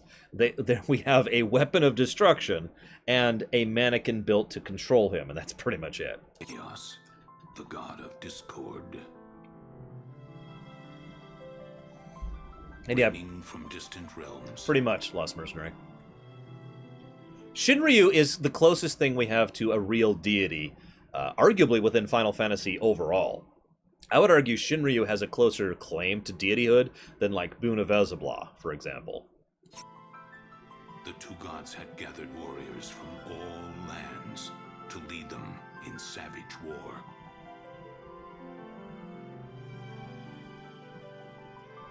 The conflict that has continued for eons is now about to end in Chaos's favor. Oh yeah, I was going to talk about that. I actually forgot to. Hang on. One last thing to talk about before we go forward. Apologies. I mentioned how Garland is there, right? Now, we know that that Garland is not a mannequin. They never say outright who or what that Garland is, but I have my own theory. I admit I have to do a little bit of headcanon-y rewriting-iness to make this fit, and I'm going to admit that straight up. But I think they intended this, even though by their natural intention it doesn't fit. In my defense, no matter what you do with Garland, there's at least one plot hole somewhere. If we stick with existing canon, and I'm not even kidding about this, there is at least one plot hole with no matter what explanation you use, okay? So this is my explanation. I think that's the real Garland, the one from FF1. I think that when we broke the time loop in FF1, he got paradoxed out, to put that as simply as possible. Admittedly, I'm borrowing a little bit from some ideas of certain other bits of fiction where, you know, when something shouldn't be, thanks to a paradox, it just kind of goes someplace else. Chrono Cross did this, and so did FF13 too, to an extent. So, I think Garland ended up in the Rift as a consequence of being paradoxed out of existence. Or more accurately, that Garland, but again, that gets a little plot holy. So yeah, I think he got discarded into World B. His own journal about that seems to make that pretty clear to me, because Garland is that Garland, the one writing this journal, the one in Dissidia, talks about his cycle in FF1, about turning into chaos and sending into the future and doing this thing, right? That would also explain how he recognizes the Warrior of Light the moment he saw him. That would explain why he recognized and remembered Cid the moment he met him. Best games ever, spoke Livin. Anyways, that's my theory as to who and why. It is also possible that this Garland is... oh, God. I don't even want to explain this. One of the other theories I've heard basically is the idea that he is Chaos after Chaos gets enough power and energy to go forward and then loop back and then turns into Garland and then Garland goes into... Like I said, Necro, there is no answer that does not include a plot hole. But there is an answer to your statement, because that's not this Garland. As much as I absolutely hate to say this because it's stupid, and it's actually bad writing, and I'll talk about that when we get to FF1 tomorrow, but rather than doing something logical and sense-make when it comes to FF1's time travel, they did something really dumb. That's just how I'm going to summarize that. Again, I'll talk more about it tomorrow. But think about this time loop-wise, okay? I know not everyone thinks about time the way I do, so just hear me out, okay? Here's Garland. Oh, I'm defeated. Quick, send me to the past. Woo! Ah, yes, I shall imbue this power and become chaos, and I'll send the fiends to the future, and I am defeated. And then this repeats, right? This is easy to understand. What is not easy to understand is that the heroes of light at some point go back and end the time loop that has apparently been going on for a long time, defeat Garland, get ripped back to the present for no perceivable reason, and Garland is there. Now that is stupid, but if we are to presume that is true, as that is in fact canon, what that means is there are in fact two Garlands. There's the one from the original timeline, which was doing the loop, and then there's the one from the separated timeline, which doesn't make sense. The one from the original timeline ends up here in Dissidia. The one from the new timeline is the one they meet back home. Make sense?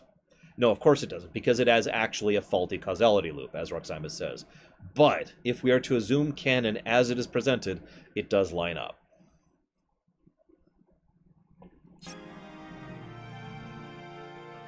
The world has been torn asunder, sinking into a vortex of disorder. As for the few surviving warriors,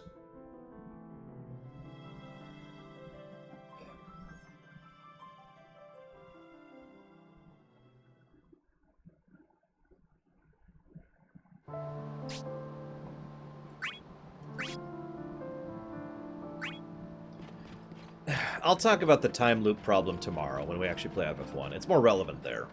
All I'm going to say right now is that if they had gotten back to the present and Garland was not there, and everyone remembered what they had done, the time loop would be perfect. It would be a complete causality loop as properly designed. But they didn't, and so it isn't. Oh my god, they're still tutorializing!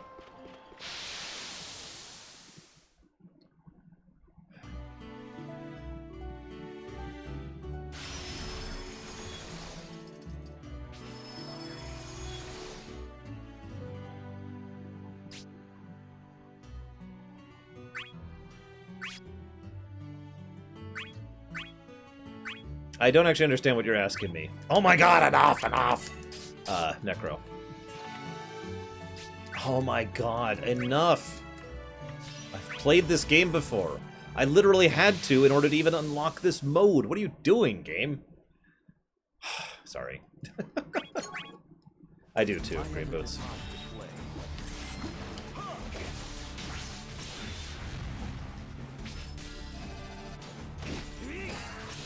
If there's a reason, I don't know about it, Thernova.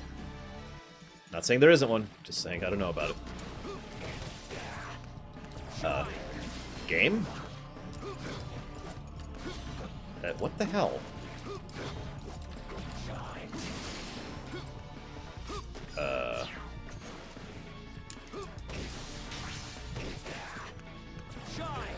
What in the world? Remind me to check his equipment after this, because he's set up wrong.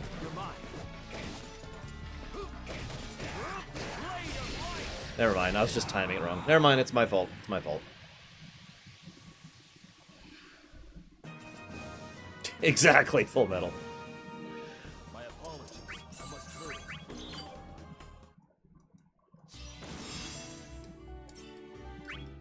Hang on. I'm just going to verify, but I'm pretty sure I did have it set up right. I was just... Yeah, I do. Although these really need to finish. I wish my AP cheat was actually working. Oh yeah, speaking of which, just because I don't want to lose progress.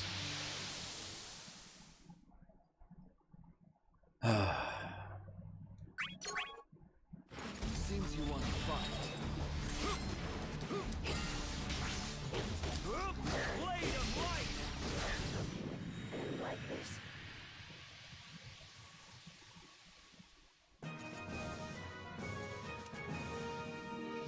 My apologies. I must hurry.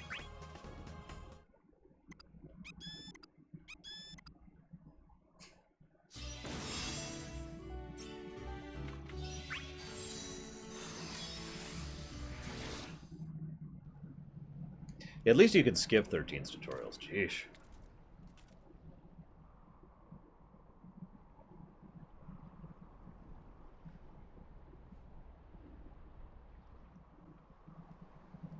Yeah, that...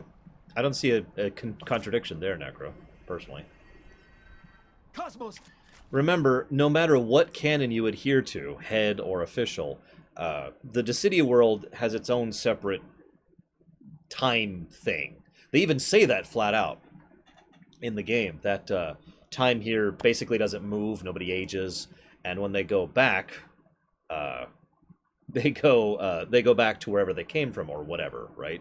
So it would make sense that if you're to assume time is like a destination, let's say Garland goes back here, is defeated in the past, ends up here, you know, kind of doing a sideways thing here. In Dissidia, events of Dissidia happen for bagrillions of years. until finally we get to the point where Dissidia ends. The Warrior of Light ends up back here, defeats Garland, which goes back here, which leads to here. This does actually line up, believe it or not. And favorite dog? I don't like dogs. I guess Red 13? Does he count?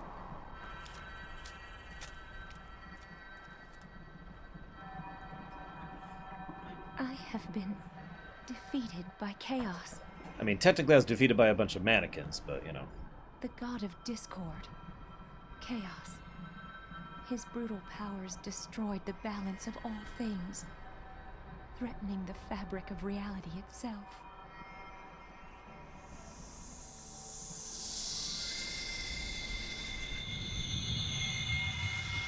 All existence is on the brink of doom.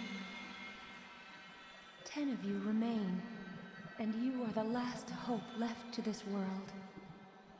I implore you, obtain the light that even in a broken world could never fade. The light of the crystals. The crystals embody the strength to face despair. With 10 gathered, there is hope yet to save the world. I mean, you've played this game, right, Kay? The path to your crystal will be perilous and different for each and every one of you. But you must believe in and follow your own path, even if you know not where that path leads. Not a problem. I've always gotten by on my own. That's... If the treasure were really that easy to find, it wouldn't be a treasure hunt, would it? Oh yeah, by the way, the voice acting is going to take a noticeable dive in this game. Just point that out. So, Necro, that's not actually a bad point, and I still disagree. I'm saying, I don't disagree with you. I still disagree with how they did it. I want to discuss that more when we get to FF1. Because the way that works is they have to do parallel timelines, and I don't like parallel timelines. So, but if we do parallel timelines, which they do in FF1's canon, then yes, it does line up and there's no actual plot hole. You are correct about that. No, this isn't the time for games. It's time for some serious fun. You don't have to worry. I'm here with you. If it gets scary, just believe in me. I'm counting on you. The paths to our crystals may be different for each of us. But we've strength in our allies. And if we put that strength together, we'll have nothing to fear. I don't know. The god Chaos is leading his forces of disorder, and they're headed straight for us. But I'm ready for whatever comes my way. The tougher the enemy, the more fired up I get. I thank you all.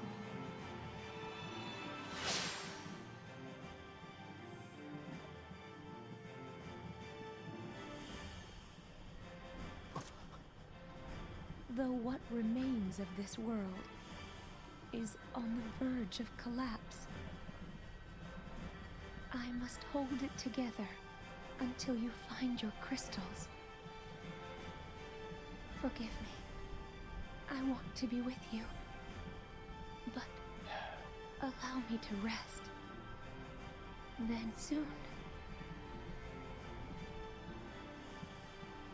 I will stop being quite as ruthless. Your radiant light shall always be with us. Well... So, the reason the world is destabilizing is because Shinryu created an artificial balance point between Cosmos and Chaos. Cosmos is not at full strength, because all of her power is currently in each of them, which needs to manifest as their crystals. So, the world is tilting in one direction, even at the very beginning of this, the 13th cycle. God, can't you wait till I get to FF1 and I have, like, nothing to talk about, guys? Okay, so there's some bad guys and they're stealing crystals. Yep. This guy's an evil elf. He's against the other elves for some reason. We don't actually know why.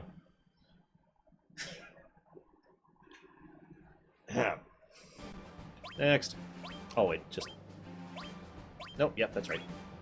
So first we do Cloud.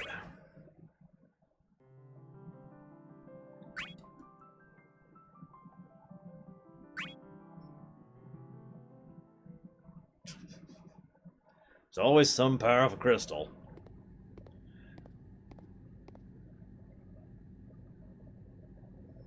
See you around, Kimaruska. Well, Glad you enjoyed it. Any clues on the crystal? No. Nothing. So these crystals can save the world, huh? I wonder how we're supposed to find them. We probably have to fight more. Just defeat every enemy we encounter.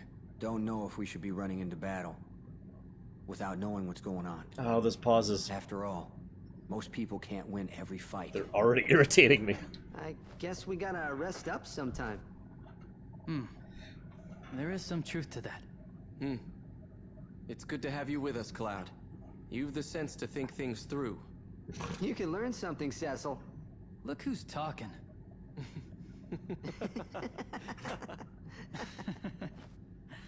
You know what? We all need some of that sense. Paralleling Cosmos to Lucretia makes a lot of sense. I hadn't actually thought about that connection before. Arguably, yes, Kay. No. That's not it. I'm just...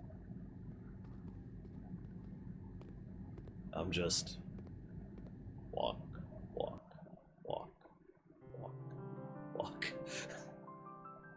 Destiny's burden weighs heavily on Cloud's giant sword. Really, Sid? Really?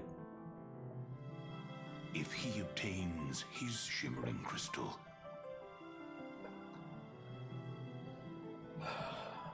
will he be able to cast a light on the shadows hiding within? That's true, Lex. Furion is probably the grindiest of all the FF protagonists.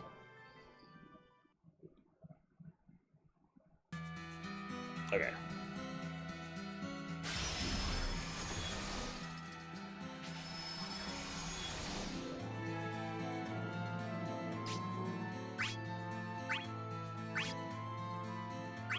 Yes, I know how to play as Cloud. Oh my god!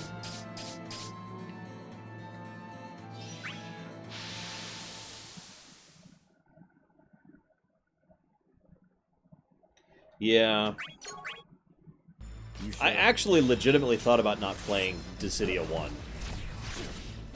There's not really a lot it adds to the story. I mean, I kind of just summarized the story for you guys. But I still need to talk about Mateus, and I still need to showcase Golbez a bit more. And we're going to see a little bit more with Chaos himself. And, of course, I have to talk about the Pocket Dimension bullcrap. Forgive me for saying it that way.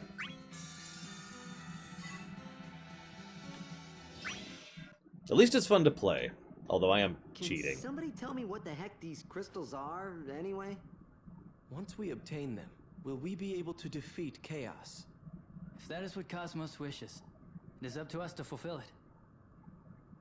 But what exactly are we fighting for? What are we fighting for? What do you mean? Sorry. Isn't it to defeat Chaos? And bring back peace to the world? Of course you follow me. Cosmos They all said do. Oh, we had to get the right. Random donated earlier when I was in the middle of reading a lot of stuff. And I didn't look at it because I was in the middle of a lot of stuff. Okay, so Random is donating for Go-Go in FF6. For some reason. Oh, where's Go-Go? There's Go-Go. To be renamed Stop. Hammer Time. So FF6, Go-Go, Stop. And Lost Mercenary donates money for no reason! What are you... I mean, I appreciate it, thank you, but what are you donating towards? You didn't put a comment. There's no guarantee that defeating Chaos will bring peace. Nobody knows for sure what's gonna happen to the world. I think we just have to keep faith. We don't need to know much in order to fight, do we? I just need some convincing. Oh my god. I don't want to find myself What's swept voice into more acting? battles without knowing why I'm there. Cloud, can any of you guys tell me if there's a good reason to be here fighting? I want to hear it. I mean, seriously, A we know reason to Steve Burton fight. can do this voice well. I suppose I've never thought about that. We've heard him do it before this game came I'm out. settling things with my old man. But that's a personal issue. I know. Good for you, Tidus. Okay. Could you give me some time? Tidus I want Fantasy. to come up with an answer. You got it. That would convince you.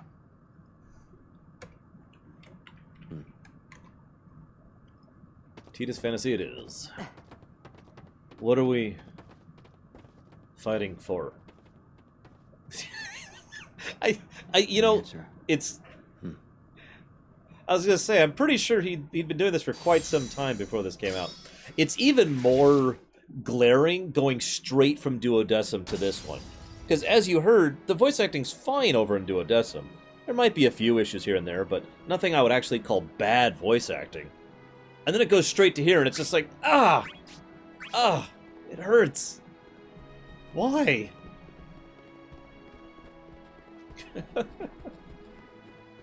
Well.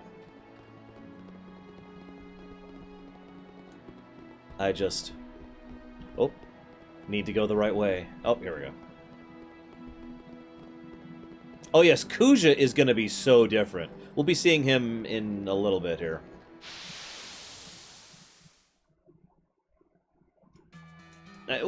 We know the voice direction for Dissidia 1 was bad. It's not just Cloud, it's everyone. And in some case, like I told you guys earlier, the story about the guy who plays Kuja, who literally didn't even know the character he was playing. So we know it was bad. I mean, just... I mean, this is Square Enix. They do have a very weird track record when it comes to voice acting in their games. I mean, seriously. Even sometimes within a single game, you'll have good voice acting and bad voice acting. Sometimes we'll have that with the same character. Honestly, I think the only people who do a really good job in Dissidia 1 are Keith David as Chaos, the guy who plays Garland and the player who plays Mateus do a good job, and the guy who plays Kefka. I think that's really it, my opinion. About why we have to fight. But I'm finding it difficult to put into words. I see. There is one thing I came up with. Convincing or not. What's that? Hey, it's the rose Laguna gave him. The wild rose. There's something I've been longing to see. That's the reason I want to end this conflict. Was Zidane good? I'll have to hear it again. Of I don't course, remember how they did that's all Zidane. just still a dream. A dream? Yes. It's a dream I can't give up on. That's the reason I can keep fighting. A world filled with flowers. Firion. Will you fight me? What? I want to know. Sorry. I have to know if that dream is really strong enough. Strong enough to keep you fighting. So I'm gonna beat the crap out of you. Cloud.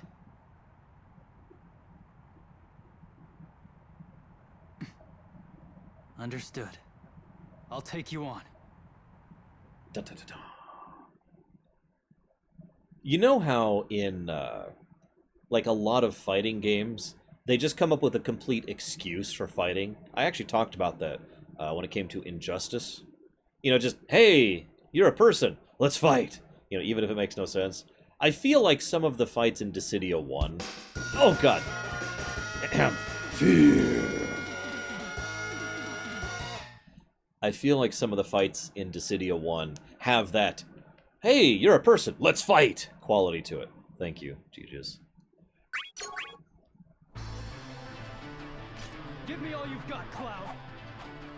Favorite fighting game? Does this one count? Because this one would be it if it counts.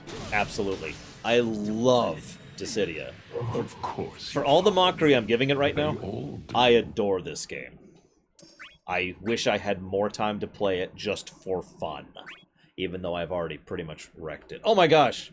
Eric is here all of a sudden, and donating to GoGo. First of all, thank you for the donation. Second of all, where's GoGo? Not over yet. Da-da-da. Now it's over. Go-Go has been renamed to Daryl. If you don't get it, then go play FF6. Not bad at all. There we go. Like I said, I won't give up on my dream.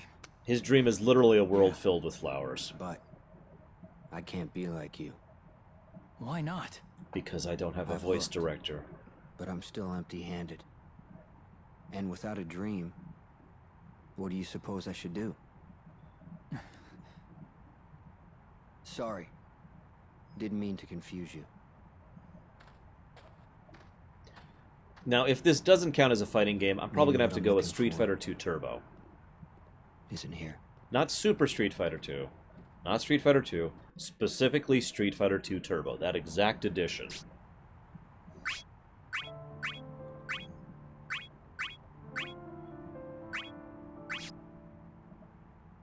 So Sephiroth starts asking about Shinryu and questioning Garland about his memories. Because, well, Sephiroth's not stupid, and Garland is lying to him. I've kind of already talked about that, though. Oh, by the way, just a quick plot point, and I do kind of like how they do this, even though it is repetitive. Notice how Cecil is consistently in his Dark Knight outfit here. Just keep that in the back of your mind. Oh yeah, real quick. One other thing I like that they do in Dissidia Duodecim is they portray Dissidia's story in order.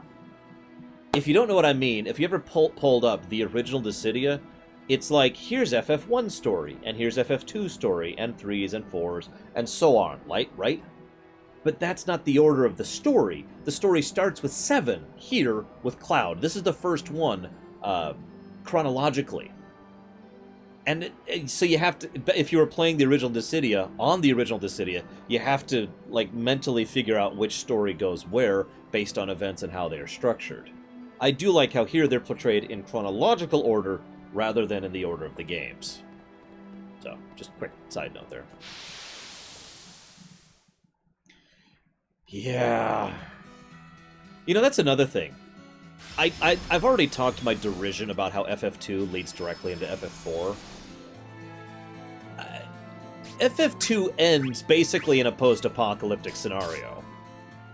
What the hell happens for FF2 in 2 generations to be recovered enough to lead to FF4? Seriously. Although I suppose I could answer my own question by saying Lunarians did it, but I hate that answer.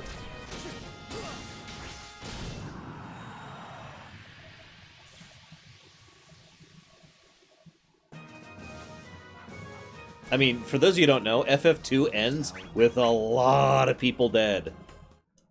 FF2 is one of the very few games that literally destroys towns to the point where you cannot ever go back to those towns. They are gone. Those people are dead. It's kind of messed up. You sure?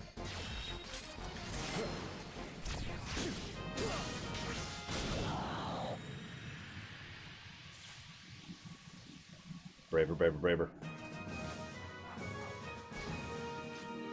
What a sour note.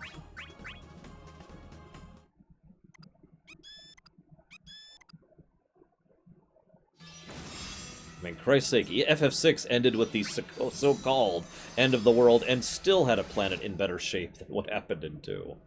Cloud. Did Firion give you his answer? Yeah. He says he has a dream. A world filled with not dead And that people. he'll keep fighting until he can make it come true. Sounds like Firion, sure enough. Hey, Jason Bauer. I told you? Yes, although he was embarrassed at first. He also had the hots for Terra He for says some reason. Or no, it was he lightning, wants to sorry. create a world where wild roses grow in perpetual peace. Sounds so childlike. Honest men have honest dreams. Maybe he wished it on a star. What about you, Cecil? I don't think I can give you the kind of answer you're looking for. But perhaps there is someone somewhere with an answer. Why not go and look for it? But You should go, Cloud. You too? We're rooting for you. You really don't mind? Just one thing. Just one when you thing. find your answer, you come and tell us what it is. Got it. That's a promise. Makes sense, right, Lex?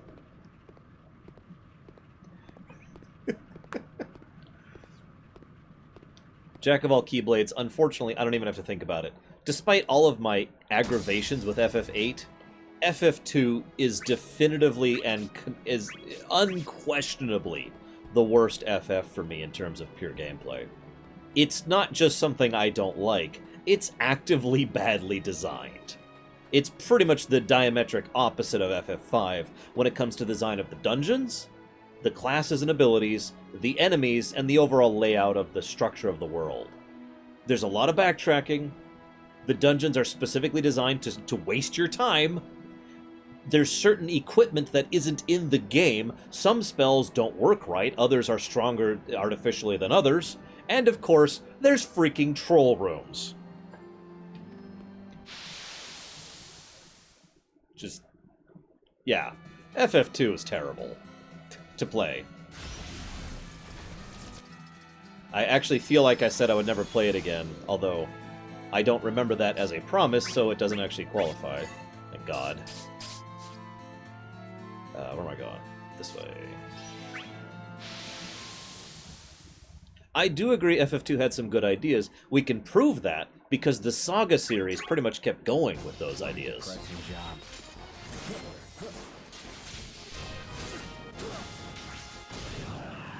Yes, in the original NES version of FF2, your stats could actually go down. That's not a joke. Oh, the troll rooms are amazing! With the incredibly high encounter rate with enemies you can't run from that usually get an ambush attack. Hey, Tau KC? Am I saying that right? Tau 2? Either way, hi! Whoops. Whoops. Pay attention. Shut up, Kefka.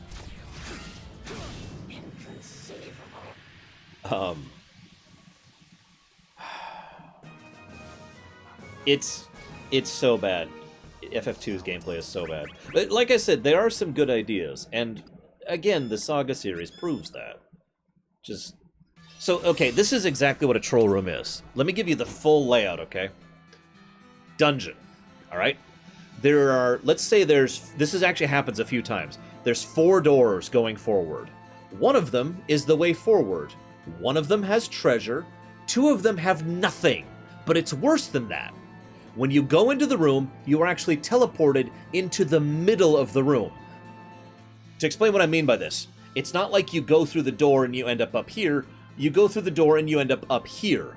The encounter rate for the squares in this room are through the roof. You are almost guaranteed to get an encounter as you try to leave this room from the middle of it. Remember, it ports you into the middle just to make sure you get that encounter. It is possible to get more than 1 encounter in the 3 squares you have to go to leave the room. Those encounters cannot be run from for the most part, and they're usually ambushes, which mean they get a free turn of action on you. They also tend to be some of the hardest enemies in the game in those ambush rooms. That's a troll room. It is designed just to troll you. Everything about a troll room is designed to piss you off. I hate troll rooms. Good to see you, Cloud. Kuradu. Oh, sorry.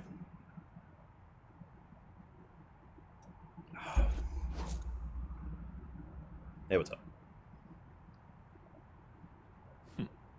Why won't you take up your sword? Fighting you would be meaningless. I'm tired of taking part in pointless battles. Then if you had a reason, you would fight anyone? It was really high, Mike ABC. All I want is to believe in why I fight. Oh, those pauses. No. I'm sorry. I feel like he's like, all I want is to believe, line, in why I fight. Think but a puppet. What? Then let me give you a reason. A dream is easy to nip in the bud. How pitiful to live life hanging on to something this fragile. It's Virian's wild rose. Work is my passion. What have you done to them? So now you have your reason. Come after me. There you go, Zed Slayer. I want to believe in why I fight.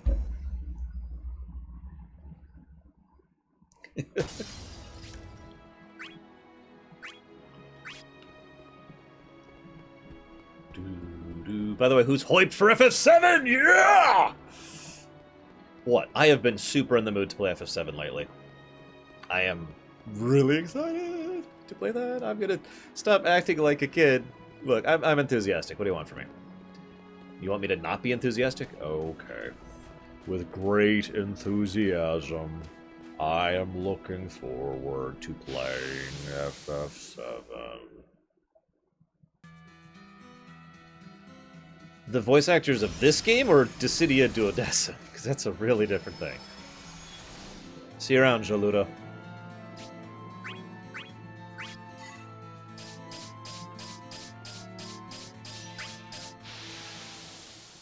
You're right, I'm sorry. I do not care about why I'm playing these games.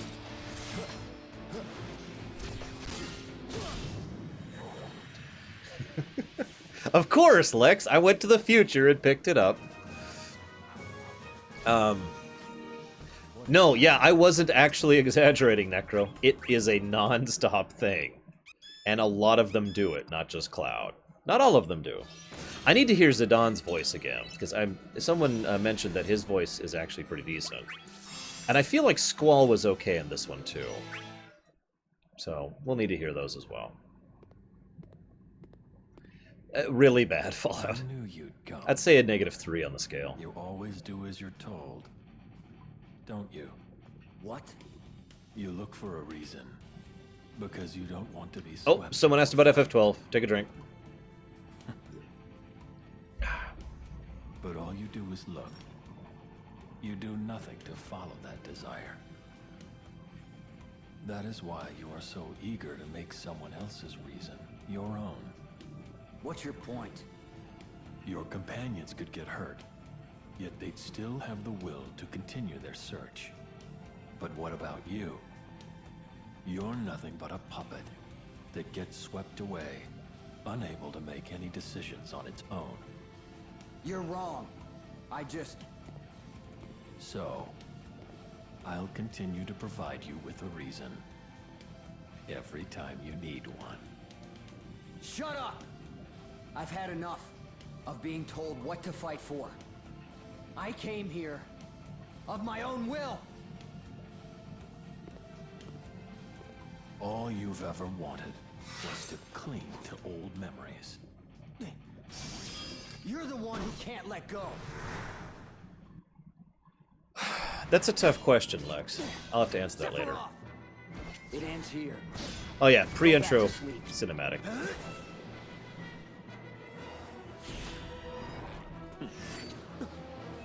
Accept it.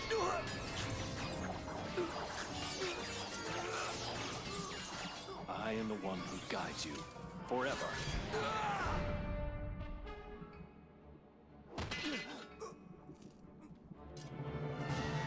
If it's despair you want,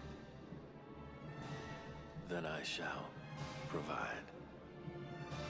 What I want most. I'll find myself.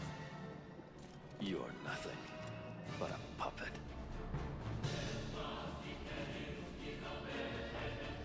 Every one of the confrontations has these little pre-fight animations, CGI, well, not CGI, excuse me, pre-rendered, and most of them are pretty damn good.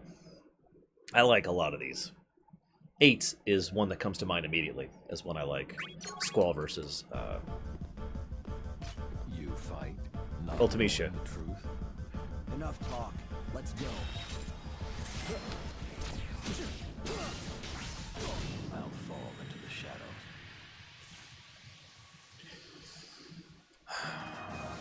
See you around, Sonoshi. I'm glad I'm doing okay.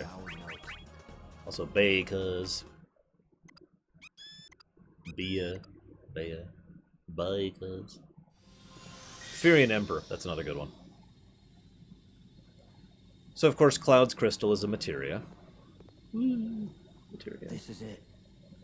The crystal. Act a little excited. What you most despise. Take it, and you will be doomed to further conflicts and never know why. So be it. If that's my destiny. I live in my reality, not yours. Da-da-da.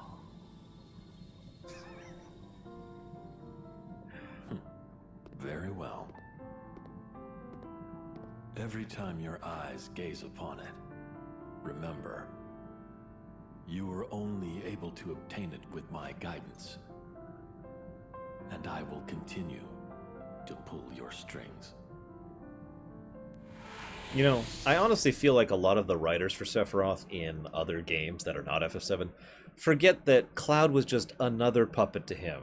He didn't, like, lord over the fact that he was the puppet master. You know, like how in Kingdom Hearts 2, you know, you are incomplete without me. In Dissidia, you are nothing without me. I mean, it's just this... Yeah. Anyways. Moving on. I decide. My own path. I decide. Even if I have my doubts. My own path. I have to find my own answer. And tell my friends. Like I promised. Hey, Belmung. Welcome. Until Hi. then, I'll keep fighting. You know, that's true. Spin-off Cloud and spin-off Sephiroth do match each other, unfortunately, well. The warrior has vowed to keep fighting. Actually, that's another interesting point. It's even confirmed by the writers of Advent Children that Sephiroth is specifically pissed off at Cloud because, well, you know, a mere nobody who was just one of his puppets defeated him, and therefore he should be better than this, right? So that anger and hatred kind of thing makes sense. But it is still also a point in Advent Children. So even in Advent Children, Sephiroth still has the I am better than you thing going on. And keep fighting he will, until he can fulfill the promise he made with his companions. Etched in destiny. Come on, Sid. His quest for answers continues on.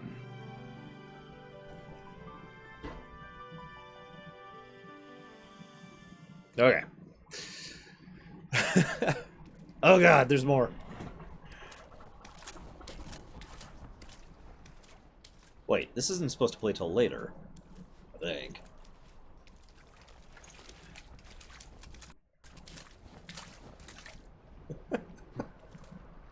Even Sid talks slowly. It's great. See you around, Jack of all Keyblade. Hope to see you tomorrow. Let's see. Based on the time, I'm probably have to stay up a little bit later than I wanted to.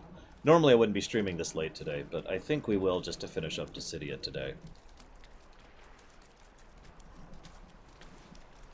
We actually don't have that much left to go, really. I mean, we're already done with Cloud's story. Okay, yeah, we shouldn't be seeing this cutscene yet. Let's end this fight. Here and now. Oh, whatever.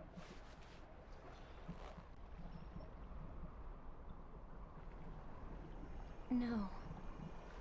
It has already been settled. By the fireflies. Yeah, this is supposed to happen after we finish them. Is to fall into true darkness. Dun, dun, dun.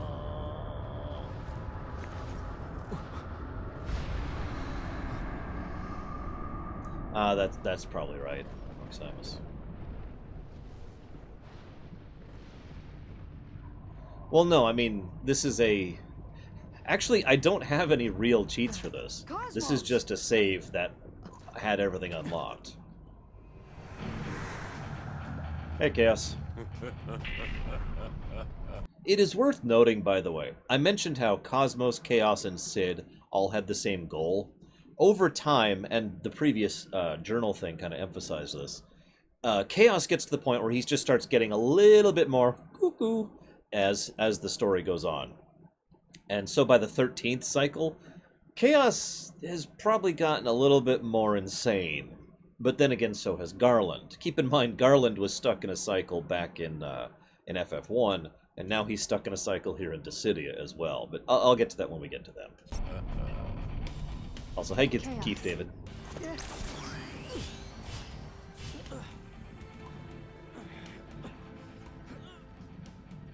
For all your wandering, still you end up in purgatory. What a shame, Cosmos. This is not for you to decide. What they must know is true darkness. Your wish shall be granted. I will extinguish all light. Cosmos! It's okay. It doesn't really burn, it's just an effect. Oh, now it burns. Also, the usage of pyreflies here always kind of made me raise an eyebrow. The world is unchanging. Powerless beings. Fall into the shadows of despair and be gone.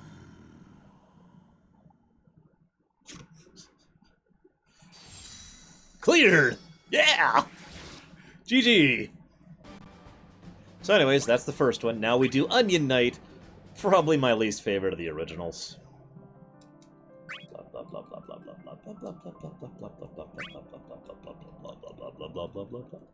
Oh, that would be interesting, fella. So, Onion Knight, who is traveling with Terra. Crystals have the power to break through despair, huh? Gotta have that pause. I wonder what they look like. Do you think we can find them? What if we do find them, but we still can't save the world? Gods always have a habit of sounding pretentious, don't they? Me too, There's no Darkrai. proof that Cosmos is telling the truth, but we don't know that she's wrong either. Anyway, our only choice is to believe and move forward. Let's start with what we can do.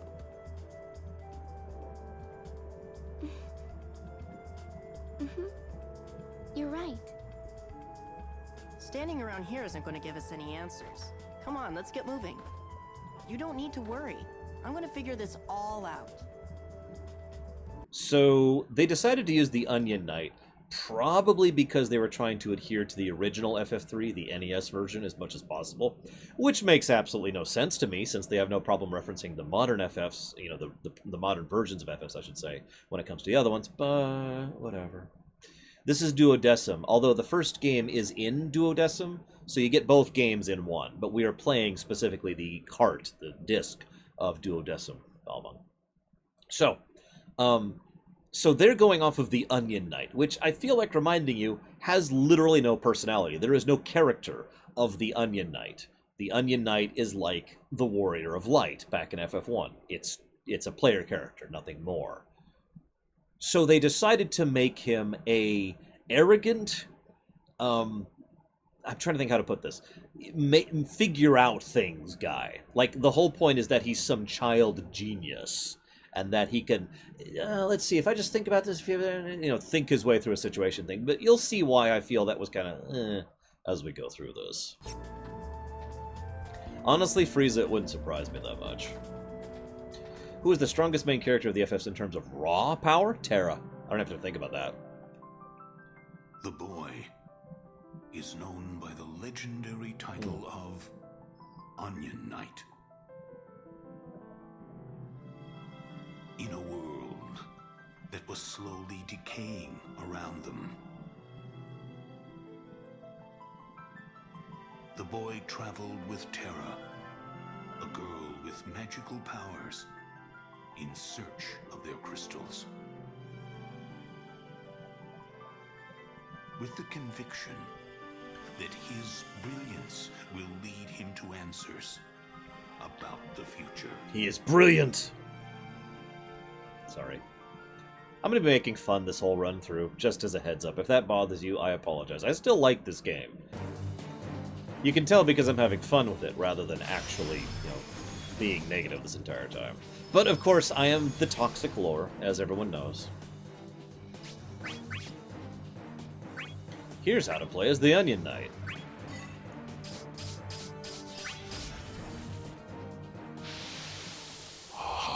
Your dedication will be rewarded. In an order of Shreks. The game's over.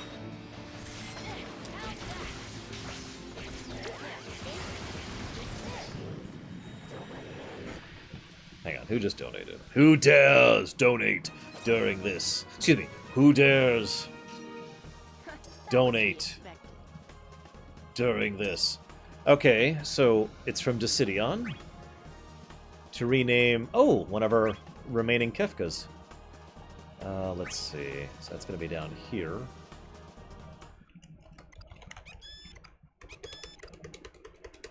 Yeah, that'll fit.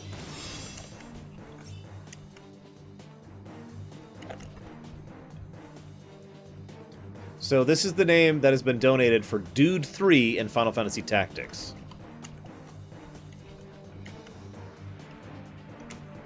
Just gonna update that and leave that there for all to see. See you around, Balmung, hopefully. Enjoy a good day at work.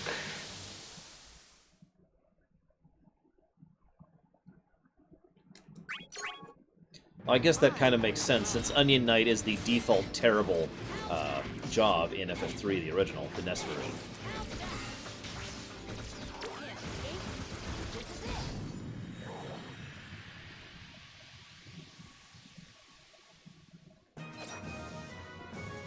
You know, I don't remember when Onion Knight went from being the crappy job to the amazing job. I know by the time FF3 DS came out it was, and it was an FFT as well.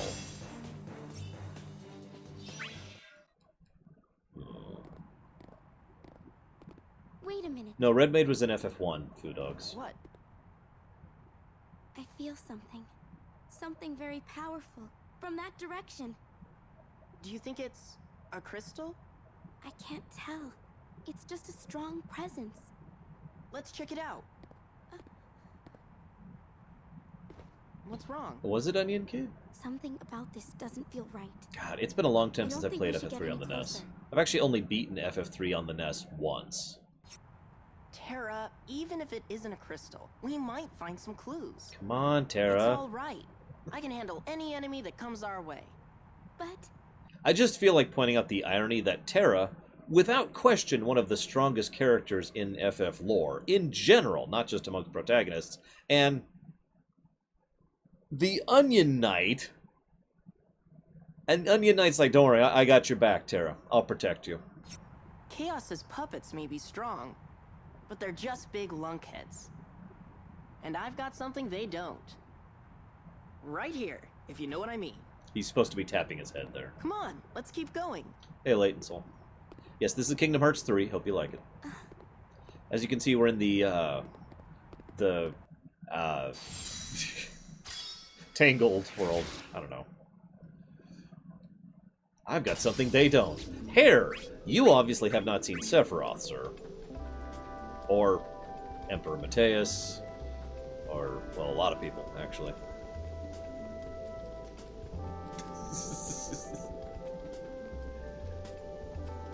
I could be getting all those stats and all that stuff that I just really don't need. I'm just gonna race right to the next area. Well, I mean, in fairness, I am level 100 right now, so maybe he's just taking that into account. Oh yeah, by the way, I'm not going to be able to properly showcase this, but the dungeons and presentation of the terrain in FF1, or excuse me, in Dissidia 1, were terrible. Like, this actually gives you an idea of where you are, where you're going.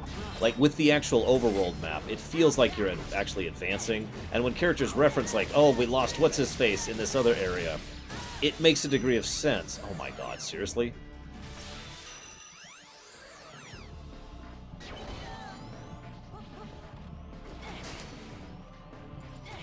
So this is a gold, which means he has better AI. You can tell because he's actually hurting me. I might actually lose this fight. I am not good with the Onion Knight.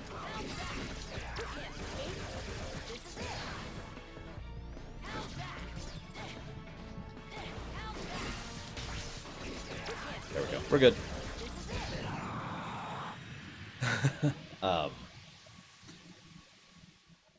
Anyways, it's hard to explain. If you've played the original Dissidia, you know what I mean, of course. But it got really detached. Like, they're like, oh my god, we've gone all the way over here. Or, oh, we're lost in this one area. Or, oh, there's enemies everywhere. And you're just like, no, we're not. So, I feel like Dissidia 2 does a much better job of presenting Dissidia 1's story than Dissidia 1 did. You feel something? It's still up ahead. Watch out! Hey, what's up?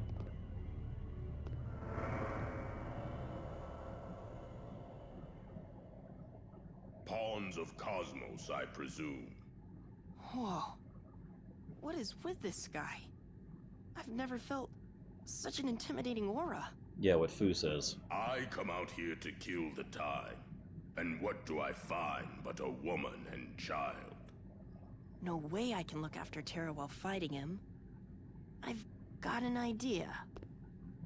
Could you possibly let us go, sir? What?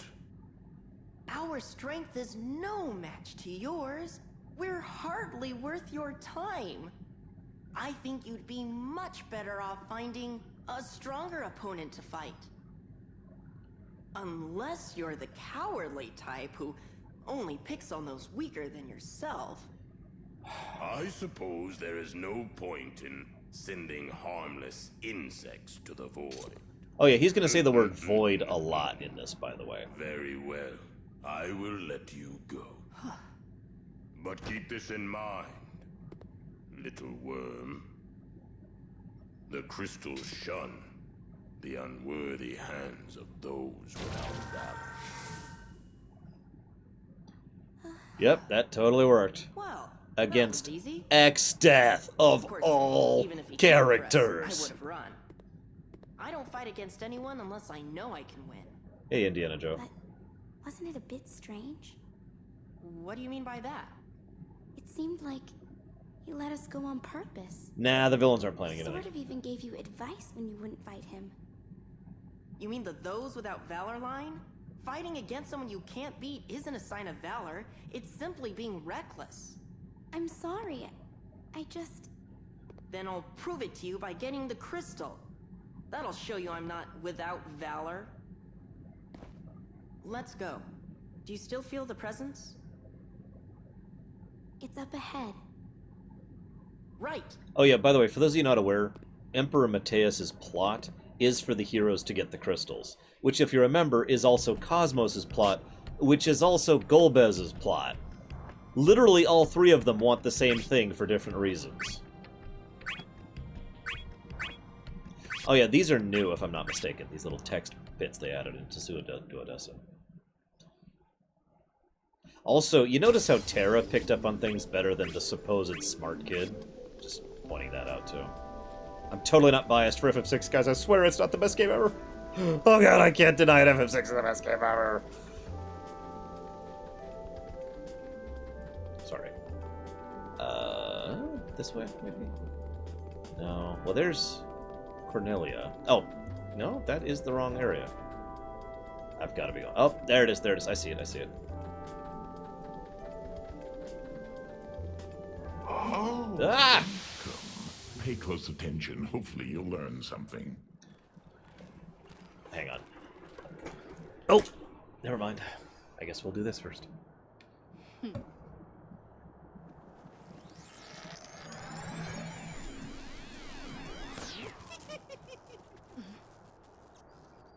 Why not break her now? So fragile.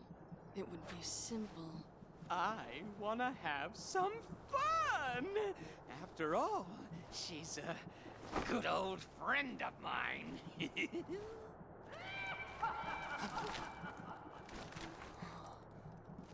Dun, dun, dun.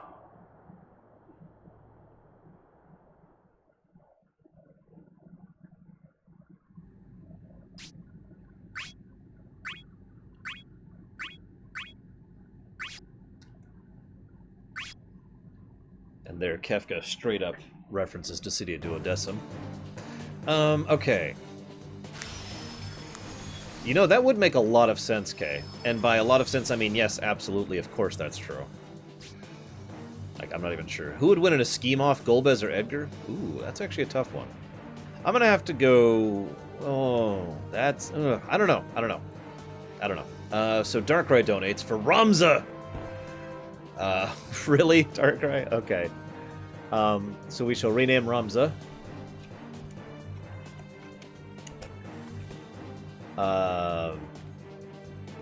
I'll decide job choice later.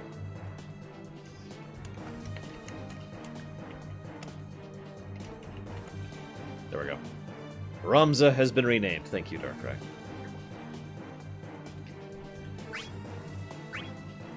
What I sensed was something utterly evil, even though it could be argued that amongst the villains, Kefka and the Cloud are some of the least just outright evil of the villains. So,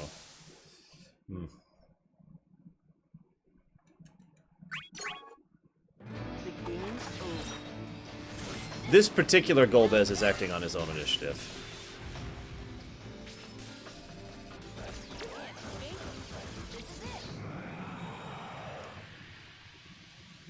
Excuse me, the sign. I can't even do it. I have to be in the zone to do Kefka. There's sign in my boots. I am pretty excited for the new Dissidia because it has story. Although, let's just say that I am a little worried about where they're going to take the story. And yeah, this is taking a little longer than I thought. We're still only on the second one. It's already 7. I don't want to do it. I don't want to do it. I don't want to commit to 2 days of Dissidia. No. But, I mean... Shoot, I probably should. See, if I had known it was going to take this long, I would have cut it off after I did the dialogue stuff before we started Dissidia 1. Alright, after we do the Onion Night, we'll go ahead and cut it off for the night. We'll start tomorrow.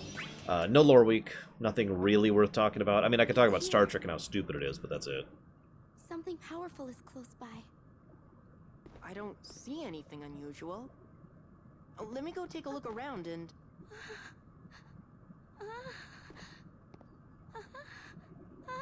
Terra?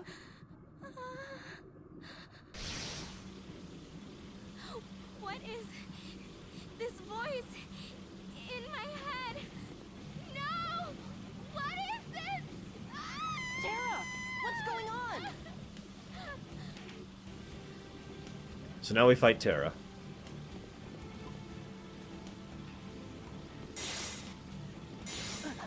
Terra, what are you doing? Don't you recognize me?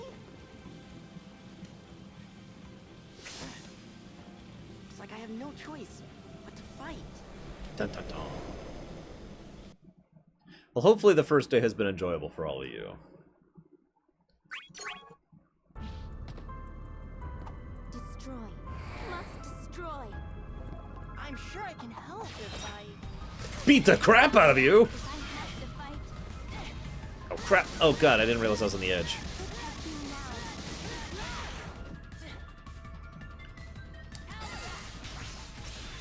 I am glad you guys are liking it. I really am. I was extremely nervous about doing my first Lorerun in over a year. Here's the summary of why Star Trek's stupid. Did you know you can't say the word God in Star Trek Discovery? Also, there's like 7 other things. It's actually kind of hard to summarize. There's a lot wrong with Star Trek Discovery. Like, a lot. Did I win what, Gnarlex? I'm sorry.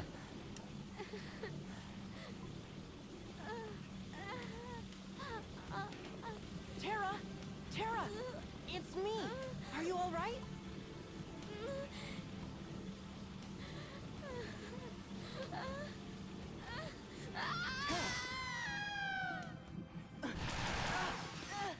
Hey, the Cloud. Stay out of the way. Her true powers are beginning to awaken. What have you done to her? The legendary Onion Knight. A title far too grand for a child such as you. Why is Onion Knight a grand title? Understand who caused this to happen? What? Who was the brute who chose not to ease the girl's pain, but to use his sword instead? Who was the fool who dragged the unwilling girl here? The girl knew in her heart all along. That is why she was so reluctant. You have only yourself to blame for this. Your shallow cleverness got the best of you. Curse your own ignorance and powerlessness. Nothing you can do can save the girl. I take that as a challenge, Fallout Bear. We're gonna make an Onion Knight that's awesome now. Terra. I have a setting I've been meaning to work with in the future that's all centered around knights, partially inspired by Shovel Knight. So we're gonna have an Onion Knight in that one now. So just real quick, Jason Isaacs, who is in Star Trek Discovery, ad-libbed a line really quickly, not a big deal, and he said, oh shoot, what was the phrase? What in God's name? You know, something like that. And the writer came up and said, sorry, you can't say God on this show. And Jason Isaacs like, I'm sorry, what? I can't say what in God's name? Seriously? No, of course not. In the future, we have evolved beyond religion. And therefore, you can't say God in Star Trek, even though they said it in the original series a few dozen times, and in the movies at least twice, and in DS9 all over the place, and in... I'll just stop here. Yeah, I'm not making this up. You can look it up yourselves, guys.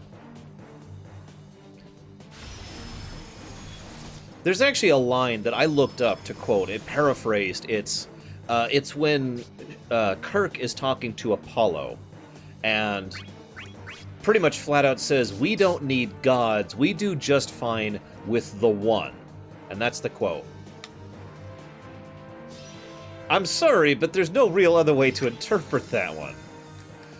But nope, can't say the word God. Nope, can't say the word, Necro. We have evolved beyond religion in the future. That's supposed to be set before the original series, even though it's probably actually not. What? This can't be. My God, man. That's another one. My God, man. How many times has Bones say, my God, man? He says it in Star Trek VI as well. I tried to save him. I was desperate to save him. He says it there, too.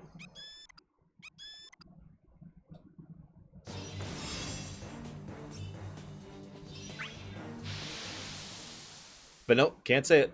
It's not allowed.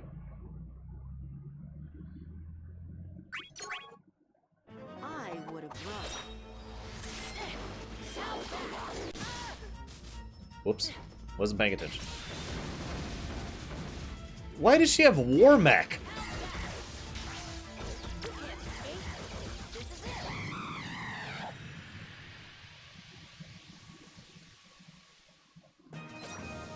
No, at this point, we're pretty sure what's going on with Star Trek Discovery.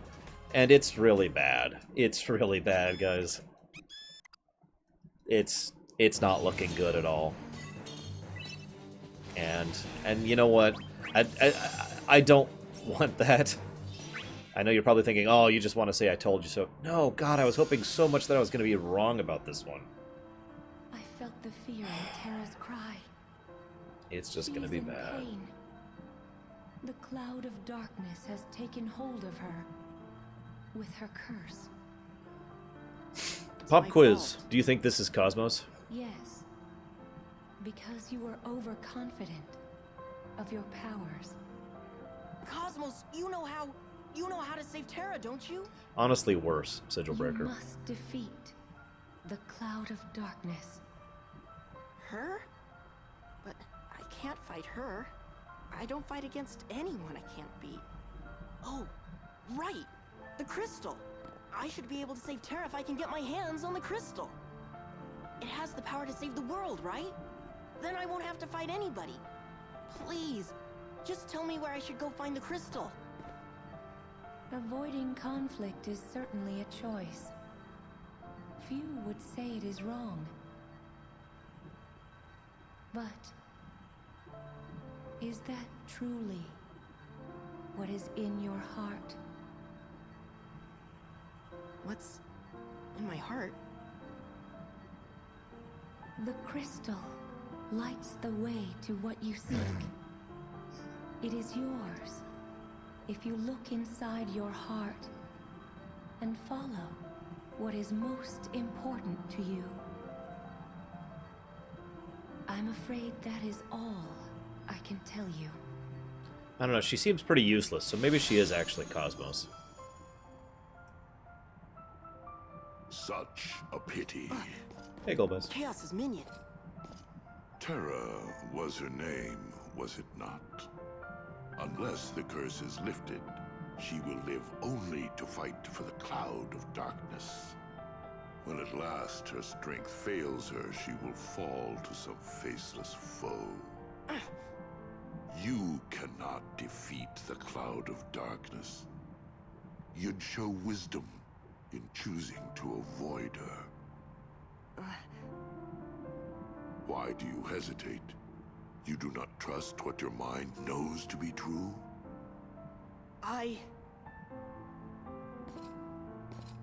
If not to reason, then listen to your heart. Yeah, I think Golbez is... yeah. And of course he's helping, as is his particular modus operandi.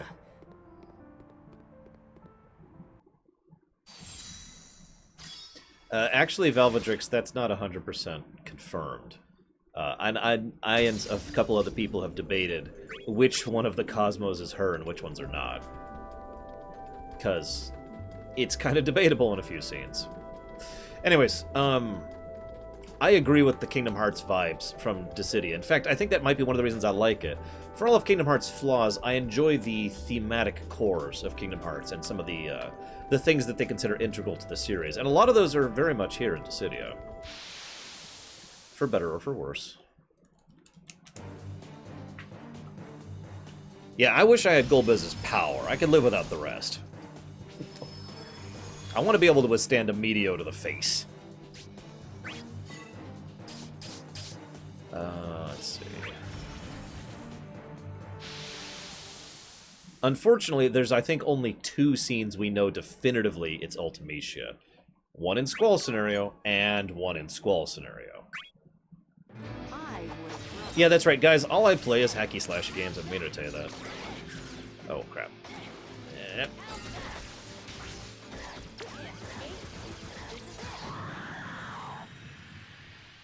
Well, in this case, hearts are crystals, so it's okay, Lost Mercenary.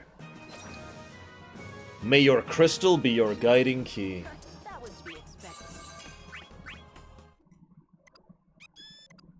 Oh yes, all I play is old games and hacky-slashy games. And 90s games. And I'm a fanboy of everything. Like, whatever it is you can think of, I have been accused of being a fanboy of it. Well, not literally everything.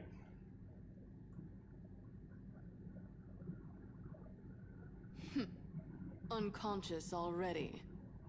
She's too fragile to be of any use. Well now, have you not learned yet? Are you here to challenge us again? I don't fight anyone that I can't defeat.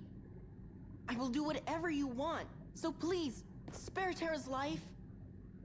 So you have learned after all. Your decision is a wise one. Very well. Then you shall serve us.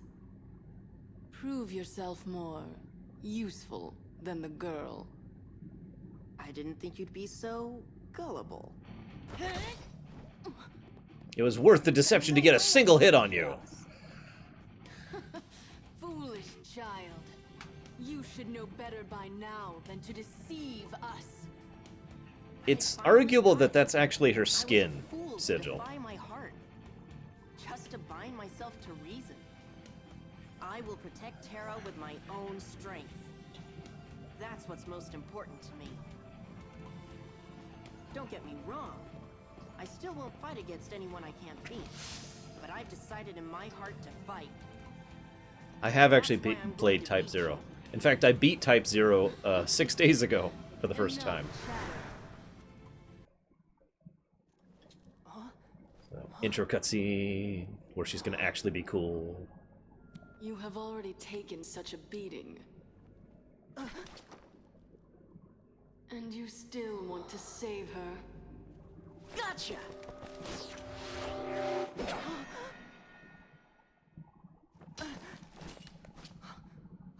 A lone heart will not change the world. I love her attacks, by the way. A lot. What awaits when you awake is always nothing but despair. That's pretty much what her attacks look like. And she has a lot of them. There's a lot of variety to her attacks, and I love them.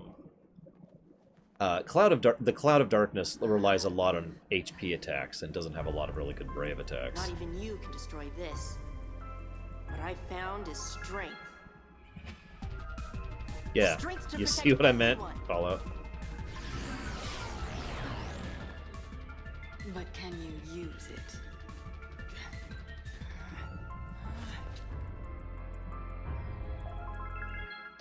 The Clown of Darkness. Would that be the Joker?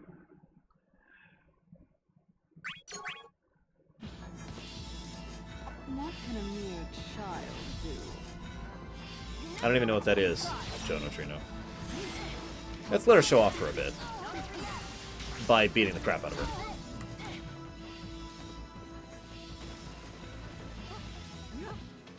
Come on, attack me. So she has that attack. Come on, mid-range, mid-range.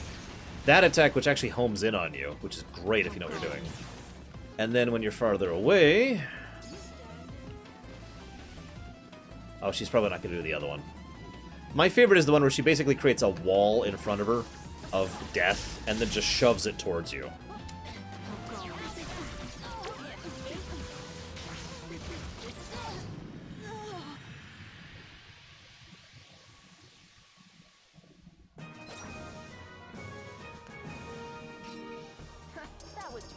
She made a wall of darkness. Quite literally.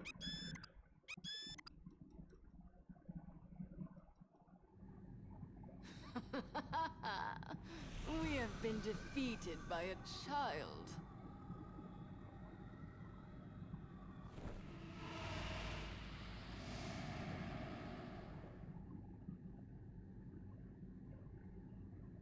Terra! Terra! She merely fainted.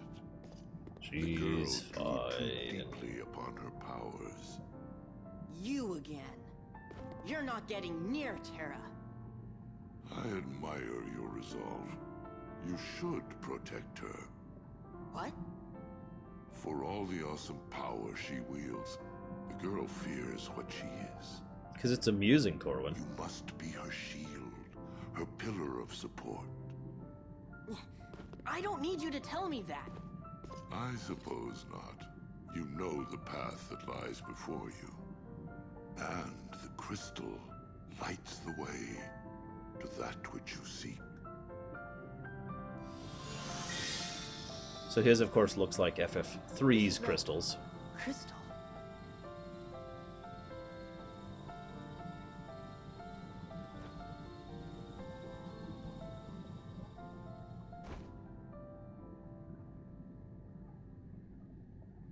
Dun dun dun. Guys, Golbez is Batman. Where are we? Terra. Everything is all right. I'll be right here, so you can rest. But this floor is kind of uncomfortable. Because I'll protect you. It's literally made of darkness. Maybe for a minute,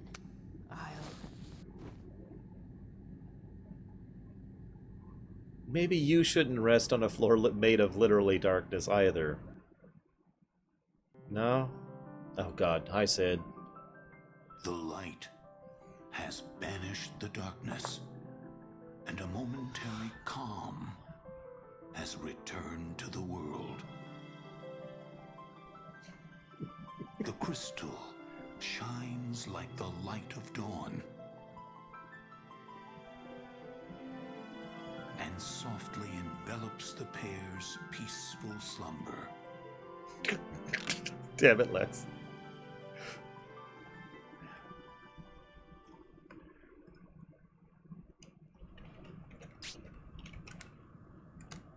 Hang on, just really quick. So, as soon as they lay down...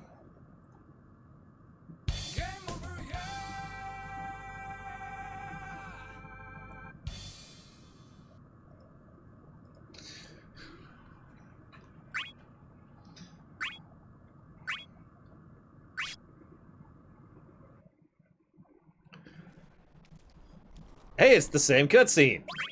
It's just still playing for some reason. Whatever. Okay, so yeah, we've still got Terra, Cecil, Tidus, Furion, Squall, Sidon, Bart, of course the Warrior of Light is last, and then the actual epilogue, which we can only have 5 party members for? Oh, that's gonna suck. And then we'll be done, which will be happening tomorrow. I hope you all have enjoyed the very first day of the Final Fantasy Lorerun proper remake! I'll see you guys around.